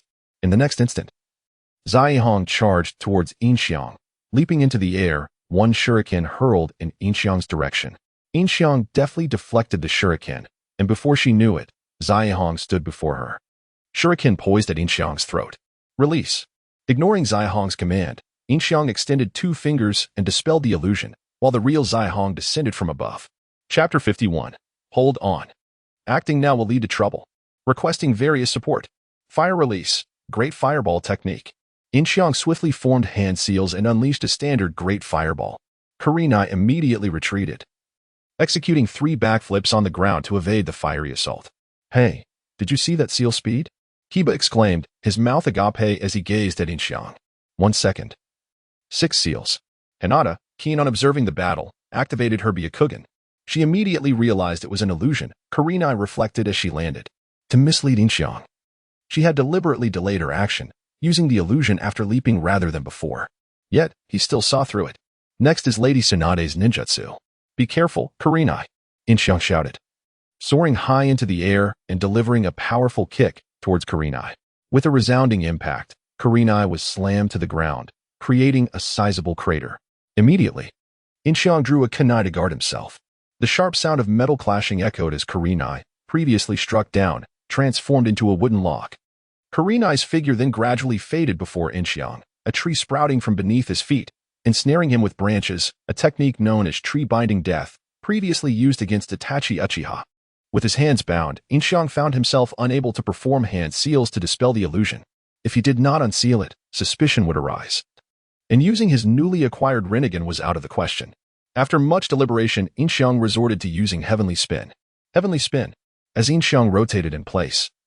Although he appeared unaffected by the illusion, in reality, he was indeed executing Heavenly Spin, forcing Kurenai back. The illusionary trees were destroyed, providing Yin Xiang an opportunity to break free from the illusion. To think he could even utilize Heavenly Spin. Without Byakugan, this would be nearly impossible. Hinata gasped in astonishment. Bang! Subsequently, Yin Xiang threw a smoke bomb and employed the shadow clone technique, charging towards Kurenai through the haze. 2 of Yin Xiang's kunai struck simultaneously, but Kurenai calmly defended against the attack and leapt onto a tree. At that moment, a kunai pressed against Kurenai's back. Kurenai, you have lost. A bead of cold sweat trickled down Kurenai's forehead as she turned to see Yin Xiang behind her, while the 2 previous clones dissipated with a sound, revealing them to be mere shadow clones. I thought you were using Earth Release again, Kurenai remarked, putting away her kunai with a smile.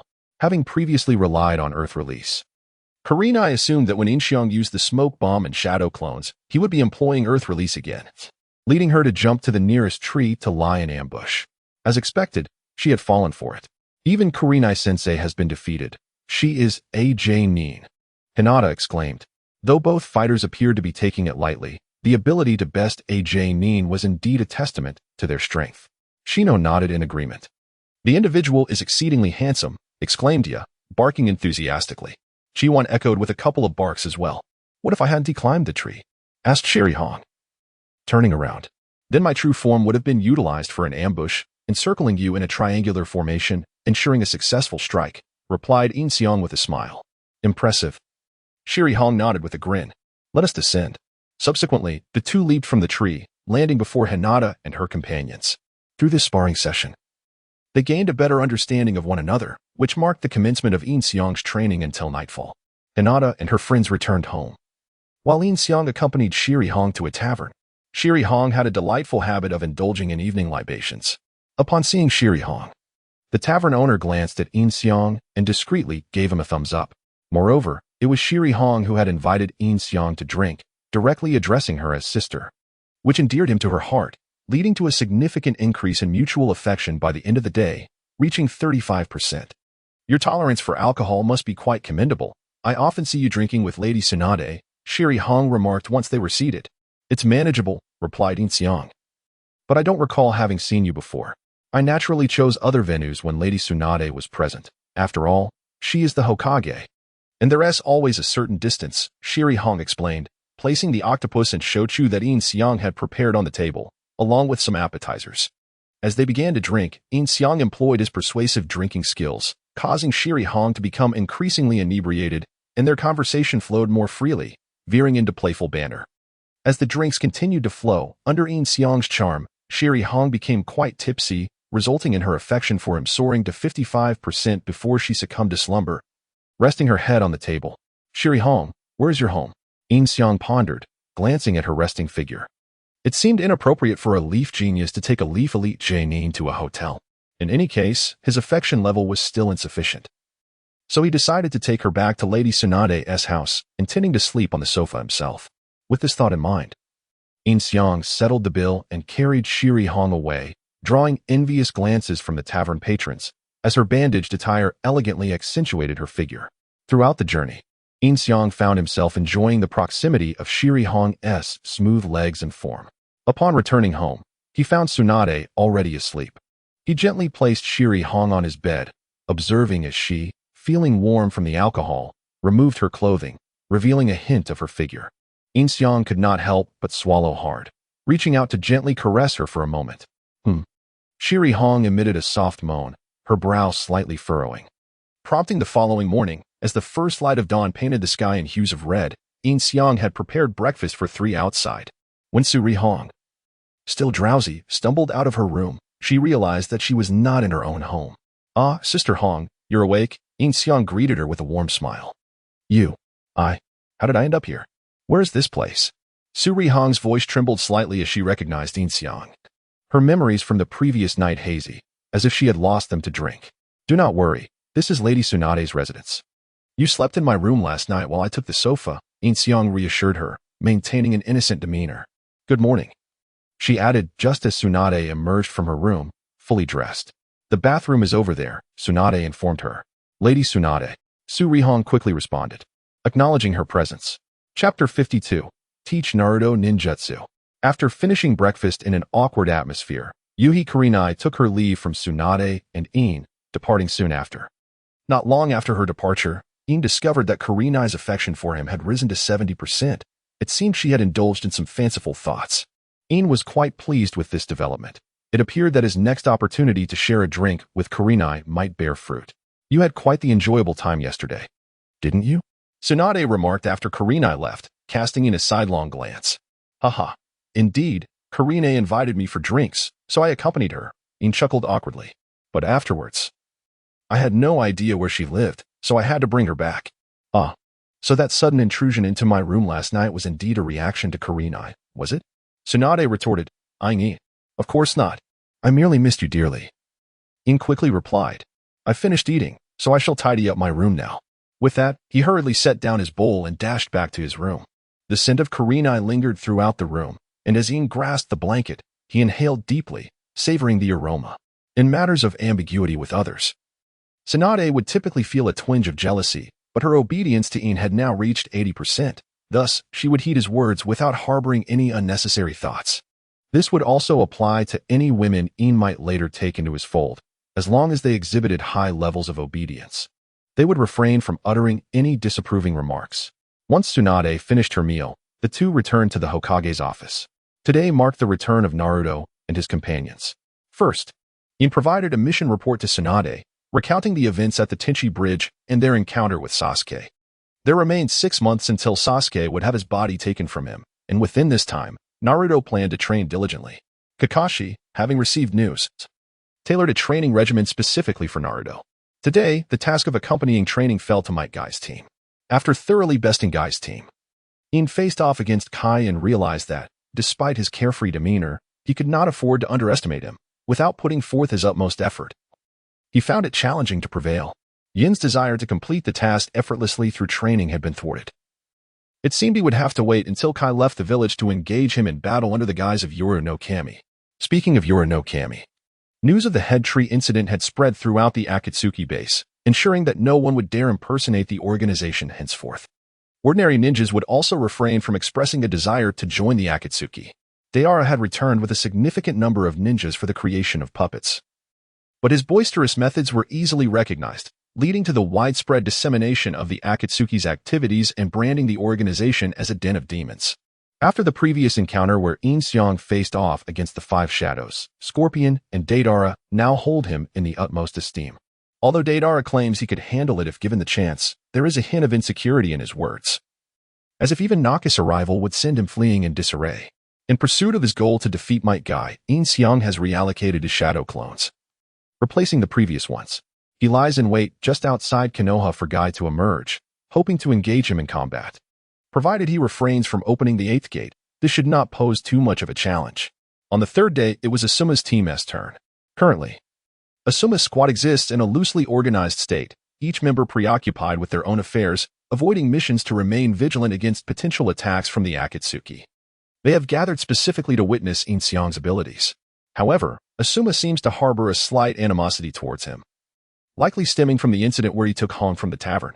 Asuma's team excels in collaborative tactics, and this time, they forego one-on-one combat, launching a simultaneous assault on Yin Xiang with the Ino Shikacho trio.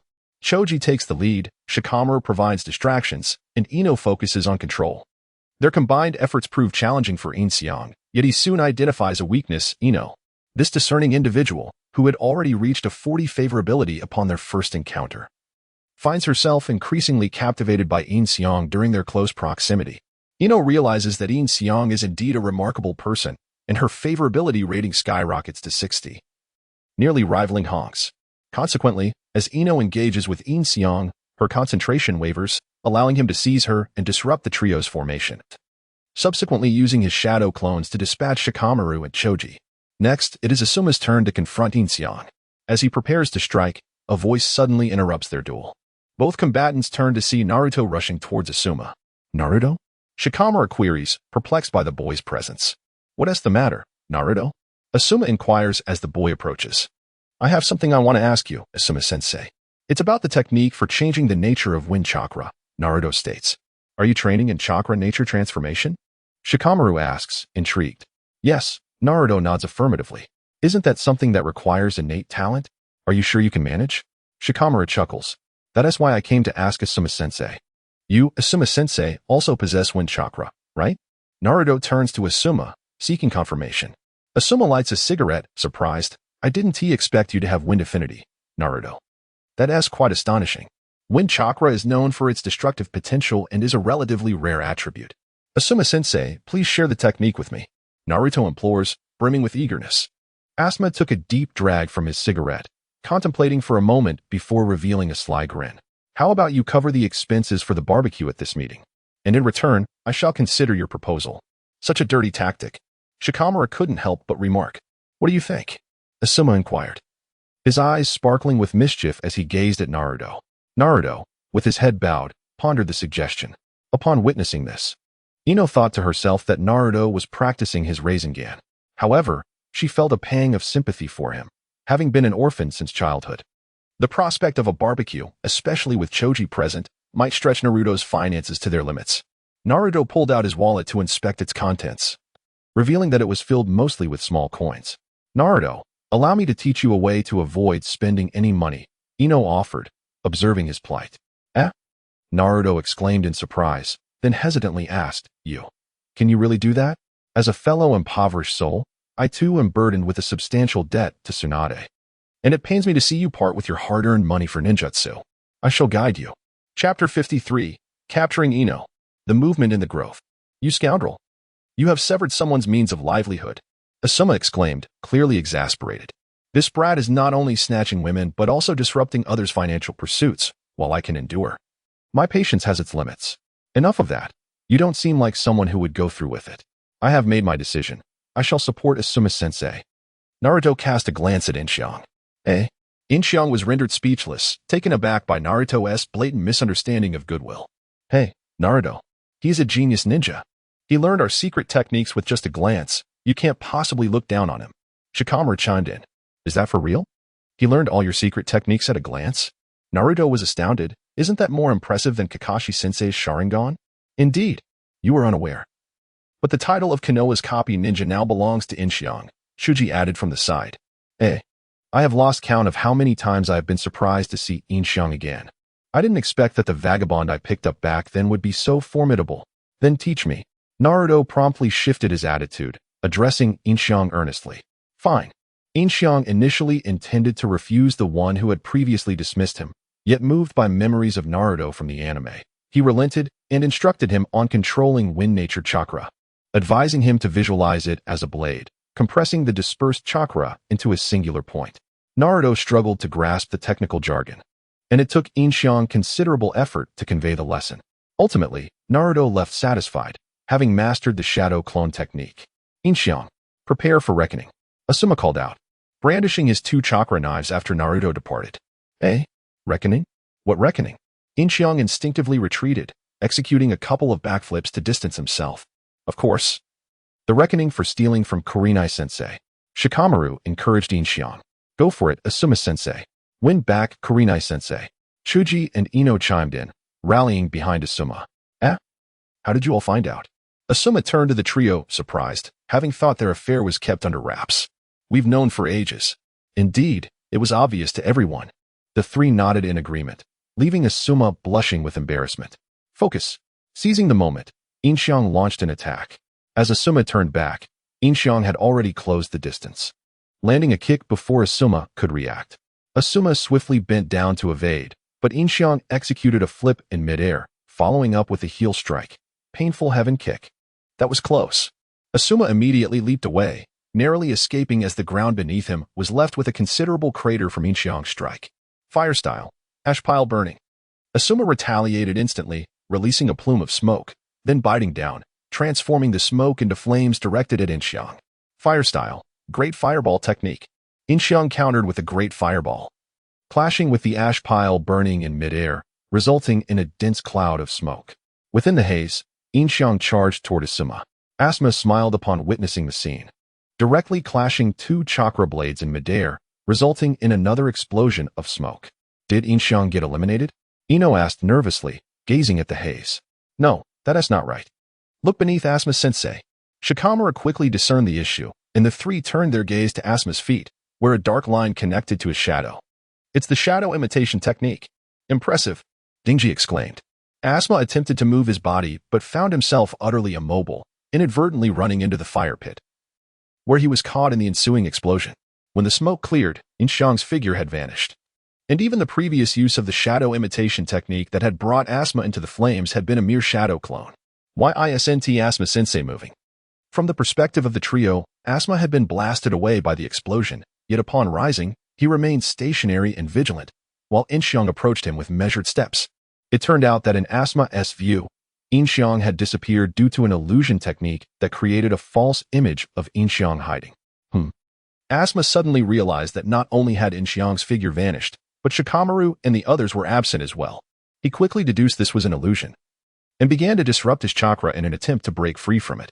At that moment, Kurenai, clad in revealing attire, approached Asuma, momentarily unsettling his composure. Kurenai. Asuma's eyes widened, nearly bleeding from his nose, before he grasped that it was all an illusion. He hastily dispelled the technique. Yet Yin Xiang's kunai was already poised at Asuma's neck. It seems I've fallen victim to an illusion, Shikamaru concluded, and a remarkably potent one at that, difficult to unravel. You rascal. Asuma gazed at Yin Xiang, his desire to reprimand him stifled, for Yin Xiang had undeniably provided him with a visual feast. Thank you, Asuma-sensei. Yin Xiang replied with a smile, retracting his kunai. However, is there any truth to what you and Kurenai have going on? The tavern folk say you carried her home. Asuma quietly remarked to Yin Xiang. Indeed, but as you know, I live with Tsunade-sama. Even if I had the inclination, I lack the courage, Yin Xiang reassured, patting Asuma on the shoulder like a caring older brother. I certainly won't divulge that I had my fill of Kurenai. I see, that's a relief. Asuma exhaled, nodding. Now that the battle has concluded, let us dine together. Absolutely, I want barbecue. Dingji immediately chimed in. The 10th squad had not gathered in quite some time.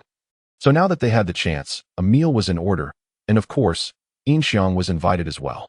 Upon arriving at the barbecue restaurant, Ino promptly seated herself beside Yin Xiang, which he welcomed with open arms.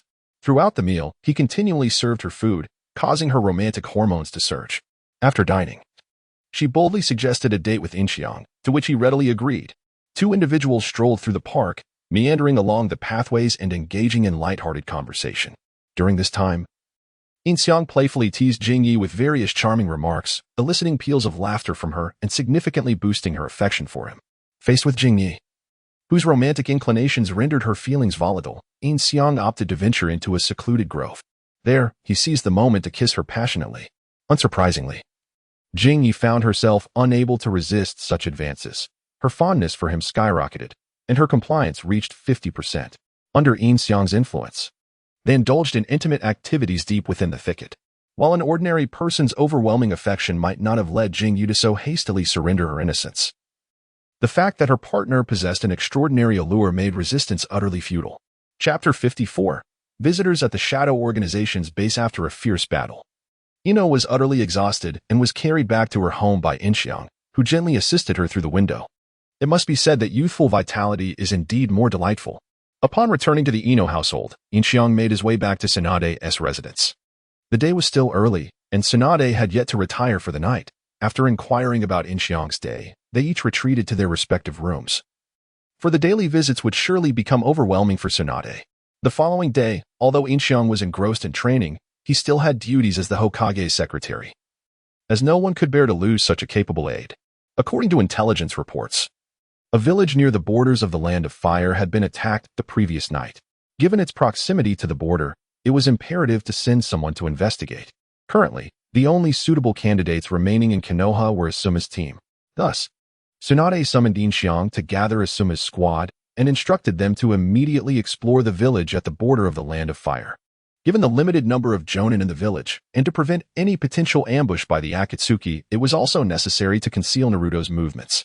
Consequently, Tsunade dispatched Yamato to lead Kakashi's team on a D-rank grave-robbing mission, while Kakashi had other plans.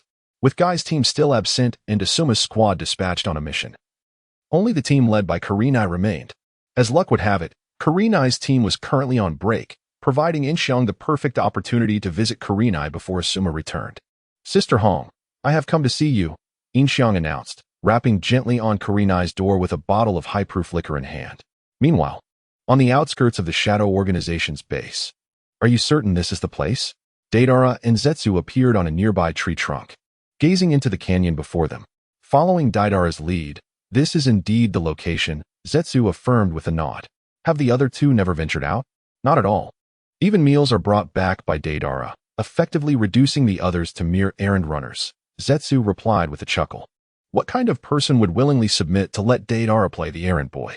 Deidara mused, his gaze penetrating as he peered into the canyon, where the three tomo of his Sharingan slowly rotated. He noticed a hollowed rock halfway up the slope, indicating that the Shadow Organization was likely situated within. What shall we do? Zetsu inquired, following Deidara's line of sight. Dealing with three individuals poses some complications. I shall act when Deidara next departs, Deidara replied. You intend to take matters into your own hands? Zetsu questioned, raising an eyebrow. Is it not time yet? What do you imply? Deidara shot a glance at Zetsu, their eyes locking. Itachi Uchiha and Kisame Hashigaki are nearby, Zetsu remarked with a smile. You should rendezvous with them first. Deidara pondered momentarily before utilizing his Kimui to vanish, subsequently reappearing in the Rain Village, where he met Konan and Pain. I have located the Shadow Organization's base. Itachi Uchiha and Kisame Hashigaki are in the vicinity. Inform them to proceed, Deidara conveyed to Pain. Pain exchanged a glance with Konan before turning back to Deidara. Understood. Please provide me with the location. Allow Zetsu to guide you, Deidara suggested. Finding the location of Yin Xiang proved to be quite a challenge, as mere verbal descriptions were inadequate. Pain nodded thoughtfully, then utilized the ring to connect his chakra, establishing contact with Uchiha Itachi, akin to a wireless telephone. Upon receiving the message, Itachi appeared promptly before him and Hashigaki Kisame. That night god is said to possess formidable strength. Might we not be his match? Kisame chuckled upon receiving the task. Let us proceed.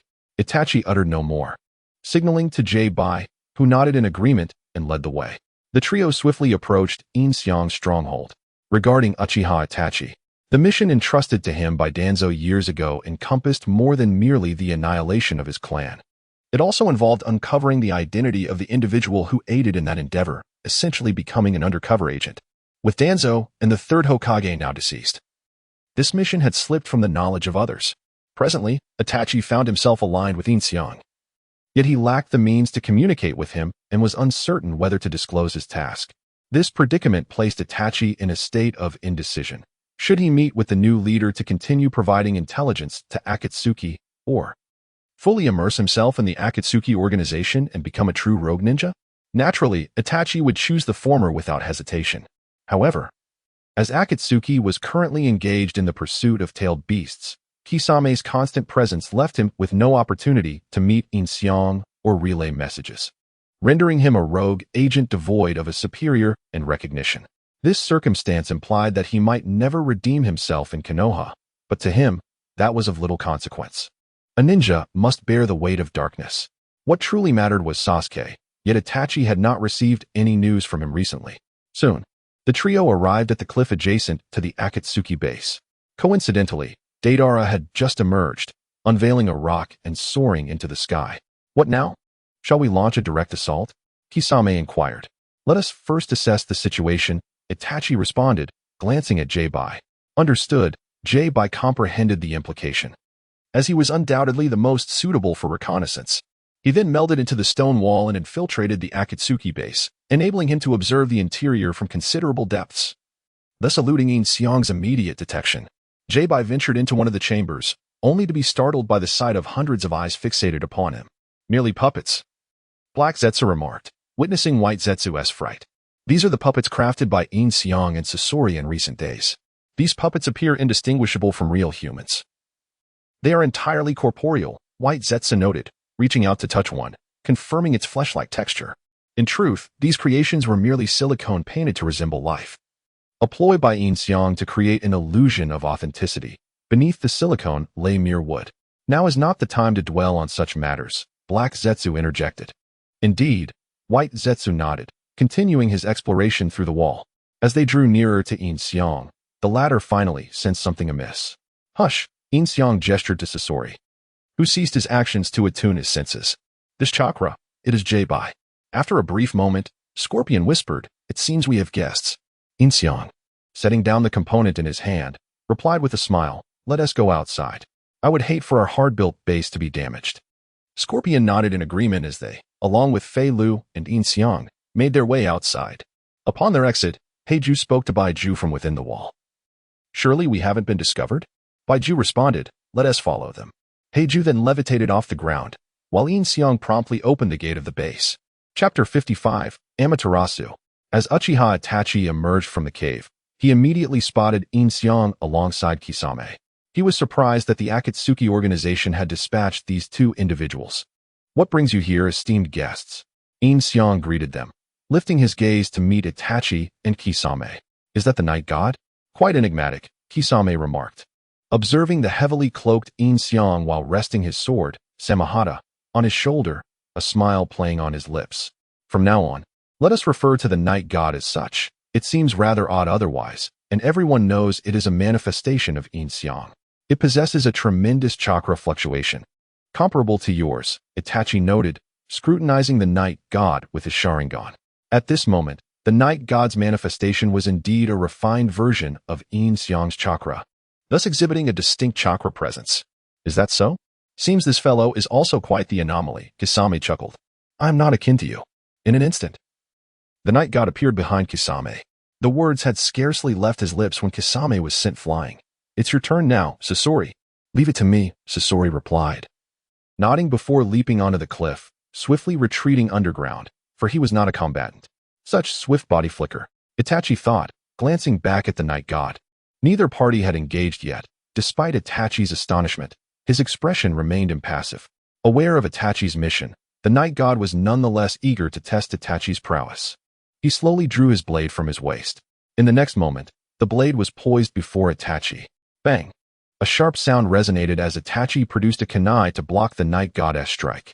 Sizzle! The night god's blade crackled with electricity. And in an instant, it severed Itachi's kunai, prompting him to retreat while simultaneously unleashing a great fireball technique. Water release, water barrier. The night god understood Itachi's tactics all too well. After jumping back, Itachi would invariably invoke the great fireball technique, having witnessed it countless times in the anime. The night god anticipated Itachi's leap and swiftly executed the water barrier, resulting in a clash with the fireball that transformed into steam. Both appeared to form seals. Yet their speed was so rapid that it was almost imperceptible. It has been a while, you traitor, Kisame grumbled, dissatisfied after being kicked by the night god. His desire to retaliate thwarted by the formidable presence of Sasori. Enough idle chatter. Sasori's tail, adorned with crimson, elongated towards Kisame, who promptly raised Samehada to defend, deflecting the attack. Subsequently, Sasori's tail unleashed a torrent of poison saban towards Kisame. Thanks to the night god's enhancements, each saban bore a unique toxin, the antidote to which remained a mystery even to them, rendering it the most lethal of poisons. Thus, caution was imperative during its deployment. Nevertheless, Sasori remained unperturbed. For as a puppet, he was impervious to toxins. Water release, great shark bomb technique. In a slow and deliberate manner, Kisame formed hand seals, summoning 5 or 6 sharks that soared into the air to obstruct Scorpion's barrage of kunai. With fervor, he swung the Samehada toward the crimson-hued flow of Scorpion's attacks. Scorpion opened his mouth, unleashing a multitude of kunai aimed at Kisame, who hastily defended himself with Samehada while retreating swiftly. Damn it, I can't get close like this. Kisame muttered, swiftly forming hand seals, preparing for a powerful technique. Who repaired the dam?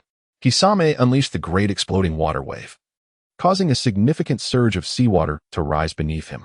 More water ascended, gradually forming a semicircular barrier that enveloped both Kisame and Scorpion. In confronting Scorpion, Kisame exerted all his strength, merging with Samehada. However, it proved futile. The god of night had foreseen this day and had already informed Scorpion on how to counter it. Humph, Scorpion scoffed, as a pipe emerged from his mouth, expelling a vast cloud of toxic mist that polluted the entire sea. Under such dire circumstances, unless Kisame held his breath indefinitely or dispelled his jutsu, he would inevitably succumb to poisoning. This was the most effective strategy of the cunning. Noticing the situation, Kisame furrowed his brow, immediately darting out of the contaminated waters and disengaging from Samehada. Scorpion, unhurried, followed suit. Even the thought of dispelling the jutsu was daunting for Kisame. Doing so would flood the area with toxic water, rendering movement impossible. He resolved to control the barrier, guiding it into the gorge. So no close combat, huh? This is troublesome, Kisame remarked, fixing his gaze on Scorpion. Meanwhile, Night God and Itachi were engaged in a fierce battle. Predictably, after Itachi unleashed his fireball jutsu, he followed up with an illusion. Night God immediately dispelled the genjutsu and delivered a swift kick to Itachi's abdomen, which Itachi blocked with his arm, executing a backflip to land atop a tree. Fire release, fire dragon flame bullet. Itachi, hanging upside down from the tree, unleashed the fiery attack.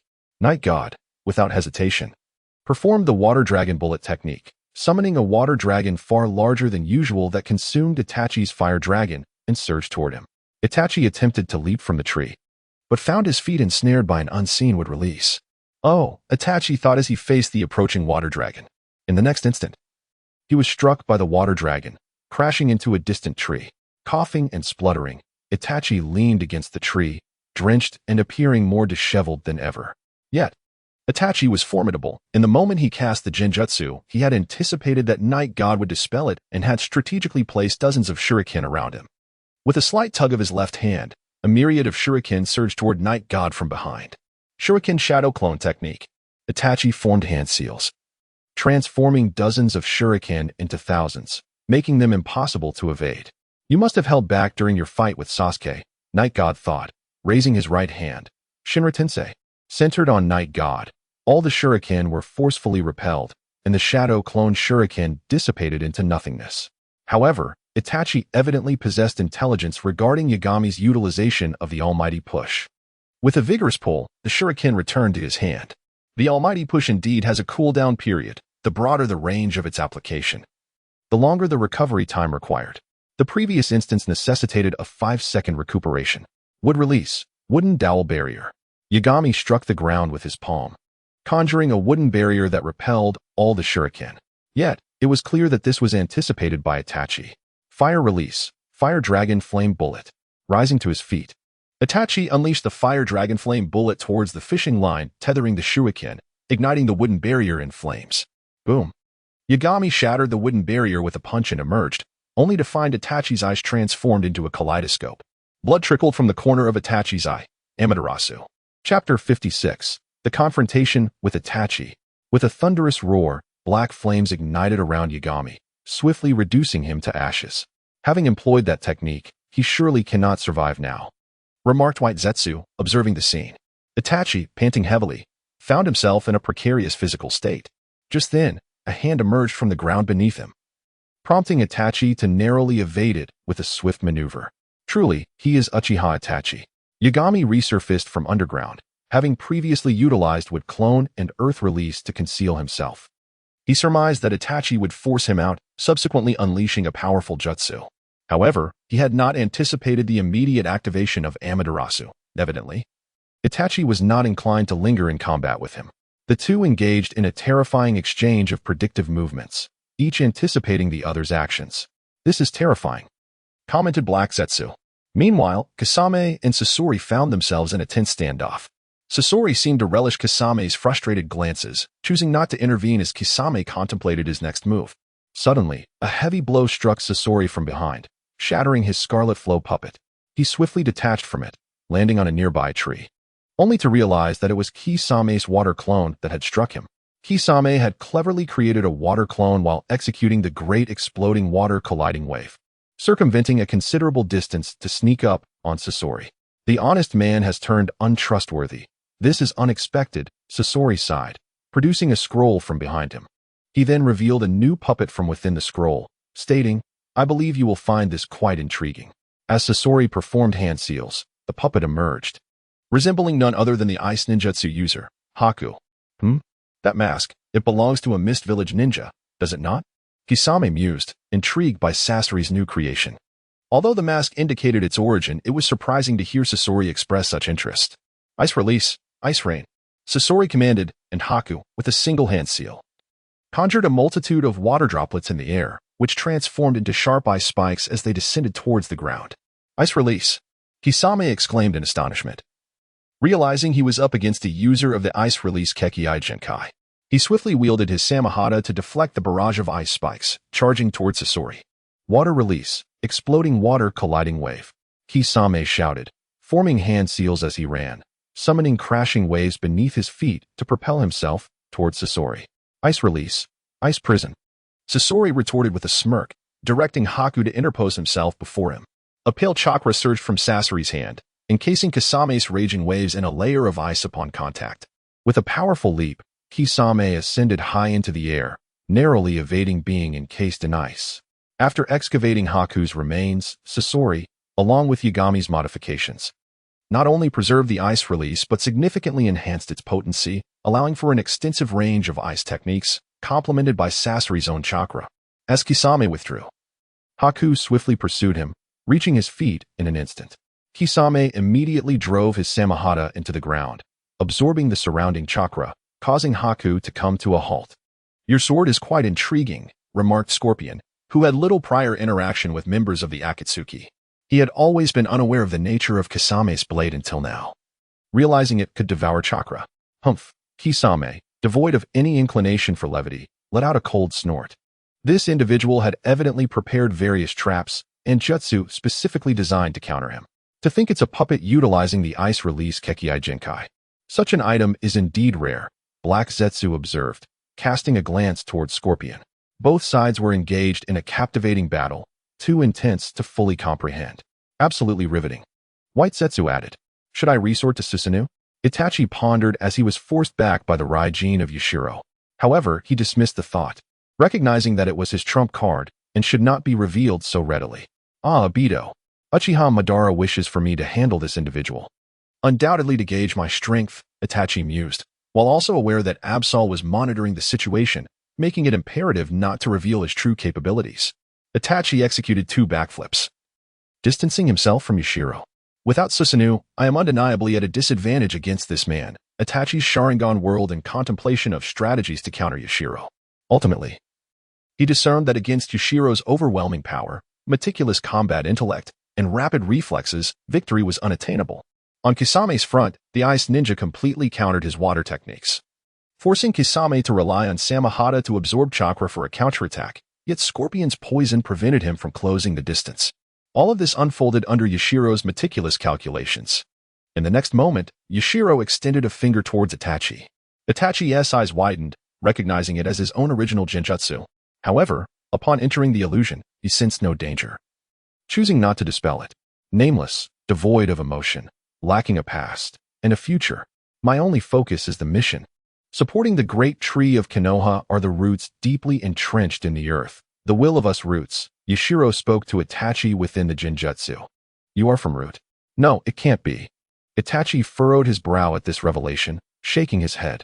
There were many formidable individuals, yet none to such an extent. According to Absol's intelligence, Danzo had perished, and the current leader of Root was a so-called genius ninja named Yin Xiang. I am the new leader of the Root organization, Yashiro stated, removing his hood and mask to reveal his true face to Itachi. Upon seeing the visage before him, Itachi noted he was merely a boy of 17 or 18. Is this truly the new leader of Root? He bore a striking resemblance to Absol's description, handsome and dignified, yet exuding a certain authority, calm and composed, with little change in expression. He stood approximately 6 feet tall. I learned from Danzo that you were on a classified mission. Yashiro inquired, gazing intently at Itachi. You were the god of night, having slain Danzo and shattered Konoha's bathing house. You are also Ino, the master of Konoha's shadows, serving as the secretary to the Hokage. What is your purpose in entering Konoha? Itachi gazed at the god of night, questioning him. Indeed, unwaveringly loyal, Uchiha Itachi. The god of night chuckled at the remark and replied, rest assured, I harbor no ill intentions towards Konoha. Having taken over Root, now renamed Shadow, you shall transition from Danzo's direct subordinate to my own. You will simply continue to report your previous activities to me. Danzo once made a promise to me. Can you make the same? Of course, Sasuke, I shall not lay a finger upon it. Chapter 57. Disembowel the Shark. Itachi fell into a contemplative silence, pondering deeply. Obedience to orders was indeed the sacred duty of a ninja. Even if a new leader had emerged, one ought to comply. However, this leader held an additional, peculiar identity, having ascended to power by slaying the previous one. This compelled Itachi to seriously consider whether this individual posed any threat to Konoha. Should there be any danger? He resolved to eliminate him, even at the cost of his own life. Rest assured, I could never act against Konoha. I am already discussing marriage with Tsunade, and both advisors treat me as their own grandson. How could I possibly turn against Konoha? Night God, without a moment's hesitation, discerned Itachi's encouragement and responded, you and Tsunade. Itachi was momentarily taken aback, involuntarily twitching his face. If memory served him correctly, Tsunade was nearing 50. Was she not? Ha ha ha, love knows no age. Night God chuckled, nonsense. This is merely another instance of exploitation. Look, the Root has been renamed Shadows, and this place is called Shadow as well. Clearly, they are one and the same organization, both established to protect Konoha. The Akatsuki's current mission was to capture the tailed beasts, though their ultimate intentions remained shrouded in mystery. Itachi then informed Night God. As far as you know, we have captured the One Tail, and the pursuit of the Two Tails has commenced. We have also identified the whereabouts of the Three Tails. Is that so? Where is the Three Tails located? Night God inquired, nodding in acknowledgement. It is likely in the land of Rice, though no one knows its precise location, Itachi replied. shaking his head. Understood. Leave the three tails to me. I shall thwart their plans. Night God nodded, adding, should you ever wish to return to Konoha, do not hesitate to contact me. I shall restore your honor. However, Itachi shook his head in response. No matter where I am, I remain a ninja of Konoha. Outside the village, I can accomplish far more for Konoha than I could within its walls. Upon witnessing the resolute glimmer in Itachi's eyes, Night God felt a stirring in his heart. Itachi was a true ninja, his only personal desire being for Sasuke. Moreover, the act of annihilating one's clan, even under orders, was a grave transgression, unforgivable by any measure. I cannot return, Itachi concluded, yet a hint of relief curled upon his lips, a smile that Night God, unfamiliar with such experiences, could not comprehend. Fear not. As long as you wish to return, I can make it happen. Just tell me when you wish to come back. Night God stated, stepping closer to Itachi and patting his shoulder. Within Night God's modifier, a point of alteration would forever remain reserved for Uchiha Itachi. This modifier had the capacity to transform all things. Even the obliterated Uchiha clan could be rewritten as if it had never met its demise. Gazing into Night God's eyes, Itachi felt an inexplicable belief in the truth of his words, as if he could indeed return to the place he cherished most. Subsequently, Itachi reported to Night God the members, distribution, and responsibilities of the Akatsuki organization. He was also aware of Uchiha Madara's covert manipulation of the Akatsuki. Yet the matters concerning the Rinnegan and the Six Paths of Pain remained unknown to him. As the illusion dissipated, the two engaged in fierce combat. Night God seized the opportunity to gift Itachi a ring, identical to those used by the Akatsuki, enabling immediate communication. Hoshigaki Kasame, seething with rage, contemplated retreat. Itachi leapt from one end of the canyon to the other, landing beside Kisame, who was nearly grinding his teeth in frustration. No matter how abundant his chakra or how formidable his strength, if he could not approach Sasori, all was in vain. Retreat? Impossible. I must swallow him whole today. Kisame, infuriated by Itachi's suggestion to withdraw, felt humiliated at the thought of retreating after such torment. What would become of his reputation as the formidable Hoshigaki Kasame if word of this spread? Night God, showing leniency towards Itachi, showed none towards Kasame. He leapt across the canyon and struck Kisame with a raikiri, creating a gaping wound in his abdomen. Kisame immediately spewed forth blood. Upon witnessing this, Itachi hurriedly urged Kisame to flee. With Kisame's remarkable regenerative abilities, this minor injury would heal swiftly. Kisame had been pierced through, a clear indication that even Uchiha Itachi was no match for Night God. Black Zetsu observed this and remarked, it seems we should depart as well. White Zetsu, following suit, burrowed underground. How does the new puppet fare? Night God inquired, turning to Sasori. Quite adept, Sasori nodded, retrieving the scroll to reclaim White Zetsu. It's a pity that the Scarlet Flow Jewel has been damaged. Such an item is better left behind, Night God said, kicking the fragments of the Scarlet Flow Jewel on the ground. Instead of remaking the Scarlet Flow Jewel, it would be wiser to further explore the new puppet. Indeed, Sasori agreed. Meanwhile, Itachi hastily led Kisame to safety, finding refuge within a dense thicket. Kisame quickly channeled chakra to heal his wounds, and the injury on his abdomen began to visibly mend at an astonishing pace. That kid was too fast. I barely registered his movements, Kisame remarked, clutching his wound. It's your fault. I advised a retreat, Itachi replied, pressing a hand to his bleeding eye. This battle had taken a heavy toll on him, leading to a further deterioration of his vision. Are you not his equal? Why withdraw so swiftly? Kisame gasped, regarding Itachi with curiosity. Indeed, Itachi nodded. What a predicament. How shall we report this? Kisame sighed deeply. Jay-Z will inform them, Itachi stated.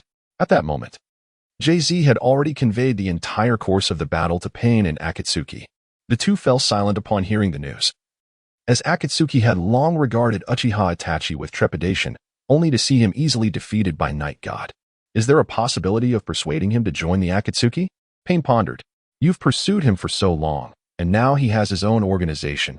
He is unlikely to oblige, Jay-Z responded. I can speak with him, Conan suggested. At the very least, we should prevent him from seeking revenge. Navi, Akatsuki scoffed coldly. A person like him will undoubtedly retaliate. Your approach would be tantamount to courting death. I disagree, Conan shook her head.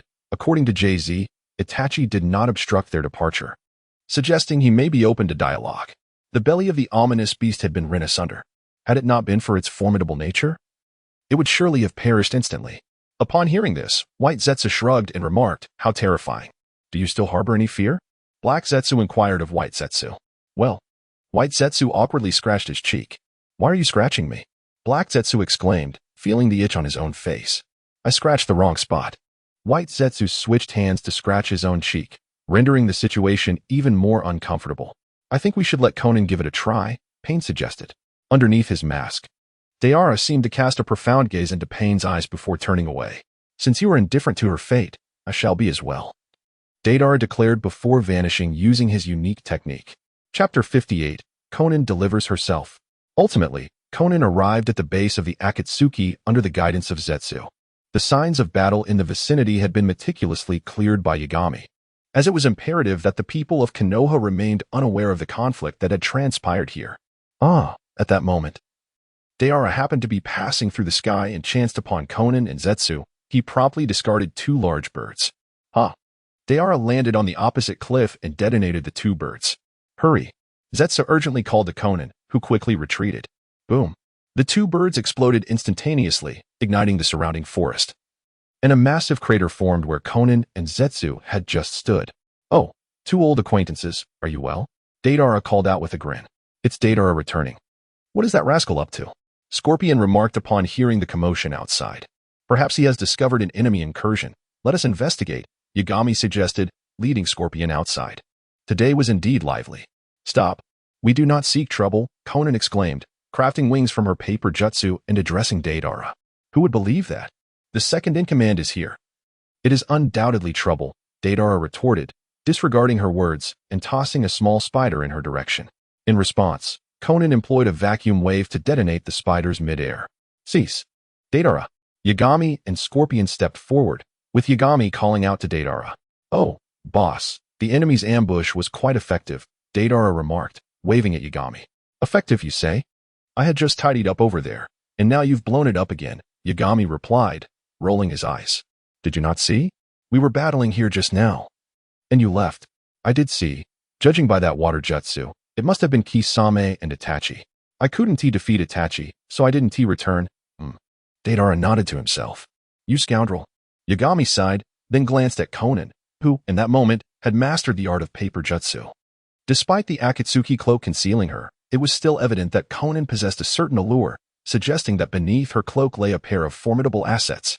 Hovering in the air, Yagami also caught a glimpse of Conan's delicate legs from halfway up the mountain.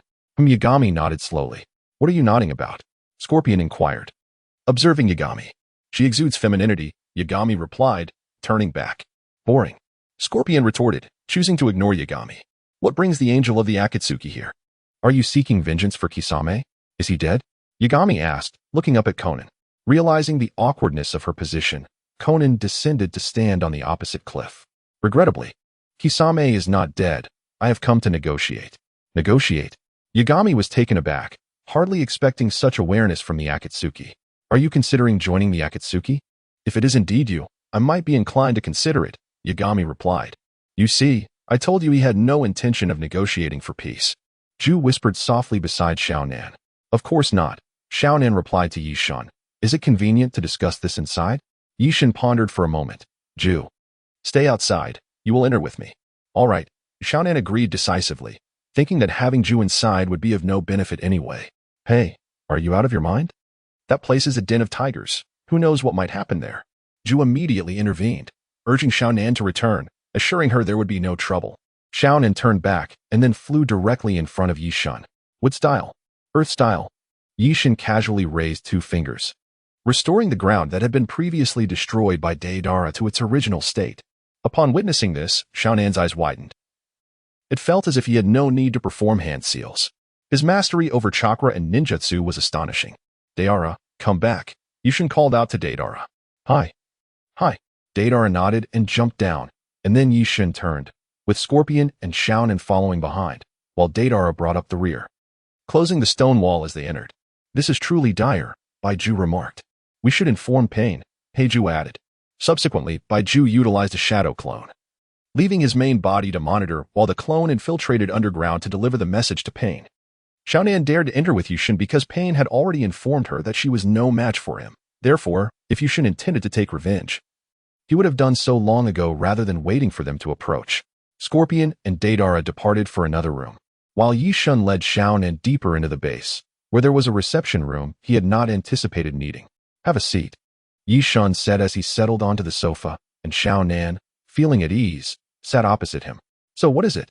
A discussion for peace? Yishan inquired.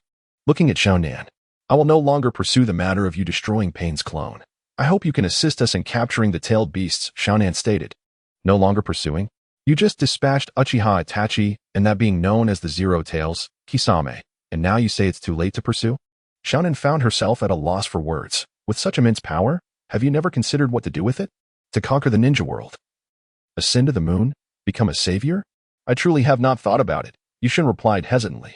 Let us establish a world of peace together, where there is no war, no families torn apart, no orphaned children, and no one goes hungry. Upon hearing Yishin's final words about being a savior, Xiaonan responded, Well, I'm not particularly interested in such ideals. I'm not a great benefactor. As long as I am not hungry, that is enough for me. Yushin said nonchalantly, Must you kill the conversation? Xiaonan said helplessly, Is it not a good thing to build a world without war? Does establishing a world without war require tailed beasts? You have been continuously collecting tailed beasts, haven't you? Night God inquired. At that moment, only he and Conan remained in the base, as Scorpion and Deidara had just departed to gather their belongings for a journey to the land of rice, in pursuit of the three tails. In order to establish this world of peace, we require the power of the tailed beasts, Conan remarked. Then let me pose this question. If I assist you in achieving world peace, what rewards might I receive in return? Night God responded, his gaze unabashedly scrutinizing Conan. What is it that you desire? Conan retorted, meeting his gaze with unwavering resolve. Night God, undeterred, replied, I want you. What do you say? Chapter 59. You are quite talented. What about you? Upon hearing these words from Yashin, Xiaonan stood up abruptly from the sofa.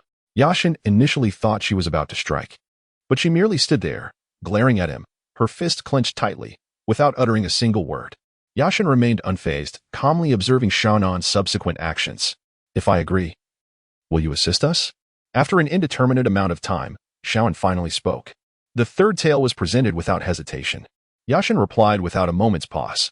Following this, Xiaonan fell into another silence. Why did Yashin make such a direct request to Xiaonan? It was because, at the moment Xiaonan appeared before him, his mind's modifier had issued a new task. Ding ding ding. New task, conquer Xiaonan. Upon completion, receive modification point X1 and a lottery draw X1. Yashin's eagerness to present this request was not solely due to the modification point, but rather the allure of the lottery draw. After all, his last draw had yielded a pair of those monstrous reincarnation eyes, and he was quite curious about what he might obtain next. Meanwhile, on Kai's side, they had yet to arrive, which made Yashin a bit anxious. Swapping the third tail for Xiaonan and the lottery draw was hardly a loss. Xiaonan slowly extended her right hand, and Yashin felt a surge of caution, initially believing she was preparing to attack. To his surprise, she simply began unbuttoning her coat, first the top button, then the second, the third, and the fourth. It wasn't until Xiaonan had removed her coat, revealing a white inner garment and her rather impressive assets, that Yashin was taken aback. So straightforward? Yashin gazed at Xiaonan in disbelief. We are all adults here. Xiaonan tossed her discarded coat onto the sofa, her expression devoid of emotion as she looked at Yashin. If such a simple method can procure powerful assistance for our organization, why not? Indeed, although Xiaonan appeared youthful, she was over 30, and her perspective on such matters was rather open-minded. Moreover, considering the ages of several individuals when Yahiko passed, Yahiko himself was merely 15, there hadn't been any opportunity for him to act towards Xiaonan. After Yahiko's demise, Nagato had become quite gaunt, certainly lacking the capacity to impose himself upon her. Thus, it could be inferred that Xiaonan was somewhat of an old maiden, though perhaps not quite so old. What is the matter? Xiaonan inquired, noticing Yashin's silence. Nothing. Yashin replied immediately, having momentarily drifted into contemplation. Then let us proceed. With that, Xiaonan removed her inner garment and reclined on the sofa. To be honest, I lack experience. It's entirely up to you. As she spoke, Yashin mused internally about whether his true self would resent him for seizing such an opportunity. Yet, could he afford to dwell on such thoughts in the current situation? Should he ask Xiaonan to put her clothes back on and wait while he fetched his true self? It mattered little. After all, they were one and the same person. After contemplating the matter, Yashin approached Xiaonan without hesitation. He straddled her, resting his knee against the inner side of the sofa while supporting himself with his other leg on the ground. Leaning over, he pressed his lips against hers. Although Xiaonan attempted to appear composed, she was undeniably shy at that moment. The instant their lips met, her face flushed a deep crimson. Nevertheless, she complied with Yashin's advances. Albeit somewhat clumsily, everything proceeded smoothly under his guidance. It's fortunate I purchased this sofa at a bargain. Its spaciousness surpasses that of ordinary sofas, though it is a bit firm, Yashin mused inwardly. As their passionate kiss intensified, Xiaonan gradually became more engaged, releasing soft moans, while Yashin's hand deftly explored her curves, progressing to the next steps. Where could Scorpion and Deidara have gone? Xiaonan wouldn't encounter any trouble inside, would she? Meanwhile, Ju remained outside, anxiously monitoring the entrance to the shadow base. Nagato from the Rain Village, oblivious to the green hue overshadowing his head, became increasingly anxious upon receiving reports from Ju's clone, to the point where his capacity for thought was nearly extinguished. He glanced at the torrential rain outside, silently imploring, "Xiaonan, please be safe." With a rumble, a bolt of lightning struck, seemingly in sync with Nagato's turbulent emotions. In that instant, Yashin and Xiaonan transitioned from intimate closeness to a sudden distance. Uncertain of the situation with the clone and Xiaonan, Yin Xiang lay beside a contented Jingya, gazing at the moon outside. Moments ago, they had nearly been discovered by Jingya's parents, which had been quite thrilling. Ding ding ding. Task of courting Xiaonan successful, rewarded with modification point X1, lottery X1. Startled, Yin Xiang shot up from the bed, waking Jingya in the process. Rubbing her eyes in confusion, she asked, "What is wrong?" Sitting up, the blanket slipped from her fragrant shoulders, exposing her smooth skin. "It's nothing, just go back to sleep," Yin Xiang reassured her, gently patting her head. Once Jingya had dozed off again, Yin Xiang quietly dressed and leapt out of the window. "My clone truly is remarkable, having swiftly won over Xiaonan. It hasn't he been long, could he have forced her? Wouldn't he that infuriate Nagato?" Yin Xiang, unaware of the events unfolding outside, could only speculate wildly. Eventually, he activated the modifier in his mind, noting he had 2 unused modification points and 1 lottery ticket. Choosing not to use the modification points just yet, Yin Xiang initiated the lottery. 5 grand boxes appeared in his mind, and he selected the leftmost one. A flash of golden light ensued. "Are you satisfied now?" Xiaonan, breathless and weak, lay against Yashin's muscular chest, her thigh twitching slightly. "Very satisfied, indeed. You possess remarkable talent." Yashin nodded in response. How can this be described as talent? Upon hearing this, Xiaonan felt a sense of strangeness and gazed at Yashin's face, which was shrouded in concealment. She remarked that she was entirely unaware of the kind of man with whom she had engaged in such an act. While his physique was undeniably commendable, she found herself questioning his handsomeness. Was he attractive or unattractive? Was he a youthful lad or a mature gentleman? Meanwhile, within Yishin's mind, a notification indicated that Xiaonan's fondness for him had reached 60%, a level attained solely through his own efforts. This was sufficient evidence that Xiaonan possessed some inexplicable proclivities. Otherwise, a typical woman faced with such a proposition, albeit reluctantly acquiescing, would likely have a fondness rating in the negative. "Do not forget what you have agreed to," Xiaonan said, bracing herself against the sofa to rise as she spoke to Yishan. "Rest assured, I shall fulfill my mission." Chapter 60, The Challenge of Might Guy. "Well, I shall take my leave now," Xiaonan said, having dressed and tidied her disheveled hair, addressing Yagami. "Do come and visit again." Yagami nodded with a smile. Xiaonan, rendered speechless, exited the room. "If I do not give her the 3 tails, will she bite me to death?" Yagami contemplated inwardly after Xianan's departure. The following morning, in Yin Xiang's perspective. During yesterday's lottery, Yin Xiang had chosen the leftmost box among 5, and with a flash of golden light, he acquired the rebirth eye. At that moment, Yin Xiang possessed the rebirth eye in his left eye and the Rinnegan in his right, and under the influence of the modifier, both eyes could transform into ordinary eyes, while simultaneously possessing the abilities of the Byakugan and Sharingan, augmented by the power of wood release. An undeniable walking anomaly. Early that morning, Yin Xiang prepared breakfast for Tsunade and then set off with a heartwarming meal for Hinata, whose affection level had reached 90%.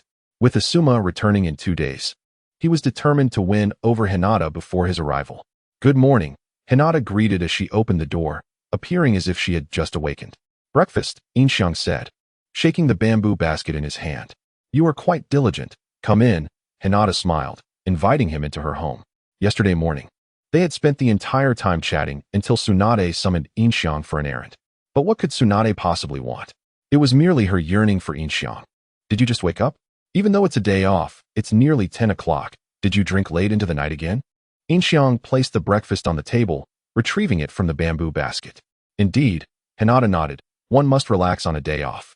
After saying this, she retreated to the bathroom to freshen up. Yin Xiang sighed inwardly, regretting that he had sought Ino last night, thus missing this opportunity with Hinata.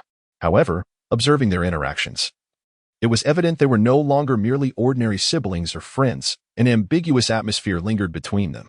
Yin Xiang thoughtfully arranged the bowls and chopsticks for Hinata, who, upon her return, sat across from him. It's still warm. It smells delightful, Hinata remarked as she inhaled the aroma. I shall begin. Yin Xiang propped his head on his hand, quietly watching her eat. As Hinata consumed her meal, she felt a sudden flush of embarrassment, her cheeks turning crimson. You could sit on the sofa instead. It feels a bit awkward with you staring at me like this. All right, Yin Xiang nodded obediently, smiling as he moved to the sofa. When did Hinata become pregnant? Probably after the mission at the Temple of Fire, when Naruto and the others brought back the empty vessel with the tailed beast's power. The revelation of her pregnancy must have come after they dealt with the invasion of the four-man group in Konoha during a conversation between Kakashi and Asuma, when Hinata mysteriously called Asuma away. Even from the sofa, Yin Xiang's gaze remained fixed upon Hinata, who, feeling shy, hurried to finish her meal in silence. On the other side, Yin Xiang, who had been dispatched to monitor Akai's clone, could hardly contain his impatience. He swiftly followed Akai's mission route, their objective being the eradication of a band of thieves along the border of the Land of Fire. Given their speed, they should have returned by now. Upon reaching the border, Yin Xiang fortuitously encountered Akai's team on their way back and promptly blocked their path, commanding, "Halt." The four members immediately ceased their movements, gazing up at the imposing figure of the night god. Who are you? Shali exclaimed, instinctively stepping in front of his comrades. Li, step aside, Akai said, his demeanor turning serious upon recognizing Yin Xiang. The Jinin and Chunin were unfamiliar with this individual, but the Jonin were well aware of his identity. This man is the night god, a formidable force, Ning Xiai remarked. He was the first among the Konoha 12 to attain Jonin status. Night god? Who is that? Tian asked, puzzled. He certainly exudes an impressive aura, Shali concurred. Maite Kai, I challenge you, the night god declared, pointing at Maite Kai. The four were momentarily taken aback, three of them turning to look at Maite Kai in unison. He doesn't seem friendly, Kai-sensei. You can't accept his challenge. Tian urged Akai. Since a challenge has been put forth, it cannot be declined. Otherwise, what kind of man would I be? Kai replied cheerfully to Tian. Come on, I accept your challenge. He then called out to the night god. Everyone stepped back. Kai instructed the three behind him, who understood his nature and knew he would never refuse a challenge, thus they reluctantly retreated. Just to clarify, this is a challenge, not a death match. The 8th gate of the 8 gates of opening is off limits. The night god leaped down from the tree, taking a step back before addressing Maite Kai. The 8th gate is too terrifying. Even though my strength is considerable now, I am not yet at the 6 pads level. I can't withstand a blow from someone at that level. The primary directive for Konoha's Jonin is to capture or eliminate the night god.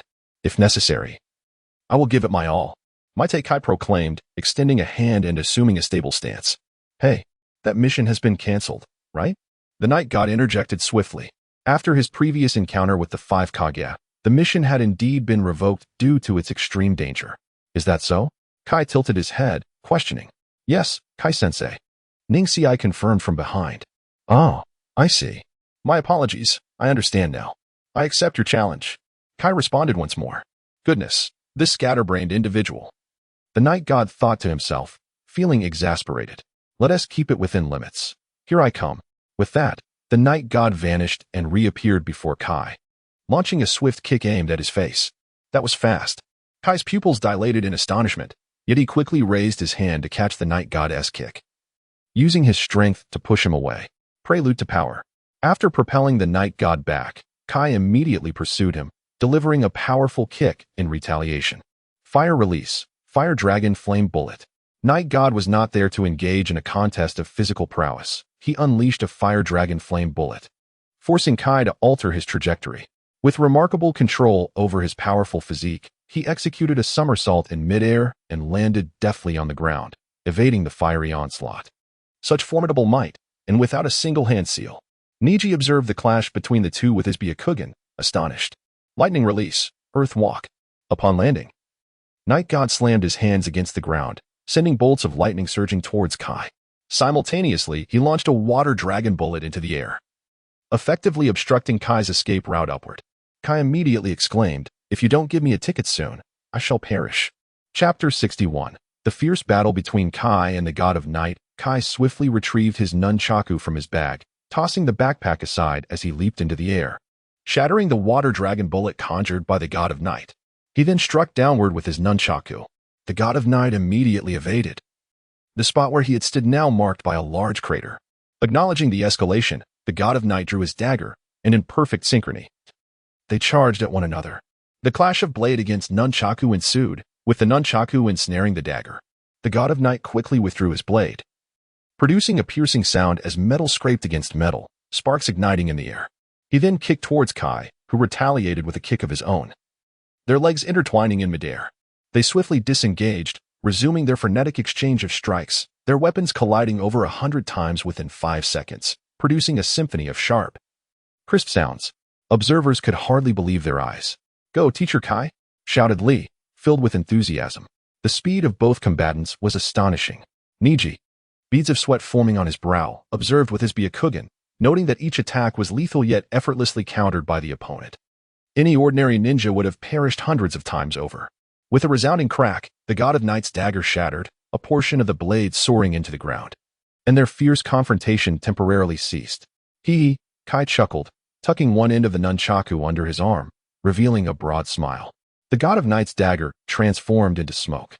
A mere shadow of his original weapon, its lifespan now expired. "Impressive," the God of Night remarked, acknowledging Kai's extraordinary prowess.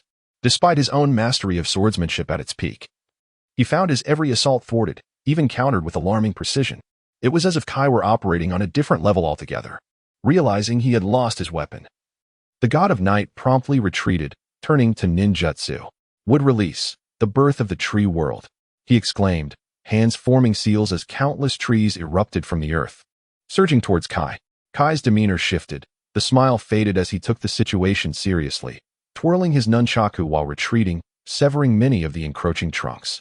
"Quickly fall back," Niji urged, hastily leading Lee and Tintin away, aware that such extensive ninjutsu would endanger them. "What is that?" Lee exclaimed, astonished by the deluge of trees. "That is the exclusive ninjutsu of the first Hokage, the wood release technique. I can't believe he can use wood release," Tintin explained, her knowledge evident. Niji observed the massive chakra emanating from each trunk, realizing the sheer magnitude of chakra involved. The trunks relentlessly advanced towards Kai, their overwhelming numbers leaving him little time to defend. Soon, he found himself ensnared, his chakra being siphoned away. The God of Night intended to drain him completely, leaving just enough for a breath of respite, thereby securing his victory. 8 gates, 6th gate, the gate of view, open. Kai felt his chakra being absorbed, and without hesitation, he opened the 6th gate, unleashing a formidable surge of green chakra that uprooted the surrounding trees. His complexion darkened, and his hair stood on end due to this explosive power. What a remarkable display! Facing such strength directly is indeed astonishing, Yagami thought to himself. In the next moment, Kai appeared before him in an instant, truly instantaneous, leaving no room for reaction, much like the kick he had previously delivered to Kai. Susanoo. Yagami immediately activated the first stage of Susanoo to block Kai's kick, yet it shattered upon impact. "Damn it, we agreed not to hold back," Yagami thought as he swiftly leapt away. However, unbeknownst to him, as he jumped, Kai had already materialized behind him, his hand bindings unfurled, preparing to unleash the Tsubaki Lotus. Before Yagami could react, the bindings had ensnared him. Yagami quickly utilized the Great Serpent technique, extracting himself from his original body and landing at a distance. Kai slammed Yagami's former body heavily to the ground, followed by a relentless barrage of strikes. Yagami was relieved he had escaped in time. It appeared that he would need to take this battle more seriously. Fire release, Great Fireball technique. Yagami stood firm, directing a colossal fireball towards Kai, whose power was akin to a meteor, igniting the entire forest in flames. Niji and the others sprang from the woods, gazing at the inferno. "I hope Teacher Kai is all right," Tintin expressed her concern, watching the engulfed forest. "He'll be fine," Niji replied, assessing the situation with his Byakugan. Kai had already used the body flicker technique to reach the opposite side of the forest, where a river flowed. However, before long, the entire forest lay in ashes due to Yagami's single fireball. Once the flames subsided, Yagami activated the second stage of Susanoo, completely unharmed.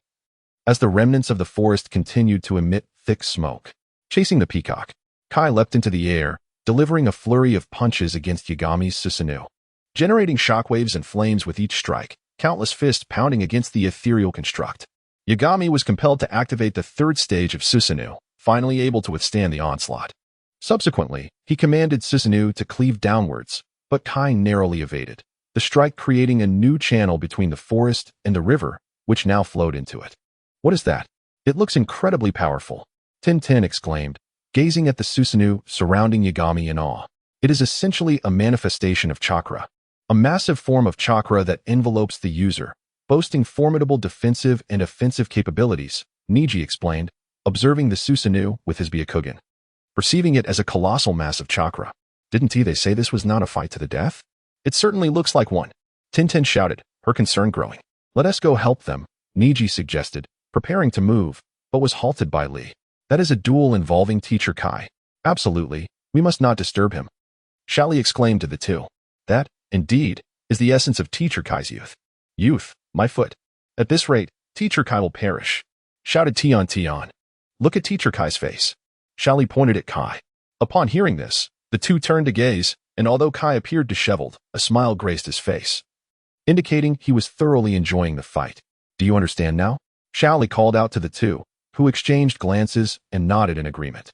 "Continuing like this must be quite taxing on your body as well," Yeshin remarked to Kai from within Susanoo.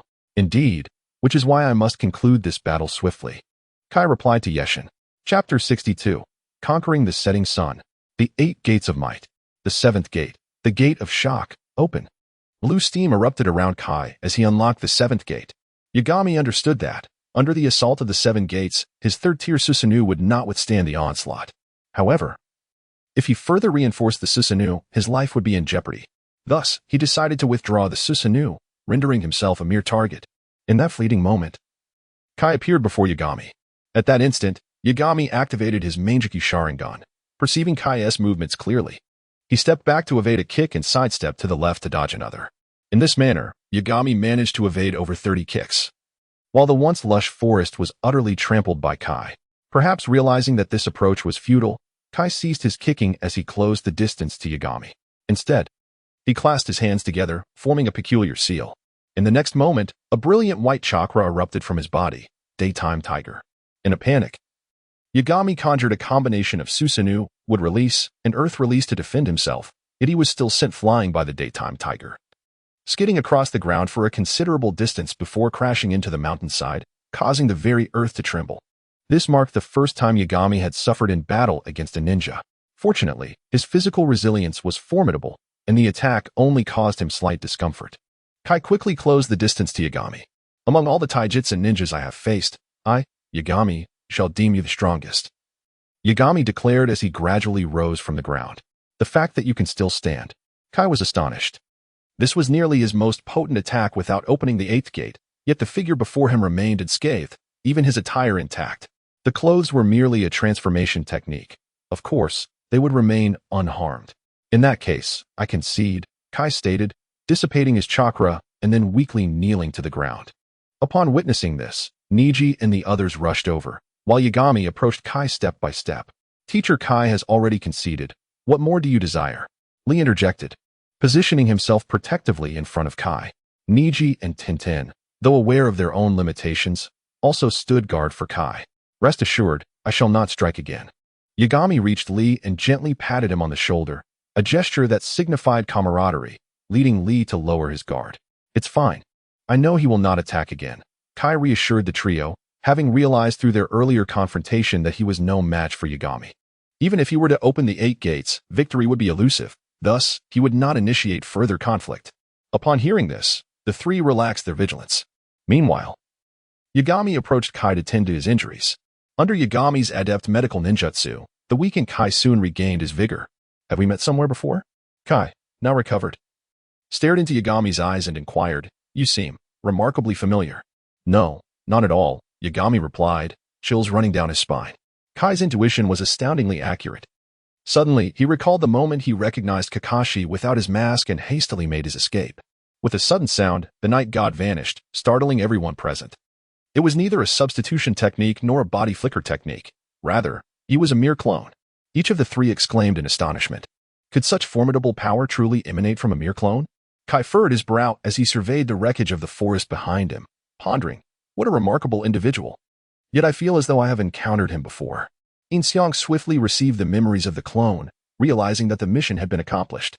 The modifier within his mind also alerted him, granting him a chance for a lottery draw. Just as Yin Xiang was preparing to open the treasure chest, he was interrupted by the call of Sunset Red. "Yin Xiang, the fish has escaped," she exclaimed. At that moment, the two were leisurely strolling through the streets. Attempting to catch fish with a small net, a challenging task, especially without the use of ninjutsu. However, with Yin Xiang's keen ability to learn, he quickly mastered the technique after observing the shopkeeper's demonstration just once. With a swift flick of his wrist, he deftly retrieved the fish, securing it in the fish tank. "Impressive," Sunset Red remarked joyfully, her demeanor transforming from that of a mature and composed older sister to that of a playful little girl in front of Yin Xiang. "Oh dear, I have truly lost out this time." Encountering a skilled individual, the shopkeeper lamented, his expression one of agony, as the young man effortlessly filled his small fish tank with a dozen fish. "Thank you, shopkeeper," Yin Xiang smiled as he returned the net, before heading home with Sunset Red, carrying the fish tank. Along the way, he purchased some vegetables and prepared a meal for her, even sending food to Tsunade via his clone. Truly, the ability to create clones was delightful. "Are you certain it's fine not to go see Lady Tsunade?" Sunset Red inquired, observing Yin Xiang as he set the meal on the dining table. "It's quite all right. I have handled all matters concerning Lady Tsunade. One must occasionally indulge in personal time," he replied with a smile. "Is personal time meant for cooking for me?" Sunset Red approached the table, intrigued. "Indeed." While Hinata and the others, being scions of their families, are currently on standby, training under the guidance of their elders, the Jonin are busy training their own disciples and undertaking missions. "Aren't you rather bored at home? So I thought I would keep you company," Yin Xiang said nonchalantly as he returned to the kitchen, his demeanor making it easier for Sunset Red to feel touched. Sunset Red was indeed moved by his words. Taking a seat at the dining table, shortly thereafter, Yin Xiang brought out the soup, for dishes and a soup. "Perfect. The sunlight is too glaring. May I draw the curtains?" he asked. "Yes," she nodded in agreement. Yin Xiang proceeded to pull the curtains shut, and as the lights were not turned on, the room was instantly enveloped in dimness. "Oh dear, I forgot to turn on the lights," he said, walking towards the door to do so. However, as he passed by Sunset Red, she took hold of his hand. "Yin Xiang, do you like me?" she inquired hesitantly in the shadows. Yin Xiang turned to look at her. She was too shy to meet his gaze. Through the hidden Byakugan in Yin Xiang's eyes, he could see that Sunset Red's face was flushed, for the atmosphere had grown so charged that she boldly ventured to probe for an answer. In this very moment, even without the aid of a modifier, Yin Xiang could comprehend the sentiments of Sharingan. If she held no affection for him, she would not have posed such a question, nor would she have grasped his hand while inquiring. Furthermore, her palm was slick with sweat and trembled slightly, indicative of her intense nervousness. Yin Xiang said nothing. He simply leaned down and pressed his lips against Sharingan's. After a brief interval, she reciprocated, and they remained entwined for what felt like an eternity before parting. No words were necessary now. Sharingan gradually released her hold on Yin Xiang's hand. As he approached the door to turn on the light, he beheld Sharingan's face, flushed with a radiant joy. Chapter 63, The Flying Thunder God Technique. What will transpire between the two tonight is self-evident. The following day, Asuma's team returned, reporting their conclusion that it was likely not the work of the Akatsuki or the Rain Shinobi village. They had apprehended the true culprits, a band of marauders intent on financial gain, seeking to frame the Rain Shinobi village. Naruto's grave-robbing mission also concluded, having successfully recovered 4 stolen corpses. Originally, this was a tale about the 12 guardians, but it was an original creation by the anime team, and the notion of 4 individuals demolishing Konoha is rather absurd, treating Konoha's ninjas as mere vegetables. I have chosen to skip over this segment entirely. Upon returning to Konoha, Asuma's first action was to seek out Kurenai.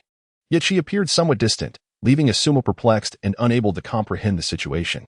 His immediate suspicion fell upon Yin Xiang, assuming he had taken advantage of Asuma's absence to undermine him. However, Kurenai dismissed this notion, stating that Yin Xiang was far too young for her and that she had merely developed feelings for another. This revelation dissuaded Asuma from confronting Yin Xiang for clarification. And when he pressed for the identity of this new suitor, Kurenai remained tight-lipped, compelling Asuma to relent. Meanwhile, Yin Xiang concealed herself in her bedroom, eavesdropping on their exchange. Although she felt a twinge of guilt towards Asuma, Kurenai's allure was undeniable. She reasoned that rescuing Asuma's life in the future would suffice as recompense. After all, having Kurenai by her side was preferable to enduring solitude. The words Kurenai had spoken to Asuma were indeed suggested by Yin Xiang, despite her entanglements with Tsunade, Ino, and Kurenai. One consistent truth remained: Yin Xiang had never expressed affection or intentions of a relationship to any of them. Furthermore, they remained oblivious to one another's circumstances, thanks to the compliance granted by the modifier. When their compliance reaches a sufficient level, mutual knowledge of each other's affairs would not provoke any adverse consequences. Perhaps Yin Xiang might even relish a scenario of 3 against 1. Suddenly, a plethora of modifier tasks flooded Yin Xiang's mind, including a new prestige task. This 10-point prestige likely pertained to her standing within Konoha, overseeing the shadows of the village. Is a mere 10 points all her worth?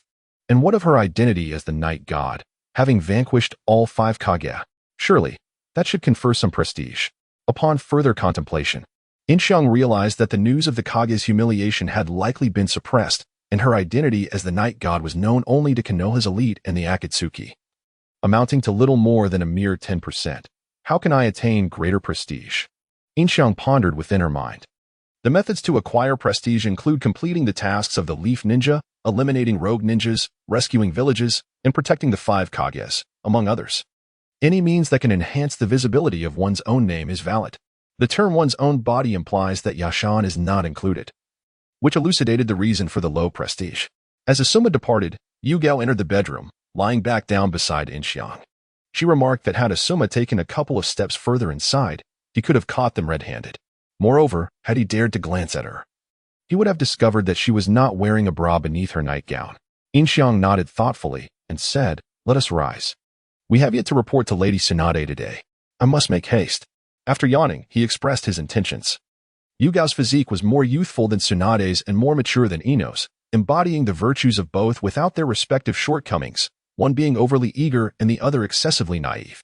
This combination rendered her superior to both Tsunade and Ino, much to Yin Xiang's satisfaction. Yugao nodded in agreement. At this moment, her obedience to Yin Xiang stood at 50%, and she was inclined to heed his directives for most matters. After breakfast, Yin Xiang bid farewell to Yugao. In truth, he was not in a hurry to meet Tsunade. The previous day, his shadow clone had accompanied her for an entire day, and Tsunade still believed it to be the original. Yin Xiang sought a quiet spot to utilize the lottery opportunity he had obtained the day before. The bustling morning in Konoha presented a risk of overly exuberant reactions should he draw something remarkable. Thus, he stealthily slipped into a narrow alley, squatting beside a garbage bin. He prepared to draw. Just as he settled, a knife was suddenly pressed against his neck. Looking up, he saw a member of the Umbu with long purple hair. Upon recognizing Yin Xiang, the Umbu quickly sheathed her weapon. "My apologies, Lord Yin Xiang," she exclaimed. "Such fortune to encounter you here," Yin Xiang mused. Recognizing her as a member of the Hokage's elite Umbu, specifically one under his command, none other than Yuzuki Yugao, "I noticed someone acting suspiciously and followed. Never expecting it would be you. I am truly sorry," she said, bowing slightly. "Remain there and await your punishment," Yin Xiang instructed Yugao, seizing the opportunity presented.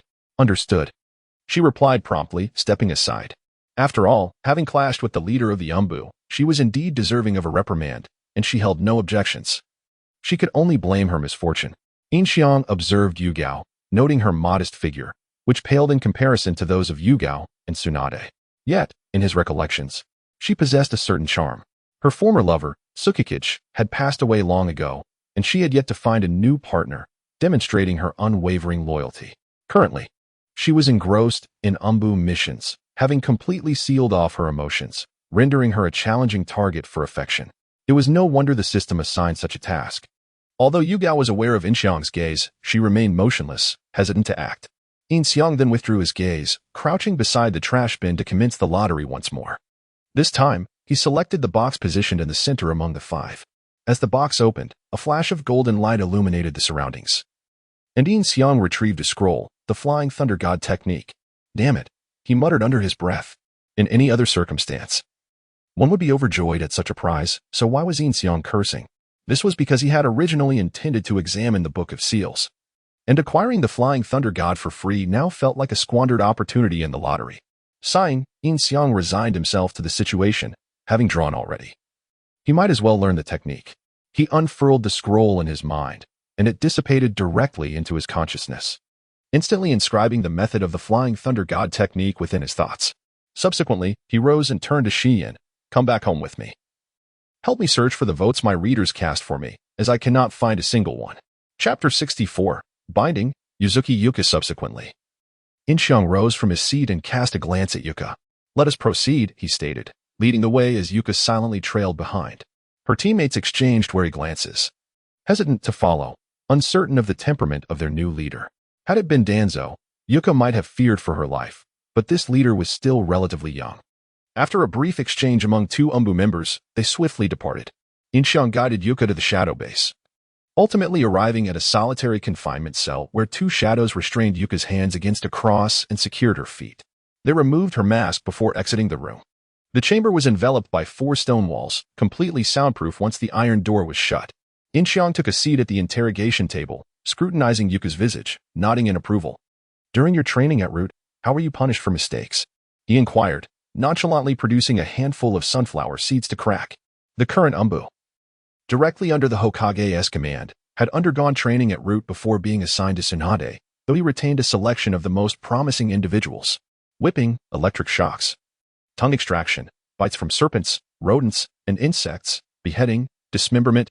Yuka listened, maintaining an outward calm while her inner trepidation escalated. A new value appeared in Yin Xiang's modifier, fear level.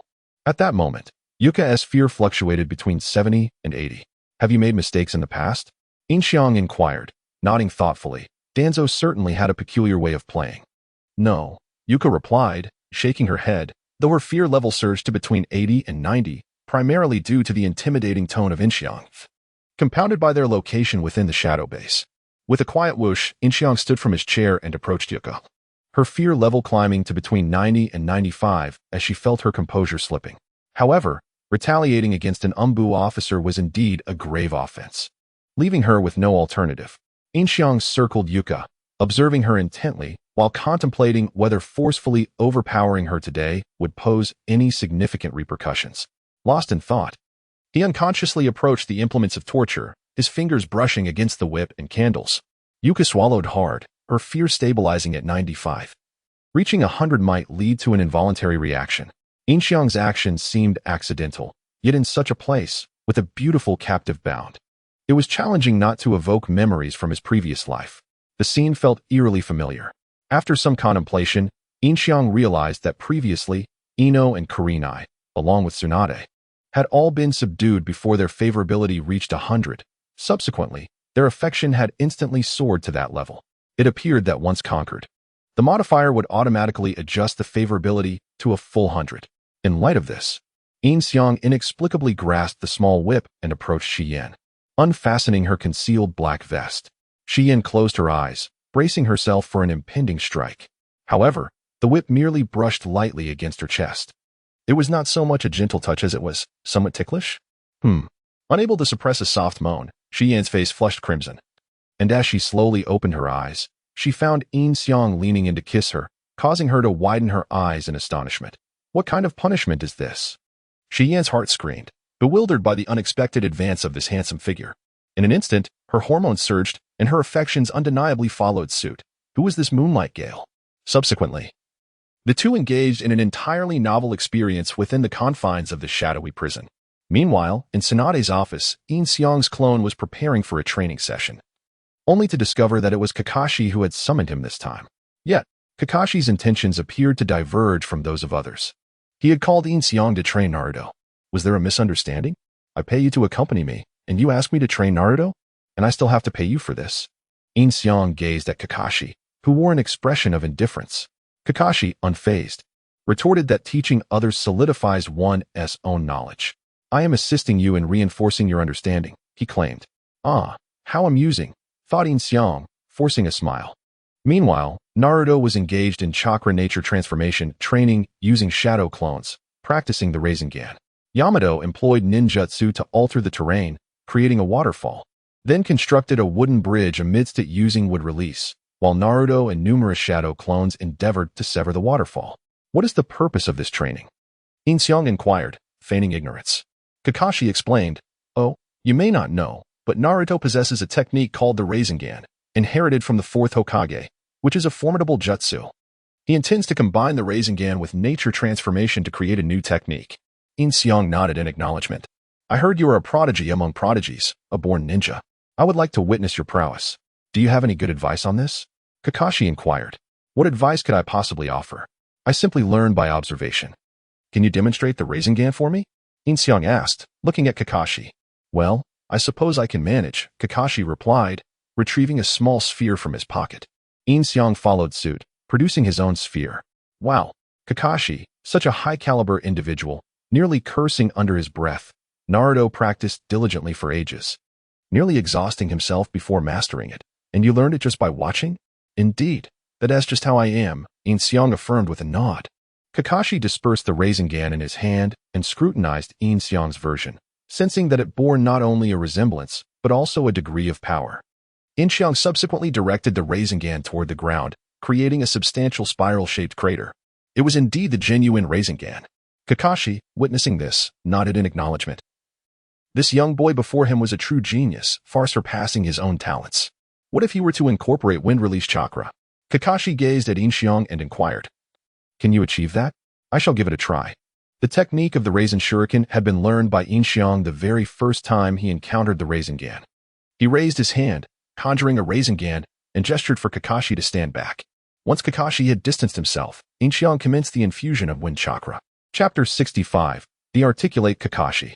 Yin Xiang raised the Rasengan above his head, infusing it with wind chakra. In an instant, four sharp, transparent blades materialized around the Rasengan, gradually expanding, causing the grass on the ground to be uprooted by the ensuing suction. Even the waterfall near Naruto was drawn toward it, capturing his attention as numerous shadow clones turned to gaze at Yin Xiang. Remarkable, has it truly come to this? Yamato, who had been intently focused on Naruto to suppress the Nine-Tails chakra, was also drawn in by Yin Xiang's display. "What is that?" Naruto, dispelling his shadow clones, widened his eyes at the object in Yin Xiang's hand. At this moment, the blades had expanded to about a meter in length. "Naruto, get out of the way," Yin Xiang shouted. Naruto quickly leaped away from the waterfall, distancing himself. Yin Xiang hurled the Rasengan toward the waterfall. Boom! With a tremendous roar, the entire waterfall was shattered, revealing an enormous crater in the rock face, at least 5 times larger than the Rasengan itself. And the pit was not spiral-shaped but rather an irregular, jagged cut. "So this is what the Rasengan looks like after being infused with wind chakra." Kakashi gazed in astonishment at the crater. "This ninjutsu is undoubtedly S-rank. What on earth is that?" Naruto exclaimed, jumping over to inspect the massive pit. "That is the Rasengan enhanced with wind chakra," Kakashi explained, joining Naruto. He merely glanced at the Rasengan, and with the infusion of wind chakra, it transformed into this. Just a glance? Naruto turned to look at Yin Xiang. Is this what it means to be a genius? Naruto had never believed in the notion of genius. He always thought that with hard work, anyone could achieve greatness. Yet here was someone who learned the Rasengan with just a glance and developed a jutsu he had studied for so long. Is this truly what genius is? Feeling a twinge of disappointment, Naruto questioned why he wasn't that genius. But then he thought of Sasuke and quickly regained his resolve. "Yin Xiang, teach me how to do that." Yin Xiang shot Kakashi a bemused glance. "You failed this training task. How can it be considered a failure? I taught you an S-rank new ninjutsu. I exceeded the mission requirements, and my commission should be doubled." Kakashi grinned with his eyes narrowed. "You've got to be kidding me," Yin Xiang muttered under his breath, unable to voice that he already knew how to do it. "At least treat me to a meal." Okay, Kakashi nodded. "We can discuss that later. Yin Xiang, you must teach me that Rasengan ninjutsu you just performed." Naruto interjected, positioning himself between Yin Xiang and Kakashi. All right, Yin Xiang conceded with a sigh. "Let us just call it the Rasengan Shuriken for now. This ninjutsu cannot be executed without sufficient strength.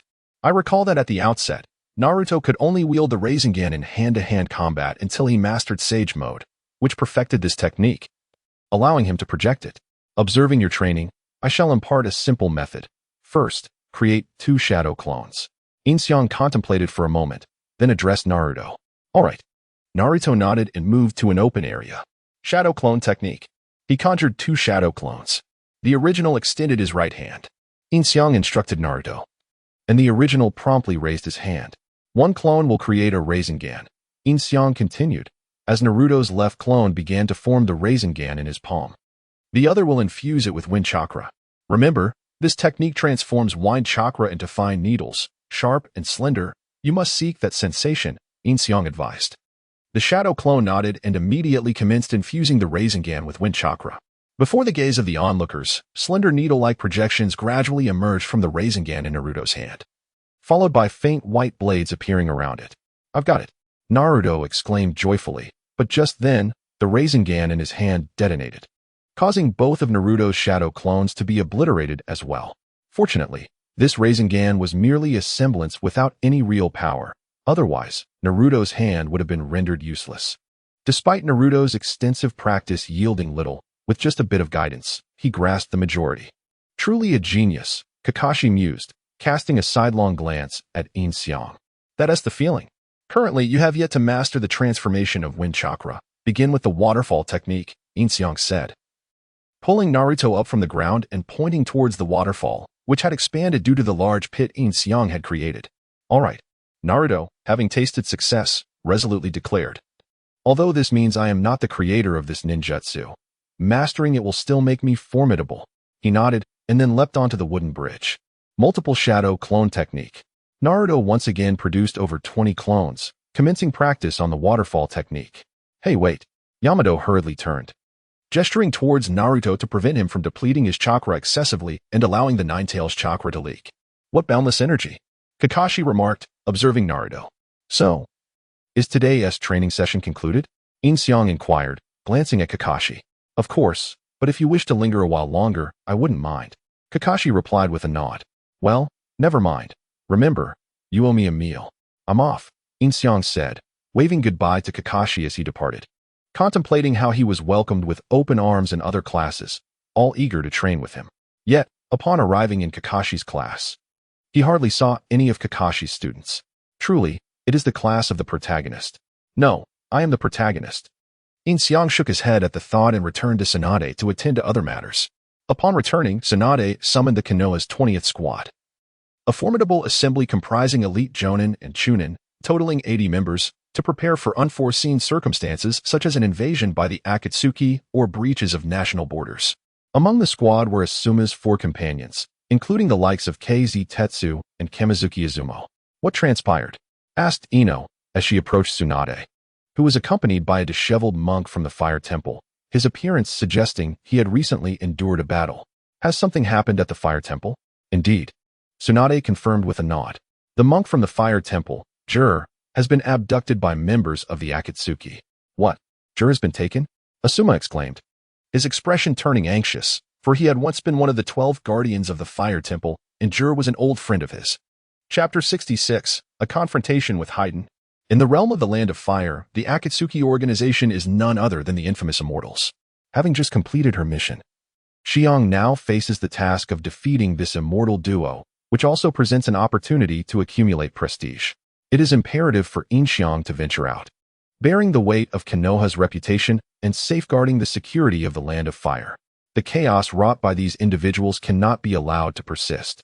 While there is curiosity about their true intentions, each of them is a formidable opponent. They must not be permitted to escape the Land of Fire. If capturing them alive proves impossible, then they must be eliminated on the spot. Tsunade addressed the assembly. Go forth, disperse. Immediately, 80 individuals scattered, spreading outwards to scour the vicinity of the Land of Fire. I shall take my shadow with me, Yin Xiang declared to Tsunade. The adversaries are formidable, should danger arise. Retreat immediately, Tsunade replied nonchalantly, not intending to hinder Yin Xiang, as both he and his shadows possess considerable strength. Rest assured, I have yet to fully indulge, Yin Xiang jested, playfully patting Tsunade. Wait for my return. With that, he departed, dispelling his shadow clones as soon as he was out of Tsunade's sight. For this task must be undertaken by his true self. As the clones faded, Yin Xiang's original form absorbed their memories. At that moment, Xiang was lost in delight. Her legs spread wide, her hands bound above her head, perched atop a table. It seems this is where the fun ends for today, Yin Xiang mused upon receiving the memories, setting aside the candle in his hand. Indeed, Xiang relished this sensation. Let us dress and depart. Should you dare to provoke me again, I shall see to it that you are punished, Yin Xiang remarked, his hand brushing against Xiang's chest. Yes, Lord Yin Xiang, Xiang replied, her cheeks flushed, the fear long gone, now replaced by eager anticipation for their next encounter. Subsequently, Yin Xiang exited the interrogation room, taking with him 5 of his most capable shadows to pursue the trail. Kigen, dispatch the insects to locate Asuma's whereabouts, Yin Xiang instructed. Kigen nodded and promptly sent out a swarm of insects in all directions. If memory serves, Asuma perished during the encounter with the immortal duo, having had his crimson stolen. Surely, compensation is warranted. The insects swiftly uncovered Asuma's route, leading towards the fire temple. Yin Xiang immediately set off with his 5 companions in that direction. The fire temple, somewhat secluded, was reached only by the following morning. Upon arrival, they found the temple in ruins, several carrier pigeons taking flight just as Asuma and his companions emerged from within. Then let us proceed to the nearest exchange office, Asuma suggested to Shikamaru, Genko, and Kamizuki Izumo, noting that Team 10 was not part of the same squad. It's just a short distance north, near a public restroom. Kamizuki Izumo confirmed. Let us be off, Yin Xiang declared, leading his 5 companions towards the exchange office, which was still a considerable distance away. As noon passed, 5 individuals arrived at the exchange center. Upon nearing the surrounding forest, they spotted Haiden seated at the entrance. Yin Xiang swiftly instructed everyone to conceal themselves behind the trees. That attire unmistakably belongs to the Akatsuki, he remarked after taking a distant glance. Release a venomous insect and approach stealthily, he commanded, while the others prepared to encircle Haiden. Upon receiving the signal, they would strike simultaneously. Yin Xiang signaled to the group, and they nodded in understanding before quietly dispersing, leaving only Yin Xiang and the insect handler. Chujin, behind. Chujin unleashed a small venomous insect, which stealthily approached Haiden. Although this tiny creature could claim a life, Yin Xiang did not believe Haiden would succumb to it. The insect was merely intended to incapacitate him. Once everyone was positioned, Asuma and his team arrived. Yin Xiang promptly gestured for silence, instructing them to remain still.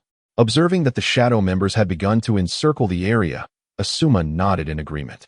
Now, Yin Xiang commanded, moving his fingers forward. Chujin's insect darted toward Haiden. Suddenly, Haiden opened his eyes and swung a scythe, cleaving the insect in 2. At that moment, the 5 shadow members sprang into action, brandishing iron chains to ensnare Haiden, effectively binding him. The 5 members tightened their grip on the chains, causing Haiden's scythe to fall to the ground, rendering him immobile. The Konoha ninjas are launching an attack, Haiden observed, unperturbed by the encroaching shadow members, confident in his immortality. He exerted all his strength, but the 5 members pulled counterclockwise, making escape impossible. Secure the entrance, Yin Xiang called out to Asuma and the others. Asuma nodded, acknowledging Yin Xiang's authority as the supreme commander in this operation. The 4 members promptly moved to the entrance, just as Haiden's voice rang out. Is this how you conduct your surveillance? Kakuzu, observing the scene, furrowed his brow while carrying a large box, evidently filled with money exchanged for the corpses of the deceased. I knew you would be a nuisance, Haiden lamented as he forcefully retrieved his scythe through the rope, swinging it around him. Yin Xiang appeared instantly, standing on the chains to seize Haiden's weapon. Here we go again. Haiden grimaced at Yin Xiang, realizing this was his last chance to escape. We are the Konoha Shadows, executing a mission to either capture or eliminate Akatsuki members. Do you wish to live or die? Yin Xiang declared, positioning Haiden's scythe at his head. Haiden scoffed, if you think you can kill me, go ahead and try, you bastard. At that moment, Kakuzu intervened. Recognizing that despite Haiden's immortality, the sheer number of opponents was overwhelming, he aimed a powerful punch at Shikamaru, who narrowly evaded, leaving a massive crater in the ground. Yin Xiang quickly relinquished his hold, and the 5 shadow members tightened their grip on Kakuzu, leaping away before starting to constrict the chains around Haiden, confiscating his weapons in the process. Now it is a situation of 10 against 1. Haiden, you useless fool, Kakuzu shouted at Haiden. What can I do? Save me quickly. Haiden, lying on the ground, pleaded with Kakuzu. Yin Xiang's ambush was specifically devised to counter Haiden. He, relying on his immortal nature, would typically not evade attacks. However, He did not anticipate someone rushing in from the outset to thwart his movements, even seizing his weapon, leaving him no choice but to lay flat on the ground. Kakuzu surveyed the scene before him. The 5 individuals on Yin Xiang's side were all elite jonin, while Asuma on this side was also an elite jonin. The identities of the other 3 remained unclear. Kakuzu then turned his gaze towards Yin Xiang. "You are the leader of the Leaf Village, are you not?" Kakuzu remarked to Yin Xiang. "Alas, everyone, please be more lively. Otherwise, I shall starve and be unable to continue writing my book." Chapter 67. Burn, Kakuzu. "You are the leader of the Leaf Shadows, Yin Xiang, am I correct?" Kakuzu inquired, gazing intently at Yin Xiang. "What brings you here?" Yin Xiang nodded, responding, "Do not think that just because you know me, I will show you mercy. I shall not comply." Kakuzu declared, "I have taken down 80 million bounties." With that, he swiftly advanced towards Yin Xiang, throwing a punch. The onlookers immediately reacted, but Yin Xiang gestured for them to step back. Just as the fist was about to connect, Kakuzu's movement abruptly halted, suspended mere inches from Yin Xiang. "Shadow binding technique," Shikamaru exclaimed, astonished to see Yin Xiang's shadow entwined with Kakuzu's. He noted that Yin Xiang did not even need to form seals. Kakuzu attempted to break free from this trivial trick, yet to his astonishment, he found himself utterly immobile. It must be acknowledged that Kakuzu possessed considerable strength. Had Yin Xiang relied solely on the chakra he had cultivated, binding him would have proven exceedingly difficult. However, utilizing the power of the Azura, the modifier's strength, Yin Xiang found it remarkably effortless to contend with Kakuzu. "Bind him," Yin Xiang instructed the 5 individuals behind him, who then produced new chains, ready to restrain Kakuzu. Unexpectedly, Kakuzu displayed remarkable stubbornness. The cursed earth masks affixed to him began to stir, and 2 black earth spirits donned in white masks emerged from his shoulders. "Fire release, fire tongue. Lightning release, earth walk." Faced with this, Yin Xiang had no choice but to retreat momentarily, disrupting the shadow binding technique. "What is this?" Asuma and the others quickly dispersed as the earth walk technique threatened their position, forming a larger encirclement around Kakuzu. "Help me, Kakuzu. Let me deal with them." Haiden squirmed on the ground, calling out to Kakuzu. "Silence. You're unbearable," Kakuzu shouted back, his mind racing with escape plans. His gaze swept the area, ultimately landing on Shikamaru, who appeared to lack any ninja tools and did not seem like a combat-oriented ninja. Realizing Kakuzu's intent, Yin Xiang and Shikamaru quickly grasped the situation. Yin Xiang dashed forward, positioning himself in front of Shikamaru, and indeed, the next instant, Kakuzu appeared in the same location. Leaf Great Whirlwind. Yin Xiang executed a sweeping kick in midair, forcing Kakuzu back.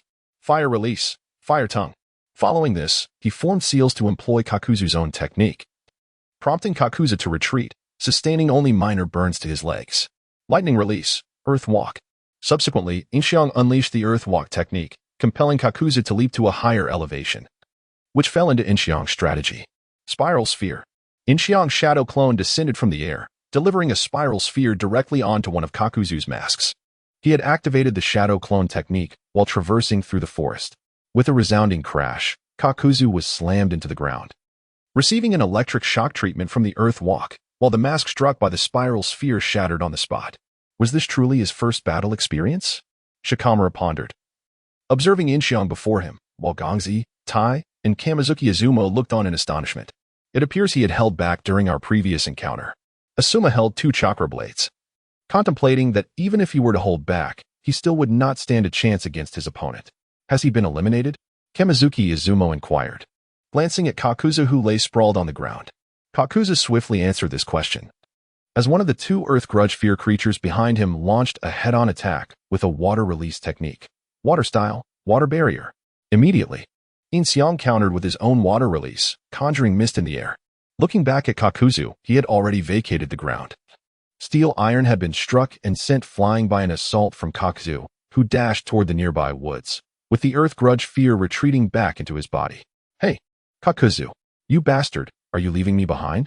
Haiden shouted at Kakuzu, who paid him no heed, disappearing deep into the forest. "Chase him," Yin Xiang commanded, with Asuma being the first to pursue. "Feng, Tsugen, you 2 take this guy back, but be careful. The 3 of you continue the pursuit with me." Yin Xiang instructed Feng and Tsugen. Understood, they nodded, picking up Haiden's weapons and escorting him toward Konoha. After pursuing Kakuzu, Asuma and the others were once again thwarted. As Kakuzu escaped, leaving one Earth Grudge Fear to impede their progress. "You handle him. I will keep chasing," Yin Xiang called out as he passed them. "Leave it to us," Asuma nodded, engaging with the Earth Grudge Fear. After a brief chase and realizing they had lost sight of Kaku, Yin Xiang discreetly activated his Byakugan, ultimately discovering Kakuzu buried underground, panting heavily. "Come forth," Yin Xiang commanded, exerting his strength and delivering a powerful punch to the ground, causing it to collapse instantaneously. With surrounding trees toppling over, Kakuzu quickly emerged from the earth, having already lost 2 hearts in the fray. He had initially wasted 1 Earth Grudge Fear to obstruct them, and now it seemed futile. However, with only 4 enemies remaining, there might still be a chance to fight. With this thought, Kakuzu elongated his arm and struck at one of the Umbu. Earth-style, Earth Flow Wall. Yin Xiang's subordinate was no mere bystander. He erected an Earth Flow Wall to deflect the attack, then leaped over the barrier, hurling shurikens at Kaku. Shuriken Shadow Clone Technique. Countless shurikens rained down upon Kakuzu. Wind-style, pressure damage. Kakuzu formed hand seals and unleashed a gust to scatter the shurikens, while 2 other shadows flanked him from either side. Seeing this, Kakuzu plunged his arm into the ground, re-emerging before them, delivering a punch to each, both of which were blocked by their short blades. Painful Heavenly Foot. Yin Xiang seized the opportunity to descend from the air, landing a kick on Kakuzu. Kakuzu dodged swiftly, evading the full force but sustaining a blow to one arm. Damn it, Kakuzu grimaced at his injured arm, realizing he could not afford to linger in this confrontation. He immediately summoned another Earth Grudge Fear and executed wind-style, pressure damage once more, dispersing Yin Xiang and the others before making another escape. "I'm leaving this to you. I will continue the pursuit," Yin Xiang directed the 3 shadows. "Lord Yin Xiang, Lady Tsunade has decreed that you must not face danger alone." One of the shadows cried out to Yin Xiang. "It's fine." Without hesitation, Yin Xiang dashed out, believing that confronting Kakuzu alone would grant him greater freedom. Once out of sight of the trio, Yin Xiang swiftly employed lightning release to stimulate his cells, propelling himself at an astonishing speed to stand before Kakuzu. Flames igniting in his hand. "Where do you think you're going? Such speed?" Kakuzu momentarily froze at the sight of Yin Xiang's velocity. And in the next instant, Yin Xiang appeared before him, seizing Kakuzu by the throat and lifting him. Let it burn. Chapter 68. Subduing Kakuzu. Yin Xiang ignited a fiery blaze with his hand, engulfing Kakuzu in flames. Kakuzu's neck transformed into a dark line, detaching from Yin Xiang's grasp. And he hastily unleashed his water release technique to escape, dousing himself in water. "What is this?" Kakuzu swallowed hard, flames erupting from his hands.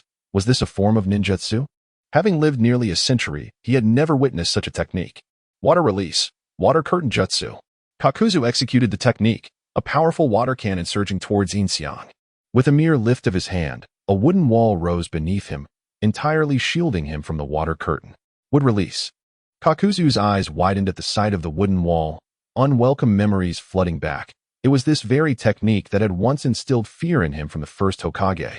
Realizing the gravity of the situation, Kakuzu concluded that even alone, he was no match for his opponent, and that Yin Xiang had undoubtedly held back earlier. He harbored secrets that must not be discovered by the Leaf Village. His life was in jeopardy. With unwavering determination, Kakuzu leaped into the trees, abandoning his Earth Grudge Fear, fleeing for his life, with only a single heart remaining within him. Meanwhile, Earth Grudge Fear charged at Yin Xiang, who instantly appeared before it, delivering a single devastating punch that obliterated it, not allowing it even a second to react. In an instant, Yin Xiang materialized in front of Kakuzu, sending him crashing back to the ground with a kick. Kakuzu scrambled to his feet, extending his remaining arm towards Yin Xiang in an attempt to ensnare him. But Yin Xiang employed the almighty push, severing Kakuzu's other arm in the process. Then, in a flash, he reappeared before Kakuzu, delivering a kick, followed by another. And yet another. In the span of 3 seconds, he landed over 10 kicks in midair. At this point, Kakuzu suddenly comprehended the truth. It was not merely the lightning release technique that stimulated cells. This was even swifter. It was the Flying Thunder God technique. After enduring such relentless assault, Kakuzu, now armless, crashed to the ground, unsure how to rise again, lying there in a daze, seemingly resigned to his fate. Ding. Mission complete. Defeat the immortal duo. Rewards. Modification point X1. Lottery X1. Although he had personally defeated Haydn, he had led his shadow to victory. His strategic contributions were commendable. As he gazed at the motionless Kakuzu on the ground, A devious plan took shape in Yin Xiang's mind. He approached Kakuzu and helped him to his feet, noticing that Kakuzu had been utterly stripped of his will to fight. "Just kill me," Kakuzu uttered. His expression one of defiance in the face of humiliation, while the coins exchanged for the earth grudge fear lay scattered around him.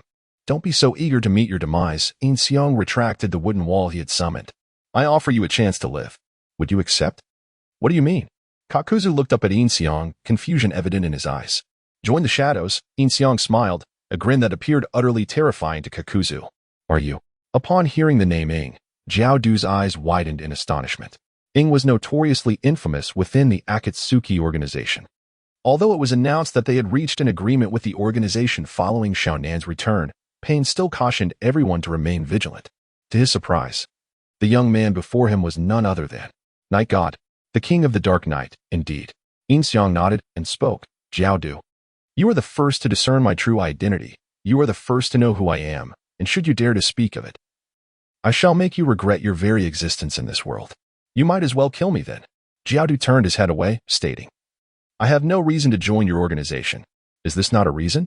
Yin Xiang produced a large sum of cash from his pocket, pulling out bill after bill until it soon surpassed the 30 million he had mentioned earlier.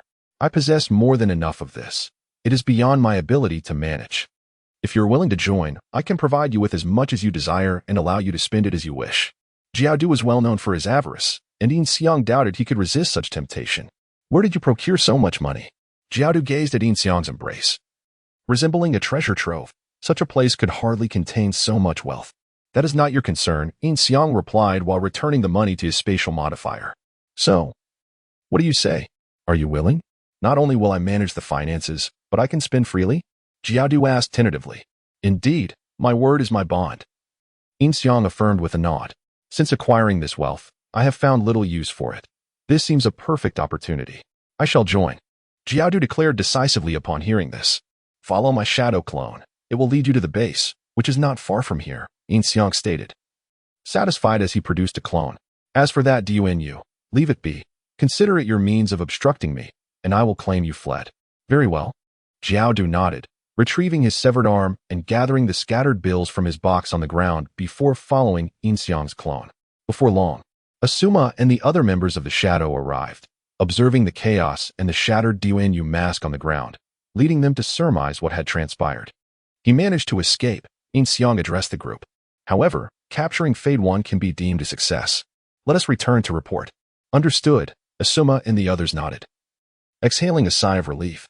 Despite their numerical advantage, the opponent was still the Akatsuki, and Jiao Du was a formidable ninja with a notorious reputation, instilling a sense of trepidation within them. Asuma casually lit a cigarette, unaware that he had just escaped a perilous encounter. It would be wise to smoke less. "The scent of smoke lingers and cannot be concealed," Yin Xiang advised Asuma. "Ah, understood," Asuma nodded, with Hong no longer by his side. He found himself indulging in smoking more than ever before. He was utterly perplexed, pondering who could have undermined him so. A few individuals subsequently signaled their groups to retreat, and by the time they returned to Konoha, it was already the afternoon of the following day. Haydn had endured interrogation discussions. Yet, remarkably, the more pain he felt, the more exhilarated he became. The interrogation techniques proved ineffective. Even the adept interrogator, Ibiki, found himself at a loss, inadvertently granting Haydn a peculiar sense of satisfaction.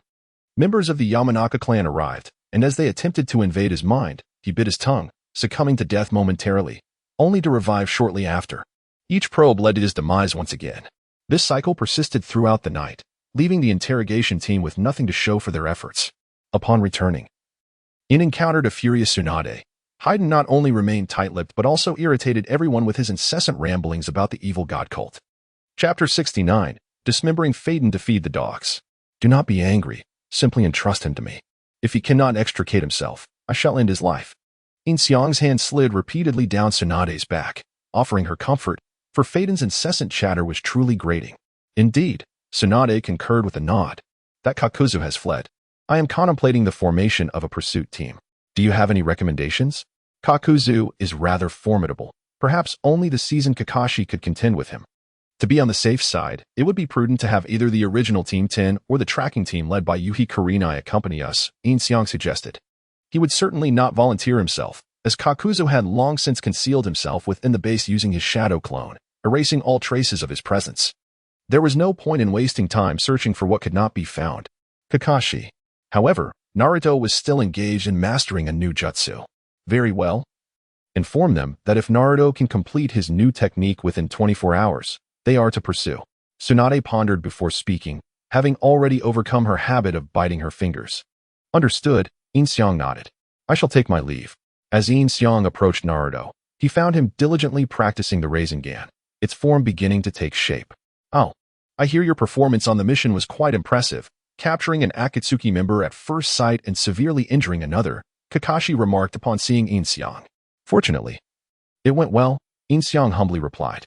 Ever since his apprehension of Faden, the ninjas of Konoha began to boast about his prowess, causing his reputation to soar by an impressive 30%. Once again, he surpassed the system's predetermined objectives, achieving 40% prestige. Simultaneously, he received a system reward, 2 modification points, 2 lottery draws, and the ability to resurrect any ninja once, ensuring that this ninja would undoubtedly heed Yin Xiang's commands. 1 modification point was reserved for Itachi, gleaned from the memories obtained through his shadow clones. In an instant, Yin Xiang also felt an intimate connection with Conan. The experience was exhilarating, her physique exquisite, and it was particularly memorable as it was his first encounter. Intensely enjoyable and fulfilling. He had yet to utilize the other modification point. But if it were to erase everyone's memory of Faden and subsequently reintegrate him into the shadows, would that not be a loss? Thus, Yin Xiang resolved to hold onto it for the time being. The 2 lottery draws would naturally be addressed once he found a secluded spot to unveil their results. Naruto is making commendable progress, Yin Xiang observed as he watched Naruto. The nature transformation has been mastered. Now, he merely needs to incorporate it into the Rasengan, Kakashi acknowledged. Holding the book Ika Paradise, Yin Xiang leaned in to take a look. Truly, it is a work of Jiraiya. The illustrations within are remarkably alluring. I speak to you. You are no longer young, and you have a decent appearance. Why do you indulge in such things daily? Isn't it better to engage in real practice? Surely, there are countless admirers pursuing you. Yin Xiang subsequently addressed Kakashi. Well, let us consider it a means to pass the time. I haven't yet contemplated finding a wife, Kakashi replied, putting away his book, appearing somewhat embarrassed. I am here to inform you of a mission. Yin Xiang nodded and relayed Tsunade's words to Kakashi. Understood, Kakashi acknowledged, accepting the mission, and with that, Yin Xiang departed. Yin Xiang then made his way to the Umbu base, which was in close proximity to the Hokage building.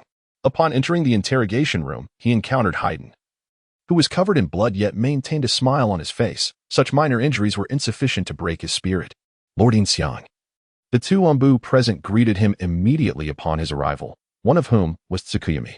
For reasons unknown, her legs trembled slightly at the sight of him. Merely thinking about her encounters with Yin Xiang had left her feeling quite flustered. Leave, Yin Xiang instructed with a nod, allowing them to exit. As Tsukuyami departed, Yin Xiang discreetly touched her rear, feeling a warmth emanate from her.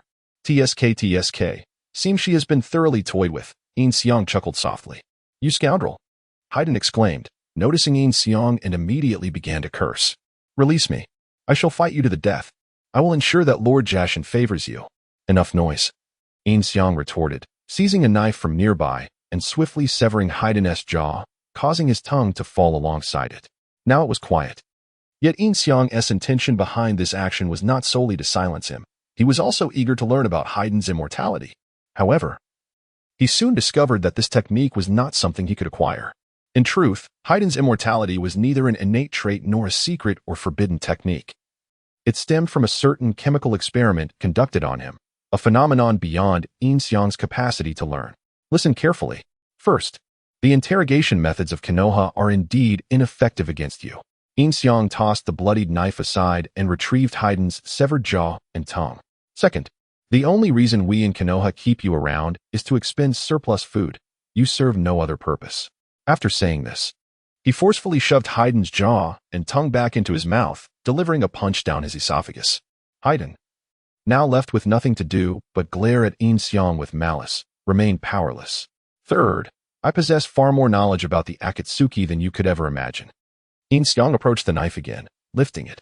Fourth, although you possess immortality, there are still ways to kill you.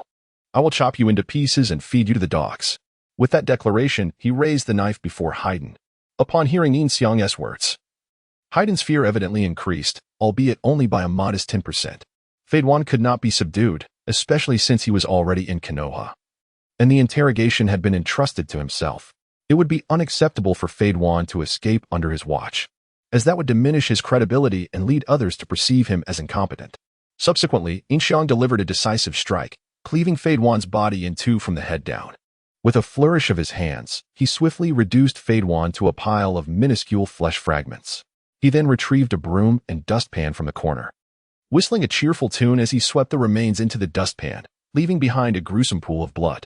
Despite this, Yin Xiang could still perceive Fade Wan's vital signs through his Byakugan, a testament to the latter's remarkably tenacious vitality. However, upon completing this series of actions, Fade Wan's fear of Yin Xiang escalated to a staggering 60%. This individual was truly serious. Chapter 70. Not envious of the Mandarins nor the Immortals, but envious of Yin Xiang every day. After tidying up the meat chunks, Yin Xiang placed them into a bag and stepped outside, instructing the figures at the door, Shiyin and another member of the Umbu, to clean up the interior.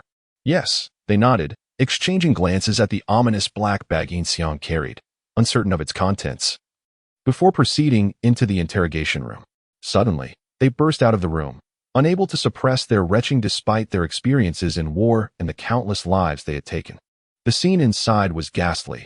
Blood pooled on the floor, remnants of entrails scattered about, and stomach acid oozed everywhere, creating a revolting stench. Yin Xiang is truly ruthless. He must have thoroughly butchered that Haydn.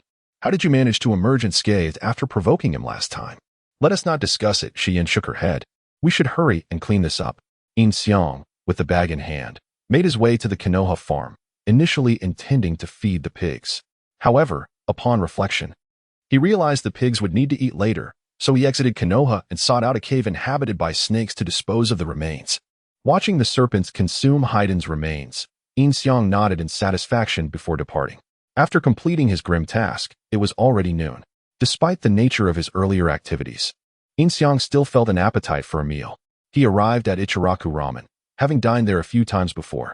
The culinary skills of the proprietor and Ayam were indeed commendable, which explained their enduring success in Konoha. It was likely that they had nourished 5 or 6 Hokages over the years. After his meal, Yin Xiang visited the home of Hinata Yuhi.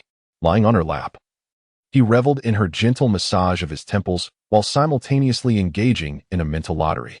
For his first choice, he selected the second box on the left. It emitted a dim grayish light, revealing a scroll within, inscribed with the secrets of the second Hokage's Edo Tensei. Yin Xiang immediately mastered it. The potential of this technique was immense, and with Yin Xiang's aptitude for learning, he had attained the pinnacle of Edo Tensei, igniting his eagerness to witness its formidable power. For his second draw, he chose the far right box, which glimmered with a black light. Inside, there was nothing tangible. Yet a phrase materialized in his mind: acquired a rank ninja, Uchiha Izumi, now integrated into the shadows, codename Naruto. Simultaneously, an image of Uchiha Izumi appeared in his thoughts, long black hair, appearing around 18 or 19, possessing a stunning figure and beauty, rivaling Hinata Yuhi, yet significantly younger. With the iconic 3-tomo Sharingan in her eyes. In Yin Xiang's memory, Uchiha Izumi was a character original to the anime. A 13 or 14-year-old girl who had perished during the night of the Uchiha massacre at the hands of Obito, with whom she shared a close bond and great affection. It appeared that the modifier not only resurrected Uchiha Izumi, but also altered her age to that of 18, much to Yin Xiang's delight. The role of Uchiha Izumi is manifold. It can be savored personally or bestowed upon Itachi, instilling within him the desire to return to Konoha. Of course, one could also retain Uchiha Izumi and utilize modification points to alter the fate of the Uchiha clan, preventing their annihilation. This is precisely why Yin Xiang intends to leave Itachi with a modification point. Yin Xiang finds satisfaction in the results of the recent lottery, followed by the enhancement of his talents. Presently, his learning capacity and physical strength are both at their peak. With these two attributes alone, he could easily overpower numerous skilled ninjas within the ninja world. Yet, this is not sufficient. Yin Xiang yearns to deliver a single, devastating blow to Uchiha Obito and a swift kick to Sage of Six Paths. He promptly allocates his modification points towards strength, catapulting his power level to an astonishing 99.99. Achieving maximum status.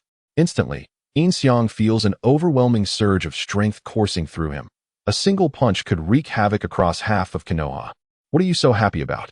Kurenai Yuhi observes a smile unconsciously spread across Yin Xiang's face and inquires softly. Nothing. I just feel incredibly fortunate, Yin Xiang replies, opening his eyes and gently clasping Kurenai's hand with a smile. Asuma, you're happy, you bastard. Beep. New tasks. Strategy task. Special Jonin of Konoha.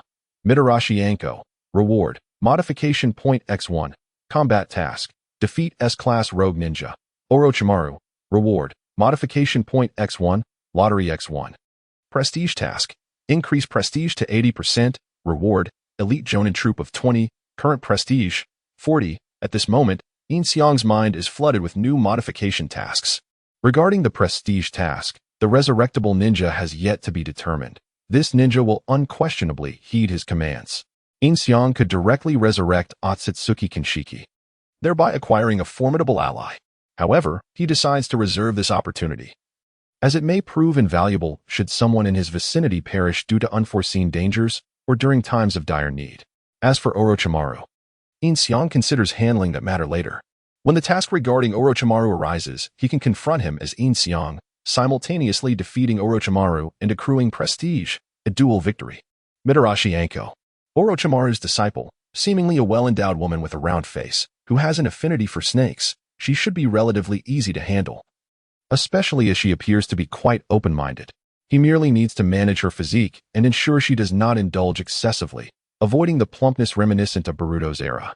Contemplating Anko's attributes, Yin Xiang cannot help but lick his lips, stirred by the thought, and promptly sits up, taking Kurenai by the hand and leading her toward the bedroom. Hey, what is wrong with you? Why the sudden change? It's only noon. Kurenai, bewildered, follows Yin Xiang into the bedroom, only to be gently pushed onto the bed, her expression one of utter confusion. Let us enjoy ourselves, Yin Xiang chuckles. You, young men certainly have remarkable stamina. Kurenai regains her composure, revealing a sultry smile akin to that of a mature woman as she wraps her arms around Yin Xiang's neck and kisses him. Several hours later, Yin Xiang departed from the home of the setting sun, stretching languidly as he prepared to return to the Hokage building to assess the situation. As fate would have it, he encountered Ino, who approached him with unbridled joy. Had it not been for Yin Xiang's quick reflexes, Ino might have leapt into his embrace. Calm down.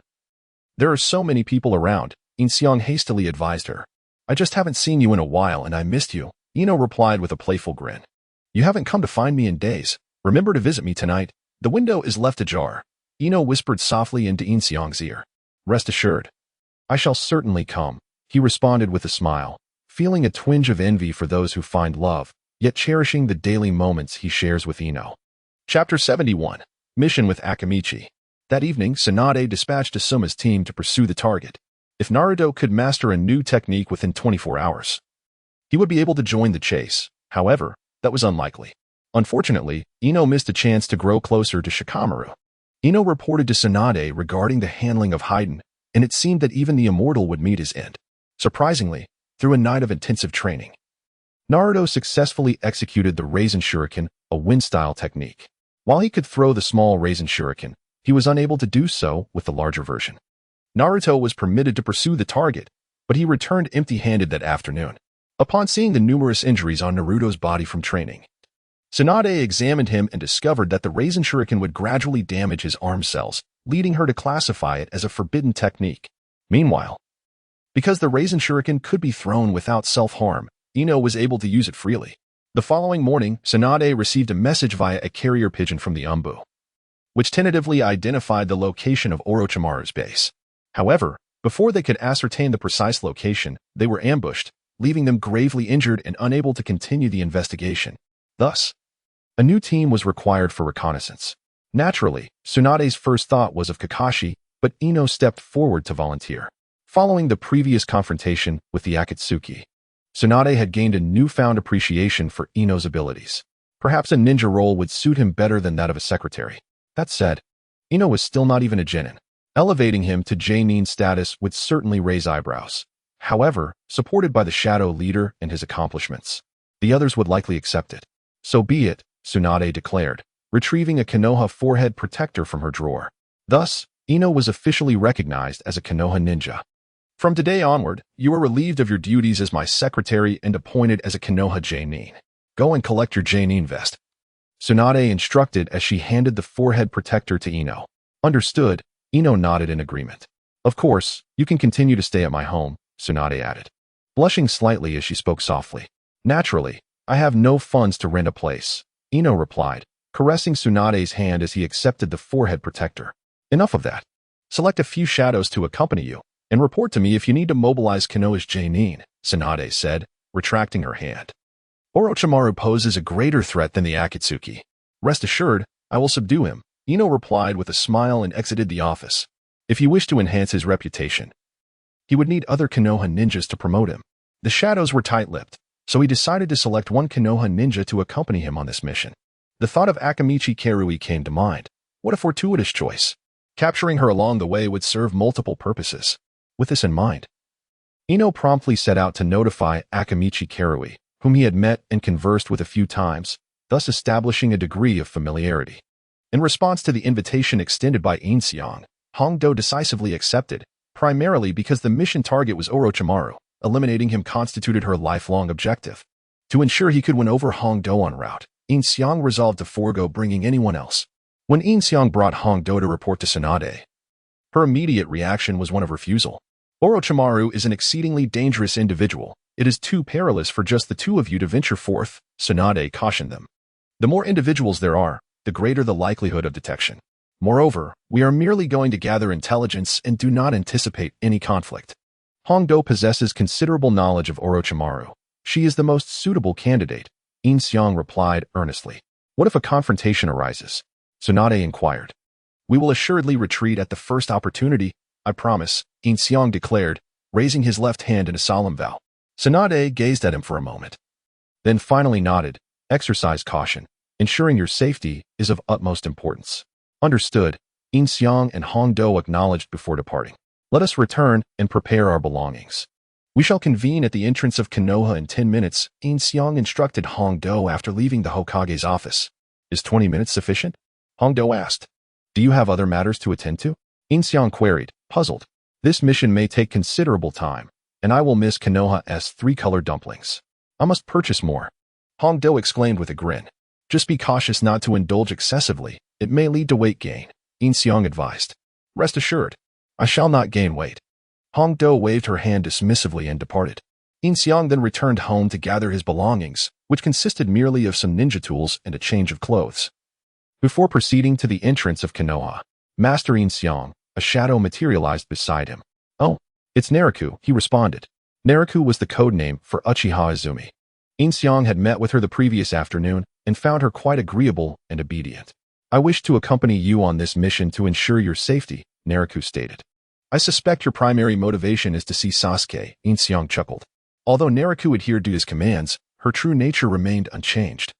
She was deeply enamored with Uchiha Itachi and would only heed Yin Xiang's orders. Even if he commanded her to eliminate Itachi, she would act without hesitation. Indeed. Naruto nodded, unwilling to deceive him. Very well, you may accompany us. Your presence will not hinder my pursuit of Hongdo, as you are currently my most loyal servant. Before long, Hongdo arrived, her backpack slung over her shoulder, 2 large bags of 3-colored dumplings in hand. Wait, are there others besides us? She inquired, glancing at Naruto. Yes, this is a shadow member, codenamed Naruto, who will be traveling with us, Yin Xiang affirmed with a nod. A female shadow, how impressive, Hongdo remarked, eyeing Naruto. But it seems I have bought too few dumplings. Keep it for yourself. I have no taste for it, and Naruto will not pay you any heed, Yin Xiang remarked, gazing at Hongdo in silence. Is that so? How delightful. Let us depart. Upon hearing that the dumplings required no sharing, Hongdo was filled with joy, raising her left hand above her head in exclamation, causing her bosom to quiver ever so slightly. Hiss. In comparison to Tsunade, there's hardly a difference. Yin Xiang couldn't help but glance at her. Her voluptuous figure paired with the fishnet lining exuded an undeniable allure, making it difficult not to entertain certain fantasies. Quickly, Yin Xiang averted her gaze, lest Hongdo notice. Let us go, Yin Xiang nodded, taking the lead. Their destination this time was the land of rice, and by her calculations, Deidara and the others should have arrived by now. Chapter 72, A Flying Thunder God. I seized the red bean. Our destination is certainly the land of rice, as it borders the land of fire, and with our speed, we shall arrive swiftly. Red Bean trailed slightly behind the two of us. According to the intel relayed by the Umbu, we are indeed at the border of the land of rice. Yin Xiang nodded, and the trio engaged in conversation while advancing at full speed. They reached the border of the land of rice. Near the lifeless body of an Umbu operative, just as dawn broke, the body had been reduced to a pile of ash. This is the place, Yin Xiang remarked. Observing the ashes on the ground, he raised 2 fingers and began to scan the surroundings, quickly discovering a cave. Inside, he noticed several iron doors, along with severely injured individuals and those who had already perished. There appears to be a cave over there, resembling a prison, but it is filled with corpses. It seems they have already evacuated, Yin Xiang informed the others. Your perception abilities are quite formidable, Red Bean exclaimed. Approximately 2 kilometers are within my sensory range. Yin Xiang replied with a nod and a smile. Impressive, Red Bean acknowledged. There are traces over there. Roughly 20 individuals have departed. The crimson-eyed figure beneath Izumi's mask observed. Let us pursue them, Yin Xiang decisively commanded. The trio immediately set off in pursuit. After covering some distance, Yin Xiang abruptly halted, sensing a fluctuation of chakra ahead. Boom. As Yin Xiang uttered those words, a pillar erupted not far away. Crystal? Izumi gazed upward at the pillar. That is a conglomerate of chakra. It must be a bloodline limit, Yin Xiang deduced. Crystal release? He continued, watching the crystal pillar until it shattered with a sound and dispersed into dust. A female ninja had eliminated 16 others, her presence infused with a sinister chakra, adorned with intricate markings that altered her appearance. Yin Xiang formed hand seals, stating that crystal release ninja is Hong Lian. Those markings are Orochimaru's curse seal. It appears we are on the right track. This area likely leads to Orochimaru's stronghold. We should follow discreetly, and, if the opportunity arises, eliminate him. Red Bean nodded in agreement. Hey, our mission is solely reconnaissance, Yin Xiang cautioned, observing the murderous intent emanating from Red Bean. This individual seemed even more eager than he was. If the chance presents itself, I still wish to take his life, Red Bean replied, unwilling to relent. The female ninja moved on, soon encountering 4 others, all bearing the same curse seal. They departed together, but then, Yin Xiang's brow furrowed slightly. The opposing side also possessed sensory ninjas, utilizing bats for detection. We cannot approach any closer. Bats. If we eliminate the bats, would he not sense it? That seems plausible. But his detection range is not as extensive as mine.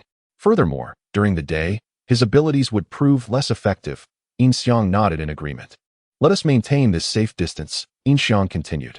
Once they began to move, the 3 of them followed suit, diligently preserving their distance until the following morning. When the 5 entered a wooden cabin, the female ninja skilled in crystal escape departed, leaving the 4 behind. With the crystal escape ninja gone and Batman absent, it was an opportune moment to eliminate them. As he spoke, Quan drew a short blade from beneath his cloak. Wait for me here, Yin Xiang instructed. Glancing at Hongdo and Quan before retrieving a kunai, enveloping it in lightning release, and tossing it through the cabin window. As if he merely waved his hand, Flying Thunder God. What a swift kunai! Quan marveled, witnessing the flash with his Sharingan. Even with the ocular prowess, he could only perceive a mere beam of light. Turning back to Yin Xiang, he found no trace of him remaining. Was that the Flying Thunder God? Yin Xiang can actually utilize the Flying Thunder God? Hongdo exclaimed in astonishment. The news of Yin Xiang mastering the Flying Thunder God had reached Tsunade, who, although shocked, was delighted. This was one of the reasons she agreed to allow Yin Xiang to come here. After revealing his ability to use the Flying Thunder God, Yin Xiang no longer felt the need to conceal it. So swift. As Hongdo peered through the window, she saw that the inside occupants were unable to react in time, failing to even catch sight of Yin Xiang as they fell one by one. To leave no trace, Yin Xiang refrained from inflicting cuts. Each foe succumbed to a single blow that shattered their skulls. Wait, hold on. Yin Xiang's fist paused steadily above one man's head, and he finally caught sight of Yin Xiang. You are of no use, Yin Xiang declared, delivering a punch that produced a sound of shattering bones. The 4 within the cabin were dispatched before they could even make a move. All right, let us proceed, Quan suggested. And the 2 utilized body flicker technique to enter the cabin. I can't believe you've actually learned the Flying Thunder God, Hongdo exclaimed excitedly upon entering. In her era, the most admired figure was the 4th Hokage, Minato Namikaze. The 4th Hokage was not only handsome and powerful but also possessed a profound sense of responsibility. His mastery of the flying thunder god captivating countless young female ninjas and girls, Hongdo included. Now, witnessing a youth even more striking than Minato Namikaze employing the flying thunder god, she felt exhilarated. If she couldn't win over Minato, surely she could with Yin Xiang. I just learned it a few days ago, and I still haven't fully mastered it. Let's South quickly clean this place up, Yin Xiang remarked.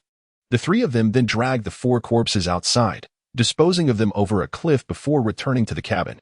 Let us wait here for that woman to return and disguise ourselves as them, Yin Xiang said, conjuring a shadow clone to assume the appearance of one of the fallen. Together with his original form and Hongdo and Quan, the four transformed into their likenesses, uncertain of when that woman would return. Yin Xiang's thoughts were entirely consumed by his pursuit of Hongdo.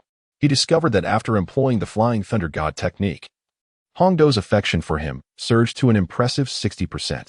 Observing his own infatuated demeanor, it seemed that with just a few more flirtatious remarks, he could easily win her over. Do you also hold a fondness for the fourth Hokage? Have you mastered any of his other ninjutsu? Before Yin Xiang could respond, Hongdo eagerly initiated the conversation. Indeed, I greatly admire the fourth Hokage and have even learned his Rasengan, Yin Xiang replied, demonstrating the technique.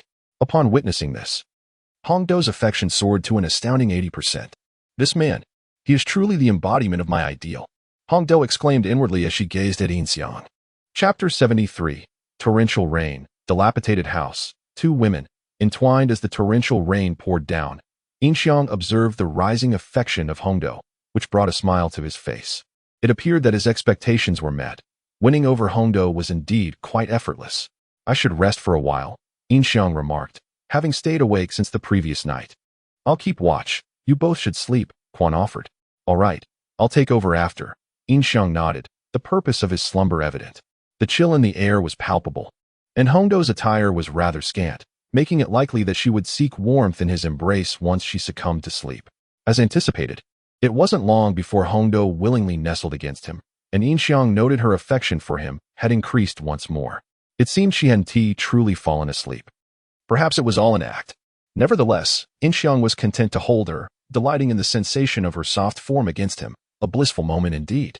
After 2 hours, Yin Xiang awoke first and encouraged Quan to rest. When Hongdo eventually stirred, he did not request her to keep watch either. Thus, Yin Xiang, Quan, and Yin Xiang's clone took turns on guard duty. However, as night fell, and despite their well-deserved rest, the woman they awaited had yet to return, and a fierce rainstorm began to rage outside.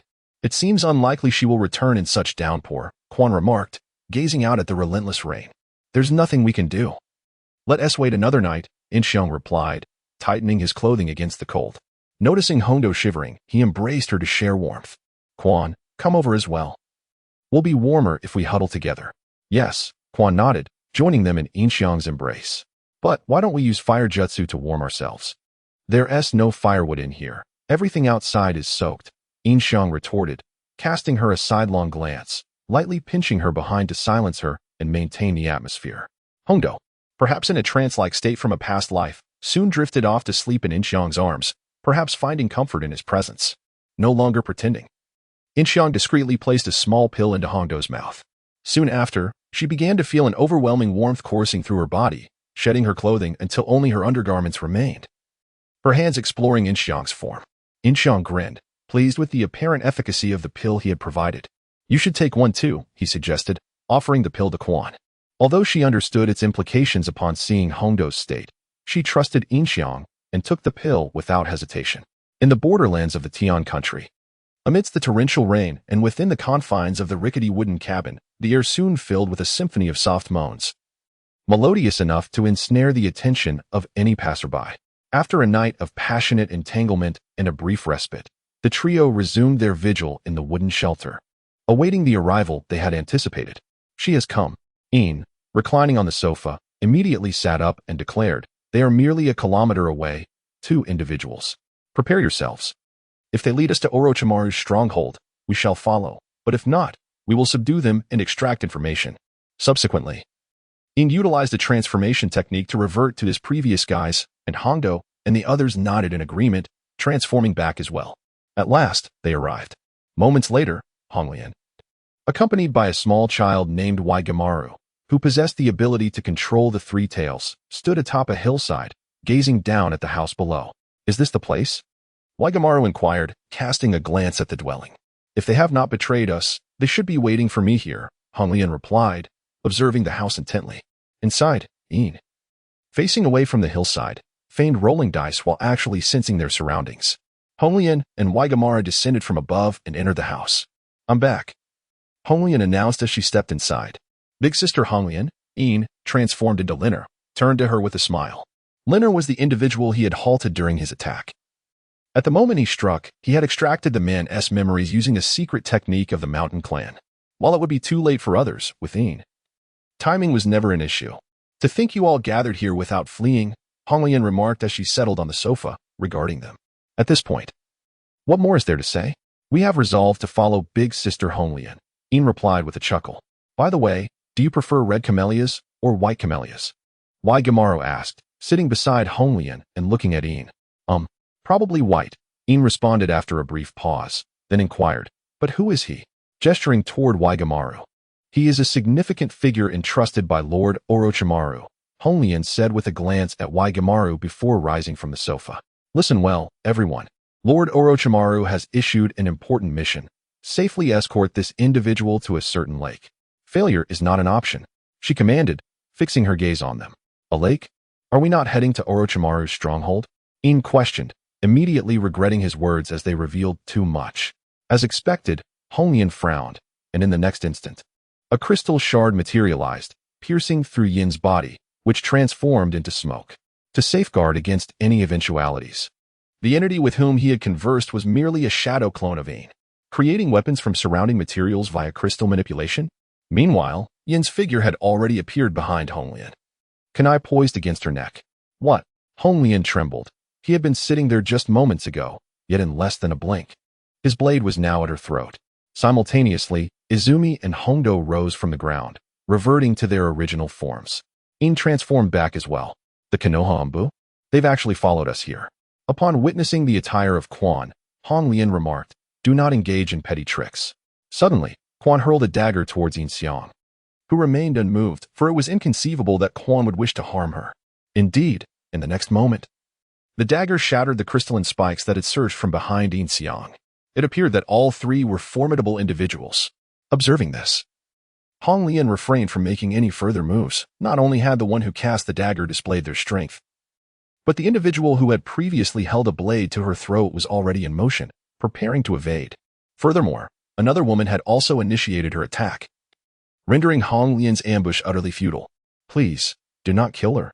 Waigimaru leapt from the sofa, grasping the kunai held by Yin Xiang and imploring her. Yin Xiang's pupils constricted as she noted the blood trickling from Waigimaru's hand. Yet, she was reluctant to relinquish the kunai. However, Yin Xiang was not one given to sentimentality, and without hesitation, she delivered a merciless kick, sending Waigimaru sprawling. Chapter 74. A single encounter overwhelmed Sasuke. I inquired, is the Three Tails truly here? At that moment, Deidara and Sasori soared above the expansive lake atop a bird fashioned by Deidara, having flown for an entire day without a trace of the Three Tails. Let us blow it up, Sasori suggested. Are you certain? Deidara asked, recalling the scolding he received from Night God for causing chaos, nearly leading to a physical altercation. Aside from blowing it up, we have no other recourse. Sasori affirmed with a nod. Very well, let us proceed. Deidara responded with a grin, for this was his forte. He then retrieved some clay from his pouch, savoring it in his mouth before shaping it with chakra. Countless small spiders were unleashed into the sea, with explosive clay scattered over a kilometer around the shoreline. Now, Deidara formed hand seals, and with a resounding boom, the entire sea erupted in towering waves, revealing a multitude of dead fish. Moments later, the water churned violently, and a colossal turtle emerged from the depths, lumbering onto the shore. Roar! It was the Three Tails, bellowing at Deidara and Sasori above. It's here. Leave it to me. Sasori, do not interfere, Deidara declared, nodding in affirmation. He produced more clay, sculpting several small flying creatures. Art is an explosion. With that, 3 miniature birds collided with the Three Tails, nearly toppling it. Observing this, the Three Tails began to gather tailed beast balls. That looks ominous, Deidara remarked, launching more flying creatures at a speed surpassing that of the Three Tails. The birds flew directly into its mouth, detonating within its belly and forcing the tailed beast ball to cease formation. Realizing the dire situation, the three tails prepared to retreat beneath the waves. In response, Sasori summoned the white puppet. Ice release. Ice ceiling. Sasori maneuvered the white puppet to leap from the bird, landing on the surface of the sea, effectively encasing much of the water in ice, leaving the three tails with no escape. Whereas Orochimaru's hideout? Yin demanded, pressing a kunai against Hong Lian's throat, drawing forth a trickle of blood. Humph, do not harbor such illusions. I will never divulge that information, Hong Lian retorted defiantly, even in such dire circumstances. Even if you locate Lord Orochimaru, you would never be his match. Is that so? It appears you are of no further use to me. With that, Yin drove the kunai into Hong Lian's throat, piercing through, and withdrew it as blood flowed from the wound. Once Yin released her, Hong Lian fell lifelessly to the ground. The location of the hideout had been discovered through ninjutsu. The crystal release had been mastered, and given Hong Lian's unwavering loyalty to Orochimaru, there was no possibility of defection. Her lack of beauty further justified her elimination, thus reducing potential complications. No, Kimaru cried out upon witnessing Hong Lian's death, rushing towards Yin and unleashing a flurry of ineffective punches and kicks. Yin raised the bloodied kunai, aiming for Kimaru's head. Yin, no. As soon as Hongdo noticed, she exclaimed, and Yin Xiang's kunai halted a mere 2 centimeters from Yugui Wan's head. Had it been a moment later, Yugui Wan would have been a lifeless corpse. He is but a child. Spare him, please. Hong Lian implored Yin Xiang. Yet he is a child of the enemy nation, deeply entwined with this woman. It is vital to eradicate him entirely. Who knows when the spring breeze might stir again, allowing him to grow and return to exact vengeance upon Konoha. After Yin Xiang spoke, Yugui Wan ceased his weeping, and the kunai had already pierced his skull. Thud. Yugui Wan's body collapsed onto the ground, falling atop Hong Lian's lifeless form, while Yin Xiang retained the kunai in his grasp. Hongdo remained silent. For Yin Xiang's words were indeed valid. Her momentary pity for the child was all that lingered. I have already discerned the location of Orochimaru's stronghold. We must depart swiftly. Yin Xiang crouched to cleanse the blood from the kunai using Hong Lian's garment, retracting it into his tool pouch. A sudden thought struck him. Orochimaru was now exceedingly weakened, making this the opportune moment for Sasuke to eliminate him. If I do not hasten, my mission will surely fail, although uncertain of the consequences of failure. Yin Xiang resolutely refused to allow himself to falter. The trio promptly exited the wooden cabin, with Hongdo and the others trailing behind Yin Xiang as they advanced towards Orochimaru's stronghold. Passing through a grove of trees, Yin Xiang detected the presence of Do, who was en route to the gathering place of Hong Lian and the others. There was no time to engage him. Yin Xiang swiftly led the two on a detour towards Orochimaru's base. The distance to Orochimaru was neither close nor far, roughly the span from Konoha to the Temple of Fire. It would take nearly a day to reach. At this rate, they would be late. I shall proceed ahead. If I continue in this direction, I shall reach a half-buried earthen wall within about a day's time. Beneath the wall lies a well, which serves as the entrance to the stronghold. I fear we may not arrive in time, Yin Xiang informed the two. Understood. Hongdo nodded in agreement. Without delay, Yin Xiang accelerated, quickly distancing himself from them. Once out of their sight, he invoked lightning release to hasten his pace, affixing a flying thunder god seal to the kunai, and with all his might hurled it 2 kilometers away. Utilizing the flying thunder god technique, he arrived at the kunai's location and threw it again. This method was repeated, and within mere minutes, he reached the entrance of the stronghold. With a flash of lightning, a kunai embedded itself beside the well cover, and a shadow swiftly appeared to retrieve it. In such a place, like a rat, Yin Xiang thought as he gazed at the well cover, then proceeded to lift it and descended within. Through his perception, the entire layout of the base quickly unfolded before Yin Xiang. A passage revealed a man, clad in malevolent chakra and wielding a sword, making his way to Orochimaru's chamber. It was none other than Sasuke. Fortunately, I arrived just in time. Observing this, Yin Xiang hastened towards Orochimaru's quarters. As he passed by Sasuke, he merely exchanged a glance before employing a genjutsu to incapacitate him. Sasuke immediately fell unconscious against the wall, unaware of what had transpired. Yin Xiang presented Sasuke with a vision, one where he effortlessly entered Orochimaru's chamber and dispatched him within an illusion. However, he subsequently fell victim to Orochimaru's poison, collapsing to the ground. Upon awakening, everything would seem remarkably ordinary. Still too weak, isn't it, Sasuke? Yin Xiang mused as he relocated Sasuke to his separate room before making his way to Orochimaru's quarters. At that moment, Orochimaru lay in a state of considerable weakness, barely able to rise from his bed. Yin Xiang pushed open the door to Orochimaru's room and entered. "Allow me to introduce myself. My name is Yin Xiang." Chapter 75. A single kick to vanquish Orochimaru. Yin Xiang, the newly appointed leader of Konoha. "What brings you here?" This is the first time Yin Xiang's true self encounters Orochimaru.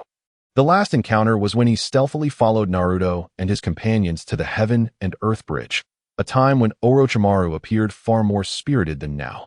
Presently, Orochimaru's face is ashen, panting heavily, with beads of sweat forming as he speaks. Yet, true to his reputation as one of the legendary 3 ninjas of Konoha, he manages to maintain his composure, even when fully aware that Yin Xiang has come to end his life. "Needless to say, I am here to kill you." Yin Xiang slowly retrieves a kunai from his pocket. "I just dispatched Hong Lian and that child. Now it's your turn. By the way, I saved your life earlier. So it seems only fair that you now relinquish yours to me." "Saved my life? How so?" Cough, cough, cough. Despite Orochimaru's attempts to feign calmness, his body betrays him, violently coughing up blood. "Uchiha Sasuke just attempted to assassinate you, but I subdued him. He is currently in the next room. Given your condition, it seems you may not even need my intervention." Yin Xiang leaps to the foot of Orochimaru's bed, locking eyes with him. At this point, Orochimaru is rendered speechless, only able to gasp for air, and Yin Xiang remains still, observing him quietly. After a moment, Orochimaru manages to catch his breath and a smile returns to his face. "You truly know how to choose your moments. Under normal circumstances, you would already be dead by now. That is not necessarily the case," Yin Xiang replies with a grin. In the next instant, Orochimaru makes his move. A phosphorescent serpent erupts from his mouth, symbolically representing his true essence. The serpent, with its gaping maw, lunges towards Yin Xiang's head. With a mere tilt of his head, Yin Xiang effortlessly evades the attack. The serpent then wraps around him, attempting to constrict him to death, but Yin Xiang, now at peak strength, effortlessly tears the serpent from his body. He then seizes its tail and swings it around before slamming it down onto the ground. Thud. The earth is instantly cratered from the impact. Such overwhelming power. Orochimaru's face is pressed against the ground, eyes wide with astonishment. "How does it feel?" "In your prime, you would hardly stand a chance against me." Orochimaru, believing Yin Xiang had exhausted his strength, is taken aback when Yin Xiang, with a seemingly effortless demeanor, responds with a smile. In the blink of an eye, Yin Xiang reappears before him, thrusting a kunai towards his eye. Orochimaru hurriedly attempts to evade, but for reasons unknown, the kunai pierces his eye. Ugh. Orochimaru screams in agony, realizing that in the moment he lifted his gaze, Yin Xiang had already positioned himself at the very spot he sought to rise to not only strength, but speed as well. Thud. Yin Xiang, refusing to grant it any further reaction time, executed a swift turn in midair and delivered a decisive kick to its head, sending it crashing once more to the ground. The kunai embedded in its eye collided with the earth, piercing directly through its brain from the pupil. That kick had utilized only 50% of Yin Xiang's strength. Even without the kunai's intrusion, the creature's skull would have been shattered by his blow. Thus perished the legendary Orochimaru, one of the 3 legendary Sannin of Konoha. Beneath Yin Xiang's foot, unfazed by the prospect of never needing Orochimaru again, Yin Xiang reflected that he had already mastered all of the abilities the notorious ninja possessed, except for the 8-headed serpent. Presently, he sought a summoning beast, not for combat prowess, but to maintain appearances. Otherwise, in future confrontations, witnessing others summon their beasts while he stood alone would be rather embarrassing. His primary objective was, in fact, Orochimaru's summoning creature, the Dragon Cave. Not only was it formidable and abundant in numbers, but it also possessed toxins and the ability to impart sage techniques from the Dragon Cave. Thus, upon confirming Orochimaru's demise, he exited the latter's chamber, only to unexpectedly encounter Kabuto. Could it be? Kabuto glanced at Yin Xiang, then at the serpent on the ground, pondering briefly. "Lord Orochimaru?" he inquired tentatively, for it appeared as though Orochimaru had merely exchanged his form for a new body. "What is this kid doing here? Wasn't he en route to the wooden house?"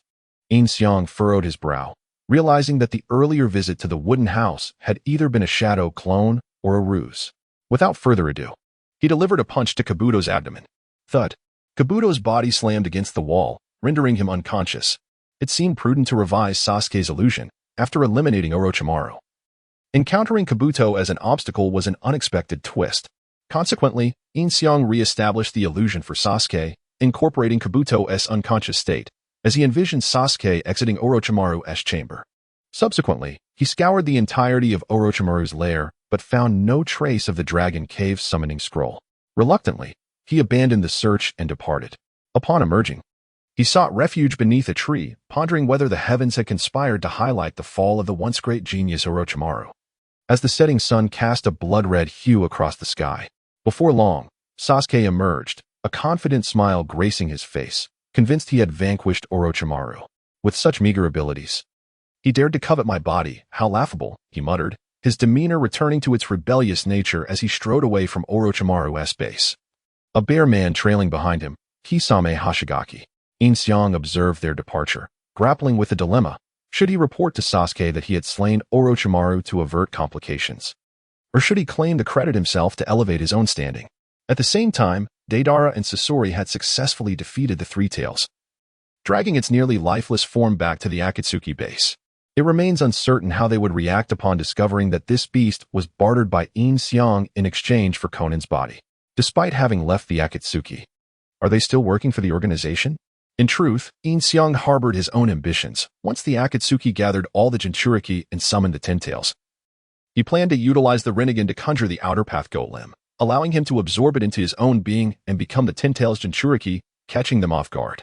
The current situation was not one where Yin Xiang was aiding the Akatsuki in capturing tailed beasts.